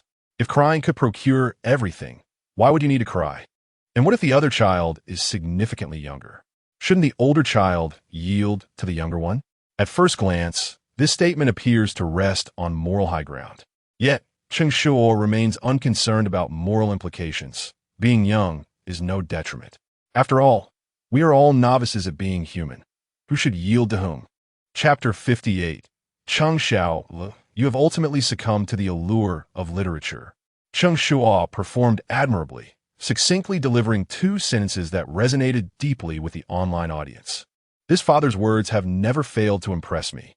It was not mere nonsense. His rebuttal was grounded in reason and evidence, exuding charisma. The essence of the educational principle behind Kong Rong sharing pairs has been elucidated by some. Let us cease using this matter to irritate others.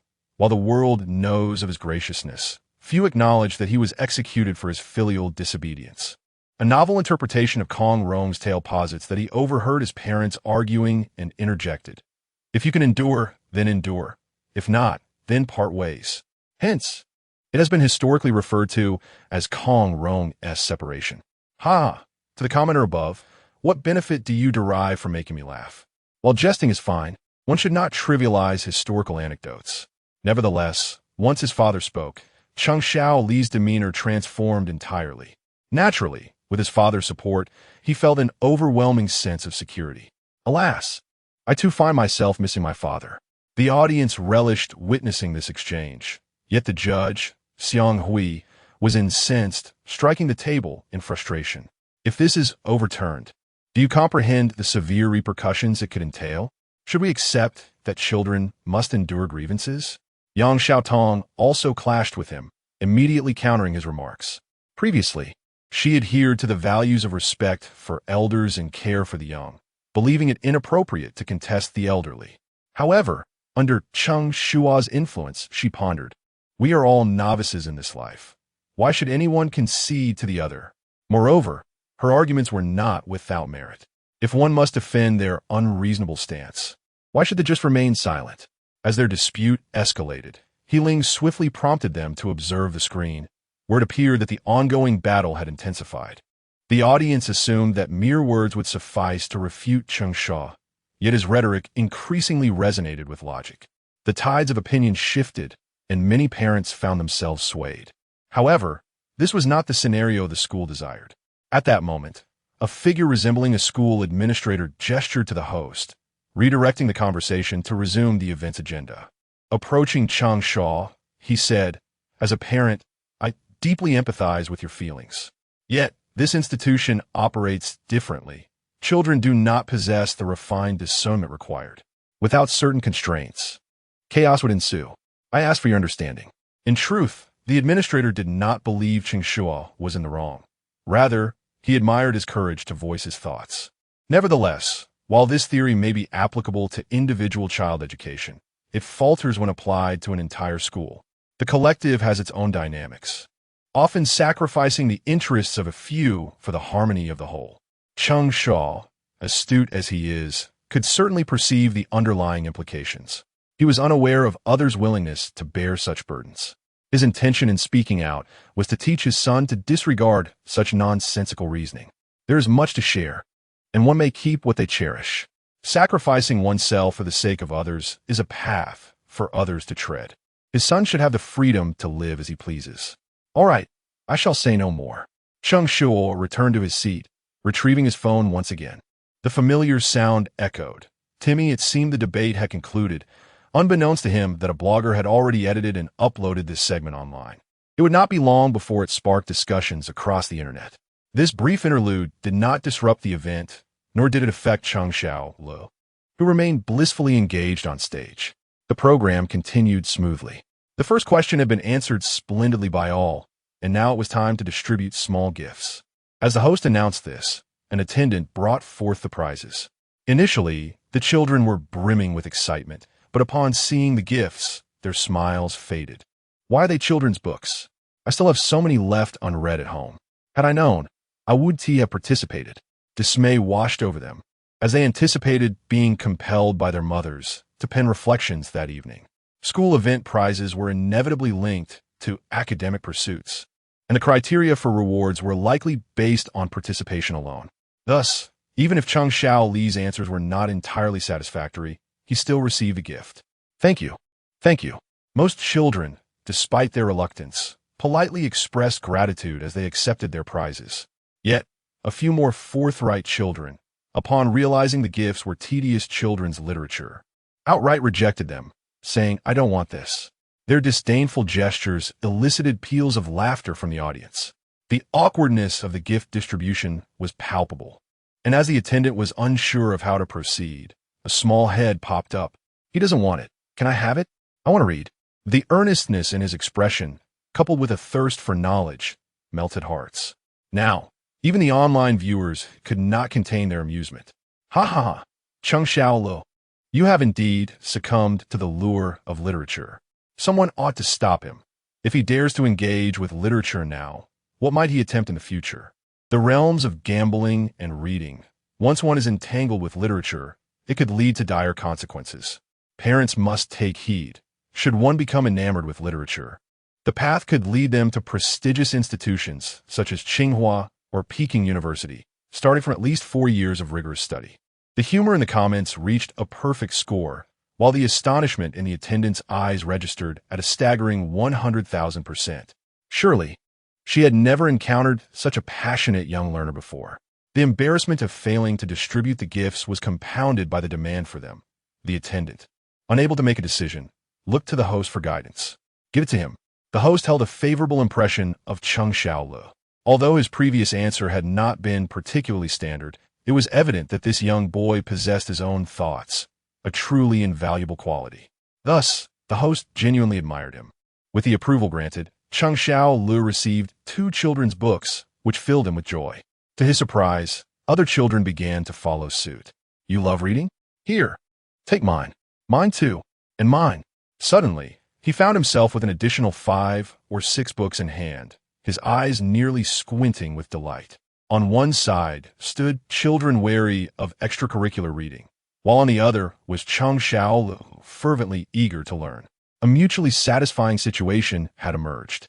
Witnessing this scene, the host smiled knowingly. Now, let us continue with the questions. Perhaps sensing the children's disinterest in the literature, the host prefaced the next question by stating, "For the following question, if you answer well, you may choose your own prize." This tactic proved effective. When the reward was merely children's literature, several children had resolved not to participate. Now, their enthusiasm to engage was rekindled. Observing the children's renewed vigor, the host resumed. "The second question is, if someone insults you, calling you ugly or fat, saying they find you repulsive, how should we respond to such verbal bullying?" As soon as the words left the host's mouth, murmurs arose from the audience. Such inquiries, once posed, indicated that numerous incidents of this nature had transpired within the school. At that moment, a chubby little girl on stage instinctively recoiled upon hearing the question. Chapter 59. We should never allow the words of others to undermine our self-worth.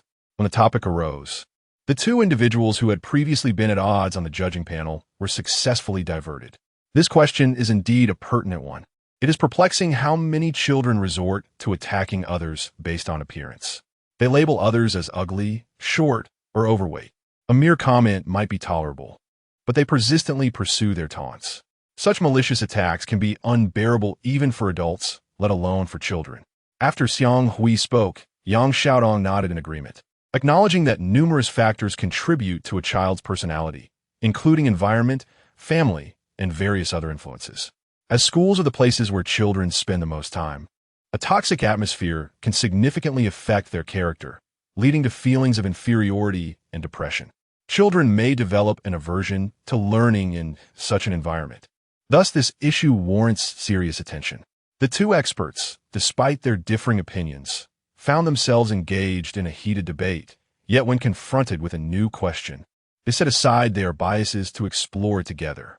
Perhaps they would soon find themselves in disagreement once more, but in this moment, they were united in their empathy for students who suffer from verbal bullying. At this juncture, teacher Zhong Xiuqin also joined the discourse. I can truly feel the pain that such situations cause, she remarked. My grandson has experienced this as well. There was a time when he was quite overweight, and his classmates nicknamed him M. In mathematics, M denotes mass, and the capital M was used to mock him for being overweight. It was so severe that he hesitated to eat even a single extra bite during that period. I approached the other child's parents, but their response was that it was merely childish banter.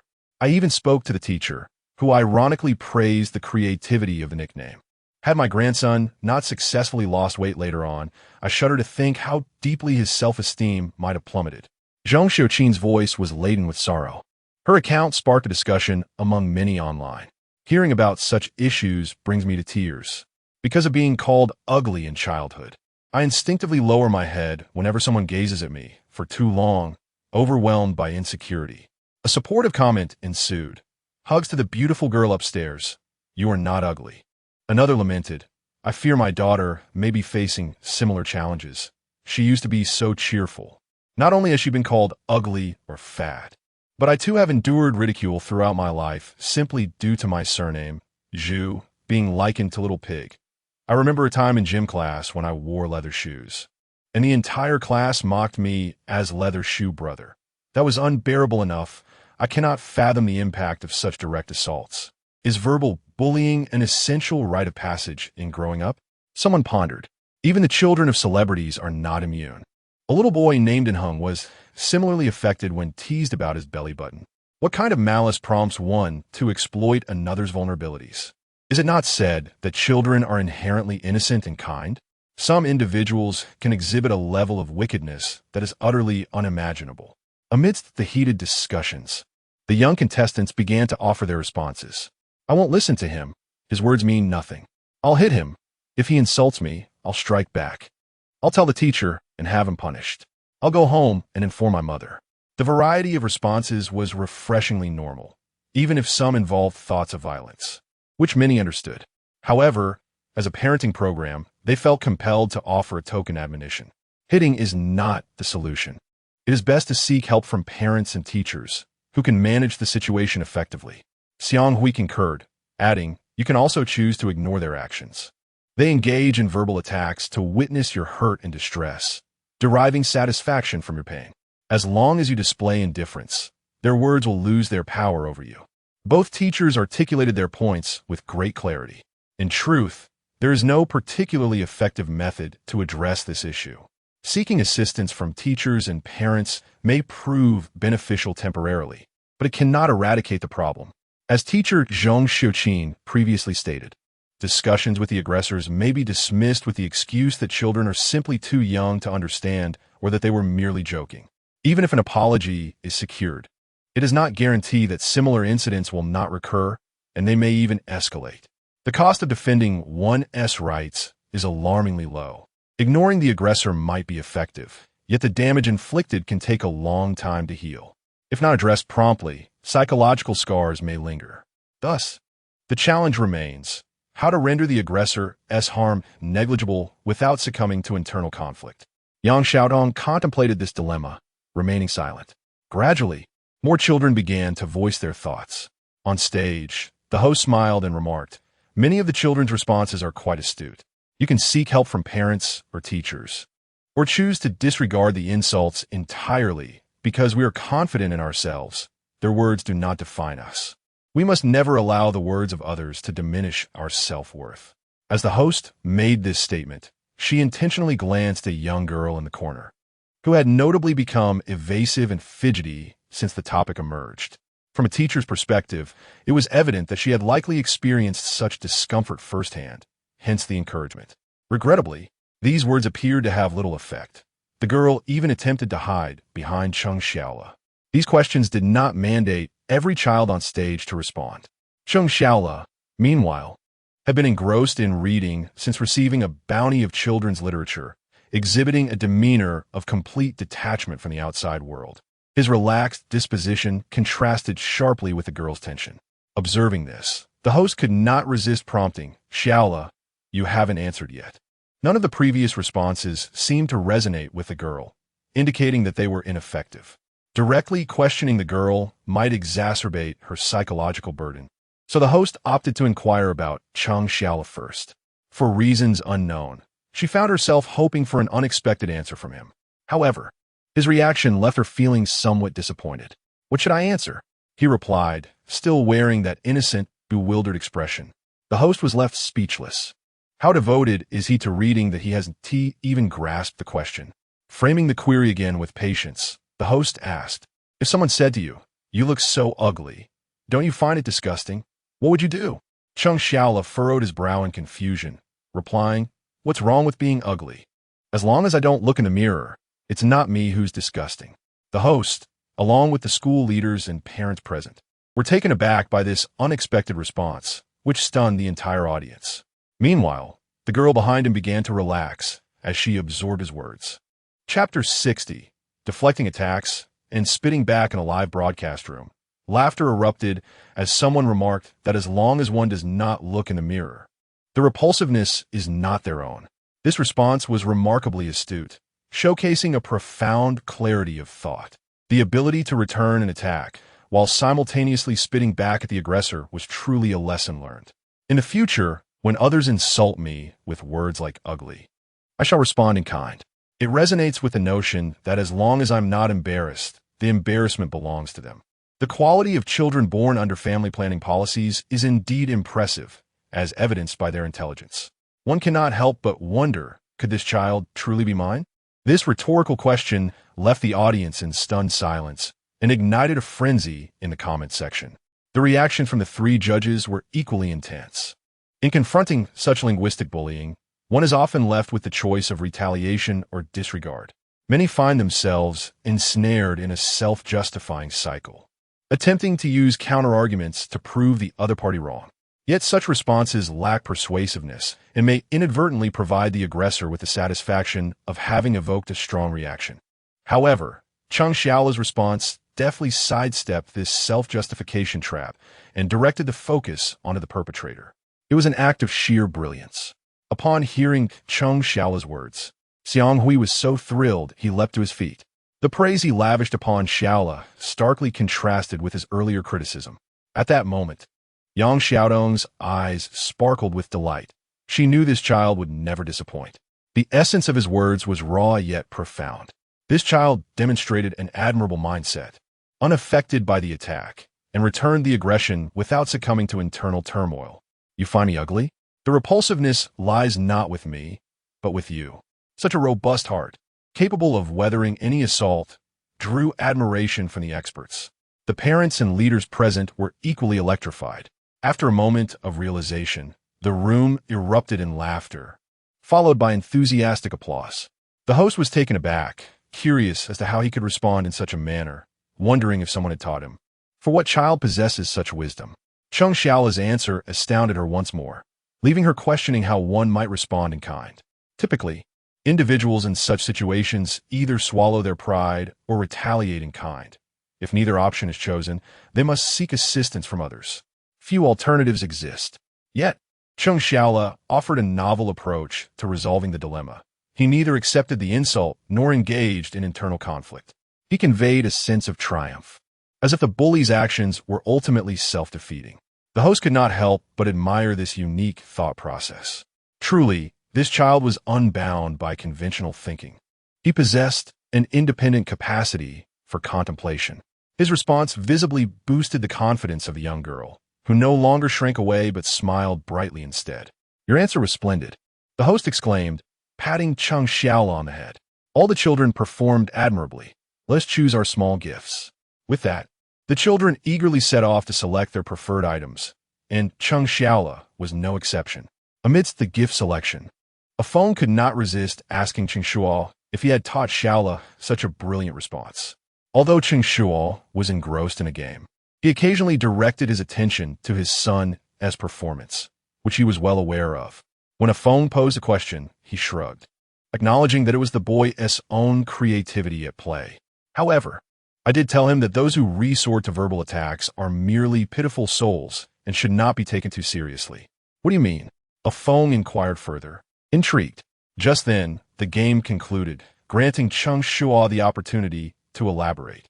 "I explained to my son that if someone viciously insults you, it only reflects their unfortunate living conditions, likely steeped in a toxic environment.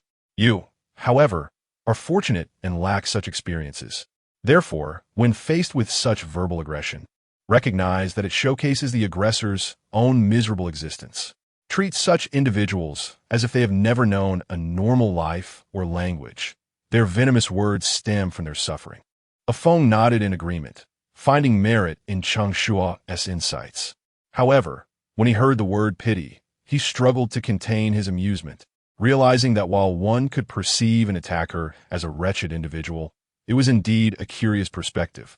Recognizing that those who wield words as weapons are often those burdened by their own torment, one could reinterpret their venomous remarks as mere cries of their misfortune.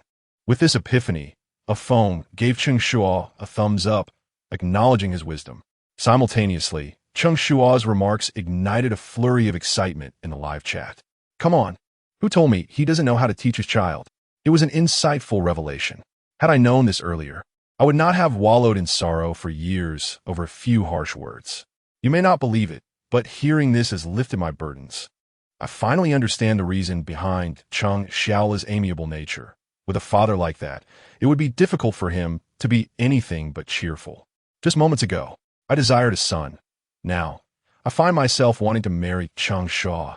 But the truth is, I'm still alive, exclaimed Cheng Shuo's wife. As the online discussion raged on, the three judges found their faces flushed with embarrassment. They prided themselves on being education experts, yet felt overshadowed by an ordinary individual who could teach so effectively. Cheng Shuo's answer was already remarkable, but his father's words were akin to a textbook, fundamentally shielding the child from the harm of verbal abuse. Cheng Shuo consistently fostered his child's confidence, a feat that no mere academic achievement could replicate. Their gazes towards Cheng Shuo began to shift in appreciation. Unsurprisingly, the gift Cheng Shuo selected was related to his studies, a thick workbook that he cradled like a treasure. Witnessing this, the host chuckled. "It seems you truly love learning. If you continue to respond with such enthusiasm, perhaps I can give you a few more books." It is no wonder the host encouraged him to answer more questions. Each of his responses was a breath of fresh air. It would be a pity for him to squander time merely reading. Upon hearing this, Cheng Shuo readily agreed, extending his pinky for a pledge. With that, the host proceeded to the next segment. The following question required the children to identify dangerous water areas from selection of images. As drowning incidents occur yearly, it is vital for children to recognize hazardous waters to stay safe. Now, please direct your attention to the big screen. Chapter 61. My son is still young. He may not be able to bear such a heavy burden. Cheng Shuo was joyfully engaged on stage, while Cheng Shuo was battling through the chaos below. Everything seemed harmonious until the homeroom teacher, Mr. Wang, unexpectedly approached. "Xiao Li's father, I would like to have a word with you." The interruption during the game felt unbearable.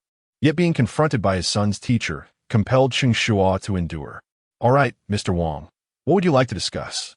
He reluctantly shut off his phone, mourning the imminent loss of his credibility for a brief moment. "I intended to talk to you yesterday, but I was preoccupied. Today is not too late," Mr. Wang said, gesturing toward the stage. "Look at Xiao Lu. He is quite clever. If only he could direct this energy toward his studies." Upon hearing this, Cheng Shuo felt an inexplicable sense of familiarity. He recalled similar words being directed at his father during his own school days, often followed by criticism. In the past, he mistook such comments for praise. Only now did he realize they were merely a prelude to admonishment. Cheng Shuo listened quietly, eager to discern Mr. Wang's intentions. "You see, academic performance is crucial for a child. Completing assignments is fundamental. If he cannot manage even these basics, how can his grades improve? Poor grades will lower the entire class's average, and one student dragging the class down affects the overall ranking and collective honor. Can we accept that?" Having witnessed Cheng Shuo's formidable nature, Mr. Wang was somewhat gentler in his approach this time. Nevertheless, Cheng Shuo felt an intense frustration. How had his son's achievements become so significant? Could one child's performance truly dictate the fate of the entire class? He attempted to convince himself that Mr. Wang's intentions were good, that he wished to emphasize the importance of education. Yet his son was still so small, he simply could not bear such a weight. "Mr. Wang, I will certainly monitor my son's progress. However, please do not place all the blame on him. He does not possess the capacity to influence the class's overall performance." Cheng Shuo wished to express himself delicately, yet the mere thought ignited his anger. Instead of striving to improve the entire class's performance, Mr. Wang was blaming his son. It was intolerable to begin bearing the burden for others' mistakes even before stepping into society. Cheng Shuo's candidness successfully provoked Mr. Wang. "Xiao Li's father, I'm only looking out for him. If you cannot facilitate his progress and he continues to hinder the class, we do not welcome such students." Cheng Shuo was not yet enraged, but the online audience erupted. Is anyone allowed to become a teacher nowadays? Isn't it the teacher's responsibility to help the child improve? Shouldn't parents be involved? This talk of collective honor is merely about bonuses.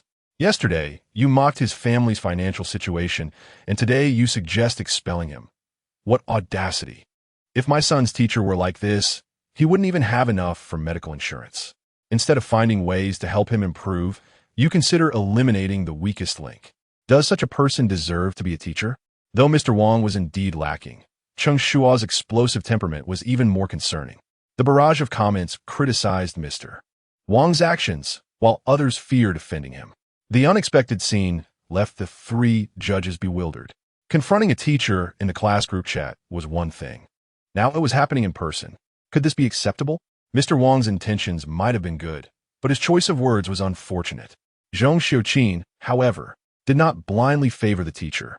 Having witnessed enough, she believed that teachers were not always correct, to speak without consideration of the consequences, and to claim not to welcome such students is tantamount to abandoning them, she remarked. Xiang Hui appeared even more agitated. Children have flaws. Guiding them to correct these is vital, not outright abandonment. If all teachers behave this way, it would be disastrous. I believe such teachers need further education. Their professional ethics are questionable. The three experts each expressed their thoughts. Although they did not support Cheng Shuo, they effectively criticized Mr. Wang's behavior. If the experts disapproved, one could only imagine Cheng Shuo's fiery temper. Not welcome? The leadership is right there. We will seek their counsel. My child may not excel academically, but he is not a bad student. On what grounds do you refuse him? To judge a child solely by their grades is inherently myopic. As a teacher, you should focus on enhancing your teaching methods rather than shifting blame onto the child and their parents. If you disdain my son, I believe you are unworthy of the title teacher. Cheng Shuo's words were unapologetically blunt, and he was determined to approach the principal for resolution. This frightened Mr. Wang considerably. Xiao Li's father, please remain calm. He had never encountered such a resolute parent. Other parents would have long since apologized.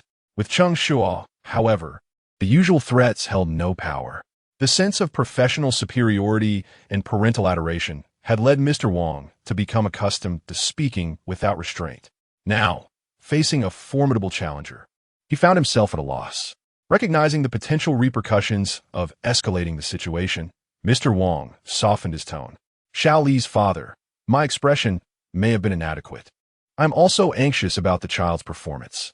Cheng Shuo discerned that Mr. Wang was merely a cowardly bully, emboldened by sycophantic parents. Now, confronted with someone formidable, he had lost his edge. Cheng Shuo chose to stand firm because he had endured similar experiences. In his youth, poor exam results and messy handwriting led to severe reprimands. He had heard phrases like, "With grades like yours, you might as well go farm the land." His parents, lacking understanding, would demand punishment based solely on the teacher's complaints. Regardless of the harm inflicted, the feeling of being abandoned and pushed away was something he still found painful to recall. He had faced it, and he would not allow his son to suffer the same fate. Therefore, Cheng Shuo unconditionally supported his child. Your anxiety does not justify disregarding the child's feelings. If he struggles academically, you should focus on how to help him improve. Cultivating a previously underperforming student would bring you greater satisfaction, would it not? Anyone can play the blame game. Cheng Shuo's rhetoric prompted Mr. Wang to nod repeatedly. Yet, he still harbored concerns about provoking the teacher and potentially facing retaliation against his son. At this juncture, however, sweet words would bear no fruit. So Cheng Shuo chose to take a different approach. Mr. Wang, many children today possess fragile psychological resilience. Just yesterday, there was an incident involving poisoning. What if you inadvertently provoke someone to leap from a building? Can you shoulder that responsibility? With just a few words, Mr. Wang broke into a cold sweat. Chapter 62, Let My Father Go. He said, for a strong person never complains about their environment. Observing teacher Wang's demeanor, Cheng Shuo felt it was still insufficient. He continued, fortunately, my son possesses a commendable mental fortitude. Otherwise, he could truly find himself in peril. Yet, no matter how resilient one's psyche, it cannot withstand repeated blows, especially concerning academic performance. At this juncture, Teacher Wang comprehended the underlying message. Rest assured, Mr. Xiao Li's father, I shall pay close attention to Xiao Li henceforth. In all aspects, I shall prioritize encouragement in education. Just as you mentioned, nurturing a less than exceptional student into an outstanding one would indeed instill a sense of pride in me as an educator. Wiping the sweat from his brow, Teacher Wang assured him. The recent incident had compelled him to write a self-reflection. Should another misfortune occur, it could spell the end of his career. He dreaded approaching the principal and feared for his job security. He recognized the warning embedded in Cheng Shuo's words. Under normal circumstances, he would have been incensed. But the present situation was different, for Cheng Shuo had provided him with an irresistible rationale, the fulfillment derived from saving a child. With this in mind, not only would he refrain from undermining Cheng Xiaolu, but he would also invest extra care in his education. Teacher Wang truly embodied the essence of a dedicated educator, possessing a broad-minded perspective. I am quite at ease in trusting my child to you. There may be blind spots in surveillance, yet Cheng Shuo's flattery was unmistakable. Just moments prior, he had claimed he was unworthy of being a teacher. Now he professed his confidence in entrusting his child to him. Teacher Wang was easily swayed, uplifted by mere words. Observing this exchange, netizens couldn't help but chuckle. Haha, who knew you would reverse manipulate the teacher? Cheng Shuo is remarkably versatile. I was worried the teacher might complicate things for the child, but it seems you had a backup plan. One couldn't help but acknowledge the finesse with which he navigated the teacher's psyche. Impressive. You should consider authoring a book. May I politely inquire if you have plans for a second child? If so, I wish to prepare in advance. What a bold individual. But are you certain you can be reborn into their family? Under the current circumstances, it would be easier to end up in a family competing for a third child. Perhaps it's best to let that go. The verbal sparring between Cheng Shuo and Teacher Wang came to a close. The activities on stage continued with great fervor. Questions regarding identifying dangerous waters were not particularly challenging for the children. They selected their answers with ease. However, to reinforce their understanding, the host diligently elaborated, please observe this image. Although it appears calm on the surface, there are whirlpools swirling beneath. Should one fall in, it is quite easy to be drawn to the depths. As the host concluded, a young boy raised his hand, inquiring, "Teacher, is it truly that dangerous? Should we not even approach?" Merely viewing the image, the children could not grasp the inherent danger, but the host's description illuminated the risks. Indeed, the riverbanks are slick with moss, making it easy to slip. If one were to fall, rescue measures would be futile, although the host may have exaggerated. She understood that without emphasizing the severity, the children would not retain the lesson. Her intention was to instill an awareness of danger, yet their interpretations veered off course. Particularly, the imaginative Cheng Shuo suggested, "Could we have our homeroom teacher test it?" He has said that there are no insurmountable difficulties. His remark elicited laughter from the audience below. Initially, Teacher Wang thought he might seize the moment to shine, only to find himself the butt of the joke. He should have been offended, yet upon reflection, he found it difficult to suppress his own amusement. This impudent child, despite poor grades, had memorized his words quite well. Cheng Shuo's comment not only amused the audience, but also the host. "No, no," she chuckled, struggling to articulate that overcoming difficulties was not applicable in this context. Yet laughter rendered her speech disjointed. After several attempts, her words were drowned by laughter. Without a prompt correction, the children's thoughts swiftly followed Cheng Shuo's lead. "My father can come too. He said strong individuals never complain about their environment. My mother can come. She claimed that her childhood was far more challenging. My brother can also join. His supervisor always says he slacks off and can fish for opportunities. So it'll be perfect." At that moment, even the viewers in the live stream could hardly contain their laughter. "Ha ha, he single-handedly led everyone astray." I am nearly splitting with laughter. The notion that strong individuals never complain about their circumstances is utterly absurd. Slacking off and fishing for opportunities? That brother is indeed a professional in that regard. Was this truly the dull promotional lecture it seemed? It was far more entertaining than a comedy show. I am curious, is this waterway genuinely that perilous? Would one truly be unable to find their way back? Even the tripe in a hot pot might be harder to locate. I do not believe it is dangerous. This water is shallower than what we have at our workplace. Yes, if it were hazardous, parents would have complained long ago. Indeed, experts would emerge suggesting the cancellation of this area.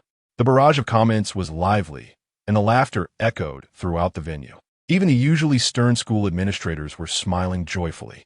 Meanwhile, the television crew responsible for filming found themselves in a predicament, struggling to maintain camera stability while stifling laughter. Appearing quite beleaguered, the audience could laugh freely, but the host on stage bore the burden of restraint, her stomach aching from suppressing laughter. She had not anticipated that these children would possess such vivid imaginations. Nevertheless, this was indeed the essence of childhood. All right, this question has concluded. Please select your preferred gift. As the words left her mouth, Cheng Shuo rushed forward to seize a set of school supplies, his urgency suggesting he feared someone might snatch it away. In truth, he had no reason for concern, as all the prizes were related to academics, which many children were disinterested in. Some even casually selected a prize only to hand it over to him. After the game, while others left empty-handed, Cheng Shuo's spoils towered before him like a small mountain. Witnessing this scene, netizens erupted in laughter once more. "Ha ha, you came here to stock up, didn't you? Look at that. Once you get caught up in reading, even a sunny, cheerful boy like him opts out of playing games. While others are dragging their children from internet cafes, his father is fetching him from the library. In the future, when Shuo sees the high school seniors weeping in despair, he will say, 'You can't endure such little pressure. Others, study well, and you can play some games. Cheng Shuo, once you achieve stellar results, I will let you read some books after the children collected their prizes.'" The host returned to the center stage. "We have one final question. This inquiry pertains to personal safety, as well as the well-being of our nation and future. Please observe. These are the books I have collected over the past 2 months." As the host spoke, she unveiled a large screen displaying a collection of extracurricular books. At first glance, they appeared similar to what one child would typically read. However, upon closer inspection, discrepancies became apparent, causing the previously jovial parents to suddenly adopt serious expressions. Chapter 63. Whether to be mischievous is another matter, but one must remain steadfast in their principles. It turns out that these are problematic books. The illustrations are awkward and unattractive, the content is unrealistic, and there are numerous typographical errors. At first glance, everything seems fine, but upon closer inspection, many events are distorted. The sudden discovery of such inconsistencies must weigh heavily on the parents' minds. Likewise, the school leaders wear solemn expressions. At this moment, the three judges who have been monitoring the event also appear furious. Zhong Xiuqin is the first to voice her outrage, exclaiming how despicable it is. She has always known these individuals harbor ill intentions, but never imagined they would go so far as to disrupt children's literature. Children lack discernment. If they read such books excessively, can they truly grow up healthily? After expressing her indignation, Xiang Hui solemnly concurs, acknowledging the severity of the issue. Nowadays, schools require extracurricular reading, particularly of illustrated books that children are especially fond of. If these books are filled with such content, in the long run, children will develop conditioned responses and will unconsciously imitate what they read. The impact is profound and detrimental. By the end of his statement, Xiang Hui's teeth are clenched in frustration. Yang Xiaodong shares the same grave demeanor. Children's literature should be responsible for conveying beauty. It is appalling that it has become a tool for those with ulterior motives. This is utterly reprehensible, and it is imperative that the relevant authorities conduct thorough investigations. Otherwise, the consequences are unimaginable. In the past, when faced with issues, they would emphasize the dire consequences, but this time, it is not an exaggeration. The gravity of the situation has even made netizens anxious. Oh no, I must check if my son's books are like this. What is this? The illustrations depict us as if we are simpletons. Can you believe this is what children are reading? I remember the picture books from our childhood were nothing like this. They were well-dressed and lively. Now, each one is more grotesque than the last. How outrageous to target children. These people are truly inhumane. I thought they might only use some colorful websites to brainwash adults, but it turns out they have no boundaries. Thankfully, this was discovered, or the next generation would have been ruined by them. I believed it was merely a localized issue, but upon investigating online, I found it widespread. The most infuriating part is that these toxic extracurricular books are purchased by parents. Their intention was to encourage their children to read more, but they unwittingly harmed them instead. This has left parents seething with rage. Even at the scene, many agitated parents could not contain their anger and erupted in curses. The shouts of condemnation were incessant. Strictly speaking, this is not merely a problem. It is an opportunity for the school to raise parents' awareness. When purchasing books for their children, they should be vigilant and report any issues promptly. Parental cooperation and supervision and rigorous investigations by relevant authorities are essential to fundamentally curb this situation. However, since the issue has been raised, it is only fitting that the children be asked for their input. Thus, the host once again addresses the audience. Children, if someone attempts to convey harmful messages to us through picture books, literature, or the internet, what should we do? The host's language is cautious, not directly stating the specific intentions of the adversaries. Yet, today as children are perceptive and understand everything. As soon as she finishes speaking, a senior boy responds, "Are they trying to trick us into being traitors?" He has likely seen enough war films to immediately reference traitors. However, his conclusion is not incorrect. Isn't this the very aim of their actions? Indeed, the host affirms. Upon hearing these two words, the boy seems to awaken a deep-seated awareness and begins to articulate similar thoughts with fervor. Perhaps due to his family upbringing, or perhaps because of his personal interest, he speaks with such depth that even the host is taken aback. The atmosphere grows quiet as the audience listens intently to his narrative. The children seated on stage form a circle, captivated by his words. Observing this scene, the netizens in the live stream express their admiration. A strong youth equates to a strong nation. These words materialize in this moment. For some unknown reason, witnessing this scene brings a tear to my eye. It feels as though the lessons learned have not been forgotten. Let those with ill intentions take note. Do they really think they can brainwash our youth? The minor protection law should safeguard such individuals. Feeling a mix of embarrassment and pride, I find solace in knowing that even if I am deemed inadequate, having them is enough. I am filled with pride and comfort. As netizens reflect on this, the three judges are equally moved. When this topic arises, they are all filled with righteous anger. Yet, this moment perfectly heals their spirits. The more emotional Cheng Shuo discreetly wipes away tears several times. Meanwhile, Xiang Hui is exhilarated, and Yang Xiaodong's eyes sparkle with hope. At this moment, all eyes are on the stage. A radiant young boy passionately narrates in the center, surrounded by a circle of attentive peers. Cheng Shuo sits cross-legged on the floor, resting his chin on his hands, utterly engrossed. This beautiful scene is so captivating that even the host refrains from interrupting. The boy indeed possesses a natural talent for teaching. He poses questions as he narrates. Is it normal to label a province as a country on a map? The question is directed at a younger boy who appears mischievous, playing with a nearby girl Esperate at the time. Perhaps it was his playful antics that prompted the question. Unexpectedly, this seemingly naughty child delivers a thunderous response. How could that be normal? That is our Huaxia. His voice resonates powerfully, penetrating the hearts of those present. As soon as he finishes, someone in the audience responds. Well said. Whether the child is obedient is another matter, but his stance is unwavering. As long as he remains resolute, a little mischief is inconsequential. There is nothing wrong with that. The lecture, initially a one-way discourse, suddenly transforms into an interactive exchange. Indeed, this topic extends beyond the children. It encompasses the entire public. I thought that the child's response was already profound, but the surprises did not end there. The volume from the audience grew so loud that it nearly drowned out the boy's voice. Although the question went unheard, a little girl's answer once again stunned the entire assembly. My mom doesn't let me eat street food, but I might sneak some when she's not looking. However, I would abandon my mom just for food. Chapter 64. I study history to understand this. The metaphor was so apt that even the school leaders applauded her. Meanwhile, the barrage of comments surged once more.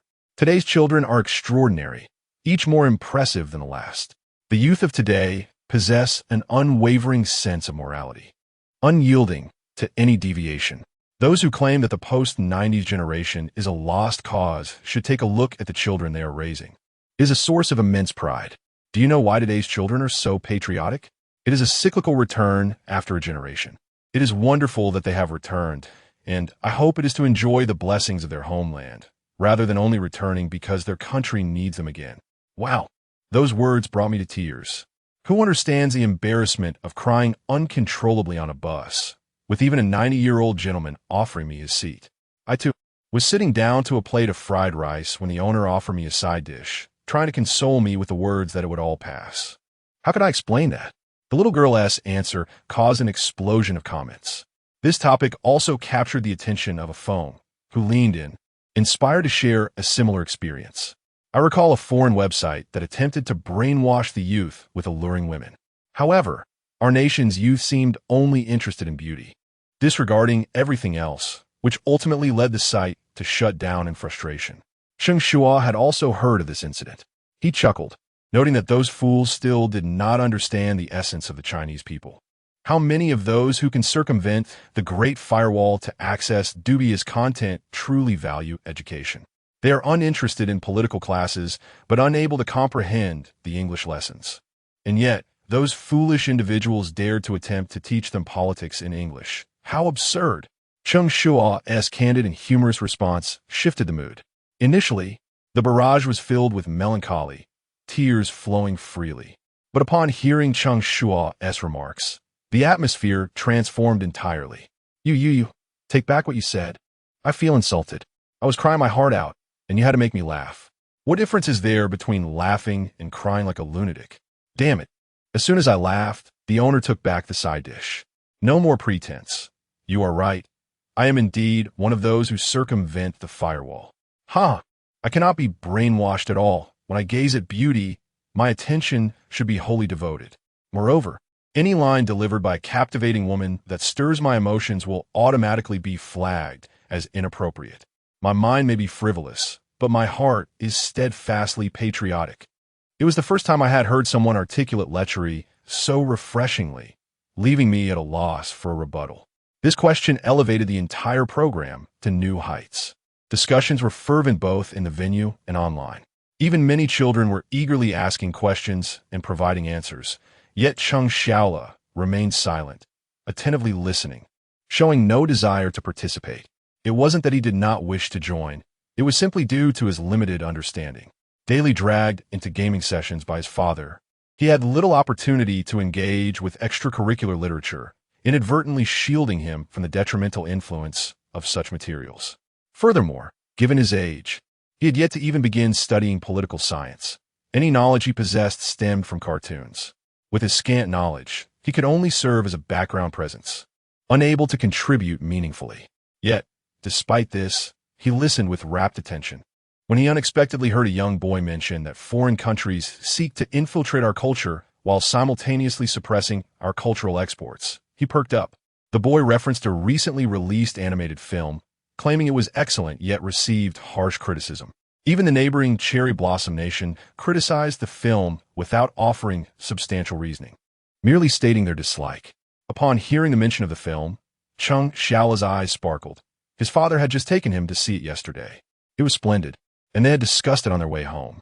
Now, hearing someone speak about something familiar, Cheng Shuo could no longer contain himself. He raised his hand and stood up, eager to express his knowledge of the film. However, the boy misinterpreted his enthusiasm, asking, "Do you know why they dislike this movie?" This question left Cheng Shuo momentarily bewildered. Nevertheless, since he had already stood up, he felt no reason to shy away. He fabricated an answer. Yes. They probably don't like the fat guy and the little boy. After watching the film, it was Tai Ianeza that left the deepest impression on him. He spoke off the cuff, and at first, listeners thought he was merely rambling due to ignorance. Children his age are often endearing, even when speaking nonsense. The audience chuckled, not delving deeper into his comment. Then, the host suddenly exclaimed, "I study history to understand this." This unexpected statement left everyone in attendance, including the online viewers, momentarily stunned, prompting a flurry of question marks in the comments, as if seeking clarification. The internet is full of knowledgeable individuals, and soon someone provided context. In August 1945, the United States dropped an atomic bomb codenamed Little Boy on the Cherry Blossom Nation, followed by another bomb codenamed Fat Man 3 days later. As this information streamed through the comments, a wave of realization swept across the live stream. Oh, so that's what it meant. When I was in school, I wanted to raise pigs, and now I can't even grasp this. Ha ha ha, if that's the case, I can somewhat forgive their dislike. It's disingenuous to claim they don't like it now, considering Fat Man and Little Boy were quite popular back then. Whether they liked it or not, they had to endure it. The U.S. didn't ask for their opinion when it sent them those bombs. What a hellish joke. I could barely contain my laughter. Online, explanations proliferated, and the parents in the audience began to lavish Cheng Shuo with praise, leaving him bewildered by their admiration.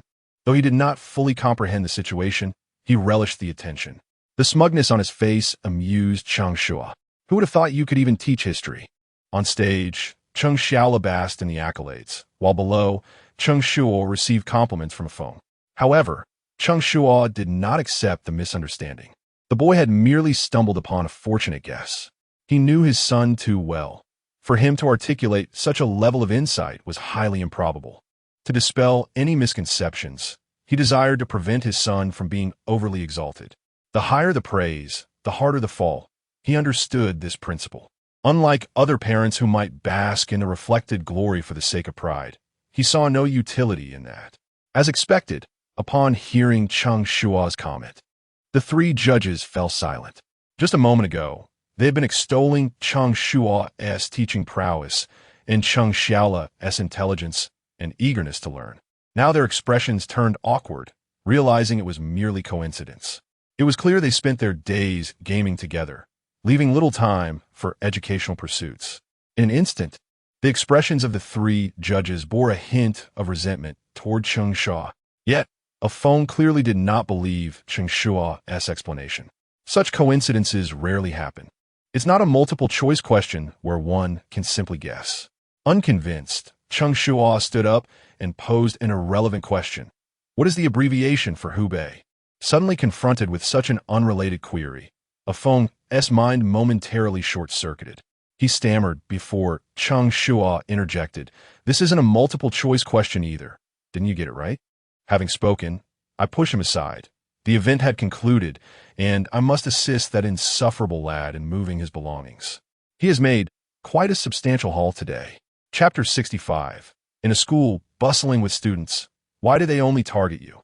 Cheng Shuo was thoroughly enjoying himself, his cheeks flushed with excitement. So, do you have anything planned for the afternoon? Cheng Shuo inquired as he helped tidy up. The afternoon would consist of class activities. Previously, they would watch movies, but it was uncertain if that would be the case today. Upon hearing the prospect of a film, Cheng Shuo's interest waned instantly.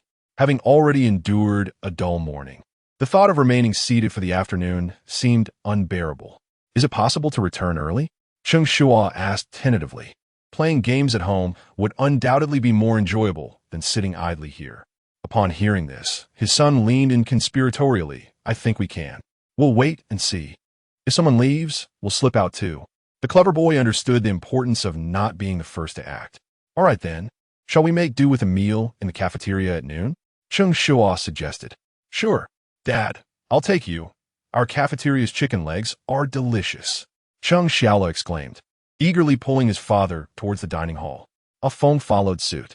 The morning's activities garnered widespread attention through live broadcasts and media coverage, sparking fervent discussions online.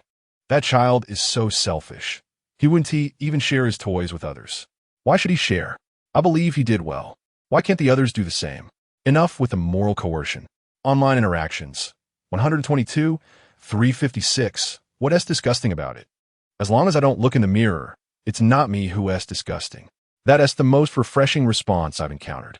Haha, you think I'm ugly? That is my punishment for you. Online interactions.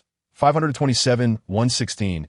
My son also recognized the hazardous areas. He got them all right, haha. Such safety activities are quite meaningful. I suggest they be conducted regularly. Online interactions. 102, 931. Those textbooks are truly detestable. I just dug out a dozen or so and tossed them all. I've reported this to the relevant authorities. I report each time I discover something. Online interactions. 468, 381. Numerous netizens actively participated in the discussions surrounding each issue, with opinions both aligned and divergent. This contributed significantly to the program's heightened popularity, with the official account's followers surpassing 4 million. At one point, the live stream's total online viewership exceeded 8 million. In the streaming room, where Cheng Shuo was present, the number of online viewers constituted more than half of that total. Moreover, clips from the live broadcast were incorporated into news segments and documentaries by television stations, receiving enthusiastic acclaim. Just as everyone assumed the event had been a resounding success, an unexpected scene unfolded in room 5 that captured everyone's attention. Mom, I've been bullied by my classmates too. Tong Yao, the eldest among the contestants at 13 years old and currently in the first year of junior high, was participating in a similar campus safety promotional event at her school. When the question and answer segment addressed verbal insults, her demeanor darkened. She was enduring something far more serious than verbal bullying, exclusion, isolation, and even physical assault. Many classmates had suggested seeking help from parents and teachers, but her previous attempts with a teacher yielded little effect. Thus, she hoped her mother would advocate for her. Her earlier response had also sought parental assistance, which her mother had encouraged, instilling a sense of courage in her. Unfortunately, responding is one thing, while reality is another. When her mother, Tong Lily, heard her daughter's words, her brows furrowed. Bullied? How were you bullied? They hit me, Tong Yao replied, rolling up her sleeves to reveal the bruises on her arms. Her fair, delicate skin bore 4 or 5 conspicuous bruises, a sight that was truly alarming. Upon witnessing this, the viewers in the live stream erupted in anger. Goodness, our children today, so cruel. They dare to hit someone in school. This is outrageous. What are teachers doing? Why aren't they intervening? What nonsense. Many teachers today merely smooth things over and refuse to take responsibility. Some children act like thugs from the streets, engaging in smoking, drinking, and fighting. Should such students be allowed to remain? They can't be expelled. The 9-year compulsory education system protects them. This child is absolutely right. In such situations, seeking parental assistance is the best course of action. The current generation of netizens remains overly naive, believing all parents will stand up for their children. Even the three experts on the judging panel shared this sentiment. Tong Yao's approach was commendable. One must not endure such behavior. Endurance only emboldens the aggressor. However, resistance could lead to personal harm. Seeking assistance from parents and teachers is the most prudent course of action. Upon witnessing this scene, Zheng Xiuqin immediately offered her insights, which were met with unanimous agreement from the other two teachers. As everyone awaited Tong Lily to demonstrate an exemplary response as a mother, she unexpectedly uttered, "With so many people in the school, why are they only targeting you?" Tong Yao, the three judges, viewers in the live stream. Everyone who heard those words was momentarily stunned, especially Tong Yao, who looked incredulously at her mother and exclaimed, "Mom, what are you saying? I was the one who got hit. I was hit."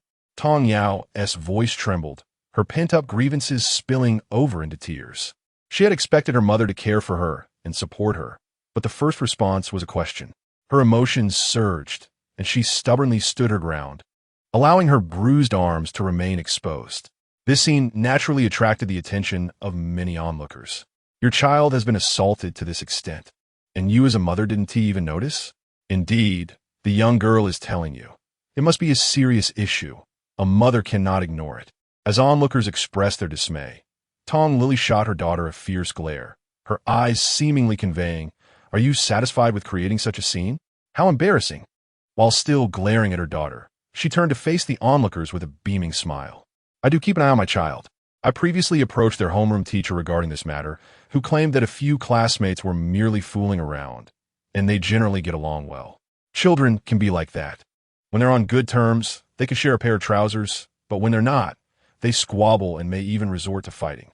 We adults don't need to meddle in everything, do we?"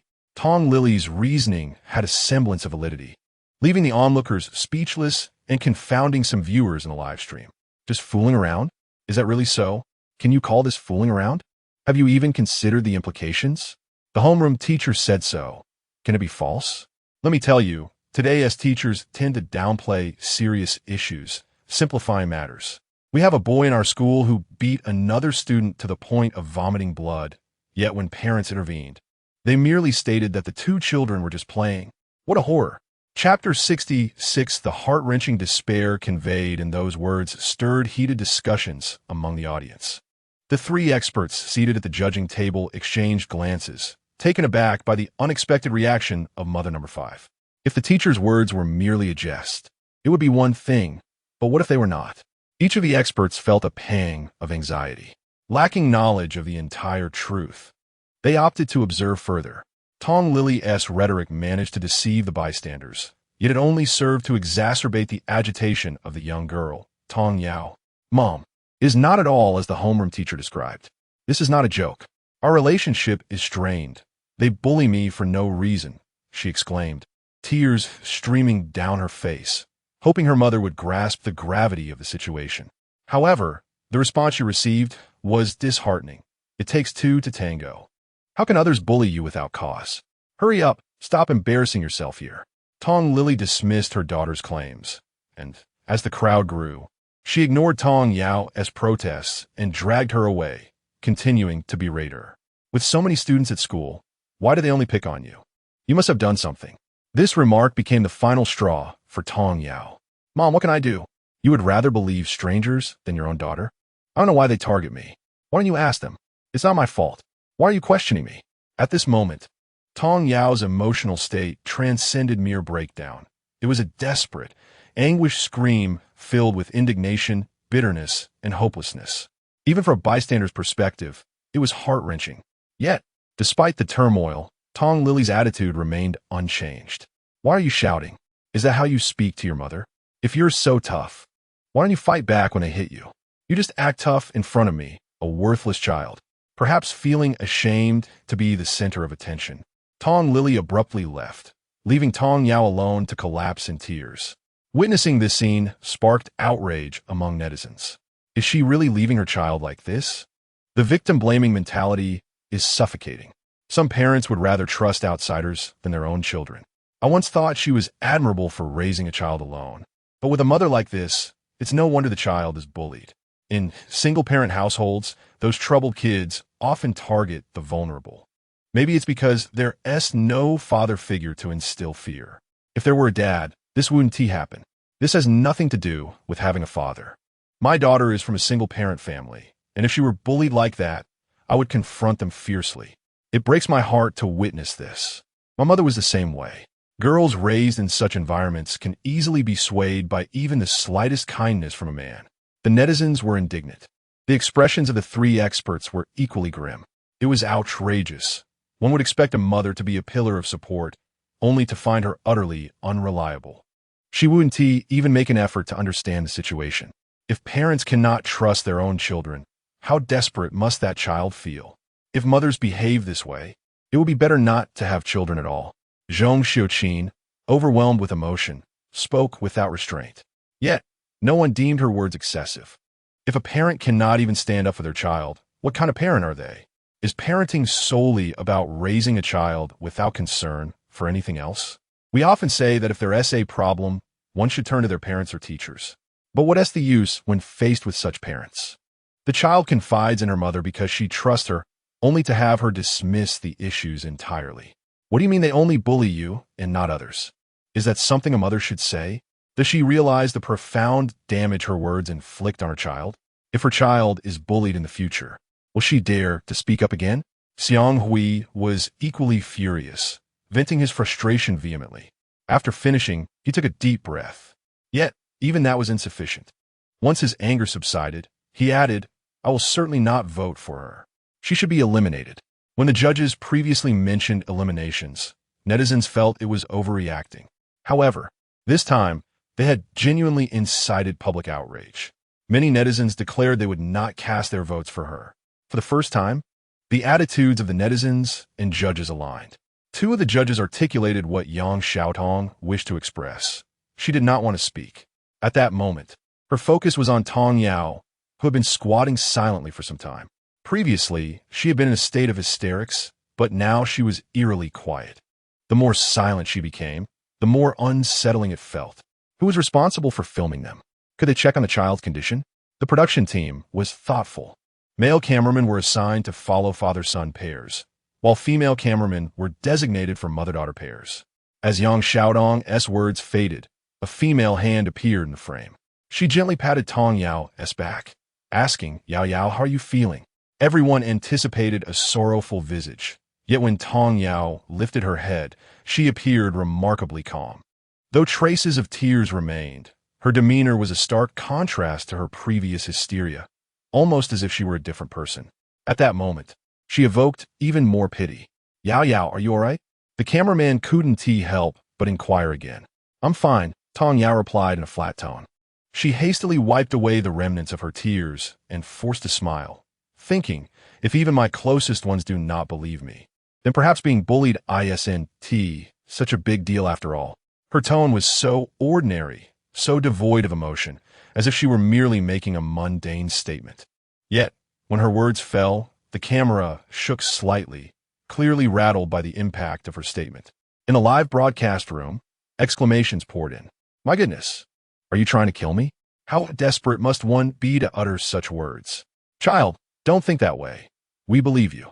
Who says being bullied is inconsequential? Which school is it? I will stand by you. I will go too. While I may not be articulate, I do know a few things about fighting. Yes, Annie has nothing to do today. I want to see how those little brats dare to act so recklessly. I'm too far away to come. But I can help report online. The teachers bear significant responsibility for muddying the waters. If only everyone were like Cheng Shuo, he wouldn't allow his child to be bullied like this. Indeed, in comparison, Cheng Xiaola is truly fortunate. Chapter 67. This child has a good attitude, but lacks decorum. At this moment, Cheng Shuo was also focusing on Room 5's livestream. Upon noticing the comments directed at him, he instinctively glanced in his son's direction. It seemed that his approach had garnered some recognition from certain individuals, particularly those who unconditionally supported their children, believed in them, and stood by them. Yet, shouldn't this be an obligation for all parents? Why was he being commended merely for fulfilling his responsibilities? It was evident that many parents failed to achieve even these fundamental expectations. Cheng Shuo couldn't help but reflect on the unsettling notion that parenting does not require an examination. At that moment, he truly understood the gravity of this thought. Perhaps, from that mother's perspective, she did not perceive herself as being in the wrong. The homeroom teacher stated it was merely a playful incident, and the school was a place she deemed safe. Her attitude might also stem from familial influences that prevented her from firmly supporting her child. This led Cheng Shuo to contemplate his own upbringing. Coming from a less fortunate background, the most repeated phrase from his parents throughout his childhood was the admonition to avoid causing trouble outside, as they could neither afford the consequences nor bear the repercussions. Even when he was not at fault, any incident that reached his parents would invariably be twisted into a narrative of his immaturity, resulting in forced apologies. Consequently, he endured bullying in silence for an extended period. Now, witnessing this scene filled Cheng Shuo with sorrow. Even more disheartening was the realization that the mother's attitude would inevitably lead her daughter to suffer in silence. Even if she were bullied to the point of despair, Cheng Shuo felt a weight in his heart. While he could not assist the daughters of others, he had a son. He turned to Cheng Xiaola, who was engrossed in his meal, and asked, "Son, is anyone bullying you at school?" "Huh." Cheng Xiaola looked up, puzzled. "How are they bullying me?" After a moment's thought, Cheng Shuo explained, "They might insult you, speak ill of you, or isolate you by not playing with you." Being just in the first grade, the bullying behaviors exhibited by his peers were trivial at best. In Cheng Shuo's view, this was already a serious concern. If children with poor emotional resilience encountered such treatment, they would likely be reduced to tears. Thus, he was particularly anxious to know how his son would react to such situations. "They insult me?" Cheng Xiaola chuckled nonchalantly. "I don't care about their insults." Initially, Cheng Shuo felt a surge of happiness, thinking his son was open-minded. However, upon hearing the complete thought, his amusement faded. "I don't care about their insults because I can insult them back. They might not be able to insult as well as I do." Not only did he stop laughing, but the corners of his mouth began to twitch. This child had a good attitude, but lacked decorum. Just when Cheng Shuo thought the conversation had concluded, his son's voice rang out again. "As for isolating me and not playing with me, that's even funnier. As long as I don't care, I am the one isolating them all." The previous statement sounded utterly lacking in decorum, yet this one was remarkably insightful. It reminded Cheng Shuo of the adage, "As long as one is indifferent enough, no one can truly harm them." This wisdom was something he had only grasped in adulthood. To think his son had understood it at such a tender age. At that moment, Cheng Xiaola's response astonished the viewers in the live stream. "I can see now, this child is completely immune to internal conflict. Letting go of a single thought brings boundless freedom." His insights were astoundingly perceptive. A psychologist could never extract a fee from him. It's hilarious. Emotional harm has no effect on him, and instead, he rebounds with a powerful comeback. When others throw mud at him, he retaliates with a resounding slap. When they throw mud, he simply lies down and claims compensation. Such cleverness left the viewers in stitches. Simultaneously, Cheng Xiaola's remarks caught the attention of Offing, who couldn't help but ask, "Do you really feel that way? When others insult you, you truly don't feel hurt?" Offing had no ill intentions. He merely believed that while it was easy to say one is unaffected, it was much more challenging to embody that sentiment. Many people, even adults, often project indifference in the moment, yet feel deeply hurt afterward. "Why would I feel hurt? What kind of decent person insults me?" Cheng Xiaola replied swiftly. "The fact that they resort to insults indicates a flaw in their character." His response made Offing realize a significant flaw in his reasoning. Unable to tolerate a child's confidence, he immediately retorted, "But you insult them too. You said you insult them even worse." Offing felt a sense of pride, believing he had cornered Cheng Xiaola. Unexpectedly, Cheng Xiaola replied, "I am just a well-behaved little boy. What kind of decent person would I insult? If I insult someone, it definitely reflects their character flaws." Cheng Shuo nearly choked on his food, struggling to suppress his laughter. This child had mastered the art of double standards. When you insult others, it's a reflection of your poor character. When I insult you, it's also due to your poor character. So, it's all the other person's fault. I am always in the right. The clarity of his reasoning was refreshing. Cheng Shuo felt compelled to applaud his son. Offing was equally delighted by Cheng Xiao's answer, finding it slightly fallacious yet immensely satisfying.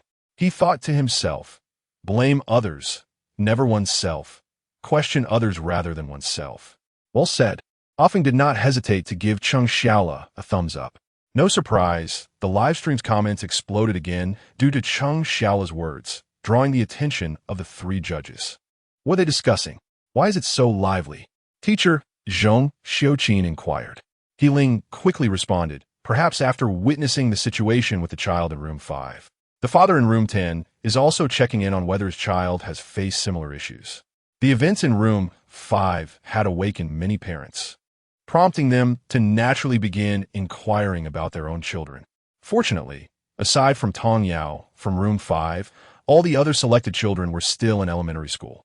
After a round of questioning, no serious bullying incidents were uncovered. As for the petty squabbles among classmates, parents viewed them as trivial matters, dismissing them with a few inconsequential words. They showed little concern for whether their children felt comforted and paid no heed to the potential harm such trifles could inflict. Thus, many children appeared somewhat discontent. In contrast, Cheng Xiao's insightful remarks attracted far more attention, resonating deeply and striking a chord far more than the inconsequential reassurances offered by other parents. In incidents of bullying, the victim's mindset is of paramount importance. This was the first thought that crossed Zhong Xiuqin's mind upon hearing Cheng Xiao's words. It is precisely because one is overly concerned with others' actions that they allow themselves to be hurt. What if everyone were like Cheng Xiao, completely indifferent? Chapter 68. Unity through struggle. Unity through compromise leads to division. Zhong Xiuqin's words plunged the other two judges into deep contemplation, and even the host, He Ling, began to ponder the issue. Since the emergence of bullying in schools, educators, parents, and authorities have devised countless strategies to prevent and mitigate it. Yet the results have been rather lackluster. The mere mention of the topic brings forth a collective headache. Traditionally, the approach has focused on the perpetrators, employing persuasion, criticism, education, and even punishment. Despite these efforts, the effectiveness has been minimal. Now, they suddenly wonder if the focus could shift to the victims instead. This approach does not advocate for the victims to endure or retreat, but rather to adopt a different mindset. Like Cheng Xiao, who, despite malicious attacks, find a remarkable way to defuse the situation. What if they insult me? They may not be as adept as I am at insults. Their lack of decorum reflects poorly on them. My response to them is merely a reflection of their own shortcomings. At first glance, this may seem crude and unrefined. Yet upon deeper reflection, it bears considerable wisdom. In essence, it suggests that one should not allow the errors of others to lead to self-punishment. Cultivating a resilient heart capable of withstanding any assault is paramount. Upon realizing this, Zhong Xiuqin spoke again. Have we considered that perhaps we have misdirected our efforts? When such issues arise, our instinct is to penalize the aggressors. Yet, aggressors are not singular. Addressing one will not eliminate the next. If we cannot eradicate the aggressors, the harm will perpetuate. But what if victims choose not to perceive such malicious attacks as harm? Would that not yield greater results? Zhong Xiuqin's sentiments resonated with the other two educators. As soon as he finished speaking, Xiang Hui nodded in agreement, acknowledging it as a viable strategy. Though it may not entirely eradicate such behavior, if victims do not take it to heart, the resultant harm would significantly diminish. At the very least, extreme incidents could be avoided, leading to a gradual decline in such occurrences. The two educators appeared to glimpse a glimmer of hope, their eyes sparkling with possibility. However, Yang Xiaodong's timely interjection doused their enthusiasm with a cold reality. Yes, but it is exceedingly difficult. Those 5 words left the smiles of the two educators frozen in place. The ideal is enchanting, yet reality is starkly unforgiving. Everyone acknowledges that this is indeed a commendable approach. The challenge lies in nurturing a child to develop a mindset akin to Cheng Xiao's. It became evident to them that this child certainly does not internalize the blame. If one person dislikes him, he perceives it as their issue. If a group of people dislikes him, he considers it a collective misunderstanding. This mindset is something many adults struggle to achieve, let alone expect a child to transform overnight.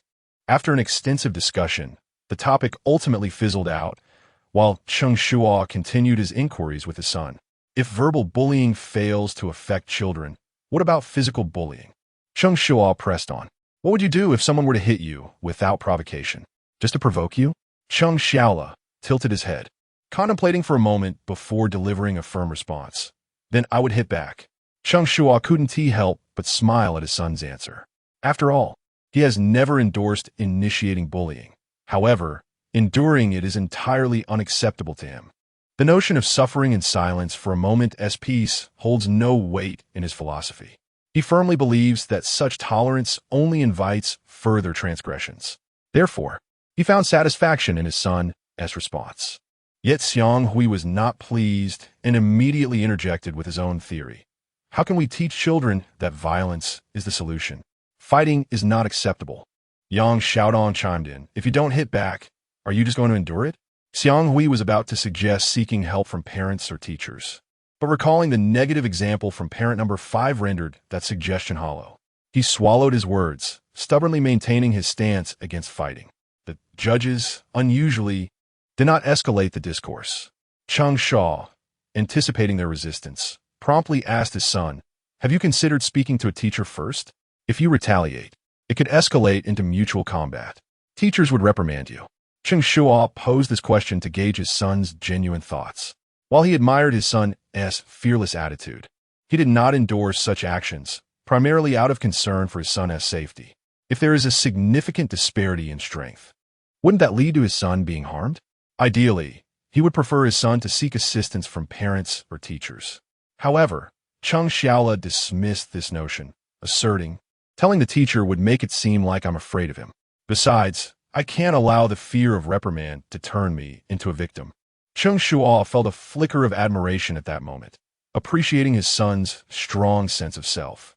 You could try reasoning with him, Cheng Shuo continued to guide. Do you think you can reason with someone who strikes you without cause?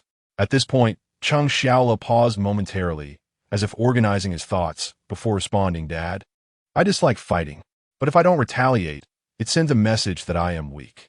If I allow anyone to bully me, they will continue to do so. I must let them know that while I do not bully others, I will not be bullied myself. If this were a debate, Cheng Shuo would undoubtedly be on the losing side. His son's words left him profoundly shaken. How could such profound reasoning come from a 7-year-old? The clarity of thought and logic was remarkable, imbued with unwavering conviction. Cheng Shuo felt an immense swell of pride. Likewise, this declaration garnered enthusiastic support from the online audience. Yes, that's the way it should be. Never initiate bullying, yet never allow oneself to be bullied. A single punch can prevent 100. Cheng Shuo, I stand by you. Dignity lies at the edge of the sword, and truth resides within reach. Unity through struggle preserves unity. Unity through compromise leads to division. When the cost of wrongdoing is too low, one must resist and become a valiant defender. This child has boundless potential. The online comments erupted, the atmosphere reaching a fever pitch. Witnessing this, the 3 judges fell silent, grappling with the conflict between reason and instinct. Deep-seated beliefs began to waver. This topic should have concluded here, yet unbeknownst to them, a blogger had edited the previous footage and shared it online, combining it with the earlier incident from parent number 5. Such a sensitive subject instantly ignited a maelstrom across the internet. Chapter 69, What a Predicament. This is unacceptable. That is unacceptable. I support the child's actions, yet I cannot allow my own child to behave in such a manner. Engaging in a fight may lead to disciplinary action, which would tarnish their record. For the sake of my child's future, I would rather they endure the pain. Endure? What if the child suffers from bullying and develops psychological issues? By then, the child could be lost, and what of their future? Whether they retaliate or not, they are left without options. Their voices are stifled. What should be done? I may not be well educated, but if I were inexplicably assaulted, I would choose to lie down and let the vehicle pass. From a broader perspective, refraining from retaliation is the prudent choice, yet a child cannot navigate such a challenge. If the child cannot confront it, then I shall take action. I refuse to believe I cannot handle those little rascals. Do you think that once you deal with them, you will escape responsibility? A record will still impact the child. What the predicament? This is unacceptable. That is unacceptable. Calling the police, surely that will suffice. But minors cannot rely on the police.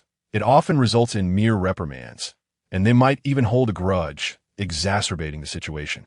After much contemplation, fighting back appears to be the most direct and effective solution, albeit with consequences to bear. It is utterly exasperating. What should be a rightful defense turns into shared repercussions alongside the aggressor. Alas, even in society, if someone beats you to the point of bloodshed, merely retaliating is deemed mutual combat. Must one then resign to being a victim? Alas, the emergence of this topic ignited fervent discussions. The number of participants continued to swell. The immense volume of discourse propelled the topic from the depths of trending searches to the pinnacle of attention. Yet, despite the fervor, no resolution seemed forthcoming. Initially, the three experts in the studio had bypassed the topic, opting instead to critique the performances of the contestants. However, unexpectedly, a notification arrived from the back office. They would connect with experts in the relevant field for an in-depth discussion on the trending topic in 10 minutes, urging them to prepare. It turned out that the staff monitoring public opinion had taken note of the trending topic. After informing the director, they hastily organized this online discussion. Rather than allowing the debate to spiral out of control in the trending searches, it was preferable to channel the discussion into the live broadcast. This would not only heighten the program's popularity, but also provide new insights for bewildered parents. Upon the announcement, the main live room was once again flooded with viewers. I sincerely hope the experts can provide some clarity. I am truly at a loss. I hear they have invited an experienced officer specializing in bullying issues. Surely the experts will heed the police's insight? That would be reassuring. My wife is newly pregnant, and these matters weigh heavily on her mind. Every family nowadays has but one child, and none wish for their offspring to endure such trials. This program has proven helpful. Last time, regarding children's mental health, I found it immensely beneficial. Is that so? Is there a recording available? I wish to see it. One can easily search for it on the platform, or it can be found on the official website. In merely 10 minutes, the viewership of the main live room surged past 6 million. The production team demonstrated remarkable efficiency, finalizing arrangements in less than half an hour. As the connection commenced, viewers noticed that the police officer's backdrop was a small noodle shop, indicating a rush in finding an appropriate location. The online discussion began, and host He Ling's voice resonated. Welcome to the live broadcast of my family's children growing up. I am your host, He Ling. Today, we will delve into the widely discussed issue of bullying. She continued, we are joined by Officer Sun Tsinghua from the Shanghai Public Security Bureau. Officer Sun, what is your perspective on such incidents? In the video, Officer Sun greeted everyone, expressing his gratitude for the invitation. Prior to our connection, I too noticed the trending topic. I understand the concerns and worries you all have. However, I must emphasize, do not retaliate, do not respond to violence with violence. The moment these words were uttered, the comments section erupted with indignation. They had heard similar sentiments from the judges too often. While they intellectually acknowledged the futility of retaliation, they were at a loss for how to resolve their issues. They had come seeking better solutions, not to be reminded of an already known suggestion. Evidently, Officer Sun's response did not satisfy them, and some impulsive netizens began to voice their frustrations vehemently. Seeing the rising tension, He Ling quickly intervened, urging everyone to remain calm. Officer Sun possesses over 30 years of case handling experience, with more than 2/3 of that time dedicated to addressing similar matters. Please allow him to finish his thoughts. With He Ling's calming influence, the comments quieted somewhat, and Officer Sun continued at his own pace. Before we proceed, I wish to inquire, what types of children are most susceptible to bullying? As soon as he posed the question, answers began to flood the comments. Children from single-parent families, like the mother we just heard from, often fear causing trouble while raising their children alone. Many also mentioned children left with grandparents, who may lack the energy to intervene even if their grandchildren are bullied. So, are left-behind children even more vulnerable? That's nonsense. Do those bullies investigate family backgrounds before choosing their targets? They bully those they dislike without regard. Yes, while I was in school, my parents were present. Yet I still faced harassment, my assignments torn apart, ink spilled on my chair. I was cornered in the restroom simply for wearing new clothes. I had done nothing to provoke them. Even when I declined to help with their chores, they still assaulted me. Initially, netizens were providing reasonable answers, but gradually, the comments devolved into a lamentation session. Many began to realize that the problem was far more severe than they had imagined, which left numerous parents in a state of anxiety. They were eager for Officer Sun to impart wisdom on how to cope. Yet at that moment, Officer Sun meticulously scanned each comment, showing no inclination to speak. This left the anxious parents fidgeting restlessly. Just as the collective frustration of the netizens reached a boiling point, Officer Sun somberly stated, "I have yet to see the answers I seek." Upon hearing this, He Ling promptly asked, "Officer Sun, what type of child do you believe is most vulnerable to bullying?" This time, Officer Sun did not keep them in suspense. He replied with conviction, "Children without support." Initially, many did not grasp the meaning of his words. It was only when he provided 2 examples that clarity dawned upon them. Bullies will not target academically successful children, for they have teachers to defend them. They will also refrain from bullying children with assertive parents, knowing that those parents will retaliate. If your child is being bullied, consider whether they have someone to stand up for them. Chapter 70. Sometimes, escalating a problem is the most effective way to resolve it. Upon hearing this statement, the comments section erupted with excitement. It seems to be true. Without support, one is indeed vulnerable to bullying. Behind many victims of bullying often lie timid and conflict-averse parents. During my elementary school years, there was a classmate who was rather frail, bullied daily by a group of boys, until his mother created a scene at school, causing a ruckus from the classroom to the principal's office. After that single incident, no one dared to bully him again. It is essential to have someone to back you up. I once had a classmate from a well-off family who was bullied and called his father for help. However, his father dismissed it as a trivial matter, saying things like it's nothing serious and there's no need to make a fuss. The other children, witnessing his father's indifference, escalated their bullying. Eventually, he cried, only to be reprimanded by his father for lacking masculinity. How stark the contrast. If I could intervene, I would not hesitate to make a scene at school. I have always been too lenient. My situation is akin to that of mother number 5, raising a child on my own, fearful of offending others. Now, I realize that weakness is futile, even if it means becoming aggressive. I will not allow my child to be bullied. Do you hear me, mother number 5? The online community fell silent, merely tagging her. In truth, there was no need for them to tag her. Tong Lily was already attentively following the live stream. After witnessing Officer Sun's analysis, she felt an overwhelming sense of despair. Her daughter, Nian Yao, had grown up without a father and naturally lacked a sense of security. She was preoccupied with life's demands, unable to provide her child with the companionship and affection she needed. It is challenging for a woman to raise a child alone, especially without any support, leading her to endure rather than confront challenges. It was one thing to bear her own burdens, but she unwittingly imposed the same on her daughter, hastily blaming her without understanding, instinctively believing that her daughter must have done something wrong to be bullied. In hindsight, her assumptions were utterly misguided. Tong Lily was filled with regret as she hurriedly sought her daughter's presence. The online atmosphere was charged with emotion, and the comments continued to thrive. Meanwhile, Officer Sun continued his discourse. Parents must recognize that any incident of bullying should not be blamed on the victim. If your child is being bullied, you must steadfastly support them. I will not mention the actions of one particular mother, as they were highly inappropriate.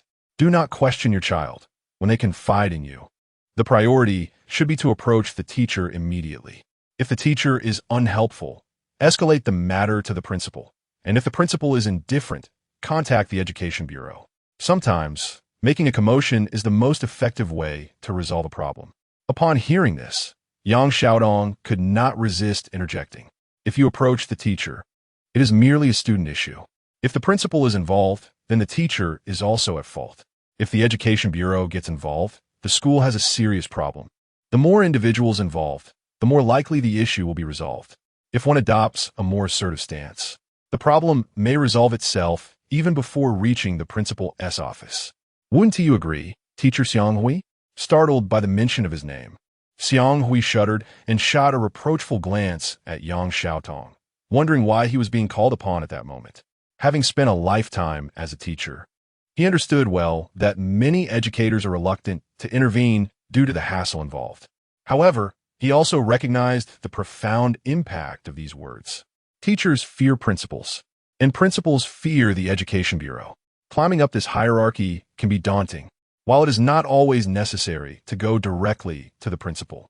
Any teacher sensing your intent to escalate will quickly assist in resolving the issue.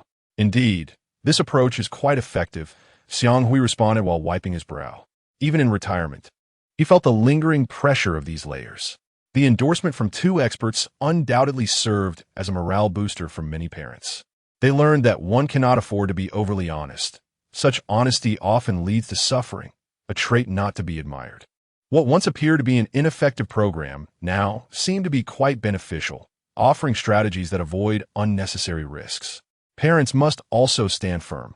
Without their backing, children remain vulnerable. I may have lacked parental support, but my child will not. Well said. As the tone of the comments began to shift, Officer Sun felt a slight sense of relief. He continued, explaining that bullying is a fundamentally illogical and random occurrence. I detest the question, why do they bully you instead of others? There is no reason. It is simply because they perceive you as weak and unprotected. Do not entertain thoughts of prevention. It is akin to an unexpected calamity, which cannot be anticipated. Our responsibility is to unwaveringly support our children when such incidents occur. Following Officer Sun's remarks, the comments section erupted in applause, as viewers sensed a long-standing issue might finally be addressed. The atmosphere in the live stream felt festive, akin to a celebration. Yet, at that moment, Officer Sun prudently dampened their spirits with a dose of reality.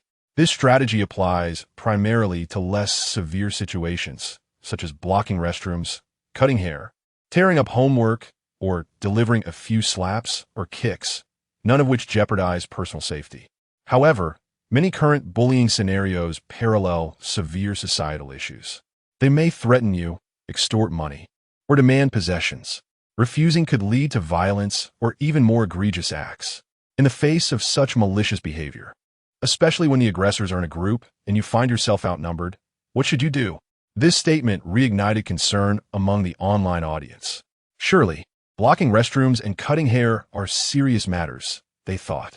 That is a naive perspective. Some children today behave like demons, exploiting their juvenile status to act with impunity. In such cases, even reporting to the Education Bureau may prove futile. Indeed, these children might be abandoned by their parents, rendering parental outreach ineffective. Retaliating seems impossible. One cannot match fists against a multitude. It is terrifying. Just the other day, my son mentioned someone had been demanding money from him. What has become of today's youth? The minor protection laws should not extend to such individuals. Officer Sun, please tell us what we should do. At this point, many parents felt as though they were on an emotional roller coaster, their hearts rising and falling with each revelation. The comments flooded in, seeking guidance from Officer Sun on how to handle such situations. Yet, the more they pressed, the more silent he became. He lowered his head, seemingly contemplating whether to reveal his next words. After a prolonged silence of nearly half a minute, Officer Sun finally raised his head, indicating that the forthcoming advice would be somewhat unconventional. He cautioned against using it unless absolutely necessary. Chapter 71. I have never seen such a disobedient father. Officer Sun's words instantly piqued everyone's curiosity. Even the three judges and the host at the panel sat upright, eagerly awaiting his elaboration. However, among them, Xianghui appeared somewhat restless. He was uncertain about what Officer Sun intended to say, but he was well aware of the intricacies within the school. While the hierarchical methods were indeed effective, there were schools that stubbornly prioritized their reputation, choosing to suppress matters forcefully. If Officer Sun were to unveil such a sensitive issue, would the program still air? How much of the esteemed image of a teacher would remain intact? In just a few seconds, beads of sweat began to accumulate on Xianghui's forehead. Fortunately, Officer Sun was not inclined to delve into that aspect. He was genuinely considering the issue from a parent's perspective. The online audience also recognized this, which heightened their interest in what he would say next. However, when they heard the words "call the police" from Officer Sun's lips, a hint of disappointment followed. Would calling the police truly be effective? The other party was a minor. With such protection, even if the police were involved, the consequences would not be severe. Thankfully, the audience's attitude had shifted. They no longer cast doubts in the comments as they had moments before. He Ling, the host, timely inquired. It can't be just a simple call to the police, can it? Indeed, Officer Sun smiled and nodded. This method is your final resort. If even the school teachers cannot restrain them, and the other party displays a malevolent attitude while being shielded by minor protection laws, then this approach can be employed. After a brief explanation, he began to address the main topic. Firstly, he emphasized that one must not retaliate. Being outnumbered could lead to injury. If one were to encounter a tiger and receive a knife wound, the consequences would be dire. Our primary principle is to protect oneself first. While safeguarding oneself, one should also ensure that the other party pays the highest price. At this point, Yang Xiaodong began to grasp Officer Sun's intentions. However, she was still uncertain about the specific course of action. Unable to contain herself, she asked, "Endure first, and then what?" "Then we will need our parent friends to cooperate." Officer Sun replied with a smile. "Nowadays, everyone has surveillance cameras at home, right? Place some money at home, a few thousand if possible, or more if conditions allow. If the children approach you demanding money, simply tell them you need to bring them home to retrieve it. The moment they step into your house, a substantial chain of evidence will have been established. If they do not take the money, it constitutes violent coercion and illegal entry. If they do take the money, it adds a charge of robbery through violent coercion. At this point, parents can call the police and refuse any mediation. If the amount is significant, even minors can face imprisonment. Without weapons, the sentence ranges from 6 to 8 years. With weapons, it starts from 10 years. Upon hearing Officer Sun's explanation, even the host, He Ling, felt compelled to applaud him. His approach was indeed unconventional, bordering on entrapment. Yet, it was a method born out of necessity. If the other party approached with malicious intent, they must naturally bear the consequences. If it were not for the lack of alternatives, such a method would not be proposed. If they were not excessively greedy, they would not find themselves in such a predicament. It can only be said that evil begets evil. Everyone listened intently. Yet Officer Sun fell silent once again after his explanation. If such issues were not becoming increasingly severe and without effective solutions to eradicate them, he would not have resorted to sharing this method. Officer Sun felt a sense of sorrow, but the comments section erupted with excitement over his words. Incredible. This method is brilliant. The police are reliable. When they take action, it's a game changer. Isn't this a bit too harsh? After all, they're just kids. Once they dare to threaten for money, they are no longer deserving of sympathy. No one is forcing them. These children might have a chance at rehabilitation if they are sent away, but if left unchecked, they could cause even greater trouble. Indeed, from another perspective, this could be seen as a benefit to them. The discussion in the live stream room became animated. Despite the controversies, everyone understood that this was purely a method of last resort. If the other party was not irredeemably wicked, or if timely intervention corrected their path, such drastic measures would not be necessary. Overall, the consensus leaned toward the method being viable. The discussion remained relatively civil. However, some netizens noticed another point. Now that everything is so overt, wouldn't it alert the wrongdoers to be cautious? What if they forced the kids to go back and retrieve the money? When this comment surfaced, many expressed their agreement. If the other party was not deceived, even the best strategy would be ineffective. Officer Sun anticipated such a question and replied with a smile, "If they take the money, doesn't that still count as robbery? Moreover, preventing crime is more important than apprehending criminals." Upon hearing this, the netizens had an epiphany. Yes, that is indeed robbery. Correct. Showing them will serve as a warning. Only by knowing will they be wary. When they contemplate committing violence, they will reconsider if it might be a trap. If this effect is achieved, it is a success. Isn't this another form of legal education? Making them aware that they are committing a crime. Even the minor protection laws cannot shield them. These children dare to act recklessly precisely because they are unaware of the consequences. Once clarified, they will certainly restrain themselves. After all, no one desires to face the consequences of their actions. Understanding dawned upon them. This strategy was indeed profoundly thought out. The discussion on this topic caused the comment section to explode. Countless parents eagerly participated in the lively exchange, and even Cheng Shuo was no exception. He was so engrossed in gathering insights that he forgot to eat. "Dad, you should eat. Your food is getting cold." Cheng Shuo had already devoured most of his meal, but noticed that his father's plate remained full, compelling him to remind him. Seeing the scene, Offing beside him could hardly contain his laughter. While others were urging their children, they found themselves in reverse roles, with the child reprimanding the father. All right, I got it. No need to rush me," Cheng Shuo replied, though his eyes never left his phone. This scene felt familiar to many viewers, prompting them to tease him. "Put down your phone. You can't eat while playing with it. Can a phone substitute for food? Hurry up and discipline him. If he dares to do this now, what will happen when he grows older?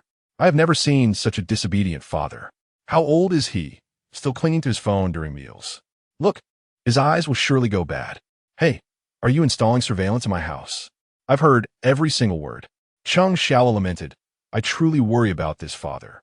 Seeing that his father remained unfazed, Cheng Shuo marched over, picked up his father's lunchbox, and declared, "If you want to eat, I'll dump it. Let us see how you cope with hunger this afternoon." A child's voice echoed with the authority of an adult. Even those around, who were eating, couldn't help but chuckle. Cheng Shuo, exasperated, responded, Fine, I'll eat. Just put down the phone. You're stealing my lunch now. Tonight, I'll take you to the small path." Chapter 72. Do you look down on others? In my day, I also passed the 211 exam. This statement proved to be more effective than anything else. Cheng Shuo immediately adopted a more submissive demeanor, saying, "Please, speak properly. There's no need to resort to threats." Afterward, he returned to his seat to focus on his meal. Before long, the father and son finished eating and made their way to the classroom, hoping to gauge the situation and see if they could sneak away early. It was evident that many parents harbored similar thoughts. From afar, they could see the corridor crowded with people, many of whom hadn't even entered the classroom. Once back on familiar ground, Cheng Shuo swiftly disappeared from sight. Cheng Shuo, feeling somewhat bored, wandered around outside the classroom. Even during lunchtime, the area was bustling with activity. The presence of parents made the school feel particularly congested. After a lengthy search, Cheng Shuo finally found a quiet spot to rest. He took out his phone once more, only to be interrupted by an unexpected online discussion that encroached upon the time originally designated for a safety drill. This alteration had not been part of the fixed agenda for the campus safety day. The production team, after deliberation, decided to cancel the drill, anticipating an earlier dismissal for the day. Consequently, the production team arranged another task, assisting the children with their homework. This decision stemmed from two considerations. Firstly, it was a request made by the parents. Although there had been brief segments featuring homework assistance in the earlier live broadcasts, those had merely skimmed the surface without any in-depth recording of the process. It was well known that many parents find themselves overwhelmed when helping their children with assignments. Typically, a harmonious father-son relationship could devolve into chaos at the mere mention of homework. Additionally, several parents among the 10 participating teams held advanced degrees, and their children excelled academically. Many parents were eager to glean insights from them. The production team, recognizing the importance of this, had no grounds to decline. The second reason was that following today, the weekend awaited. The production team planned to gather the 10 teams for a 2-day, 1-night offline event. Arranging for homework assistance naturally aimed to ensure that the young participants completed their assignments today, thereby freeing up more time for the offline activities. Thus, when this task was announced, both netizens and participants exhibited considerable enthusiasm. Some were delighted at the prospect of gaining knowledge, while others were simply eager to witness the spectacle. Among those anticipating the entertainment were the viewers in room 10. After all, the amusing incidents surrounding Cheng Shuo's help with his son's homework had left a lasting impression, and even a day later, many still found it entertaining. At that moment, the barrage of comments in room 10 perfectly reflected this sentiment. Homework assistance? This is clearly aimed at Cheng Shuo. Ha ha! I'll be watching closely to ensure he doesn't help his son again. If he agrees, his son likely won't either. The work he helped with yesterday is now being sent to a special school by the teacher. Talk about a reputation at stake. If he writes the homework himself, it surely won't be that disastrous. Given Cheng Shuo's educational background, he probably won't understand the material anyway. Why not let me take a crack at it? I scored higher than Tsinghua's admission score back in the day. Oh, really? How much did you score then? Tsinghua's admission score is 695. I scored 69. 5. That is quite a bit more. I can see now that the comments in this live stream are even less trustworthy than punctuation. The netizens reveled in their mockery, while Ah Feng maintained a playful demeanor. Cheng Shuo, feeling slighted, thought to himself, do you look down on people? In my day, I passed the 211 exam. Upon hearing this, Ah Feng expressed surprise. Oh, you passed the 211 exam? I wouldn't have guessed. Apologizing for his earlier assumptions, Ah Feng showered Cheng Shuo with compliments. However, Cheng Shuo was too indifferent to respond and placed his phone back in his pocket, intending to seek out his son. If they could leave early, he would head home immediately. Although Cheng Shuo had moved on from the conversation, Ah Feng persisted. Which 211 did you attend? Let's see if I know it. As Cheng Shuo walked ahead, Ah Feng trailed behind, persistently questioning him. Annoyed by the inquiries, Cheng Shuo halted, chuckling softly. It's a score of 211. With that, he strode off, leaving Ah Feng bewildered and standing alone in the wind. Meanwhile, in the live stream, the comments erupted. Your 211 is a score? That was smooth. I'll support you without hesitation. All right, where there's a hidden dragon, there's also a phoenix chick. You're on par with that person who got into Tsinghua. I knew better than to have high expectations of him. This father-son duo are both quite the comedians. Case closed. Chapter 73. I keep my brother in my pocket, but he leads me into a pit. Before reaching the classroom door, Cheng Shuo saw his son rush out, shouting, Dad, they're showing a movie. It's not one you like. We can leave early. Cheng Xiao appeared exceptionally delighted at the prospect of returning home sooner. Like a little cannonball, he dashed straight toward Cheng Shuo, colliding painfully with his chest. Calm down a bit. You're no longer a 5 or 6-year-old child. Cheng Shuo rubbed his aching chest, his tone resembling a reprimand, yet his actions were filled with indulgence. He affectionately tousled his son's hair, thinking to himself, it's worth it. You know what your father enjoys watching. Of course, Cheng Xiao proudly lifted his chin. You only like movies with 2 actors. You have so many on your phone. At these words, Cheng Shuo's expression froze. Ah Feng discreetly shot him a knowing glance, making Cheng Shuo realize that he had misunderstood. And he was not the only one in the dark. In the live broadcast room, someone mused, is it the 2 actors I think it is? I feel like I've uncovered something monumental. It seems we should keep this from the child. He's still young, and it wouldn't be good for him. But you need not shield me. I'm an adult now. Please share. Come on, is it really that blatant? What about morals? What about decency? What about the website?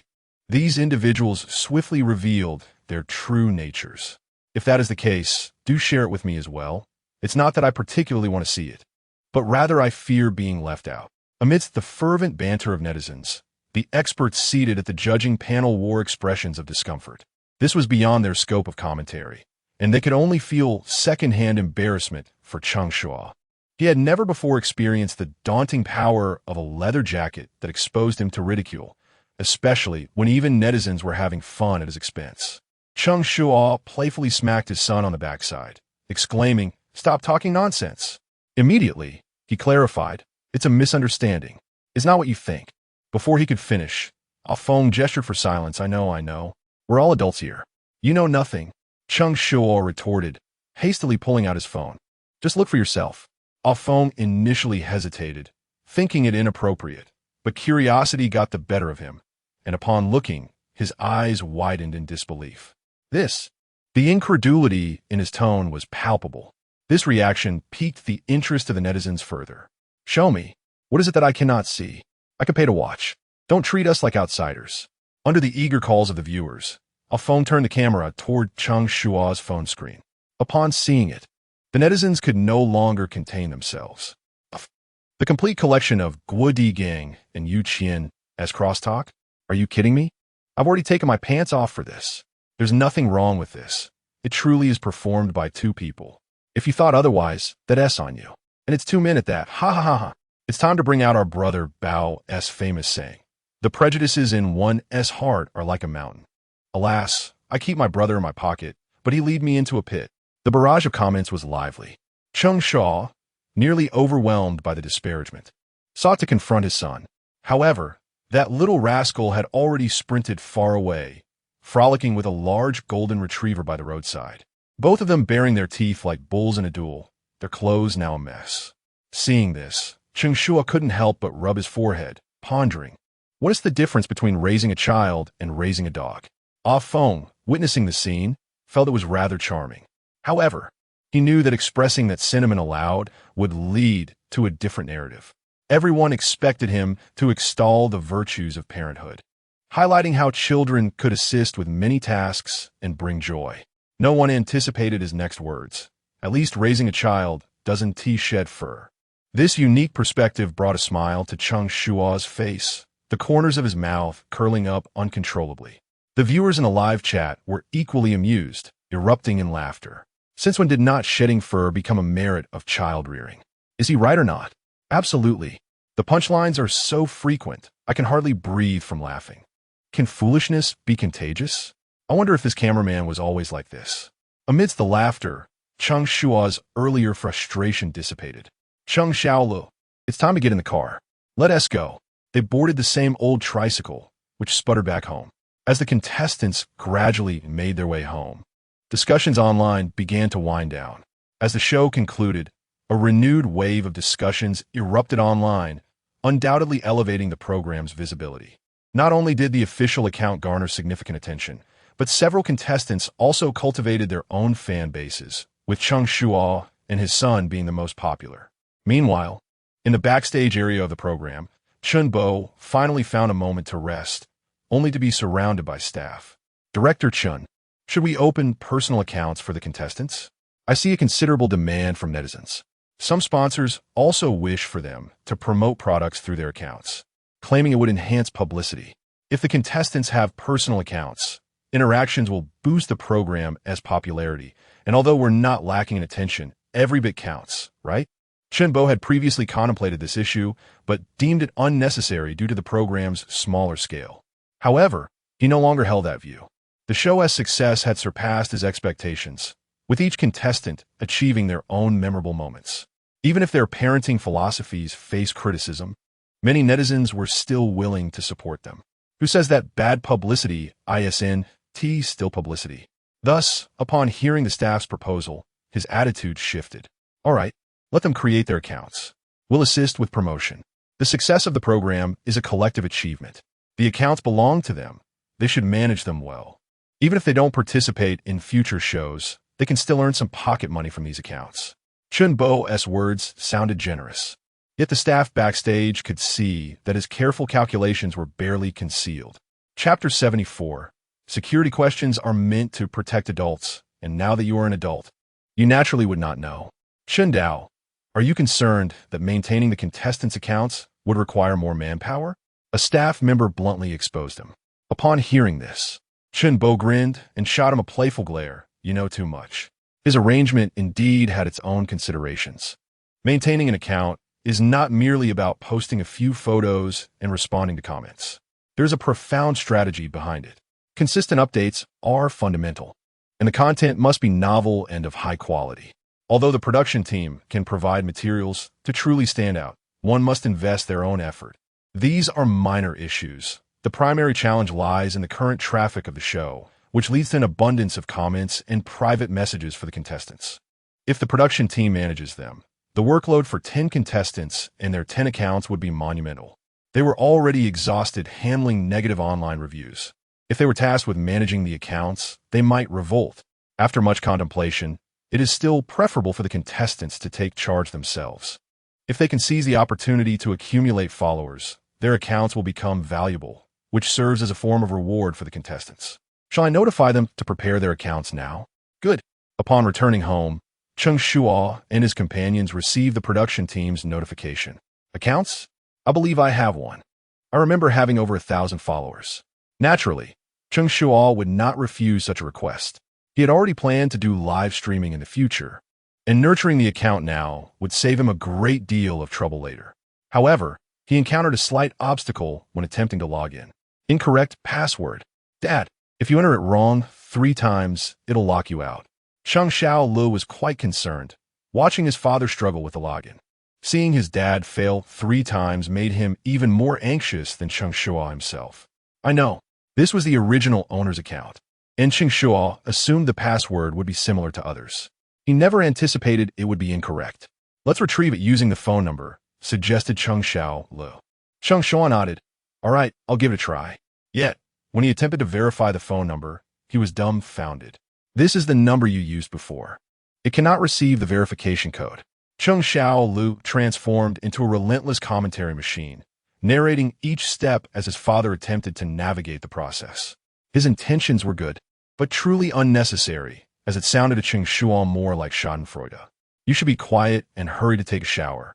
Cheng Shuo urged his son, but Cheng Shuo remained undeterred, clearly more interested in aiding his father with the dilemma. Use the security question to retrieve the password. He suggested again. I'll try that.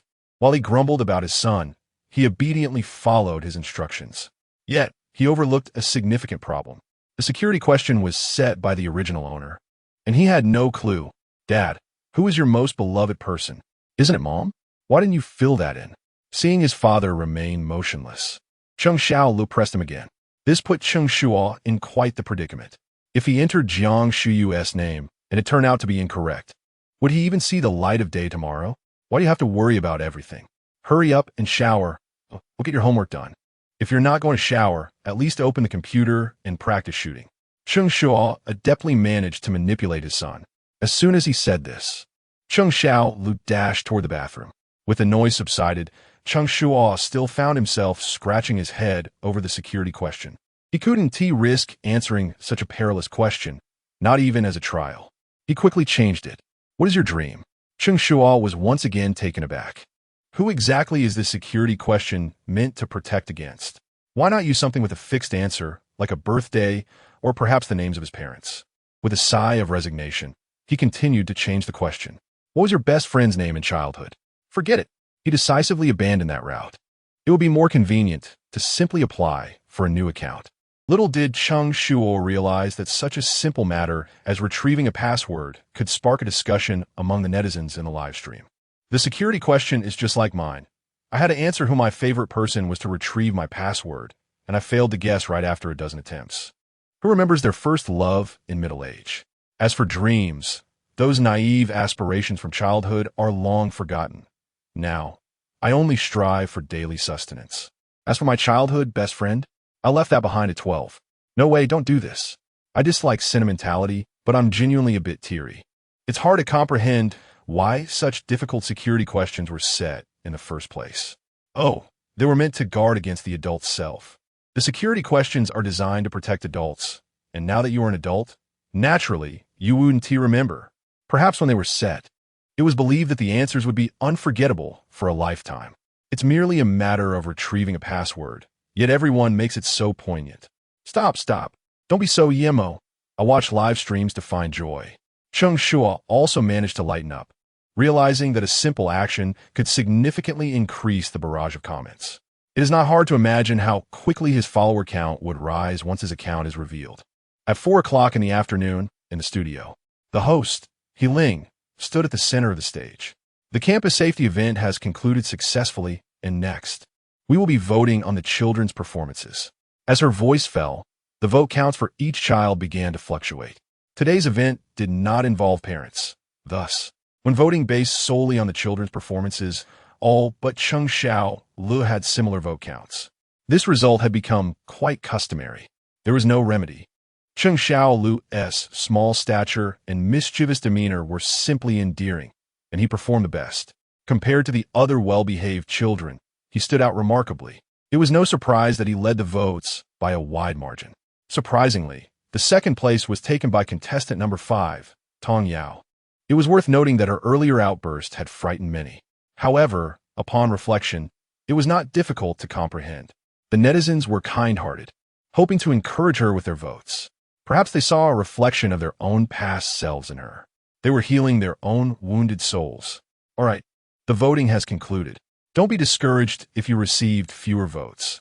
There will be another voting opportunity in the evening. I hope everyone performs well. Next, we will begin to observe the homework assistance situations of each family. Before that, I would like to ask everyone, what is the biggest challenge you face when helping your children with their homework? Ling intended merely to warm up the next segment, but she did not anticipate that her question would trigger a barrage of complaints in the comments. Chapter 75. Who was the first person to set foot on the moon? My son, Chang'e. This topic could lead to endless discussions. Let me put it this way. The quality of my child's homework reflects my own standards. To this day, I cannot fathom why there are exercises that confine chickens and rabbits in a cage, only exposing their feet for children to calculate how many of each there are. Naturally, my child is just as bewildered. You have yet to experience the joy of 113. The pressure medication cannot be ceased. In a fill-in-the-blank exercise, my daughter wrote both parents deceased, and now assisting my child with homework has become a perilous endeavor. Question: who was the first person to set foot on the moon? My son, Chang'e. I'm naturally not one to smile. Compared to you, my child is quite remarkable. However, he is very stubborn. He knows that a double negative indicates affirmation, as the books teach, yet he insists it may not necessarily be so. After a stern reprimand, he finally complied. To the one upstairs, your child as punishment seems a bit unjust. Sometimes, a double negative does not indicate affirmation. When does it? Can you provide an example? Did your wife never tell you, no, you're not wrong? Huh, what talent? Darling, it's not that you can't. I'm not unhappy.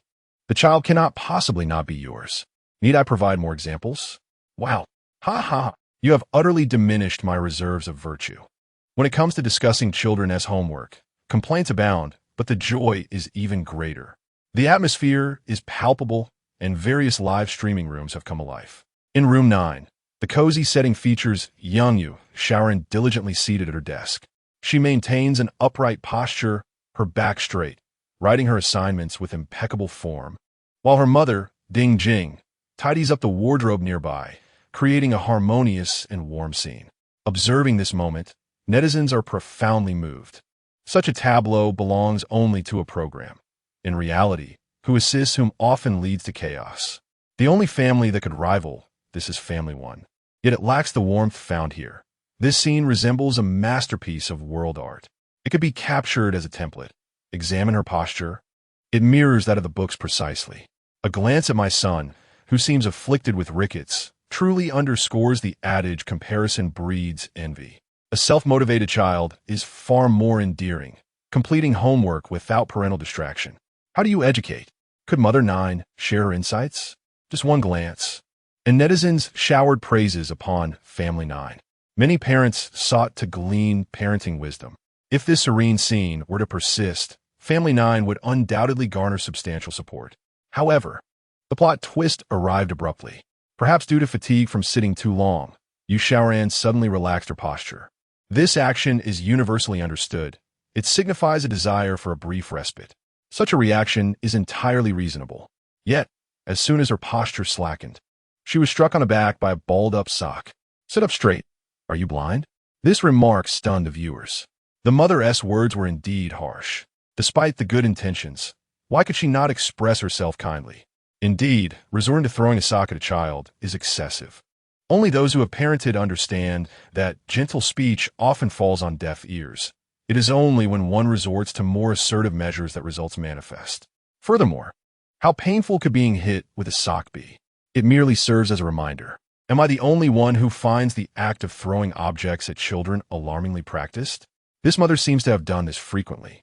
Indeed, my own mother was similar. Any time I erred, whatever she had in hand became a means of chastisement. Once, while mowing the lawn, she threw something at me, and I still bear a scar on my calf. Isn't that rather frightening? Mother 9 was just tidying socks. What if she had been cooking or sweeping? I would have been utterly astounded. It is not that severe. This mother does not seem like someone lacking in restraint. Right, let us not misconstrue her actions. That would be too terrifying. While many netizens criticized Mother 9's behavior, some believe she acted out of concern for her child, albeit with an inappropriate approach. Upon deeper reflection, many expressed understanding. After all, Such scenarios are commonplace in numerous households. Provided the behavior is not excessively extreme, netizens tend to be quite forgiving. Furthermore, they prefer to think they may have overreacted. Otherwise, living in such an environment must be immensely painful for the child. Even the three experts on the judging panel shared this sentiment. Thus, they refrained from commenting on the incident. Nonetheless, Ding Jing's actions did diminish the public's fondness for their family. Yu Xiaoran's posture once again became exceedingly proper. Focus on your work. You must finish your assignments today. As Ding Jing picked up the socks, she continued her mild admonitions, casting her gaze toward her daughter's homework. The camera followed suit. Although Yu Xiaoran is merely in 4th grade, the amount of homework is substantial. Exercise books, problem sets, after-class assignments, and test papers piled into a small mountain on the desk. The workload was already considerable, yet due to today as school activities, the teacher assigned an additional task of writing reflections. With the accumulation of assignments and a time constraint, Yu Xiaoran began to feel flustered. In her haste, her handwriting became less neat. However, many parents would consider this commendable. Aside from a few corrections, it appeared quite satisfactory overall. If only their own children could achieve such results, they would be praised. Yet, upon seeing her daughter's work in such disarray, Ding Jing was incensed. "What are you writing? How many times have I told you? Your letters must be written stroke by stroke. No corrections allowed. Presentation is crucial. Your handwriting is the first impression for the examiner. If they cannot decipher your work during the college entrance examination, they will simply deduct points. You want to have a place to weep." Ding Jing, with her fiery temper, tore the page out and demanded a rewrite. Witnessing her hard work being torn away, Yu Xiaoran was on the verge of tears. "Mom, I was almost finished. What does it matter if you were almost done? If it's not done well, you must rewrite it," Ding Jing asserted, and seeing her daughter's defiance, she raised her voice again. "If you give me anything less than your best, you want to eat dinner tonight." Perhaps realizing her words were excessive, Ding Jing deliberately softened her tone. "Ran, mommy only wants what is best for you. Only by holding yourself to high standards can you excel further. When I was young, I had no opportunity to study. I spent my days feeding pigs and herding cattle. Look at you now. You are among the best in school, with the finest clothing and provisions. I have never even asked you to wash your own socks. I only wish for you to devote yourself entirely to your studies. Must you also let your mother down?" Chapter 76, I Knew It. Tutoring assignments inevitably drives one to madness. Had this been in the past, Ding Jing's remarks would have garnered unanimous applause from netizens. However, after witnessing countless similar scenes, viewers now feel suffocated. Yet another instance of outsourcing effort. Must we constantly lament the lack of educational opportunities? If you regret not having the means to study in the past, why not enroll in one of the many adult colleges available today? I believe the young girl was just about to finish writing her reflections on a campus event before they were cruelly torn apart. If my paper were to be shredded just before completion, I would be seething with rage. Observing the situation is exhausting. Sitting upright feels burdensome. And if the handwriting is poor, it risks being torn and rewritten. Does this mother perhaps possess obsessive-compulsive tendencies? Compulsion is about forcing oneself, yet compelling others is a different ailment altogether. While the intent of wanting the best for one's child is understandable, the pressure imposed is excessive. Children raised under such intense stress may find future endeavors to be a breeze. Merely a day has passed, and the pressure Cheng Shuo placed on his child has already diminished to second place.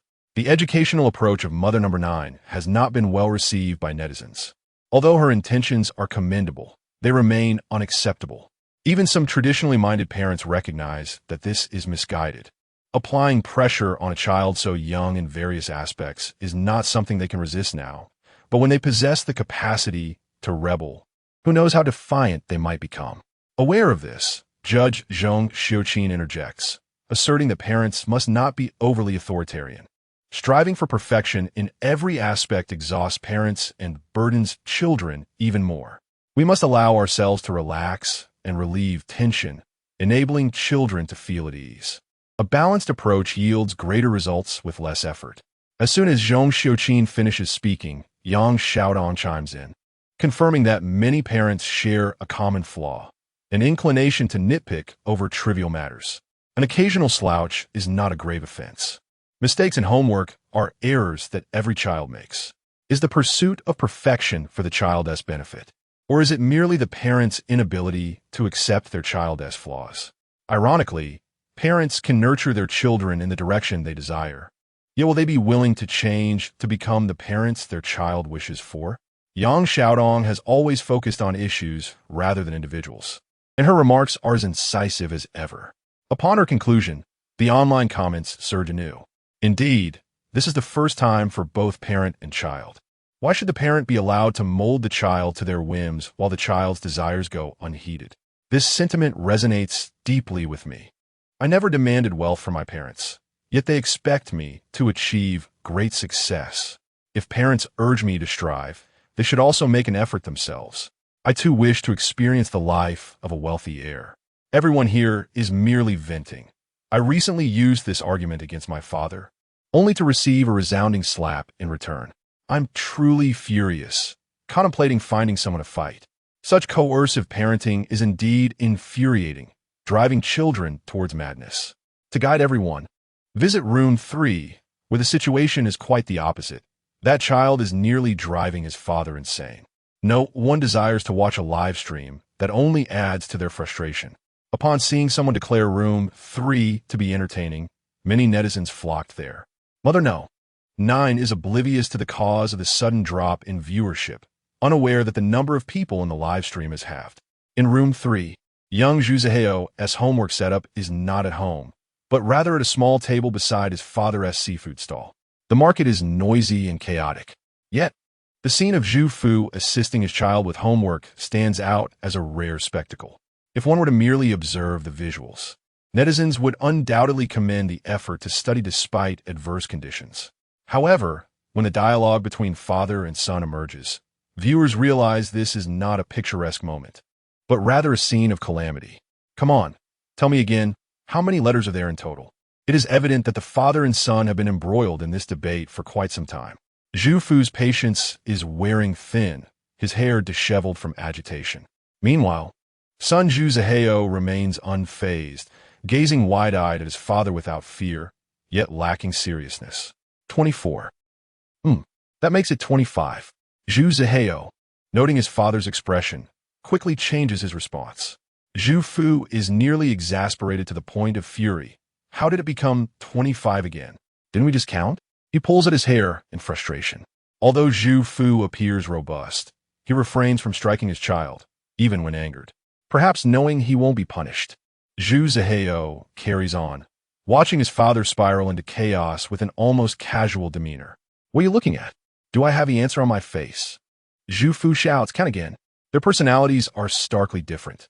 The father is hurried while the son is leisurely. Fortunately, Zhu Zaheo is obedient, doing as told, albeit at a pace that would drive Zhu Fu to distraction. 1, 2, 3. He points at the alphabet with one hand while counting on his fingers with the other, proceeding at a turtle's pace. For someone with a quick temper, this is sheer torture.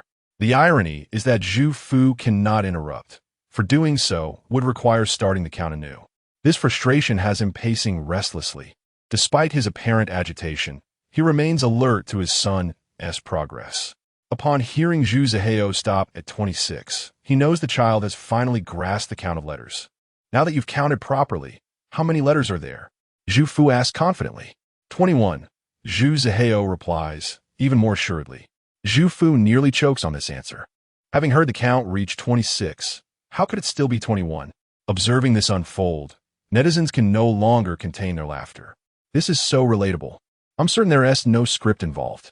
I can attest that he indeed counted correctly. As for why he answered with 21, the child must have his own reasoning. In contrast, the domestic tutoring of assignments appears almost seamless, as if lifted from the pages of science fiction, representing the most genuine depiction of an ordinary family. The journey through tutoring is fraught with challenges, whispered frustrations, loud exclamations, gritted teeth, and escalating tempers. This father is on the brink of exploding.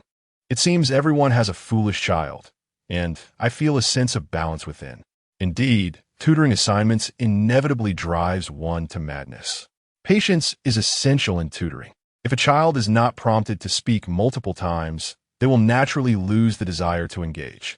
Chapter 77. Call my mother back, and you can have another playmate. The scene of family tutoring homework was so vivid that it left the onlookers in fits of laughter. No one could empathize with Zhu Fu's despair. Instead, they continued to joke and make puns.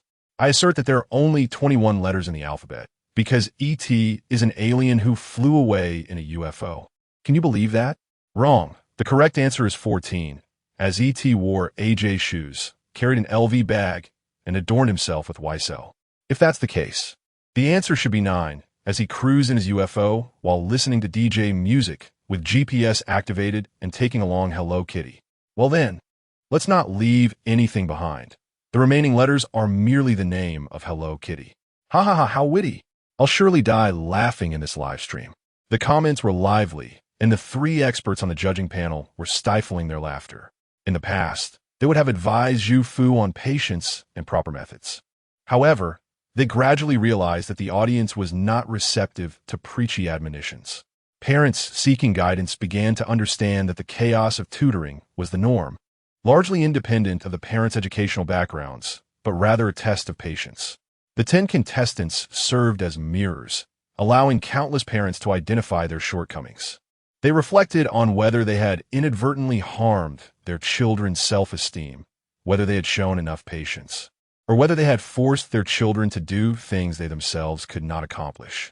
One by one, they could gain insights by observing others' daily lives, which proved far more beneficial than any sermon. I must say, the 3 experts have become increasingly laid back. As long as the behavior is not excessively outrageous, they refrain from commenting. Moreover, such situations are not isolated. Several live streams reflect the same, making it impossible for them to critique every instance.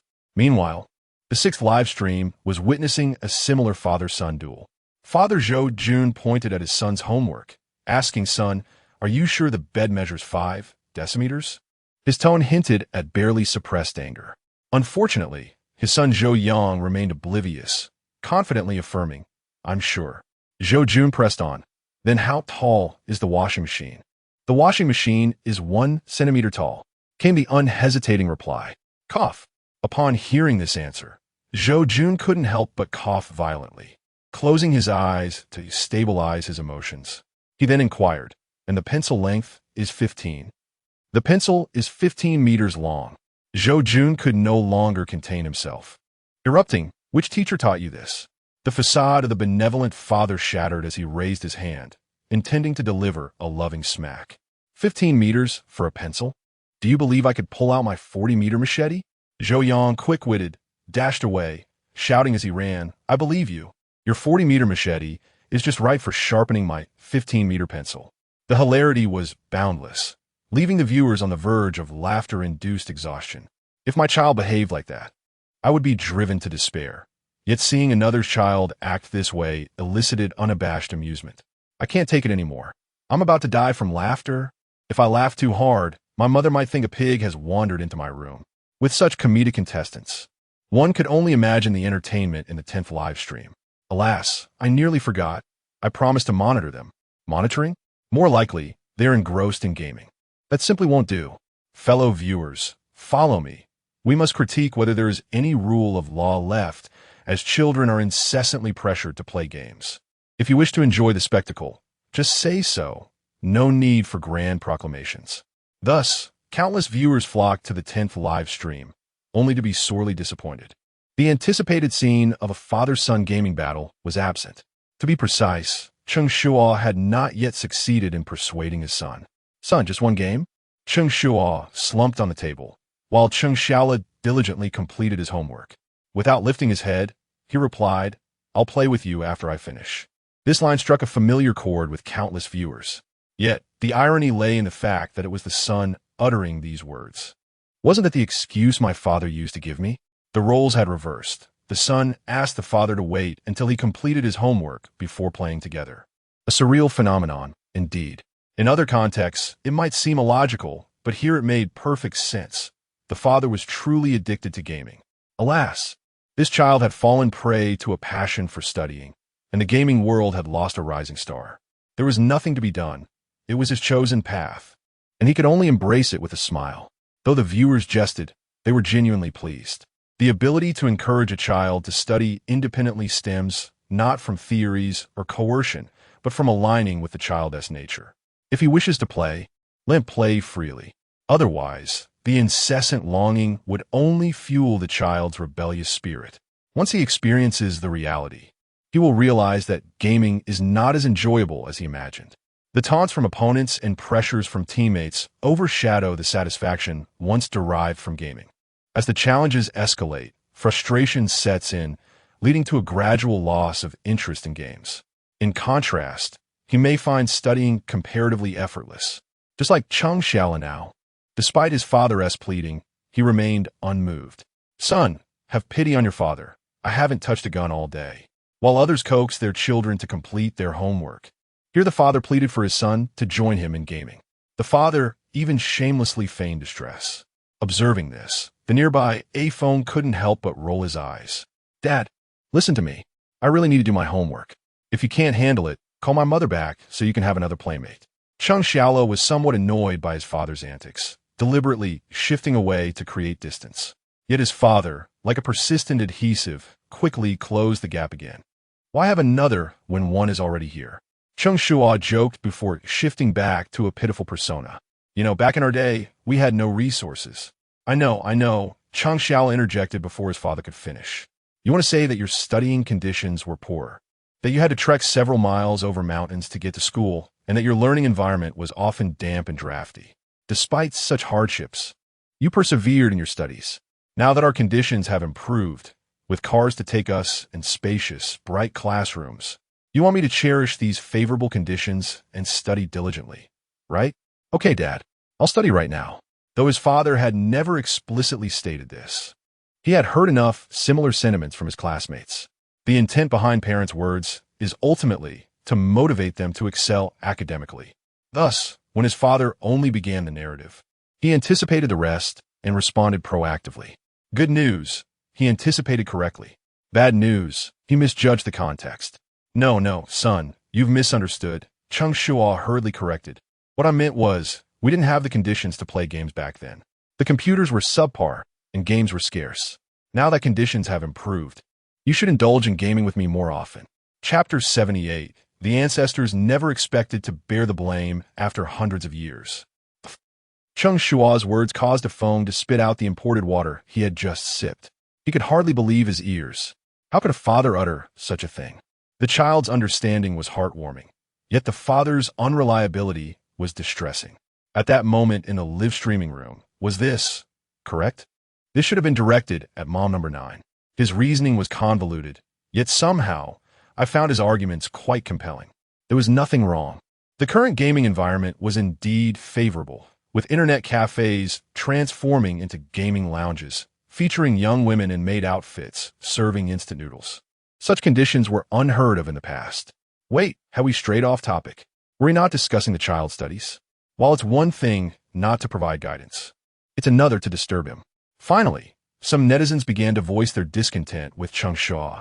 The teachers on the judging panel noticed this and quickly urged a phone to intervene. Although they all knew Cheng Shuo was unpredictable, it was essential not to go too far. After all, this was a parenting show, and hindering a child from completing their homework was simply unacceptable. Soon, a phone received a message from the judges. He had long been unable to tolerate the situation and promptly nudged Cheng Shuo's arm, saying, "Don't disturb him. Have you forgotten he barely passed last time?" A phone meant to imply that as long as Cheng Shuo focused on studying, he would surely improve. However, Cheng Shuo's comprehension was anything but ordinary. My son is so intelligent. How could he possibly fail an exam? Cheng Shuo feigned confusion, contemplating for a moment. A phone could only roll his eyes in exasperation, silently criticizing that it was precisely because of a father like him. With gaming distractions every day, it was a wonder the child could pass it all. He had hoped Cheng Shuo would possess the self-awareness to recognize his own shortcomings. But what Cheng Shuo said next left him choking once more. It must be a problem with the ancestral grave. We should relocate it during Qingming. A Feng's pupils dilated in disbelief. Blaming the ancestors instead of oneself? A Feng felt numb. He looked at Cheng Shuo as if he were some rare creature. If possible, he would have liked to dissect his brain to see what peculiar thoughts resided within. The absurdity of his reasoning was astounding, and netizens found it utterly hilarious. I'm dying of laughter. He truly never blames the child. If it were any other parent, they would surely say the child isn't trying hard enough. Not blaming the child, not blaming himself, but the location of the ancestral grave. Even the ancestors must be suffering. The ancestors. I am peacefully resting here. You want to relocate my grave. Who would have thought? After hundreds of years, they would still be blamed. Cheng Shuo's reckless talk resulted in a text message from the director warning him that further nonsense would lead to a deduction of his pay. Cheng Shuo's greatest virtue was his reverence for money. It was one thing to possess it, but having it deducted was an entirely different matter. Money could be spent, but it must not be taken away. All right, son, focus on your homework. I won't disturb you anymore. He left his son alone. Yet Cheng Shuo remained fixated on gaming. As soon as he stepped out of the room, he turned to a phone. Come play a couple of rounds with me. A phone was taken aback, deflecting. I don't know how to play your game. Having witnessed Cheng Shuo's performance as a teammate, he was not foolish enough to subject himself to that ordeal. Moreover, he would rather chat with a girlfriend than play games at that moment. He even pulled out his phone, opening a chat window. How could he possibly have time to game? Play Honor of Kings. I saw you had that game on your phone. Cheng Shuo pointed at a phone-s device, and at that moment, he happened to notice the open chat window, instantly grasping a phone-s intentions. Brother, Cheng Shuo slapped the phone on the shoulder, earnestly stating, you will eventually understand. The only one who can embrace you is Zhong Kuei. The only one willing to hug you first is Dun Shan. The only one who will hold your hand is Ming Shirin. The only one who will playfully sit on you is Yao. So why bother with romance? Just let me borrow your account. In his quest for a gaming partner, Cheng Shuo poured all his cunning into that endeavor. Observing this scene, netizens erupted in laughter. Ha ha, a new victim has emerged. With a mouth like that, it's a shame he is not performing in a comedic act. This guy's been playing Honor of Kings all day. He must be doing a promotional gig for them. The one willing to take you home is De Chiao. The one willing to traverse mountains for you is Neza. The one willing to bear your children is Milady. The one willing to fly to see you is Nakulu. The one who won't let go of you is Lanling Wang. 666, that's not even salty anymore. This promotional insertion is quite skillful. The last time I saw something so seamless was in traditional joinery. Cheng Shuo lost track of time while gaming. By the time he realized, it was nearly 8 in the evening. The sky darkened, and the neon lights outside began to flicker. Oh no, it's already this late. And my son hasn't eaten yet. Now, whenever Cheng Shuo spoke, a phone could not help but roll his eyes. He had reminded him countless times during their gaming session. Yet, the only response he received was, just one more round. Now he was suddenly aware of the time. Let us order takeout. A phone helplessly opened the delivery app. Having already experienced Cheng Shuo's culinary skills that morning, he did not hold out hope for a meal to share. Breakfast was on them. Now it was time to repay the favor. But how could I? Cheng Shuo pretended to be modest for a moment before immediately pointing at the screen. Let us get some sour soup beef and some minced eggplant, mushroom, and broccoli. A phone generously ordered each item Cheng Shuo mentioned. Eventually, he simply handed his phone to Cheng Shuo. After placing the order, Cheng Shuo entered his son's room, discovering the boy still maintaining his earlier position. The homework was evidently completed, and he was quietly reading. A half-eaten bun lay beside him. It seemed the boy had found something to eat when hunger struck. However, Cheng Shuo felt a pang of guilt for allowing his son to go hungry due to his negligence. A rare moment of paternal affection stirred within him. Son, you've been reading for so long. Take a break. Too much screen time can harm your eyes. Hearing the voice, Cheng Shuo looked up. How long have I been reading? When I was playing games with you, I didn't hear you say anything about getting nearsighted. He was immediately met with a retort, and Cheng Shuo's fleeting paternal warmth evaporated. Get ready. Come out quickly. Dinner is about to be served. Meanwhile, in the studio, preparations for the upcoming itinerary were underway. Host He Ling stood at the center of the stage. This weekend, we have arranged a parent-child trip for the contestants. To make the journey more meaningful, we will issue some challenge tasks along the way. This not only provides the children with more opportunities for growth, but also strengthens the bond between parents and children. Next, I will present the first challenge to the children. Pack your luggage. Chapter 79. The Mind. I have learned the hand. UMLGB. As host He Ling finished speaking, teacher Zhong Xiuqin chuckled and remarked that today's children generally lead a life where everything is handed to them. This has resulted in their poor ability to manage daily affairs independently. Assigning this challenge to the children serves to train them while also enlightening the parents that education should encompass all aspects of their development. Once teacher Zhong finished her statement, the camera panned to Xiang Hui, who humorously noted that parents were not allowed to assist with this challenge. If a child fails to prepare adequately, it reflects the parent's lack of attention to such matters. Only through experiencing a bit of hardship can they recognize their child's weaknesses and understand that self-care is also a crucial lesson. Finally, there was Yang Xiaotong, who exuded a sense of clarity and impartiality. However, at that moment, a mischievous smile graced her lips as she whispered to everyone that although our destination was a picturesque resort, not all families would be fortunate enough to secure satisfactory accommodations. Those who fail to pack properly might find themselves in quite a predicament. As this statement echoed, the comments section erupted with excitement. I knew it wouldn't merely be a vacation. Ha ha!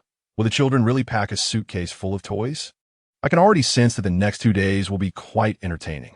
There is an inkling that the production team is up to something mischievous, though I have no concrete proof. It's merely a 2-day trip. How bad could it possibly be? Just endure it for a while. One should never underestimate the production team's desire to stir up drama. Some netizens have already seen through the production team's tactics, while others remain blissfully entertained. Although this is just a segment about packing luggage, it vividly illustrates the living conditions of each family, contrasting sharply. Family number 2 is quite affluent, with a walk-in closet larger than my living room, filled with luxury goods. For children raised in such households, the greatest hardship they've faced may only be an iced Americano. I have a house too, albeit a dilapidated one. Life is a balance of gains and losses.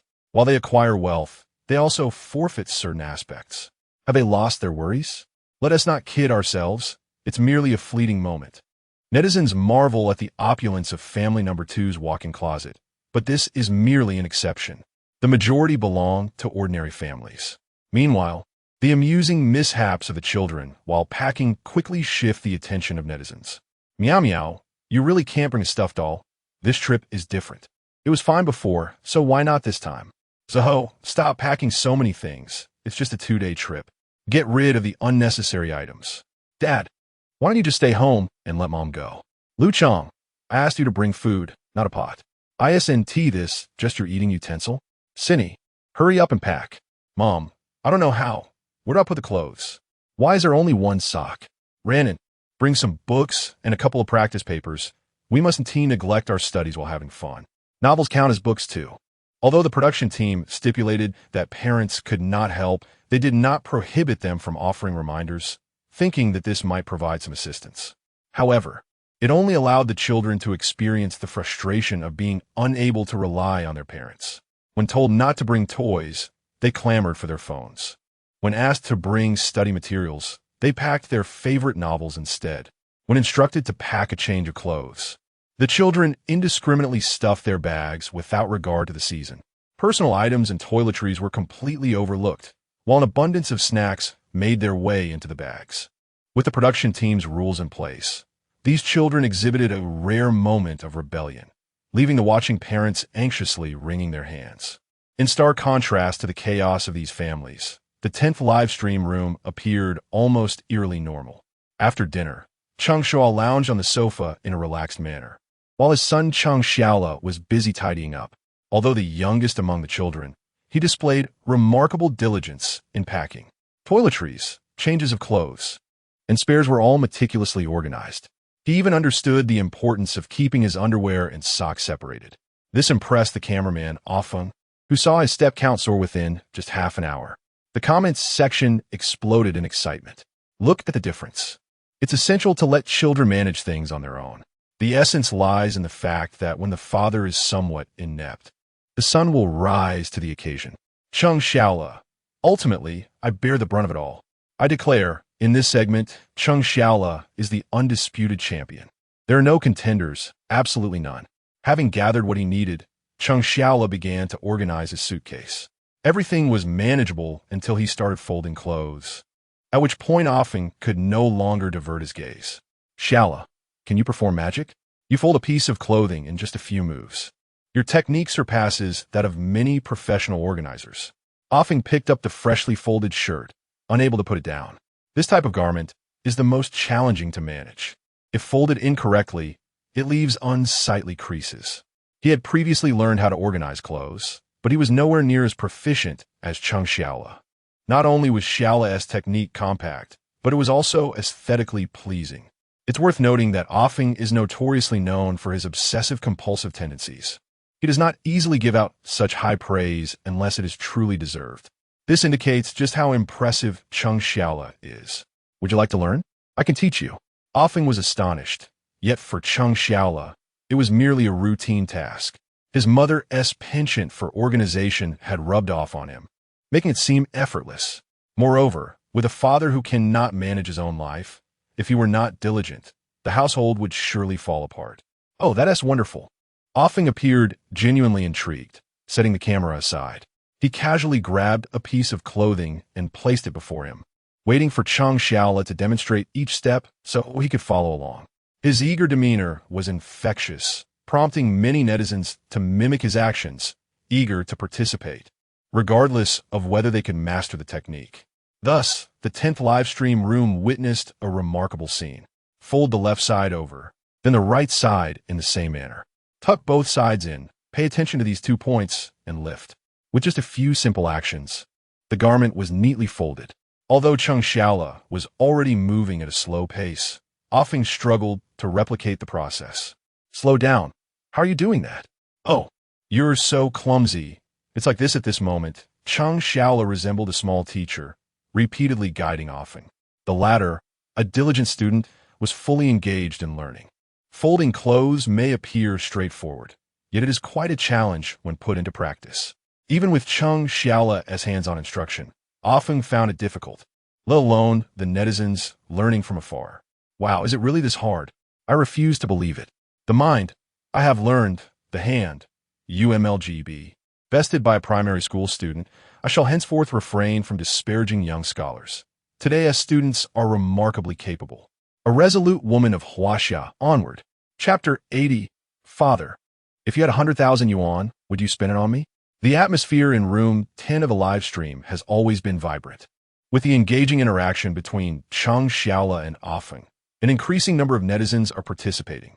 Who understands? I have rummaged through all the clothes in my wardrobe. Whatever he teaches me to fold, I fold. To be honest, I was never this diligent when I was studying.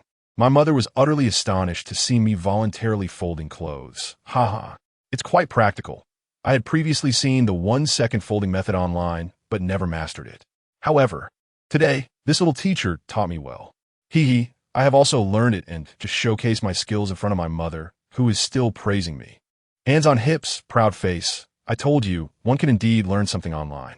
Your enthusiasm is simply terrifying, inspiring me to completely organize my wardrobe. The clothes in my house are folded by the maid, but watching others fold clothes feels quite therapeutic. Hey, upstairs, did I ask you? Just say it. The barrage of comments is lively, and Cheng Shuo is also busy. Seeing that his son can create such a buzz just by teaching people how to fold clothes, he immediately thinks about how to maintain his own account. While others flaunt luxury cars and mansions, he showcases his son. It's all about taking an unconventional route. Moreover, this aligns perfectly with the theme of the program. Who says raising children is solely about academic performance? Being able to fold clothes so well is also a remarkable achievement for a child. Thus, while Cheng Shuo assists in teaching, Cheng Shuo busies himself with video editing. Everyone is engaged. Cheng Shuo's actions have also astonished the 3 experts on the judging panel. This. So impressive. Teacher Zhong Xiuqin is at a loss for words, managing only to utter this phrase. She can hardly believe a child could perform so excellently. In her understanding, a 6 or 7-year-old can at most find what they need, and yet he not only considers everything, but organizes it so well. Even she cannot find a single flaw. Indeed, it is impressive, a true blessing for perfectionists. Xiang Hui is also lavish with his praise. His gaze towards Cheng Shuo is filled with admiration. Initially, he was not particularly fond of Cheng Shuo, believing that poor grades were a significant flaw. However, through these 2 days of observation, he increasingly feels that this child is quite exceptional. Beyond academics, he excels in other aspects as well, such as communication, interpersonal skills, an initiative far surpassing his peers. Reflecting upon it, if only his grandson were similarly capable, he would probably wake up laughing from his dreams. He has strong self-management skills.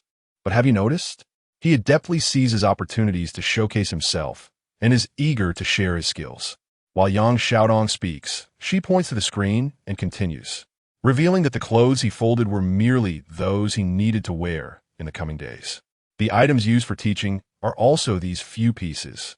However, when he sees Offing learning earnestly, he even takes out off-season clothes for instruction, including a dress worn by his mother. This selfless sharing and willingness to showcase one's abilities is truly commendable. Upon hearing Yang Xiaodong's words, the other 2 teachers nod in agreement. Nowadays, many children face a common issue. They can do it, yet become shy when asked to demonstrate. Unlike Cheng Shuo, who approaches everything with confidence, the self-assurance he exudes surpasses that of many children. After neatly folding the clothes, Cheng Shuo begins to tidy up the smaller items. Perhaps influenced by his surroundings, he enjoys tidying up while muttering to himself. I said we should take back the disposable toothbrushes from the hotel, and now look. We need them. These slippers can also be taken, wear them once and toss them. The shower gel and shampoo should be decanted into smaller bottles. The large ones are too heavy. Cheng Shuo busily prepares, his meticulous demeanor momentarily making one forget that he is still a child. In contrast, Cheng Shuo lazily lounges on the sofa, engrossed in his phone.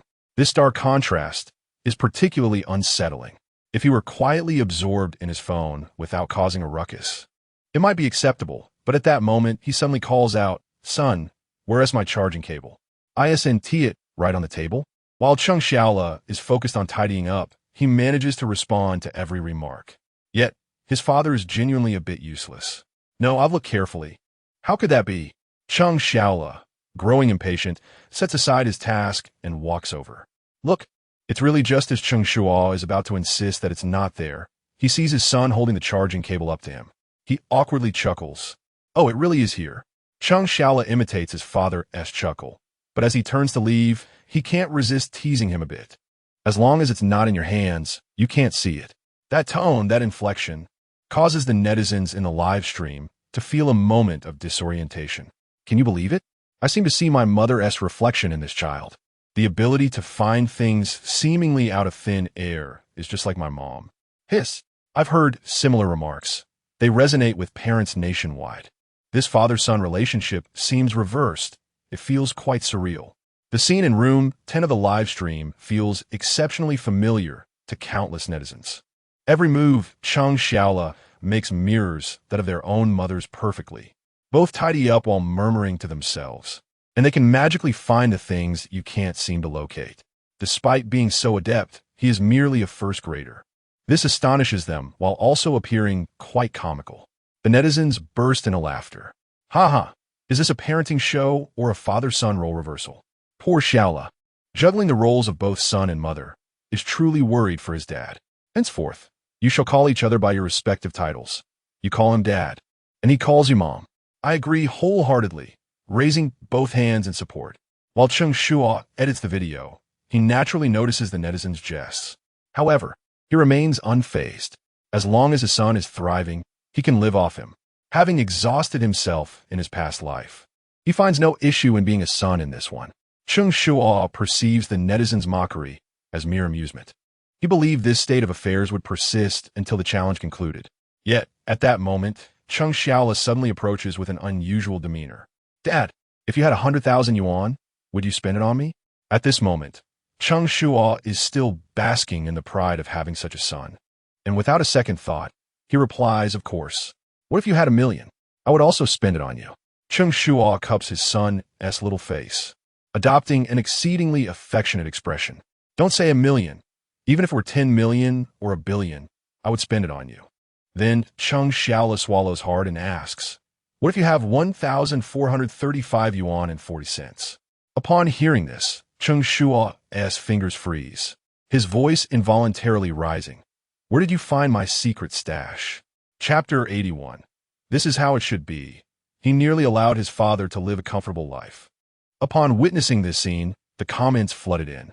Secret stash of money. Ha ha ha. I told you to pack your bags. Yet you ended up rummaging through your father's belongings.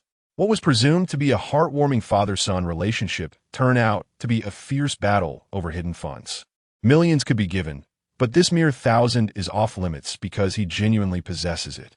Furthermore, the family's financial situation is precarious. The leather jacket, while heartwarming, also brings worry. Discovering the private savings leaves no escape for his father. One can only hope his mother does not watch the show, or else his father might have to contemplate where to bury the secrets.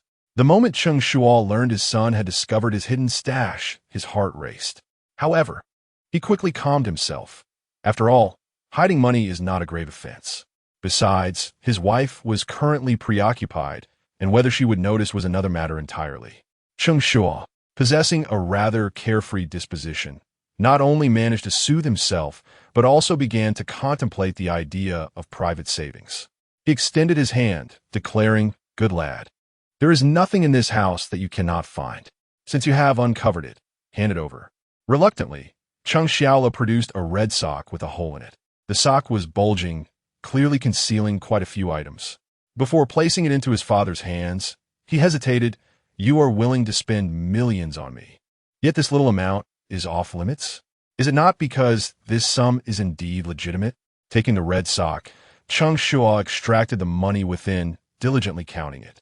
It was yet another influx of cash, evidently saved by the original owner, a good soul who occasionally surprises him. As Cheng Shuo counted his money, Cheng Shuo watched eagerly, softening his father's heart further. He recalled his own childhood, where pocket money was scarce, feeling the embarrassment of not being able to buy what he desired while envying others. With a grand gesture, he snatched 2 bills from the pile and said, Here, take this and spend it, son. Just don't squander it in Cheng Shuo's eyes. This action was incredibly cool. Before his father could finish his sentence, he had already taken the money. Thank you, Dad. Now I can buy books. Truly, this child need not worry about misusing the funds. Yet, money is not simply given. It is essential to impart some wisdom, similar to other parents. Son, look here. If I have 1,000, I give you 200. Doesn't that show how much I love you? Upon hearing this, Cheng Shuo nodded enthusiastically, affirming yes. Merely responding was not sufficient. He patted his chest and assured, in the future, if I earn 1,000, I will give you 200. I love you too, Dad. Such words could almost move Cheng Shuo to tears. However, just then, Ah Feng interjected, Shaola, when you grow up, you will not just earn 1,000. You might earn millions or tens of millions. If you earn that much, how much will you give your father? Ah Feng meant well, always hoping to elevate the child's future. With countless individuals earning thousands monthly, he believed that Cheng Shuo's intelligence would lead him to greater heights. Yet, that single statement caused Cheng Shuo's unshed tears to transform into bitter sorrow. I will still give Dad 200. My love for him remains unchanged. Cheng Shuo could no longer maintain his composure, his face darkening as if he had consumed bitter melon. Witnessing his son's cunning triumph brought a knowing smile to his face. Cheng Shuo's response sent the online viewers into fits of laughter once more. Ha ha, he cannot be deceived at all, regardless of how much he earns. He will always give his father 200. What clever little rascal, truly endearing. One moment he is grinning, the next he is somber. His father knows how to change his expressions adeptly. This is how it should be. He nearly allowed his father to live a comfortable life. The comments section was abuzz with excitement. The 3 experts on the judging panel were laughing uncontrollably.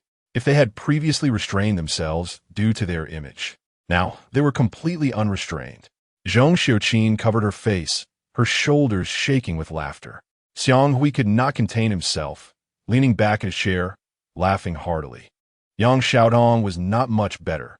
Although she turned her face to the side, her reddening ears betrayed her emotions. The one suffering the most was Teacher He. While the judges could laugh freely, he could only bite his lip in restraint, his face flushed as he stifled any sound of laughter, relying on deep breaths to compose himself. Countless viewers were amused by the interaction between Cheng Shuo and his son, enviously admiring their father-son bond. In a luxurious villa in the metropolis, old Gu watched the interaction between Cheng Shuo and his son on television, laughing heartily. As the CEO of a publicly listed company, he was often absorbed in work, rarely finding time to relax. Today, he fortuitously turned on the television and was captivated by this parenting show, particularly the scenes of the father-son duo on the 10th episode, which brought tears to his eyes. Once, he and his son shared such moments, playful banter and joy. Yet, at some point, his son became distant. They spent less and less time together, and even phone calls were reduced to mere exchanges of a few sentences. Now, seeing another father-son relationship so harmonious, he could not help but reminisce about the beautiful times he had shared with his son. As fate would have it, while he was lost in memories, his son's call came through. "Hello." Junjun old Gu intended to inquire about his son's well-being, but before he could speak, he was interrupted. "Old man, I've run out of living expenses. Send me some more. Hadn't he just sent money last week?" Seizing the opportunity to converse, old Gu knew that once the funds were sent, his son would hang up. "You spent what I gave you last week already? Hurry up." Upon hearing this, old Gu felt a sense of helplessness. "All right, I will transfer it shortly." After saying this, he paused, contemplating whether to mention that next week was his birthday and if his son could come home to keep him company. Yet, in that brief moment of hesitation, the line went dead with the sound of a dial tone. Staring at the disconnected call, old Gu remained in a daze for a long while, his mixed emotions finally manifesting in a deep sigh. "What is the use of earning so much money?" he murmured to himself as he transferred his son's living expenses. Their relationship had grown so distant that he did not even receive a notification of the transfer. Looking back at the television, old Gu's eyes grew misty. He envied the father-son duo, sharing laughter and banter, each teasing the other. As a father, he would give anything for his son, and as a child, the young boy managed to care for his father meticulously. Though they had their quarrels, many details reflected the depth of their bond. It felt as if they had endless conversations. This was what old Gu envied the most. At that moment, many fathers like old Gu secretly envied the relationship between Cheng Shuo and his son. Chapter 82. You wish to be the stepmother of Cheng Shuo, but his mother would never consent. The packing challenge has concluded, and the children's performances were evidently differentiated. The judges and the online audience were keenly awaiting the final vote. At this moment, the host, Heling, once again approached the center of the studio. Everyone had anticipated this moment. Without further ado, let the voting commence. As expected, the 10th contestant, Cheng Shuo and his son, secure the top position with a substantial majority of votes. Even the three judges cast their sole daily vote in favor of Cheng Shuo. There was no dissent regarding this outcome. In terms of performance during the campus activities, Cheng Shuo was undoubtedly the most outstanding. His efforts during the homework segment were commendable as well. Furthermore, in the packing challenge, he displayed a level far superior to that of his peers. His first-place vote count was thoroughly deserved. Despite the lack of suspense surrounding the results, the judges felt compelled to offer their customary remarks. The camera focused on Yang Xiaotong, who calmly began, "I shall refrain from discussing those who performed well in the packing challenge. That is evident to all. However, I would like to address why, despite having parents supervising them, the children managed to pack in such a disarrayed manner. There are fundamentally two reasons. First, the parents' excessive controlling nature has sparked a sense of rebellion in the children. Second, the parents are overly indulgent, leading the children to act independently and disregard guidance. Regardless of the reason, both signify a failure in educational methods. I trust you have recognized the issue. Therefore, it is imperative to correct this promptly." Yang Xiaodong's comments were succinct, avoiding individual criticisms. Yet, her words were sufficient for parents to reflect on their own behaviors. Indulging children by allowing them to bring snacks and toys. Do these truly contribute to their success in subsequent tasks? And what are those children who typically do not defy their parents? Why do they choose to act out this time? It is simply a reaction to the immense pressure they usually endure from their parents. Once rebellion begins, it is unlikely to be a solitary occurrence. They are beginning to understand that attempting to control their children is futile. Perhaps, if they were to relax their grip, their children might flourish like Cheng Shuo. As parents pondered these thoughts, host He Ling continued, raising children should not focus solely on one aspect. Our program's intent is to foster comprehensive development in children. In the coming 2 days, we will arrange various challenges, requiring children to either complete tasks independently or collaborate, and even swap roles with their parents. Through these challenges, we aim to uncover the shortcomings of both children and parents, facilitating growth and development for all. Let us eagerly anticipate tomorrow's journey. With He Ling's words signaling the conclusion of today's broadcast, time was allotted for each group to engage freely at home. The program had reached a point where viewership began to decline, entering a quieter phase. The live chat rooms gradually cooled down. Yet, behind the scenes, the production team was bustling with activity. The next location had been determined, and they were set to visit you next. Apologies, but advertisements had already saturated the airwaves. A single shot for 200,000. Let me consult the director. We are still planning the candidates' promotional platforms, so await our notification. Prizes have been sponsored, but your health products might not align with our program's theme. Contact us when we undertake a senior care segment, all right? Sister, please refrain from causing disruptions. We require capable logistical support. You wish to be Cheng Shuo's stepmother, but even his mother would not approve. Due to the weekend activities, the program's back-end was in complete disarray. The phones had become a hotline. Although these plans had been meticulously crafted, the announcement of upcoming events during the live broadcast drew interest from various parties. Some sought to offer venues for promotion, others wished to sponsor, while some desired advertising space. And even job seekers inundated the lines. The program's popularity was evident. Mere appearances could yield substantial exposure. Previous sponsors demonstrated foresight by offering support before the show's surge in fame. At that time, costs were lower, and they enjoyed the benefits of host endorsements, advertisement placements, and even collaborations with popular contestants, an excellent return on investment. Now, however, every shot commanded exorbitant prices. Those sponsors who once looked down their noses were now humbled. Initially, they demanded screen advertisement space. Later, they merely needed to mention their interest. They understood that as long as Cheng Shuo and his son participated in the program, its popularity would endure. The advertising efficiency surpassed that of many trending variety shows. Consequently, the show's executive director, Cheng Shuo, experienced a taste of vindication. Relishing the feeling of standing atop life's pinnacle, busy yet joyful. All of this was thanks to Cheng Shuo and his son, for whom Cheng Shuo felt immense gratitude, almost revering them as deities. Suddenly, Cheng Shuo, nestled in bed, sneezed. Who is talking about me? With an early departure plan for the next day, Cheng Shuo had packed his belongings and retired to bed. Just as he prepared to check the day's achievements, an itch in his nose prompted a robust sneeze. He paid no mind to whether someone was speaking ill of him, murmuring softly before accessing the system.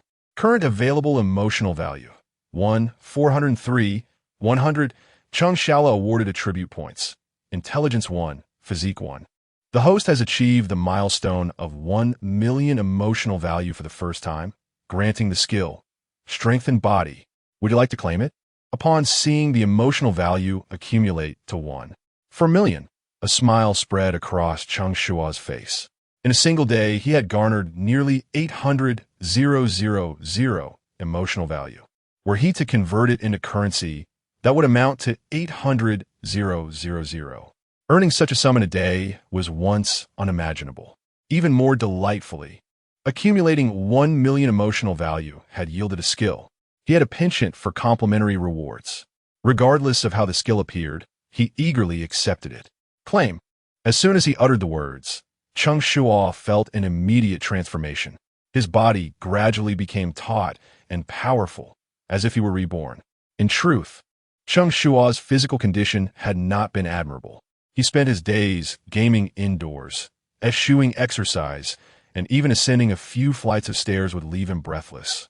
To describe his 30-year-old self as possessing the physique of a 60-year-old would not be an exaggeration.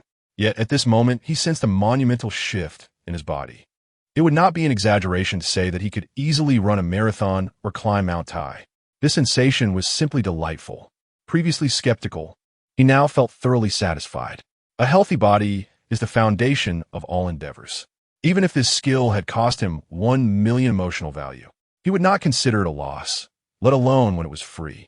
Having claimed the skill, he arrived at the pivotal moment. Would you like to consume 1,000,000 emotional value to redeem a super lottery ticket? Cheng Shuo decisively selected yes. Chapter 83. Acquiring a Divine Skill. Masterful Culinary Arts. As Cheng Shuo's voice faded, countless small orbs appeared before him. Golden, silver, black, blue. They spun erratically, moving from far to near, then back again, immersing Cheng Shuo in a vast galaxy. It was a mesmerizing spectacle, overwhelming to behold. Just as Cheng Shuo was lost in this wonder, a translucent orb emitting a gentle glow floated toward him. With a sound, the orb burst open. Congratulations to the host for completing the super lottery, obtaining the divine skill, Masterful Culinary Arts. Masterful Culinary Arts, proficient in various cuisines from around the world with top-tier culinary skills.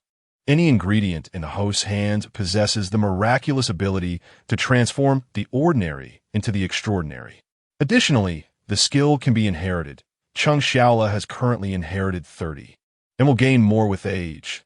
Upon realizing he had drawn a cooking skill, Cheng Shuo felt a twinge of dissatisfaction. Could it be that his cooking was so unpalatable that even the system deemed it necessary to grant him this skill? 1,000,000 to learn to cook. New Oriental doesn't even charge that much. However, after reading the description, he found it quite appealing. Mastery of all cuisines and top-tier culinary skills. Surely no chef could achieve such prowess. Most importantly, his son could inherit this skill. Though only at 30, it surely wouldn't be lacking. Did this mean he was not only raising a gaming companion, but also nurturing a chef? Just this alone made Cheng Shuo feel the investment was worthwhile. Now that he had acquired such a skill, it was only natural to test its efficacy. Thus, he rolled out of bed and made his way to the kitchen. Regrettably, the available ingredients at home were scarce. After rummaging through the pantry, he found only an egg and a leftover box of rice from a takeout order. Only the simplest ingredients could truly showcase culinary technique. Let us get started. Cheng Shuo never complained about his circumstances. He made do with whatever he had. He promptly decided to make fried rice. Grabbing an empty bowl, he skillfully cracked the egg into it, adding a pinch of salt. Then he began whisking the egg in a clockwise motion. Previously, he had cracked eggs, but never had he experienced such a sensation. It felt as though he instinctively knew when to stop whisking. Even the quantity of salt seemed perfect. A grain too much would make it salty. A grain too few would render it bland. With a sense of familiarity that seemed to suggest he had done this thousands of times before, he whisked the egg perfectly and began chopping scallions. Under the skill's influence, his knife skills improved remarkably. While cutting scallions doesn't typically require great knife skills, the uniformity and aesthetic appeal of his cuts surpassed those of his previous attempts, which were often uneven or entirely minced. With the ingredients prepared, Cheng Shuo turned his attention to the iron wok on the stove. He had always held a strong opinion against it. How could it be that a slight increase in heat would burn everything, while too little heat left it uncooked? Each time he cooked, adjusting the heat felt akin to calibrating a precision instrument. Too high would ruin it, too low wouldn't cook it at all. Despite his efforts, the food still turned out unpalatable. Having been traumatized by this wok, he felt a twinge of trepidation even with the new skills at his disposal. Let it be. It is what it is. Cheng Shuo steeled himself, igniting the flame and pouring in the oil, executing the motions fluidly. As he began cooking, he was pleasantly surprised to discover the feeling of cooking had returned. He could clearly discern whether the heat was appropriate and knew exactly when to pour in the egg mixture based on the oil's temperature. Following his instincts, Cheng Shuo proceeded step by step. With a sizzle, the egg mixture hit the hot oil, releasing a rich aroma. The dreaded burning did not occur. The egg quickly solidified, turning a golden hue. After a few tosses, the chunks of egg transformed into delicate fragments.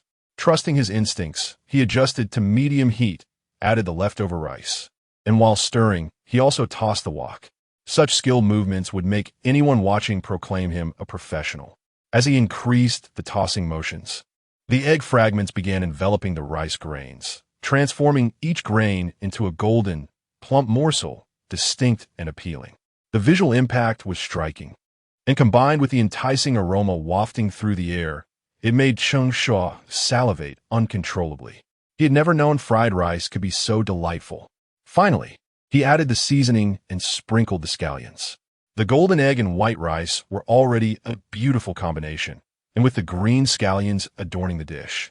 The interplay of colors ignited an insatiable appetite at a mere glance. The fragrance of the scallions elevated the entire dish to a new level, intoxicating Cheng Shuo. Turning off the heat and plating it, a bowl of fried rice that was visually, aromatically, and gustatorily exquisite appeared before him. The golden hue intertwined with white and green was simply stunning. Cheng Shuo eagerly scooped a spoonful and placed it into his mouth. Wow, it was beyond delicious. The rice was chewy and tender, harmonizing perfectly with the delicate flavor of the egg. It was an explosion of taste. This mouthful contained not only the freshness of the egg, but also the sweetness of the scallions, complemented by the intrinsic flavor of the rice. The three flavors danced together in his mouth, leaving Cheng Shuo utterly astounded. It was a moment of realization. Now all that escaped his lips was a simple exclamation. No two words could better encapsulate Cheng Shuo's emotions at that moment than wow. A bowl of fried rice made him reflect on the hardships he had endured in the past. He could hardly wait to devour it all. Just then, a drowsy voice broke through. "Dad, what smells so good?" Cheng Shuo leaned against the kitchen door, his eyes still heavy with sleep. The overpowering aroma stirred him awake, compelling him to investigate, despite his strong drowsiness. The sight of his son made Cheng Shuo feel as if he had been caught indulging in a secret. Although he was eager to eat, he couldn't justify consuming it all when his son was present. "Would you like to try the fried rice I made, son?" The phrase "dad" made it instantly roused Cheng Shuo from his stupor. He quickly waved his hands. No. He was all too familiar with his father's culinary skills. If fried rice could be burnt to a crisp, then surely the delightful aroma must be a figment of his imagination. Cheng Shuo turned to leave, as if resolved to avoid the dish. But Cheng Shuo wouldn't allow it. "Son, just give it a taste. It's really good." He was determined to redeem his reputation as a cook. If it weren't so late, he would have even considered live-streaming this revelation. No, Cheng Shuo resisted, wanting to decline. Yet before he could voice his refusal, he saw Cheng Shuo holding the bowl of golden fried rice up to him, wafting its enticing aroma directly into his nostrils.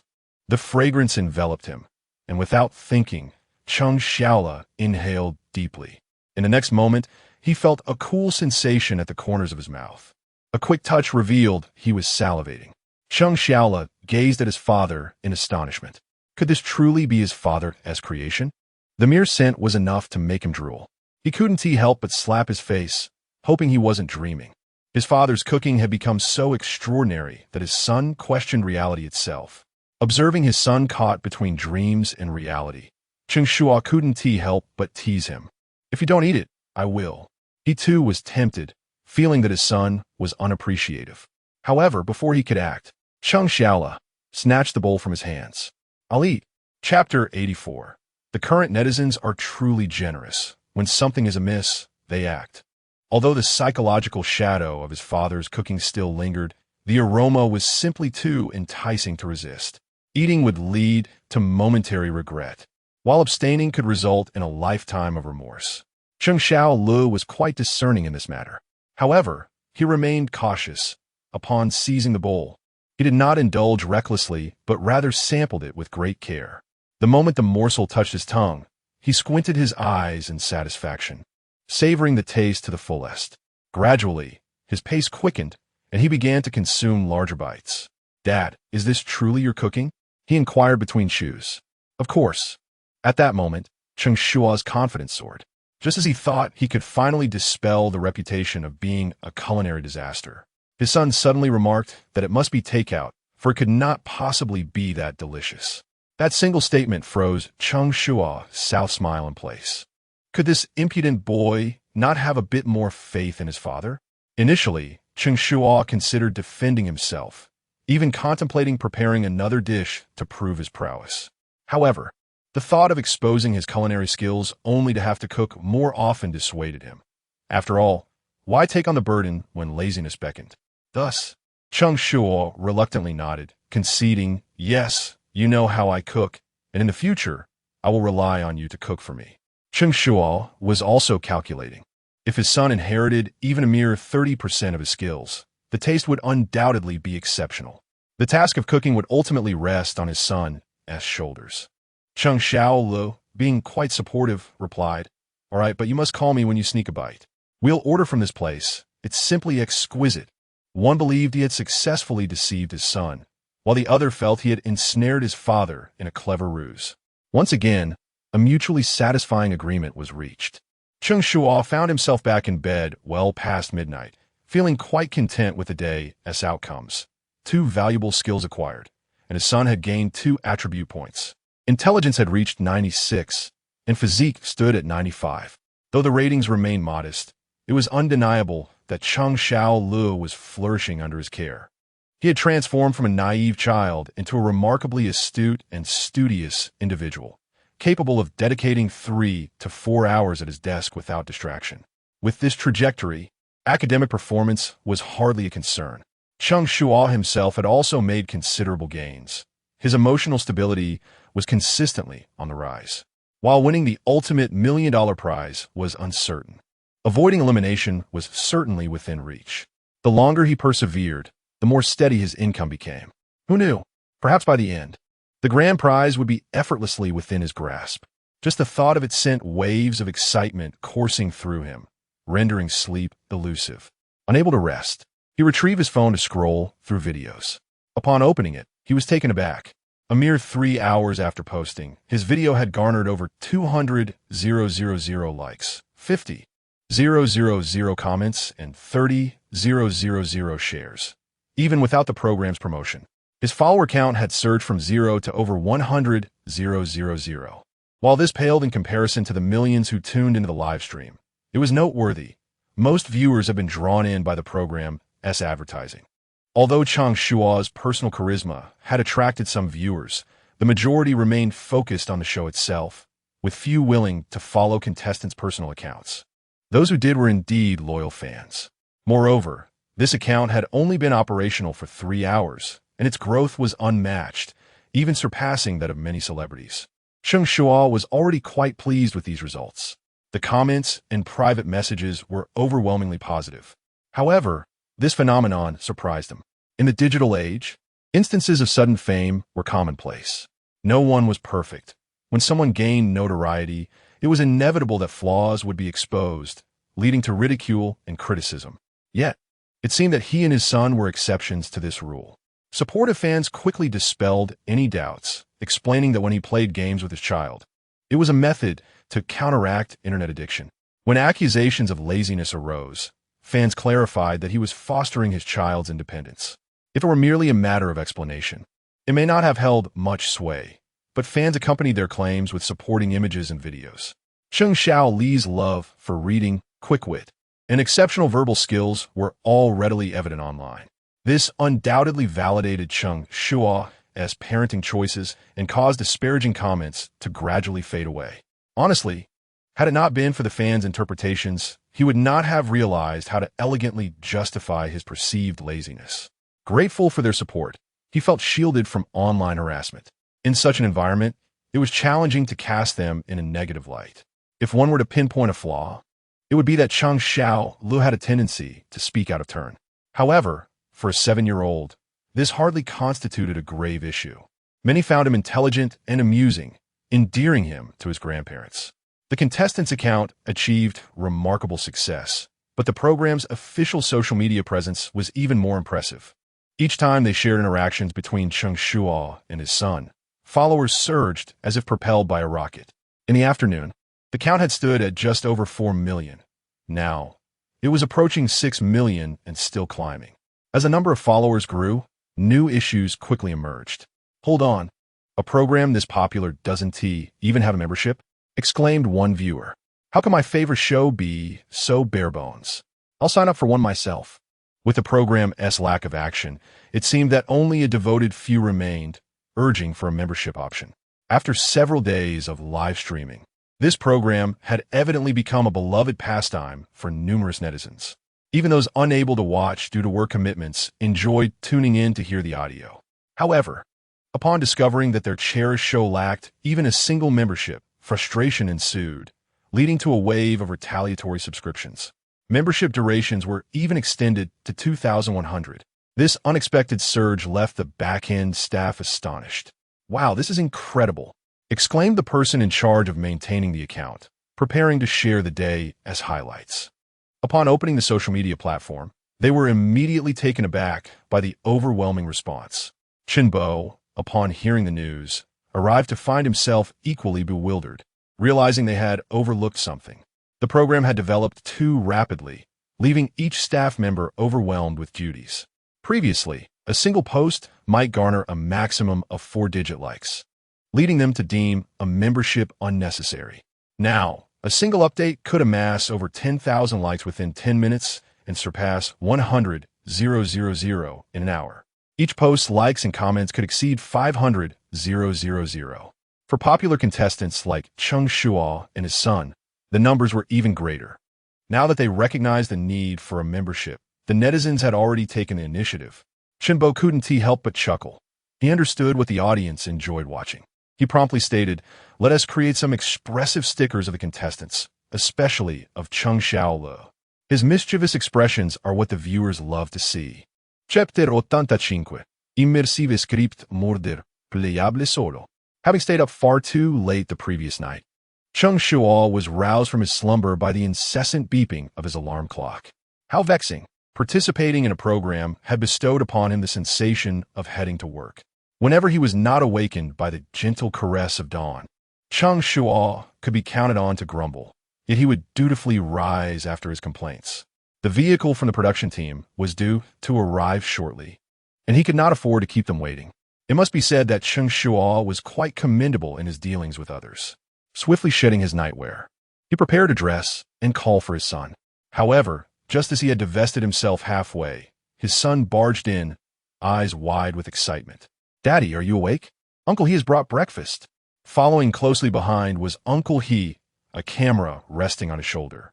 Cheng Shuo was momentarily taken aback, his hands suspended mid-motion. Uncle He, equally surprised, had not anticipated such an intrusion during Cheng Shuo's change of attire.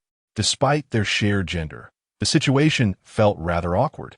My apologies, he stammered, hastily retreating while ensuring the door was closed behind him. This brief interlude lasted merely seconds, yet it sent the live chat into a frenzy. "Wow, is this a morning treat? Haha, not bad start to the day. He has 6-pack abs. I work out daily and barely have one. What? You're not working on your core? This is a feast for the eyes, and the boy's mother must be feeding him well. Capture the moment, 5 stars. Please, refrain from flaunting your physique online. Mornings are better spent studying. Here, as a geography question. Where is your home located?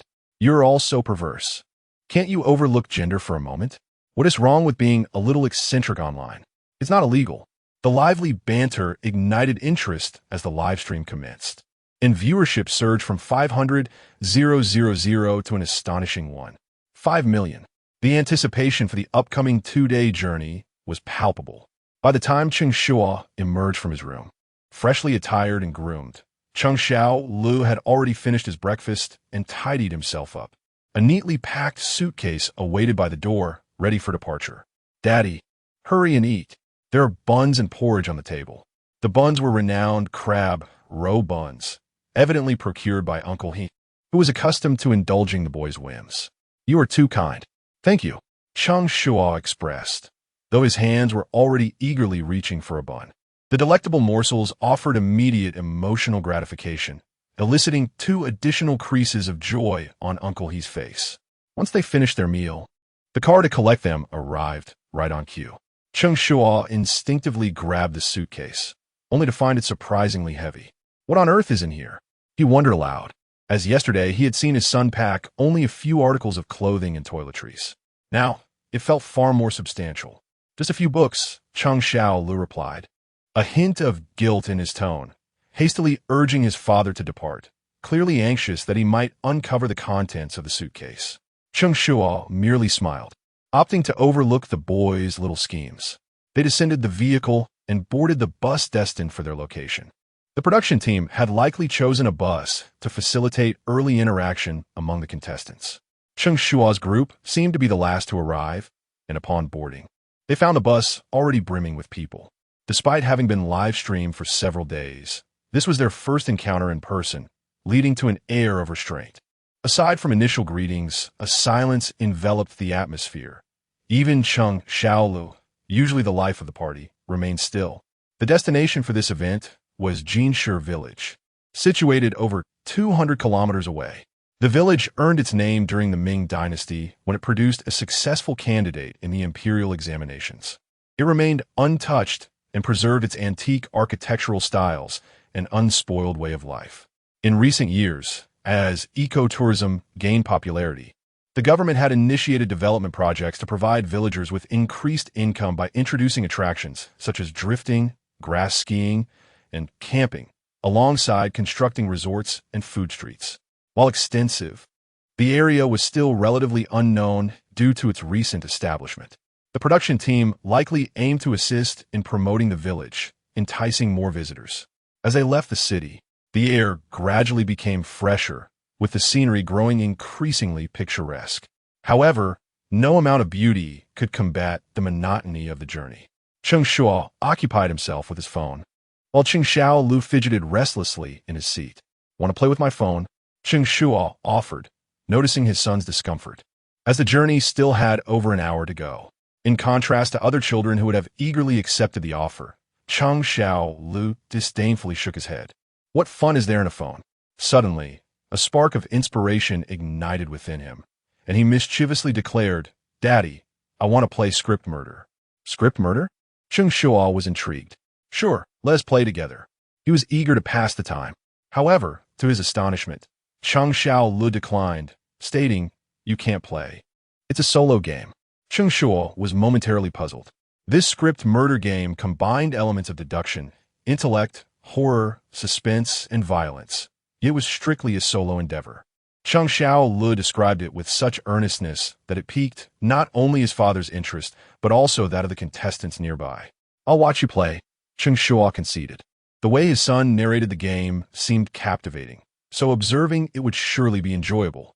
However, when he witnessed Cheng Shuo extracting a set of exam papers from his small backpack, he instinctively covered his eyes, unable to bear the unfolding scene. Oh dear! What surprise! Originally, the journey to their destination had been devoid of any scheduled activities or points of interest. Even the cameraman had set aside his equipment to take a break. Both contestants and viewers in the live stream were slumped in boredom. Yet, none could have anticipated Cheng Shuo's sudden display, which rejuvenated the viewers, igniting the chat once more. "Little Juice, don't overdo it with your antics." It's true. This game indeed amalgamates deduction, intellect, suspense, and horror, and to engage in it, one must be fully immersed. It is undoubtedly the most challenging of deduction games. Whether it's thrilling or terrifying remains to be seen, but it's certainly captivating. Before opening, bring it on. After opening, lead the horse away. Chapter 86. Who hasn't given a few absurd answers while studying? Haha, I genuinely thought it was a script murder game, which wasted my emotions. This script murder game is something only Cheng Shuo enjoys. Haha, this program is always entertaining, it never lacks fun. The viewers in the live stream were in fits of laughter. The atmosphere in the car was significantly enlivened by Cheng Shuo's antics. The parents nearby could also engage in conversation. This child is truly remarkable. He takes the initiative to complete his homework, unlike mine, who takes forever to write a single word. They are all the same. Today's children often lack self-discipline, and if not monitored, they tend to slack off. Forcing them to read feels like asking for their lives, as if the books were meant for me to read. Several parents were venting about their children, though their words were not particularly harsh. Cheng Shuo could already discern that the expressions of the children had soured. He never understood why parents enjoy criticizing their children in public. Children also have their pride. Initially, Cheng Shuo did not comprehend this until he saw that his son's script murder was specifically tailored for third graders. It included not only mathematics, but also Chinese and English, resembling a chaotic mix. It seemed pretentious for a first grader to tackle a third-grade exam paper. Cheng Shuo couldn't help but scoff. Stop pretending. Can you even understand it? Just write it down. He didn't aim to discourage his son. He merely wished for him to engage in age-appropriate activities. Advanced learning was not part of his plans. Moreover, exposing children to challenging knowledge too early offers little benefit. Cheng Shuo believed this, but Cheng Shuo had a different viewpoint. It's not difficult at all. I've seen the third-grade textbooks. Cheng Shuo replied confidently, sounding anything but boastful. Cheng Shuo believed in this, recognizing his son's strong learning capabilities. And since he dared to say so, he must possess some skill. The key was that when he glanced at the exam paper, he found several of the answers already written down were indeed correct. This made Cheng Shuo feel a sense of pride. His son was exceptional, although he felt immensely proud. He was inherently rebellious and couldn't resist teasing his son. Why is this blank? Can't solve it. It was a classical Chinese translation question. Parents present, do not wander far. Such a question poses challenges even for a proper third grader, let alone a first grader who relies solely on self-study. Cheng Shuo was quite honest, yes. I can't do it. He didn't feel ashamed to admit his inability. This directness sparked a newfound admiration in Cheng Shuo. Why not try translating it? Ancient texts often share similar meanings with modern phrases. He patiently guided. However, sometimes the more one guides, the less desired answers one receives. The question was already beyond standard expectations, and allowing a clever child like Cheng Shuo to interpret freely would lead to a humorous outcome. Your parents are in my hands. You can't run far. Ha ha ha. This hilarious translation made Cheng Shuo burst into laughter, and other participants joined in. Ha ha, that's quite amusing. Interpreting it literally isn't far off. When you learn it later, the memory will be more profound. Not bad. At least the courage is commendable. When it comes to other people's children, parents are often more lenient. There's no ridicule, only encouragement. They choose their words carefully, but the viewers in the live stream do not hold back. It's fortunate that their minds remain untainted. They can translate like this. Can they translate? At 80, he passed away. Would they say 80 years old went to enlist? Ha ha. After all, they're just elementary students. Don't set the bar too high. Indeed, not everyone was as capable as they were in their youth. Who hasn't given a few absurd answers while studying? I remember once solving an application problem and concluding that there were 5 people left on the bus. I still can't forget how my desk mate calculated that 1/8 of a teacher took 231 students on a spring outing. Ha, what absurd answers. The comments exploded again. This uproar also bridged the gap between the contestants, prompting them to engage in casual conversation, making the atmosphere in the car much livelier. As they chatted, time flew by. Before long, they could see the entrance of the resort up ahead. Honestly, this place is quite nice, with beautiful scenery. Yes, there are fewer tourists now, allowing us to truly savor nature. We must be staying inside the resort. Judging by the decor, it must be of high quality. Will 2 days be enough to enjoy it all? There should also be plenty of delicacies. The production team has certainly spent a lot. With such a wonderful place to explore, the children must write a good essay afterward. Take plenty of photos. Trust me, they will come in handy for future assignments. Even before they arrived at their destination, the contestants began to daydream. However, Cheng Shuo remained detached from the topic. With his understanding of variety shows, he knew these 2 days were definitely not meant for leisure. Sure enough, when the bus approached the resort entrance, it did not stop. Instead, it continued to drive past. Everyone was dumbfounded. What is going on? Are we going further in? It's undeveloped inside, where not even a bird would defecate. Oh no! The production team wouldn't sell us off, would they? Selling is improbable, but I sense these 2 days will be quite challenging. Ah, please no. Gradually, everyone began to realize the gravity of the situation. They thought things were already dire, but they had underestimated the production team, especially as the road beneath them transformed from asphalt to a muddy mountain path. The terrain grew increasingly rugged, and they truly understood that these 2 days would be a trial. Yet, this was not the worst part. The production team relentlessly pushed the contestants' psychological limits. When there was no path ahead, the contestants disembarked. A drone flew in front of them, and the familiar voice of teacher He Ling resonated. Welcome everyone to the foot of Jinshu village. As long as we climb this mountain, we will reach our destination. The journey is approximately 5 kilometers. Contestants, good luck. Upon hearing they had to climb a mountain for 5 kilometers, several parents were so frightened they sat on the ground. The remote environment caused many children to start crying in discomfort. The scene quickly descended into chaos. Everyone expressed their despair, while the viewers in the live stream relished the unfolding drama. Ha ha! The hellish adventure is about to commence. I knew the production team wouldn't be so kind as to let them vacation here. No worries, it's just 5 kilometers. Piece of cake. Yes, just consider a workout. The production team is being excessive. You all climb ahead, and I will go sternly reprimand them. Others participate in shows to earn money. You are participating to risk your lives. Chapter 87. Exercise is a delight. Yet I am not one who seeks pleasure observing the athletes with their expressions of desolation. The 3 experts who had arrived early at the summit were in fits of laughter. With the current advocacy for universal exercise, we could consider ourselves participants in this initiative. It was rare to see Cheng Shuo display a humorous side. Although the conditions in Jinshe village were not ideal, the air was fresh, and the melodious songs of birds filled the atmosphere with fragrance. Everything retained a quaint and primitive charm, providing a serene refuge for an elderly individual who had toiled throughout her life. She relished the environment here, unfazed by the need to rise early to reach this place.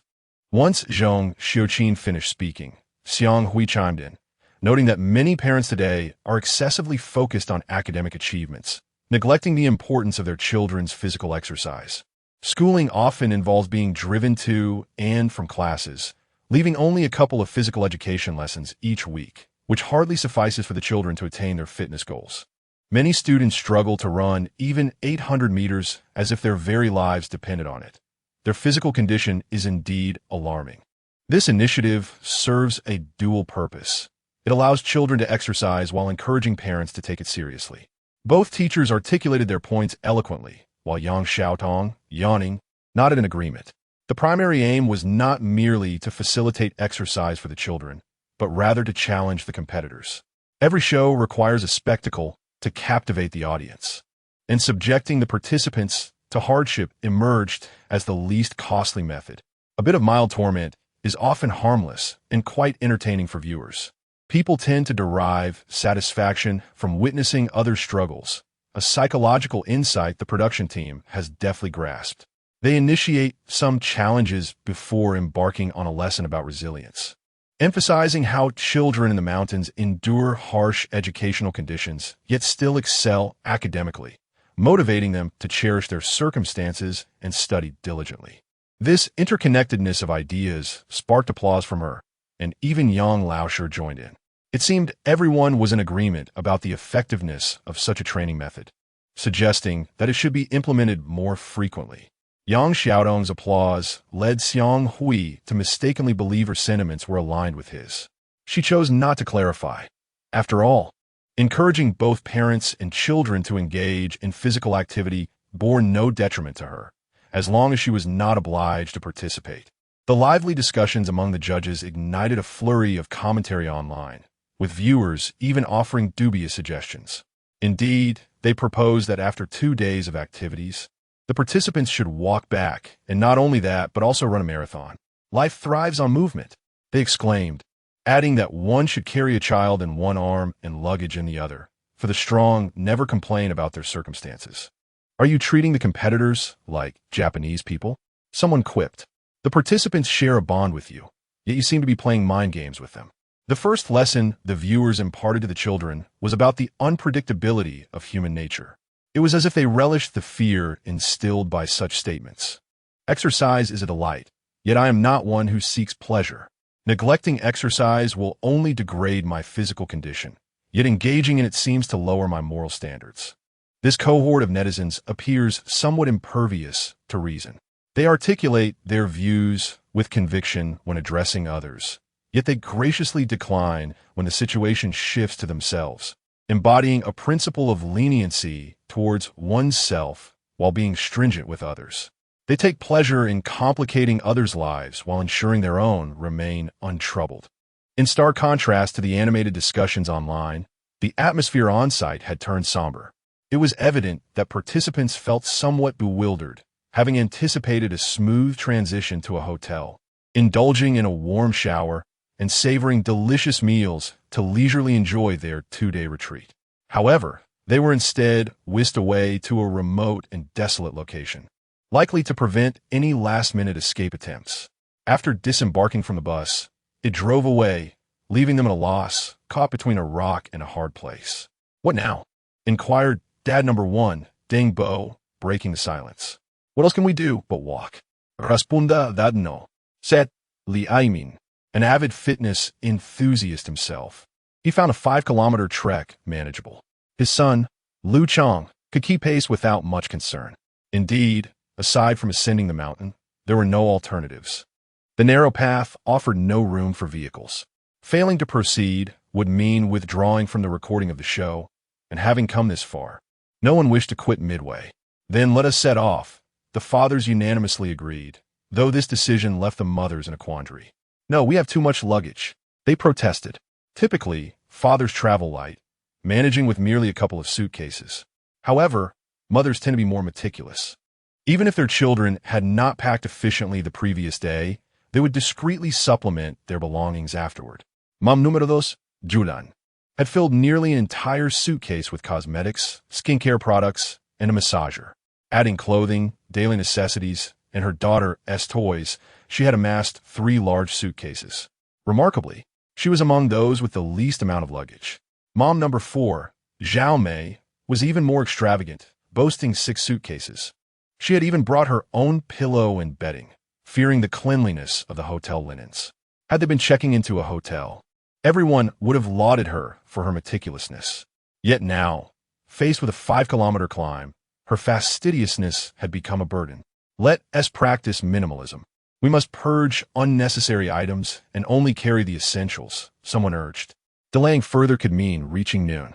They had departed at 7 and had already spent over 2 hours on the road. Climbing the 5 kilometers with children and luggage would take no less than 2 hours. Although the production team had not imposed a strict deadline, everyone knew that prolonging their stay was not advisable. The mothers wasted no time, opening their suitcases to sort out what they deemed useful. Meanwhile, the fathers busied themselves lightening their loads. Everyone was immersed in this flurry of activity, except for Cheng Shuo and Cheng Xiaola, who found themselves the most idle. Perched on a fallen tree by the roadside, Cheng Shuo asked, "Son, shouldn't we organize our things? Gather the unnecessary items together for the production team to take back." What he meant was for his son to extract a few books. Although he had sufficient strength, no one would refuse to carry a lighter load. However, Cheng Xiaola misunderstood. "No, Dad, this is a parent-child show. If the production team takes you back, I cannot record alone." Upon hearing this, Cheng Shuo took a moment to process the statement. It wasn't until he heard the light laughter from oldie nearby that he realized he had been playfully reprimanded. Cheng Xiaola. His voice echoed through the mountains, a sound of exasperation. This scene ignited a wave of laughter among the viewers in the live stream. "Ha ha, that must sting, my friend," they chortled. "It's hilarious. Dad has become the most useless item here. Ask yourself, what purpose do you serve? Collecting items for your son, cooking meals. You're merely playing the role of a tool. Be grateful for the show's format. Otherwise, they might just send you back. Count your blessings, while other children come to demand favors. Your son is here to repay kindness." Chapter 88. The profundity of the Chinese language is subject to interpretation, often influenced by one's mood. Netizens engage in playful banter, while Cheng Xiaola exhibits a strong desire to survive the moment. Observing his father on the brink of a meltdown, he swiftly diverts the conversation, suggesting that there is still a way to organize things. Upon opening the suitcase, a cascade of books spills out: textbooks, supplemental guides, extracurricular literature, practice papers, and exam sheets, all remarkably comprehensive. No wonder it is so heavy. Cheng Shuo can hardly bear to look. He had assumed his son would neatly set aside the books, but to his surprise, the boy merely transferred them from the suitcase to his own small backpack. After loading it up, he hefted it on his back, ensuring he could bear the weight before closing the suitcase once more. This scene offers a sense of comfort, contrasting sharply with the situation of mother and daughter. Now I'm behind him. The daughter, Yu Xiaoran, wishes to extract her assignments and textbooks, recognizing their substantial weight. With only 2 days, it is unreasonable to expect her to manage such a load. Yet her mother, Ding Jing, adamantly insists, Ranan, it's fine if you don't bring clothes, but you must take your textbooks and assignments. You are meant to attend class today. Missing lessons puts you behind. If you don't act quickly, you will fall far behind your peers. We cannot afford to be complacent. Ding Jing seems quite moved by her own sentiments, tossing out toiletries and spare clothes without a second thought, while forcefully cramming textbooks, assignments, and exam papers back into the suitcase. As she does so, she reassures, don't worry, Mom can handle the load. Your only responsibility is to study diligently. This place is peaceful and conducive to learning. The suffocating nature of maternal love is palpable.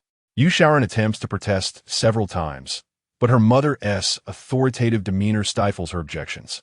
Even as an observer, the scene is exhausting.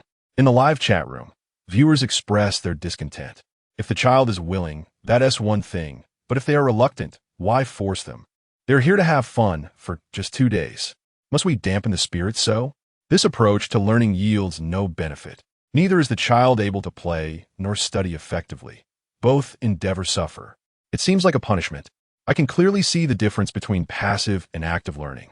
Coercing a child is counterproductive. She believes she is acting in the child's best interest. For learning is the only path for ordinary people. It's not that she is wrong, but rather that she should not be so overbearing. It is stifling, reminiscent of my own childhood. The discussion around this topic seems endless, with a barrage of comments failing to establish a clear right or wrong. From mother number 9's perspective, her actions stem from a fear of her child falling behind, which she believes is for the child's benefit. However, for the child, being required to complete assignments while on a trip feels like a heavy burden, especially when surrounded by peers who are free to play. Naturally, the outcome of this standoff favors the mother. Satisfied with the bulging suitcase, Ding Jing declares, I've packed everything. If we find anything lacking later, let us help one another. Her calculations are astute, as she seems unconcerned about her own belongings. While other parents may grumble, they feign agreement. After reorganizing their luggage, the group finally sets off, with the items sorted to be managed collectively by the show staff. Observing this, teacher He Ling remarks, each challenge we design has its purpose. While it appears we are merely packing, we are in fact cultivating the children as planning skills. If everyone were as organized as child number 10, we would have more time for other activities rather than exhausting ourselves on a single task. Everyone agrees with teacher He's insights. If this were a competition, the time saved would have given child number 10 and his father a significant lead. All begin to realize that having a plan enhances efficiency, and increased efficiency leads to greater rewards. The ascent up the mountain proves more arduous than anticipated. The path begins with steps, soon transforming into a challenging trail. At times, the gaps between footholds are vast, necessitating support to climb higher. This leaves the group in a state of utter exhaustion. Initially, some children resisted, crying out in distress, but gradually, even the energy to cry dissipates, and they focus solely on the climb. It is a grim scenario, and the production team shows no signs of leniency. Along the trail, there are directional signs adorned with provocative slogans. Rather than offering encouragement, they mock, struggling to move? After so long, you've only traveled 500 meters. Are you a turtle? Don't stop. Even turtles will surpass you. Remember to smile while climbing. After all, the ones crying are still behind. Enduring a similar barrage of taunts, Cheng Shuo can no longer contain himself. Dad, they're mocking me. What should I do? Fourth Cheng Shuo. The mountain path is a stroll in the park, even with a suitcase on his left shoulder and his son's small backpack in his right hand. He remains steady in his breathing. Upon hearing his son's plea, he simply replies with one word, climb. His implication is clear. What other option is there but to continue ascending? However, he overestimates his son's comprehension. Any unclear expression leads to misinterpretation. Dad, why are you cursing? Cheng Shuo furrows his brow. I'm telling you to climb. He believes he has conveyed his message clearly. Yet, the response is, you're scolding me again. Cheng Shuo, exasperated, rubs his temples. I'm telling you to keep climbing, while you're still scolding. Cheng Shuo finds himself utterly defeated. Who will rescue his son from this peculiar interpretation of his words? As they ascend the mountain, their playful banter continues, sparking lively discussion in the chat room. The richness of the Chinese language indeed poses challenges, as one commenter reflects on their 5 years in the country, still perplexed by the equivalence of falling on the ground and falling underground. With 5,000 years of history, do you expect to grasp it all in just 5 years? If you figure it out, please share your insights, as there are more nuances to consider, such as, to beat you to death and to not beat you to death. Are they synonymous? To have good fruit to eat and not have good fruit to eat also warrant contemplation. An hour and a half equals 3.5 hours. Don't make it so complicated. Just tell him that a cigarette but equals a cigarette end, and that should keep him pondering for another 5 years. You all are inadvertently complicating the learning process for foreign friends. Amidst the fervent commentary, the group draws ever closer to their destination. By the time the last individual reaches the summit, it is nearly noon. I never want to climb a mountain again in my life. This is real weight loss. When I return, I will surely shed several pounds. Whether the children are strengthened remains uncertain, but I am certainly feeling the strain. My calves are trembling. It's utterly exhausting. Upon arrival, everyone disregards their decorum, some sitting, others lying down. Fortunately, the production team shows some compassion, swiftly providing water to quench their thirst. They eagerly consume several bowls in one go. At this moment, Teacher He Ling's voice resonates through the loudspeaker. Congratulations on successfully challenging yourselves. Please proceed to the threshing ground. We have prepared a sumptuous lunch for you all. Enjoy to your heart's content. Chapter 89. The oppressive atmosphere from the village information station. The voice of Teacher He Ling undoubtedly invigorated the contestants, reviving their weary bodies in an instant. Fortunately, they were spared the ordeal of cooking their own meals as in other shows, where they might have truly succumbed to exhaustion. Having witnessed the program team's tactics, everyone was reluctant to place their trust in them again. Yet, just when they had braced themselves for the worst, the team unexpectedly offered them a sweet respite. This left them in a quandary, neither able to express their grievances nor their gratitude. Regardless, their priority was to satiate their hunger first. After a brief respite, the group set off in grand procession towards the threshing ground as indicated by Teacher He Ling. Along the way, they took in the sights of Cheng Shuo village, which comprised approximately 100 households.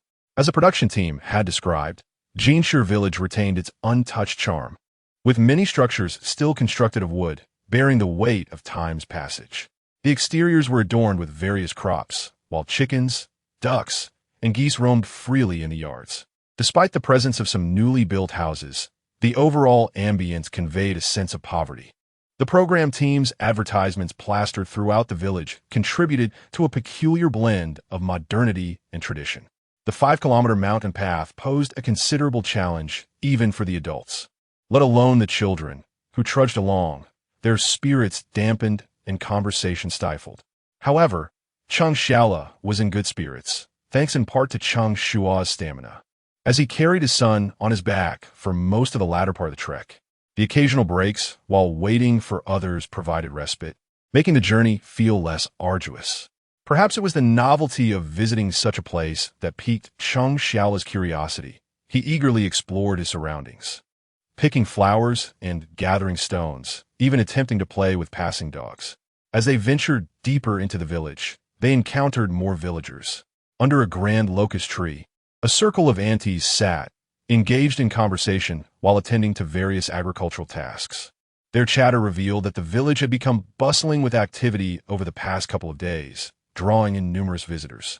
They remarked on how the influx of people resembled the festive spirit of the new year, noting the pecuniary benefits of renting out their humble abodes. One of the women remarked on the curious choices of the visitors, questioning why they opted for dilapidated shelters rather than better accommodations. Although it was later revealed that even the village chief's modest 2-story building had been rented out. The conversation soon took a more salacious turn as the women began gossiping about others in the village, and an oppressive tension filled the air.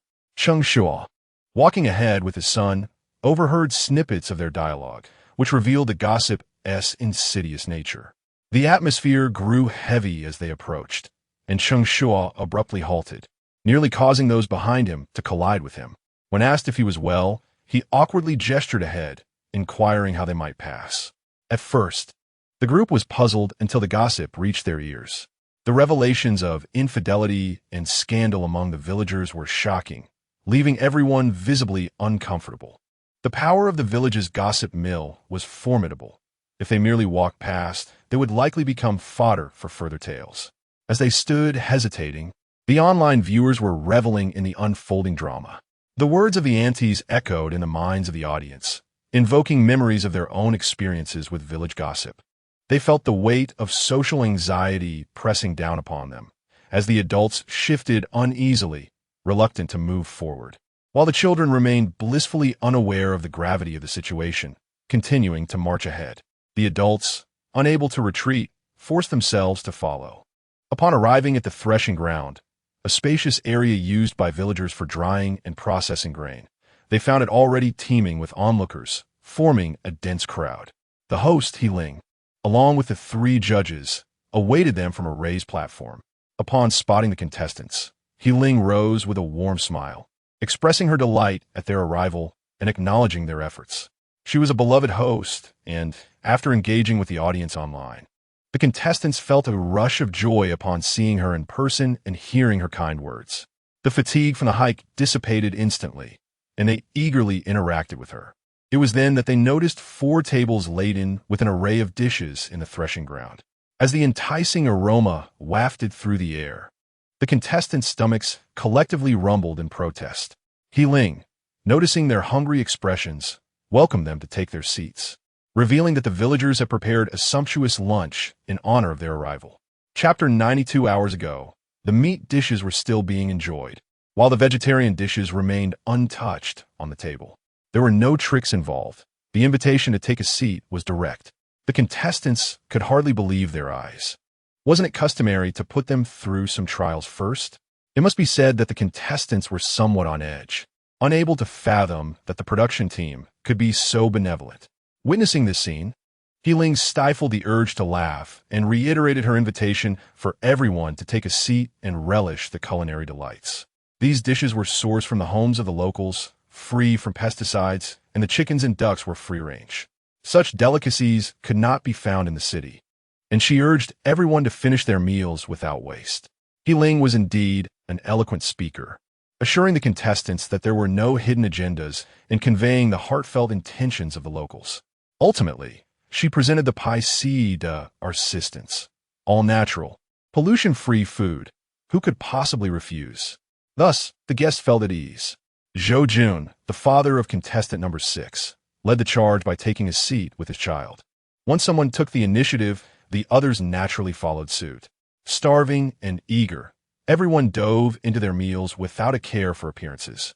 Wow, the flavor of this cured meat is exceptional. The chicken soup is fresh, retaining its original taste. Vegetables grown without pesticides truly make a difference. Hunger makes everything taste better. My son, who is usually a picky eater, is devouring everything in sight.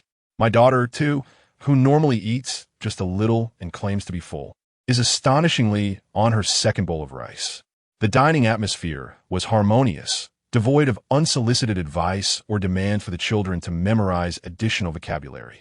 The only guidance offered was a simple reminder to clean their plates and not waste the locals' generosity. Observing this, the 3 judges nodded in satisfaction. This was the essence of mealtime. Everyone was thoroughly enjoying their food, especially Cheng Shuo, who was indulging to the point of gluttony, his hearty appetite evoking envy among countless viewers. Can it really taste this good? It seems unlike anything I usually eat. It doesn't feel fresh. Upstairs, have you become so accustomed to high-tech cuisine that you can't appreciate the simplicity of wholesome food? These are all green products. You can't even buy them if you wanted to. Let me put it this way. The pigs were bled this morning, the chickens were running around just 2 hours ago, and the vegetables were still growing in the fields half an hour ago. The freshness is unparalleled, almost akin to devouring them raw. 2 hours ago, the meat dishes were still being enjoyed on the table. This metaphor was apt, and seeing them relish their meals, the production team finally felt they had done something worthwhile. During the meal, The production team refrained from any tricks, allowing the contestants to eat with satisfaction. However, just as they were nearing the end of their meal, He Ling suddenly inquired, "Did everyone enjoy this meal?" "Absolutely," they responded loudly, still oblivious to the gravity of her question. Noticing this, He Ling shifted her tone. "Then surely we cannot accept this hospitality without giving something in return?" At this point, some began to sense something amiss. After all, accepting generosity often comes with strings attached. Even as they recognized the underlying tension, they all chorused in agreement. Those with a more impatient disposition immediately declared, "Just tell us what you need. We're ready to contribute financially or physically." There was no disagreement here. Being well-fed and well-treated warranted reciprocation. Furthermore, based on their understanding of variety shows, monetary contributions seemed unlikely. It was more about offering assistance. Even the children appeared eager to dive into the task at hand. Witnessing this, He Ling's smile deepened. "Everyone, please do not be anxious. We do not require your money or physical labor. What we need is your help in resolving a local issue." At this declaration, all the contestants wore puzzled expressions. What problem could be solved without money or effort? As they pondered, He Ling's voice rang out again. "As you all know, we will be living here for 2 days and 1 night. While the time is brief, we will inevitably interact with the locals. Since we will be interacting, it involves the intricacies of human relations. Therefore, our first lesson here is conflict resolution." Upon hearing this, the contestants were even more bewildered, and hushed whispers erupted among them. Does conflict resolution mean mediating disputes? It must, but how does that relate to interpersonal interactions? Naturally, it is relevant. Having witnessed others' problems equips one with the experience to handle their own. That seems plausible, but I have no skills in mediation. Girls are supposed to be good at this. I have no idea how. No matter if I can't mediate, I can at least talk nonsense since I'm already full. While the contestants murmured among themselves, the online commentary exploded. How could they possibly understand conflict resolution? Avoiding conflict is an achievement in itself. It became evident that no meal was truly free. Conflict resolution is akin to engaging in a battle of wits. I shall take my leave. This segment was a nightmare for those suffering from social anxiety. Good luck to them. Haha. Viewers were thoroughly entertained. Meanwhile, the camera shifted to the judging panel. Teacher Zhong Xiuqin adjusted her microphone and stated, "This segment serves as an examination for the parents." Indeed, a parent's approach to problem solving can significantly influence their children. The manner in which they handle issues also reflects their character, patience, and attitude. If packing up indicates a child's issues, this segment highlights the parent's shortcomings. Once teacher Zhong finished speaking, Xiang Hui took the microphone. "In our daily lives, we inevitably encounter various conflicts. A slight misstep can escalate tensions. This segment aims not only to assist others in resolving their issues, but also to provide us with relevant experience. Furthermore, it sets an example for the children, ensuring they are not at a loss when faced with similar situations in the future." The insights from both teachers made the contestants appreciate the production team's thoughtful intentions. Navigating social interactions is indeed a fundamental part of growing up. This realization dissuaded those parents who had planned to skate by, prompting them to engage earnestly. The parents' attitudes had shifted to one of seriousness. At this juncture, He Ling provided them with an additional compelling reason to give their all. In this segment, if the locals find your suggestions valuable, you will earn a support vote. The support votes will determine the contestants' accommodations for the next 2 days. We have prepared 10 accommodations, ranging from picturesque lakeside cabins to spacious wooden lodges. The selection will be made based on the number of votes received. Consequently, the type of lodging you will enjoy depends on your collective efforts. Chapter 91. Without effort, they cannot work for you, as teacher He Ling's words echoed in the air. The display board beside her was unveiled, revealing photographs of 10 residences. Instantly, an uproar filled the venue. Could it be that a dilapidated wooden house with a leaky roof could be deemed to have a good view? And what about a cow shed? Is that even habitable? Goodness, let us hope no one ends up at the tent, or else insects will surely invade by night. The contestants were understandably alarmed, while the online viewers reveled in the chaos. Ha. Don't assume I'm oblivious. A century-old crumbling house is dubbed a century-old residence? How amusing. Rural customs are simply mud brick houses, and a pastoral-style cottage is merely a straw hut beside a vegetable patch. Even the program's team exhausted themselves to concoct such names. Had I not seen the images, I would have been deceived as well. Buyer-S showcase and seller-S showcase? Embracing nature translates to a mere tent. The most ludicrous of all is the panoramic view room, which is nothing more than a roofless wooden structure. The roof exists, albeit as a transparent plastic sheet. The production team displayed a modicum of humanity, yet it was scant. The scenery may be delightful, but the accommodations were utterly inadequate. Those pampered children were bound to face hardships. They must be cautious at night and avoid being carried away by snakes or insects. The production team spared no effort, nor did the audience. The barrage of comments was lively. Cheng Shuo, upon viewing these images, could only smile wryly while supporting his forehead. He had prepared himself psychologically, yet the preparation proved insufficient. All the tricks of the production team were aimed squarely at the contestants. Fortunately, amidst the mediocrity, there emerged a glimmer of hope. Cheng Shuo scrutinized the options and found a two-story building by the lake to be quite appealing. It appeared to be a repurposed school building, spacious, and most importantly, it had a restroom nearby. He must strive to select it. If that fails, he would settle for the tool-filled bungalow, which, while lacking in quality, was at least livable. The rest were simply unacceptable. Naturally, the residences Cheng Shuo found appealing were also noticed by others, who eagerly prepared to compete for them. This situation became a tool for parents to educate their children, with the most fervent being Ding Jing, mother of contestant number 9. You see, only through effort can one reside in the best house.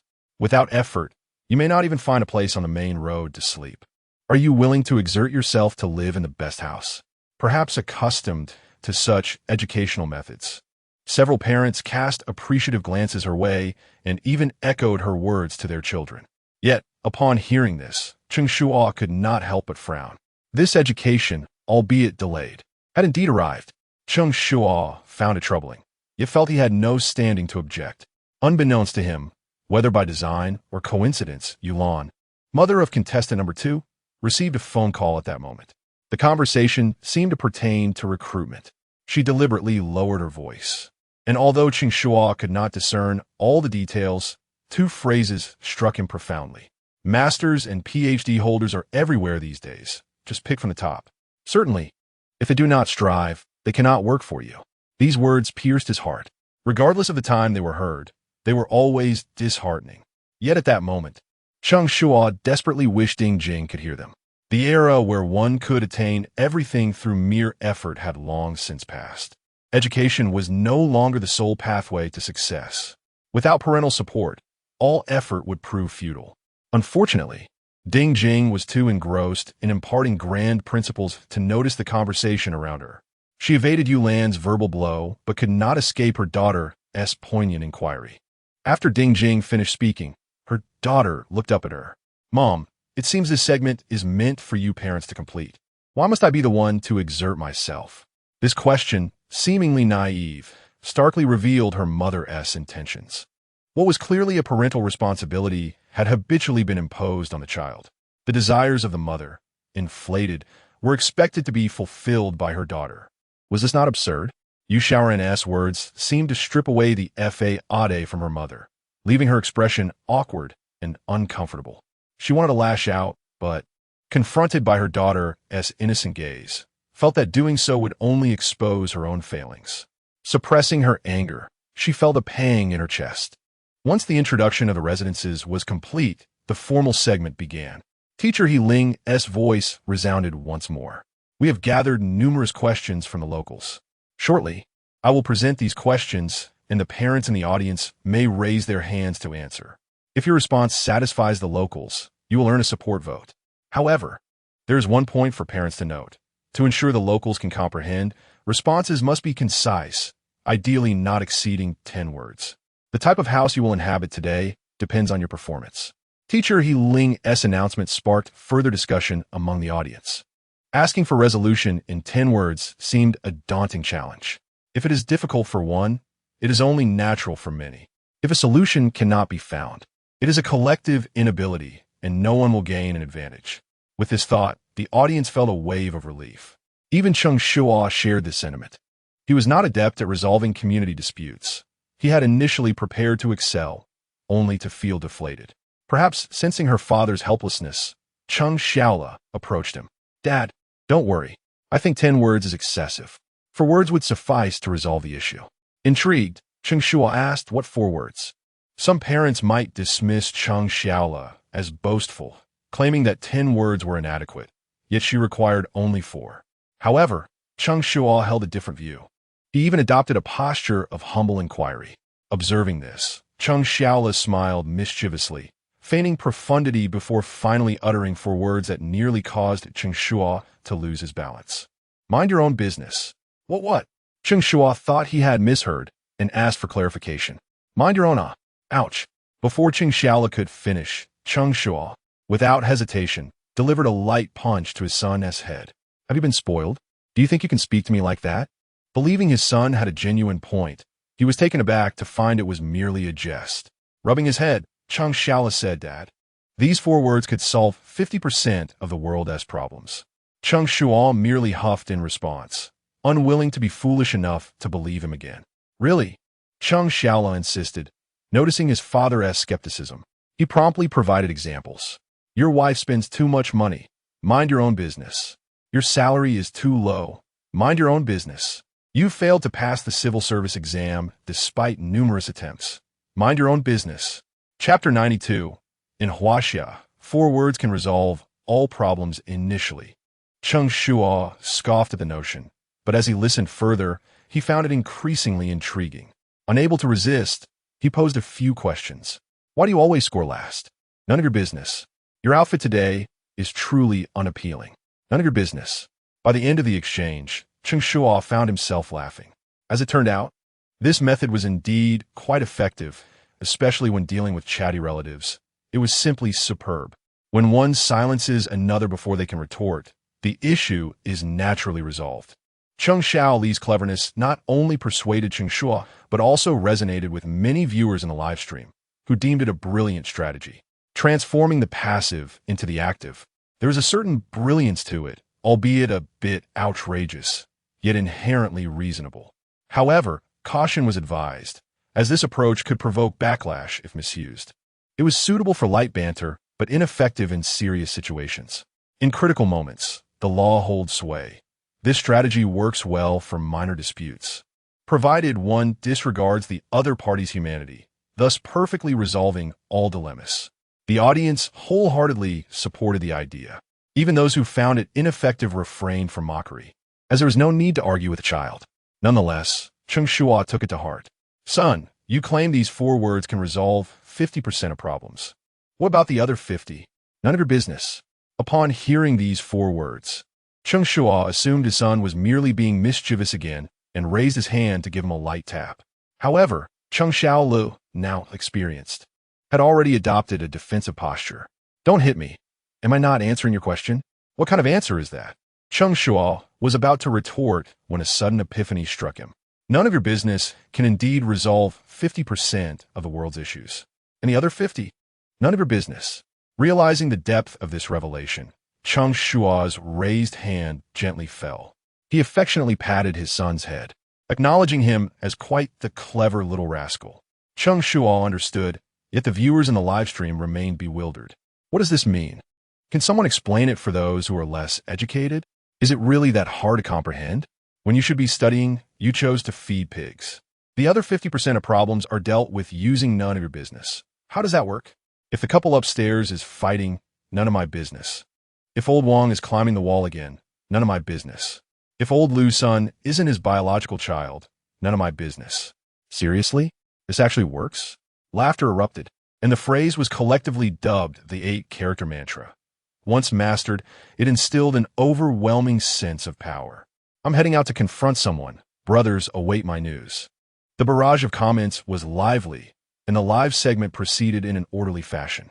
The first conflict requiring mediation was marital discord. The couple had a marriage arranged by their parents. The wife was not particularly attractive and had been constantly belittled by the husband. Mere days into their marriage, they were on the brink of divorce.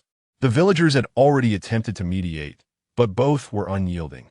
Now, with the program crew present, they became the first couple to be mediated.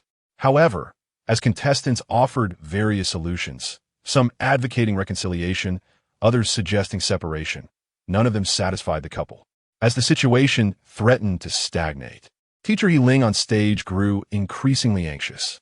Surely, you have witnessed couples contemplating divorce around you. How were such matters resolved? Teacher He patiently guided the discussion, but to little avail. No contestant presented any constructive suggestions. Meanwhile, Cheng Shuo remained steadfast, showing no inclination to contribute. While he acknowledged some wisdom in his son's forward mantra, he did not believe it applicable in this context. The parents in attendance were at a loss, and the viewers in the live stream found the situation tricky. Such private matters between couples are the most challenging to mediate. One misstep can easily offend. I can relate. Once, when the couple upstairs was arguing, I suggested they might as well get divorced. Instead of heeding my advice, they turned on me. They'll brush off any conciliatory remarks with, "You don't understand our pain." Laughter ensued, reflecting the harsh truth that those who truly wish to part ways seldom engage in quarrels. Thus, when faced with such situations, it's best to refrain from interference, lest you become caught in the middle. It was no wonder that the parents had fallen silent. They were indeed wise. As the viewers pointed out, such familial matters are delicate for outsiders to comment on. Regardless of how Teacher He Ling attempted to guide the discussion, the audience remained silent, as if they had all chosen to abstain. Though many longed to cast a supportive vote, they understood it would be futile. The program could not progress without input, and just as Teacher He contemplated skipping ahead, Cheng Shuo Li's hand shot up high. "I know. I can resolve it with 4 words." Everyone recognized that this segment was designed for the parents, excluding the children. Cheng Shuo presumed his son would not participate, yet unexpectedly, at this critical moment, he stepped forward. Cheng Shuo was caught off guard, unable to intervene in time. Cold sweat began to bead on his forehead. Those 4 words were amusing in jest, but in the context of resolving a neighbor's dispute, they would undoubtedly invite scorn. "Don't be reckless, son." Cheng Shuo attempted to stop him, but Cheng Shuo was as slippery as an eel, evading capture. Seeing his stubbornness, viewers began to voice their concerns. "Look at how spoiled this child has become, acting without regard for the occasion. A little mischief is fine, but this is going too far. He truly lacks awareness. If all conflicts could be resolved with just 4 words, what need would there be for courts? He requires proper guidance. This cannot continue." Often, viewers were lenient towards Cheng Shuo, even tolerating his occasional missteps. However, the current situation was different. The locals welcomed their presence, offering generous hospitality. Now faced with a dilemma, they were being mocked and trivialized. How could they endure such treatment? This sentiment was echoed not only by the viewers, but also by the surrounding parents, who all sought to dissuade him. Yet, the more they tried to stop him, the more determined he became, ultimately standing atop a chair. His visibility was undeniable, making it impossible for anyone to overlook him. Cheng Shuo Li's actions undeniably posed a challenge to the host and the 3 judges. It was undeniable that he was clever. However, addressing such issues had little to do with intelligence. At its core, this situation was a test of social acumen. Those seasoned in navigating society for decades could not offer a satisfactory solution. Yet a 7-year-old child boldly proclaimed that 4 words could suffice. This was clearly a disruption. In that moment, many began to form a less favorable impression of Cheng Shuo, though he remained blissfully unaware. He continued to raise his hand enthusiastically. Teacher He Ling, seeing no alternative, could only respond, "All right, Shuo, please go ahead." Chapter 93. The subtlety of human relations is an essential course in the University of Society. Upon finally being pointed out, Cheng Shuo felt a surge of joy. His posture immediately straightened with confidence. He boldly extended 4 fingers, asserting that all conflicts in Huaxia could be resolved with just 4 words. Moments ago, his remarks were merely whispered among a few parents and online viewers, leaving room for negotiation. However, now that he had declared it so brazenly, Cheng Shuo felt a wave of embarrassment wash over him. The scrutinizing gazes from fellow villagers pierced him like needles, causing him to feel as if he were sitting on pins and needles, drenched in beads of sweat that streamed down his forehead. His mind raced as he contemplated how to wrap things up. Not only was Cheng Shuo tense, but even the host and the three judges were visibly anxious. The viewers in the live stream were no better off. At this moment, it was truly inappropriate to dismiss the situation as irrelevant. Although Xiaola's personality was somewhat extroverted, such reckless behavior seemed unwarranted. After all, he was merely 7 years old, a tender age when children are unrestrained in their speech. This was quite the predicament. Familial disputes were already tiresome, and now they had a child inadvertently stirring the pot. Indeed, sometimes divorces erupt without cause, as was the case with myself. My husband is quite the catch, domestic, faithful, and nonviolent, dutifully handing over his entire salary, but I simply do not wish to continue our union. The barrage of comments filled the air. All eyes in the venue were fixated on Cheng Xiaola. Seizing the moment, host He Ling inquired, "What are those 4 words?" In this setting, most children would have shrunk back in fear. Yet, Cheng Xiaola stood undeterred, puffing out his chest with bravado, disregarding his father's attempts to silence him, and calmly stated, "No return of the betrothal gifts." The unexpected words left Cheng Shuo's eyes wide open. His thoughts shifted from devising a way to clean up his son's mess to pondering whether those words could hold any significance. At that moment, the entire venue fell silent. He Ling did not delve into the implications of those words. Instead, he focused on the young couple embroiled in a divorce. Several previous responses had failed to appease them, and their patience seemed to be wearing thin. He Ling feared an explosive reaction, recalling how the couple had already argued fiercely moments before. The young husband was sharp, while the young wife was fiery. If provoked further, the situation could escalate beyond control. To his surprise, both remained silent, the husband lost in thought while the wife, who had been discreetly wiping away tears, appeared to brighten at the mention of those words. After a brief silence, someone in the crowd finally spoke, "That's good. It strikes at the heart of the matter." Others soon followed, adding their voices to the chorus. "Ha ha! Indeed, those are 4 words." The child was not exaggerating. The consensus emerged. Either they should strive for a harmonious life together or part ways without prolonging the inevitable. No one anticipated such a resolution. The wife desired to make the marriage work, while the husband found her unattractive, resulting in their current predicament. No return of the betrothal gifts is a fair solution. The wife would receive compensation, having been married for mere days, presumably without having consummated their union. A divorce could yield the bride a portion of the betrothal gifts. The brilliance of this answer lay in its restoration of agency to the individuals involved. Either they would work it out or treat the betrothal gifts as compensation for a divorce. This answer was undeniably commendable. Cheng Shuo had not initially contemplated the depth of the response, but upon hearing the villagers' discussions, clarity dawned upon him. He was also taken aback by his son's level of understanding.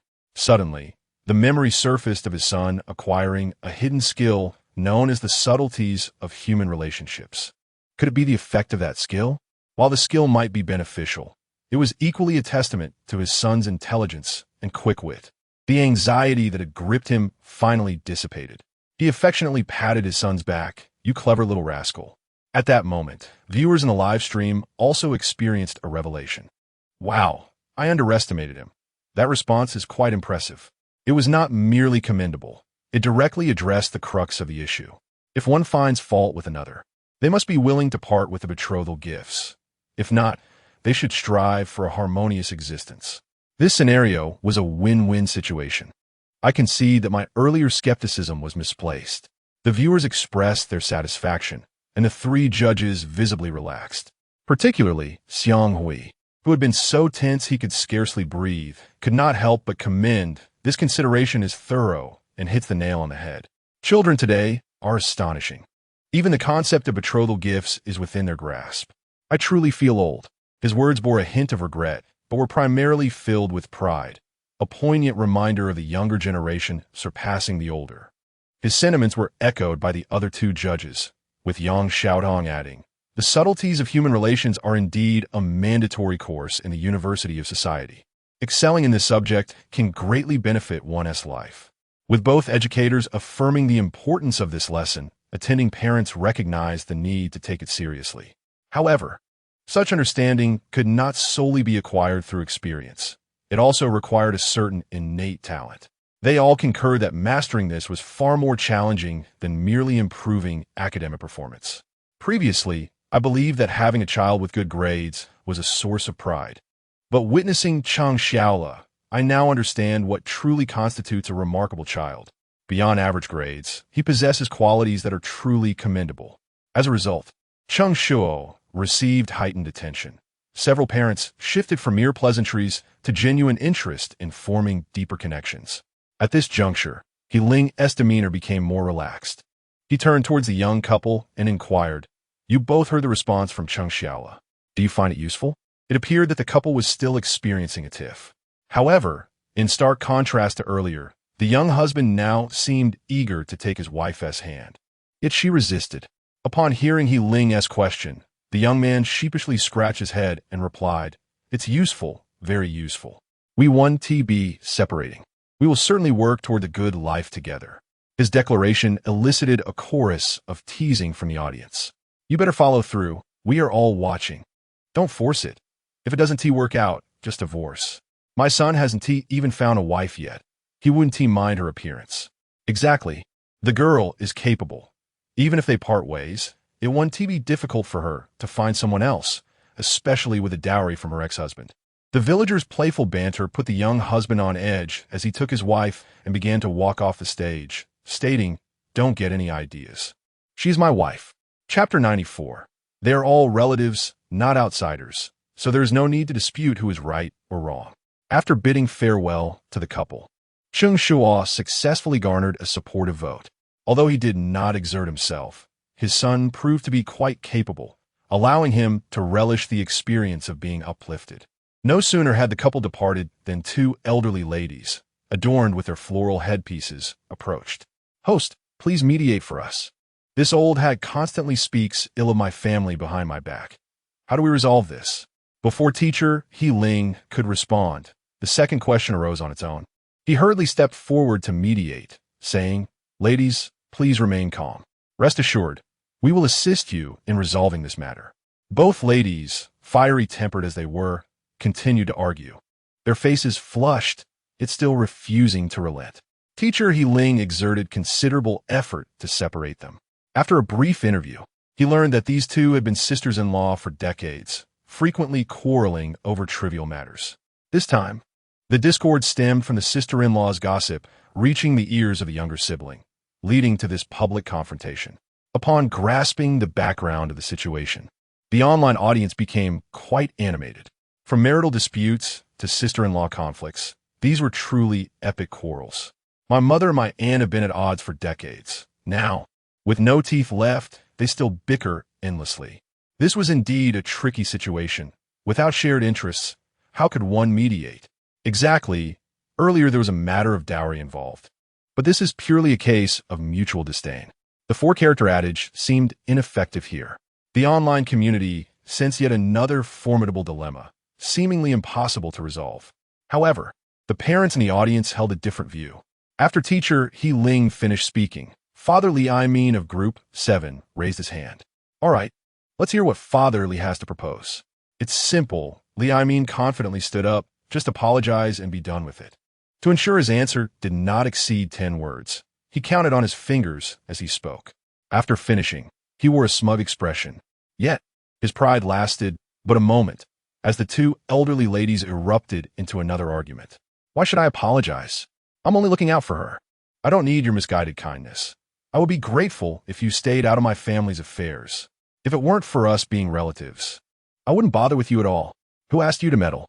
Have you checked whether your own rice porridge has gone cold before sticking your nose into my business?"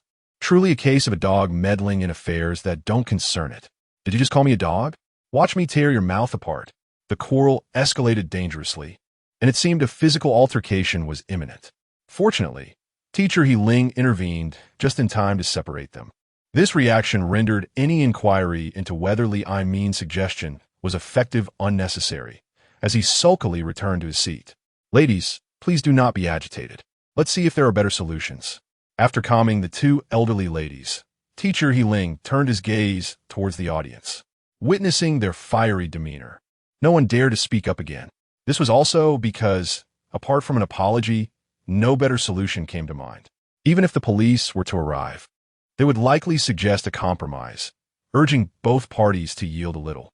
Observing the silence, teacher He Ling focused on Cheng Shuo. Hadn't he just claimed that all conflicts in Huaxia could be resolved with 4 characters? Teacher He Ling wished to ascertain whether Cheng Shuo was merely boasting. This time, without waiting for him to raise his hand, Teacher He Ling proactively asked, Shuo, can your 4-character mediation method still be applied here? Having participated once, Cheng Shuo's enthusiasm had waned considerably. However, now that he was being asked, he politely stood up, stating, haven't you all already provided the answer? Upon hearing this, everyone present appeared puzzled. If they could provide the answer, what was there to argue about? Not only were the attendees confused, but even the 2 elderly ladies looked at Cheng Shuo quizzically. Seeing their bewilderment, Cheng Shuo sighed as if he were an adult. You all have already said it. We are all relatives. Yet, even as Cheng Shuo pointed this out, many remained oblivious. It wasn't until teacher Zhong Xiuqin from the judges' panel suddenly spoke up. We are all relatives. What is there that can't be discussed? With this succinct statement, the audience seemed to awaken, realizing the truth. Ha ha! We are all relatives. Why bicker over trivial matters? Indeed, we are all relatives. What grievances can't be resolved? We are all relatives, not outsiders. There is no need to argue over who is right or wrong. We are all relatives. A few words should suffice.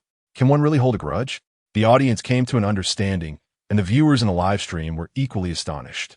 Wow, this works? Can it be applied directly? When asked whether it was effective, many found it quite reasonable. Indeed, every time my father and uncle had a disagreement, my mother would also bring up this phrase. The people of Huaxiao understand the power of familial bonds, as long as it isn't a matter of principle.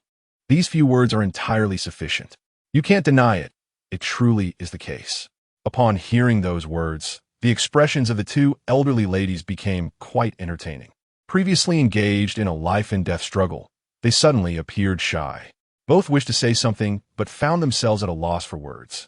Ultimately, it was the aunt who demonstrated greater composure. Speaking first, sister-in-law, I was in the wrong. I shouldn't have said you married a lazy bum. Please forgive me this once. I promise I won't speak ill of you again.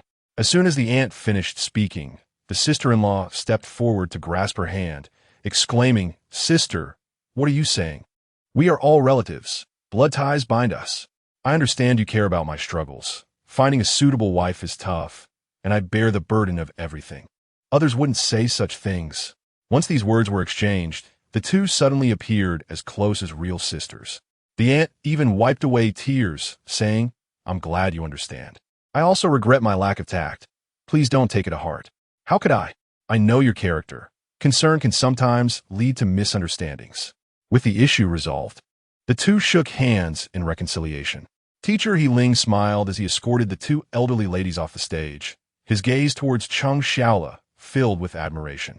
If the first instance was a coincidence, what about the second? He no longer doubted Cheng Shuo's abilities. His 4-character method was indeed effective. However, this segment was designed as a task for all parents. A single standout could disrupt the subsequent house selection segment. Hence, Teacher He Ling promptly contacted director Chun Bo backstage to inquire whether the game rules could be amended. The director, noticing the situation, immediately responded that if Cheng Shuo could maintain such outstanding performance, he would allow his group to choose first, while the remaining families would draw lots. This way, not only would there be entertainment value, but it would also prevent other contestants from feeling embarrassed due to one child's overshadowing brilliance. Thus, when a rule modification notice was issued to the contestants, they all enthusiastically agreed. Drawing lots was a chance worth taking. Relying on their own abilities, they felt utterly powerless regarding these familial matters. Additionally, they were pleased to witness a child resolving these troublesome issues, finding a peculiar sense of relief. Chapter 95, I believe these 5 words carry greater weight. I am the master of the shoe path. The temporary alteration of the game rules was a carefully considered decision by Chun Bo. He had discerned that while these parents possessed a certain acumen in dealing with their children, they were remarkably inept in navigating the complexities of human relationships. Despite the grand preparations and indulgent hospitality, they ultimately failed to make a significant impact. If this were to leak, it would be an embarrassment for the production team. Moreover, having experienced the formidable influence of the village's intelligence station, Cheng Shuo was wary of the potential repercussions should things continue on their current trajectory. After much deliberation, he resorted to this strategic approach. In truth, Cheng Shuo had his own calculations. If Cheng Shuo did not perform well, others would likely show leniency due to his tender age. It must be said that he had a keen understanding of the villagers' fondness for children. Cheng Shuo was not alone in his considerations, as the villagers were equally eager to engage with the children. Unable to wait for the host to call them to the stage, they began to pose their questions. "Little one, I had a bit of a quarrel after drinking with my friends last night. What do you think I should do?" Cheng Shuo pondered for a moment. "Sing? It's all in the drink." The laughter erupted, and even the concerned parties could not help but chuckle, giving Cheng Shuo a thumbs up. The audience soon joined in, roaring with laughter. There is no issue that cannot be resolved over a drink. If there is, then have two. After downing a drink, we remain good friends. Everything is implicit in the drink. The atmosphere was exceptionally vibrant, filled with villagers' discussions, contestants' laughter, and the sounds of children at play, rivaling even the liveliness of a New Year celebration. Even the judges, who typically maintained an air of superiority, were flushed with mirth. No one anticipated that a 7-year-old child could grasp the nuances of drinking culture so adeptly. These 4 words were sufficient to dissolve any conflict at the table. Another young man stepped forward to share his dilemma. "I have a colleague who constantly targets me. What should I do?" Yet before he could finish, Cheng Shuo interjected lightly. "We're all working people." This elicited another wave of laughter from the audience, as the sentiment struck home. Indeed, we are all workers. It is best to coexist peacefully. His words resonated deeply.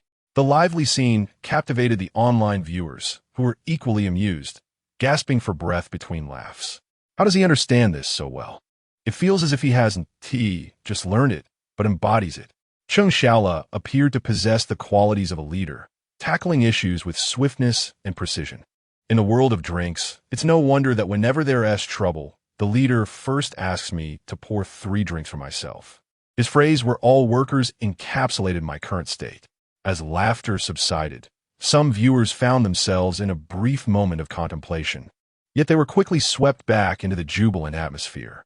The villagers' disputes paled in comparison, as many contestants could no longer restrain themselves from joining in.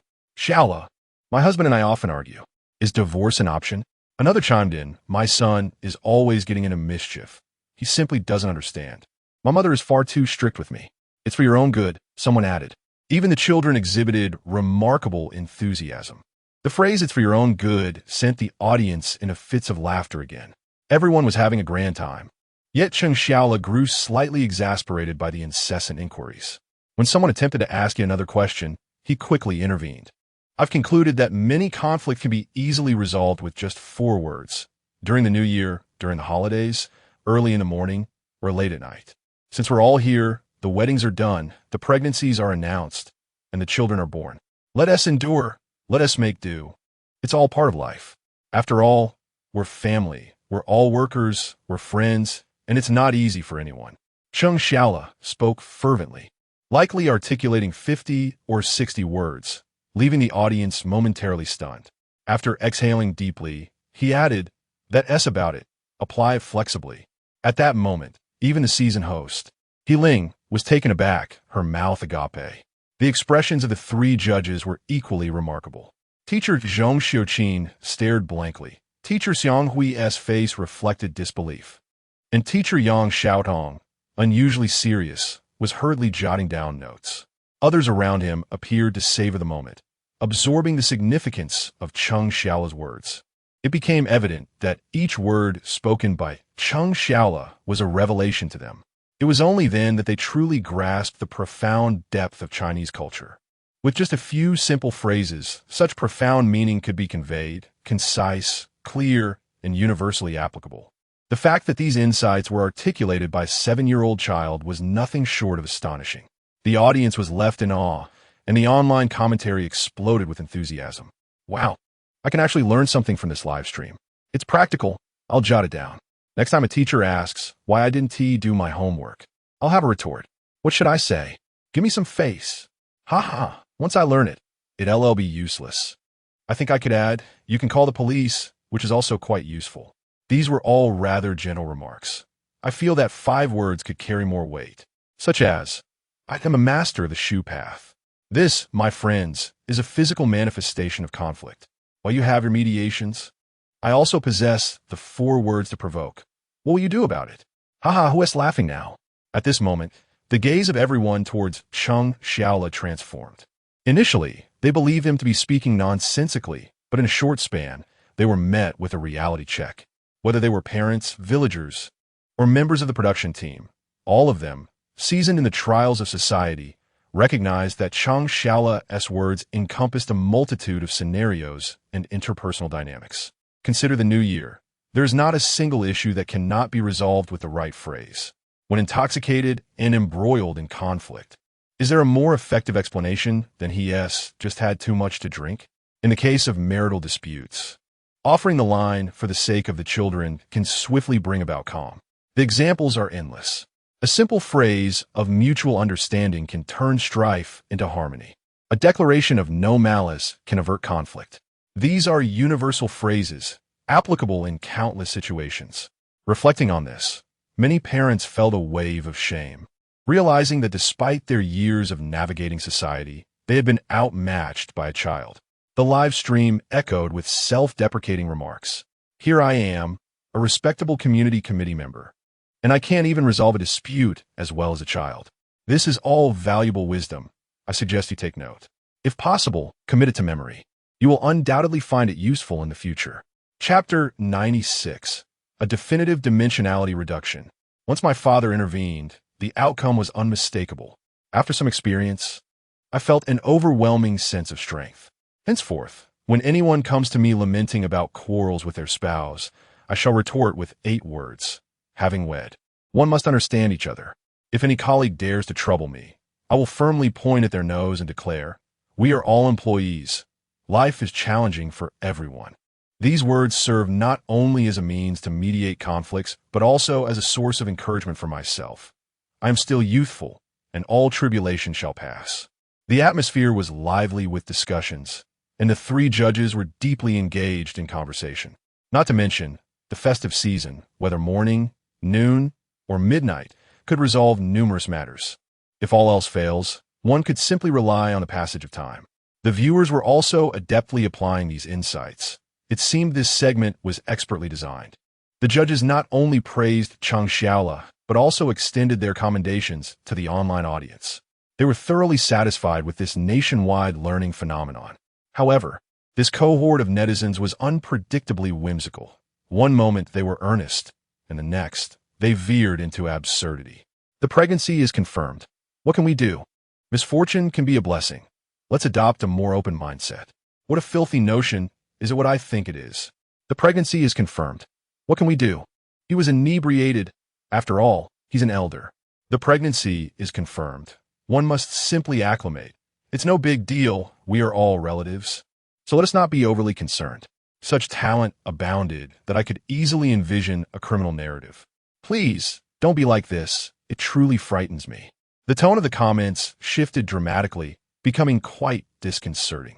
The 3 judges chose to tactfully ignore the chaos.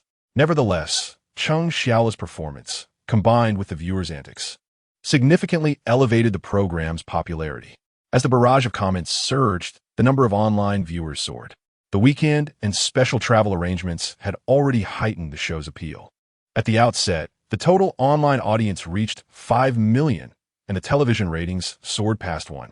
Just when the production team believed they had reached a peak, Cheng Shuo's actions propelled the entire program to new heights. The total online audience surpassed 10 million, and the television ratings skyrocketed from 1 to 1.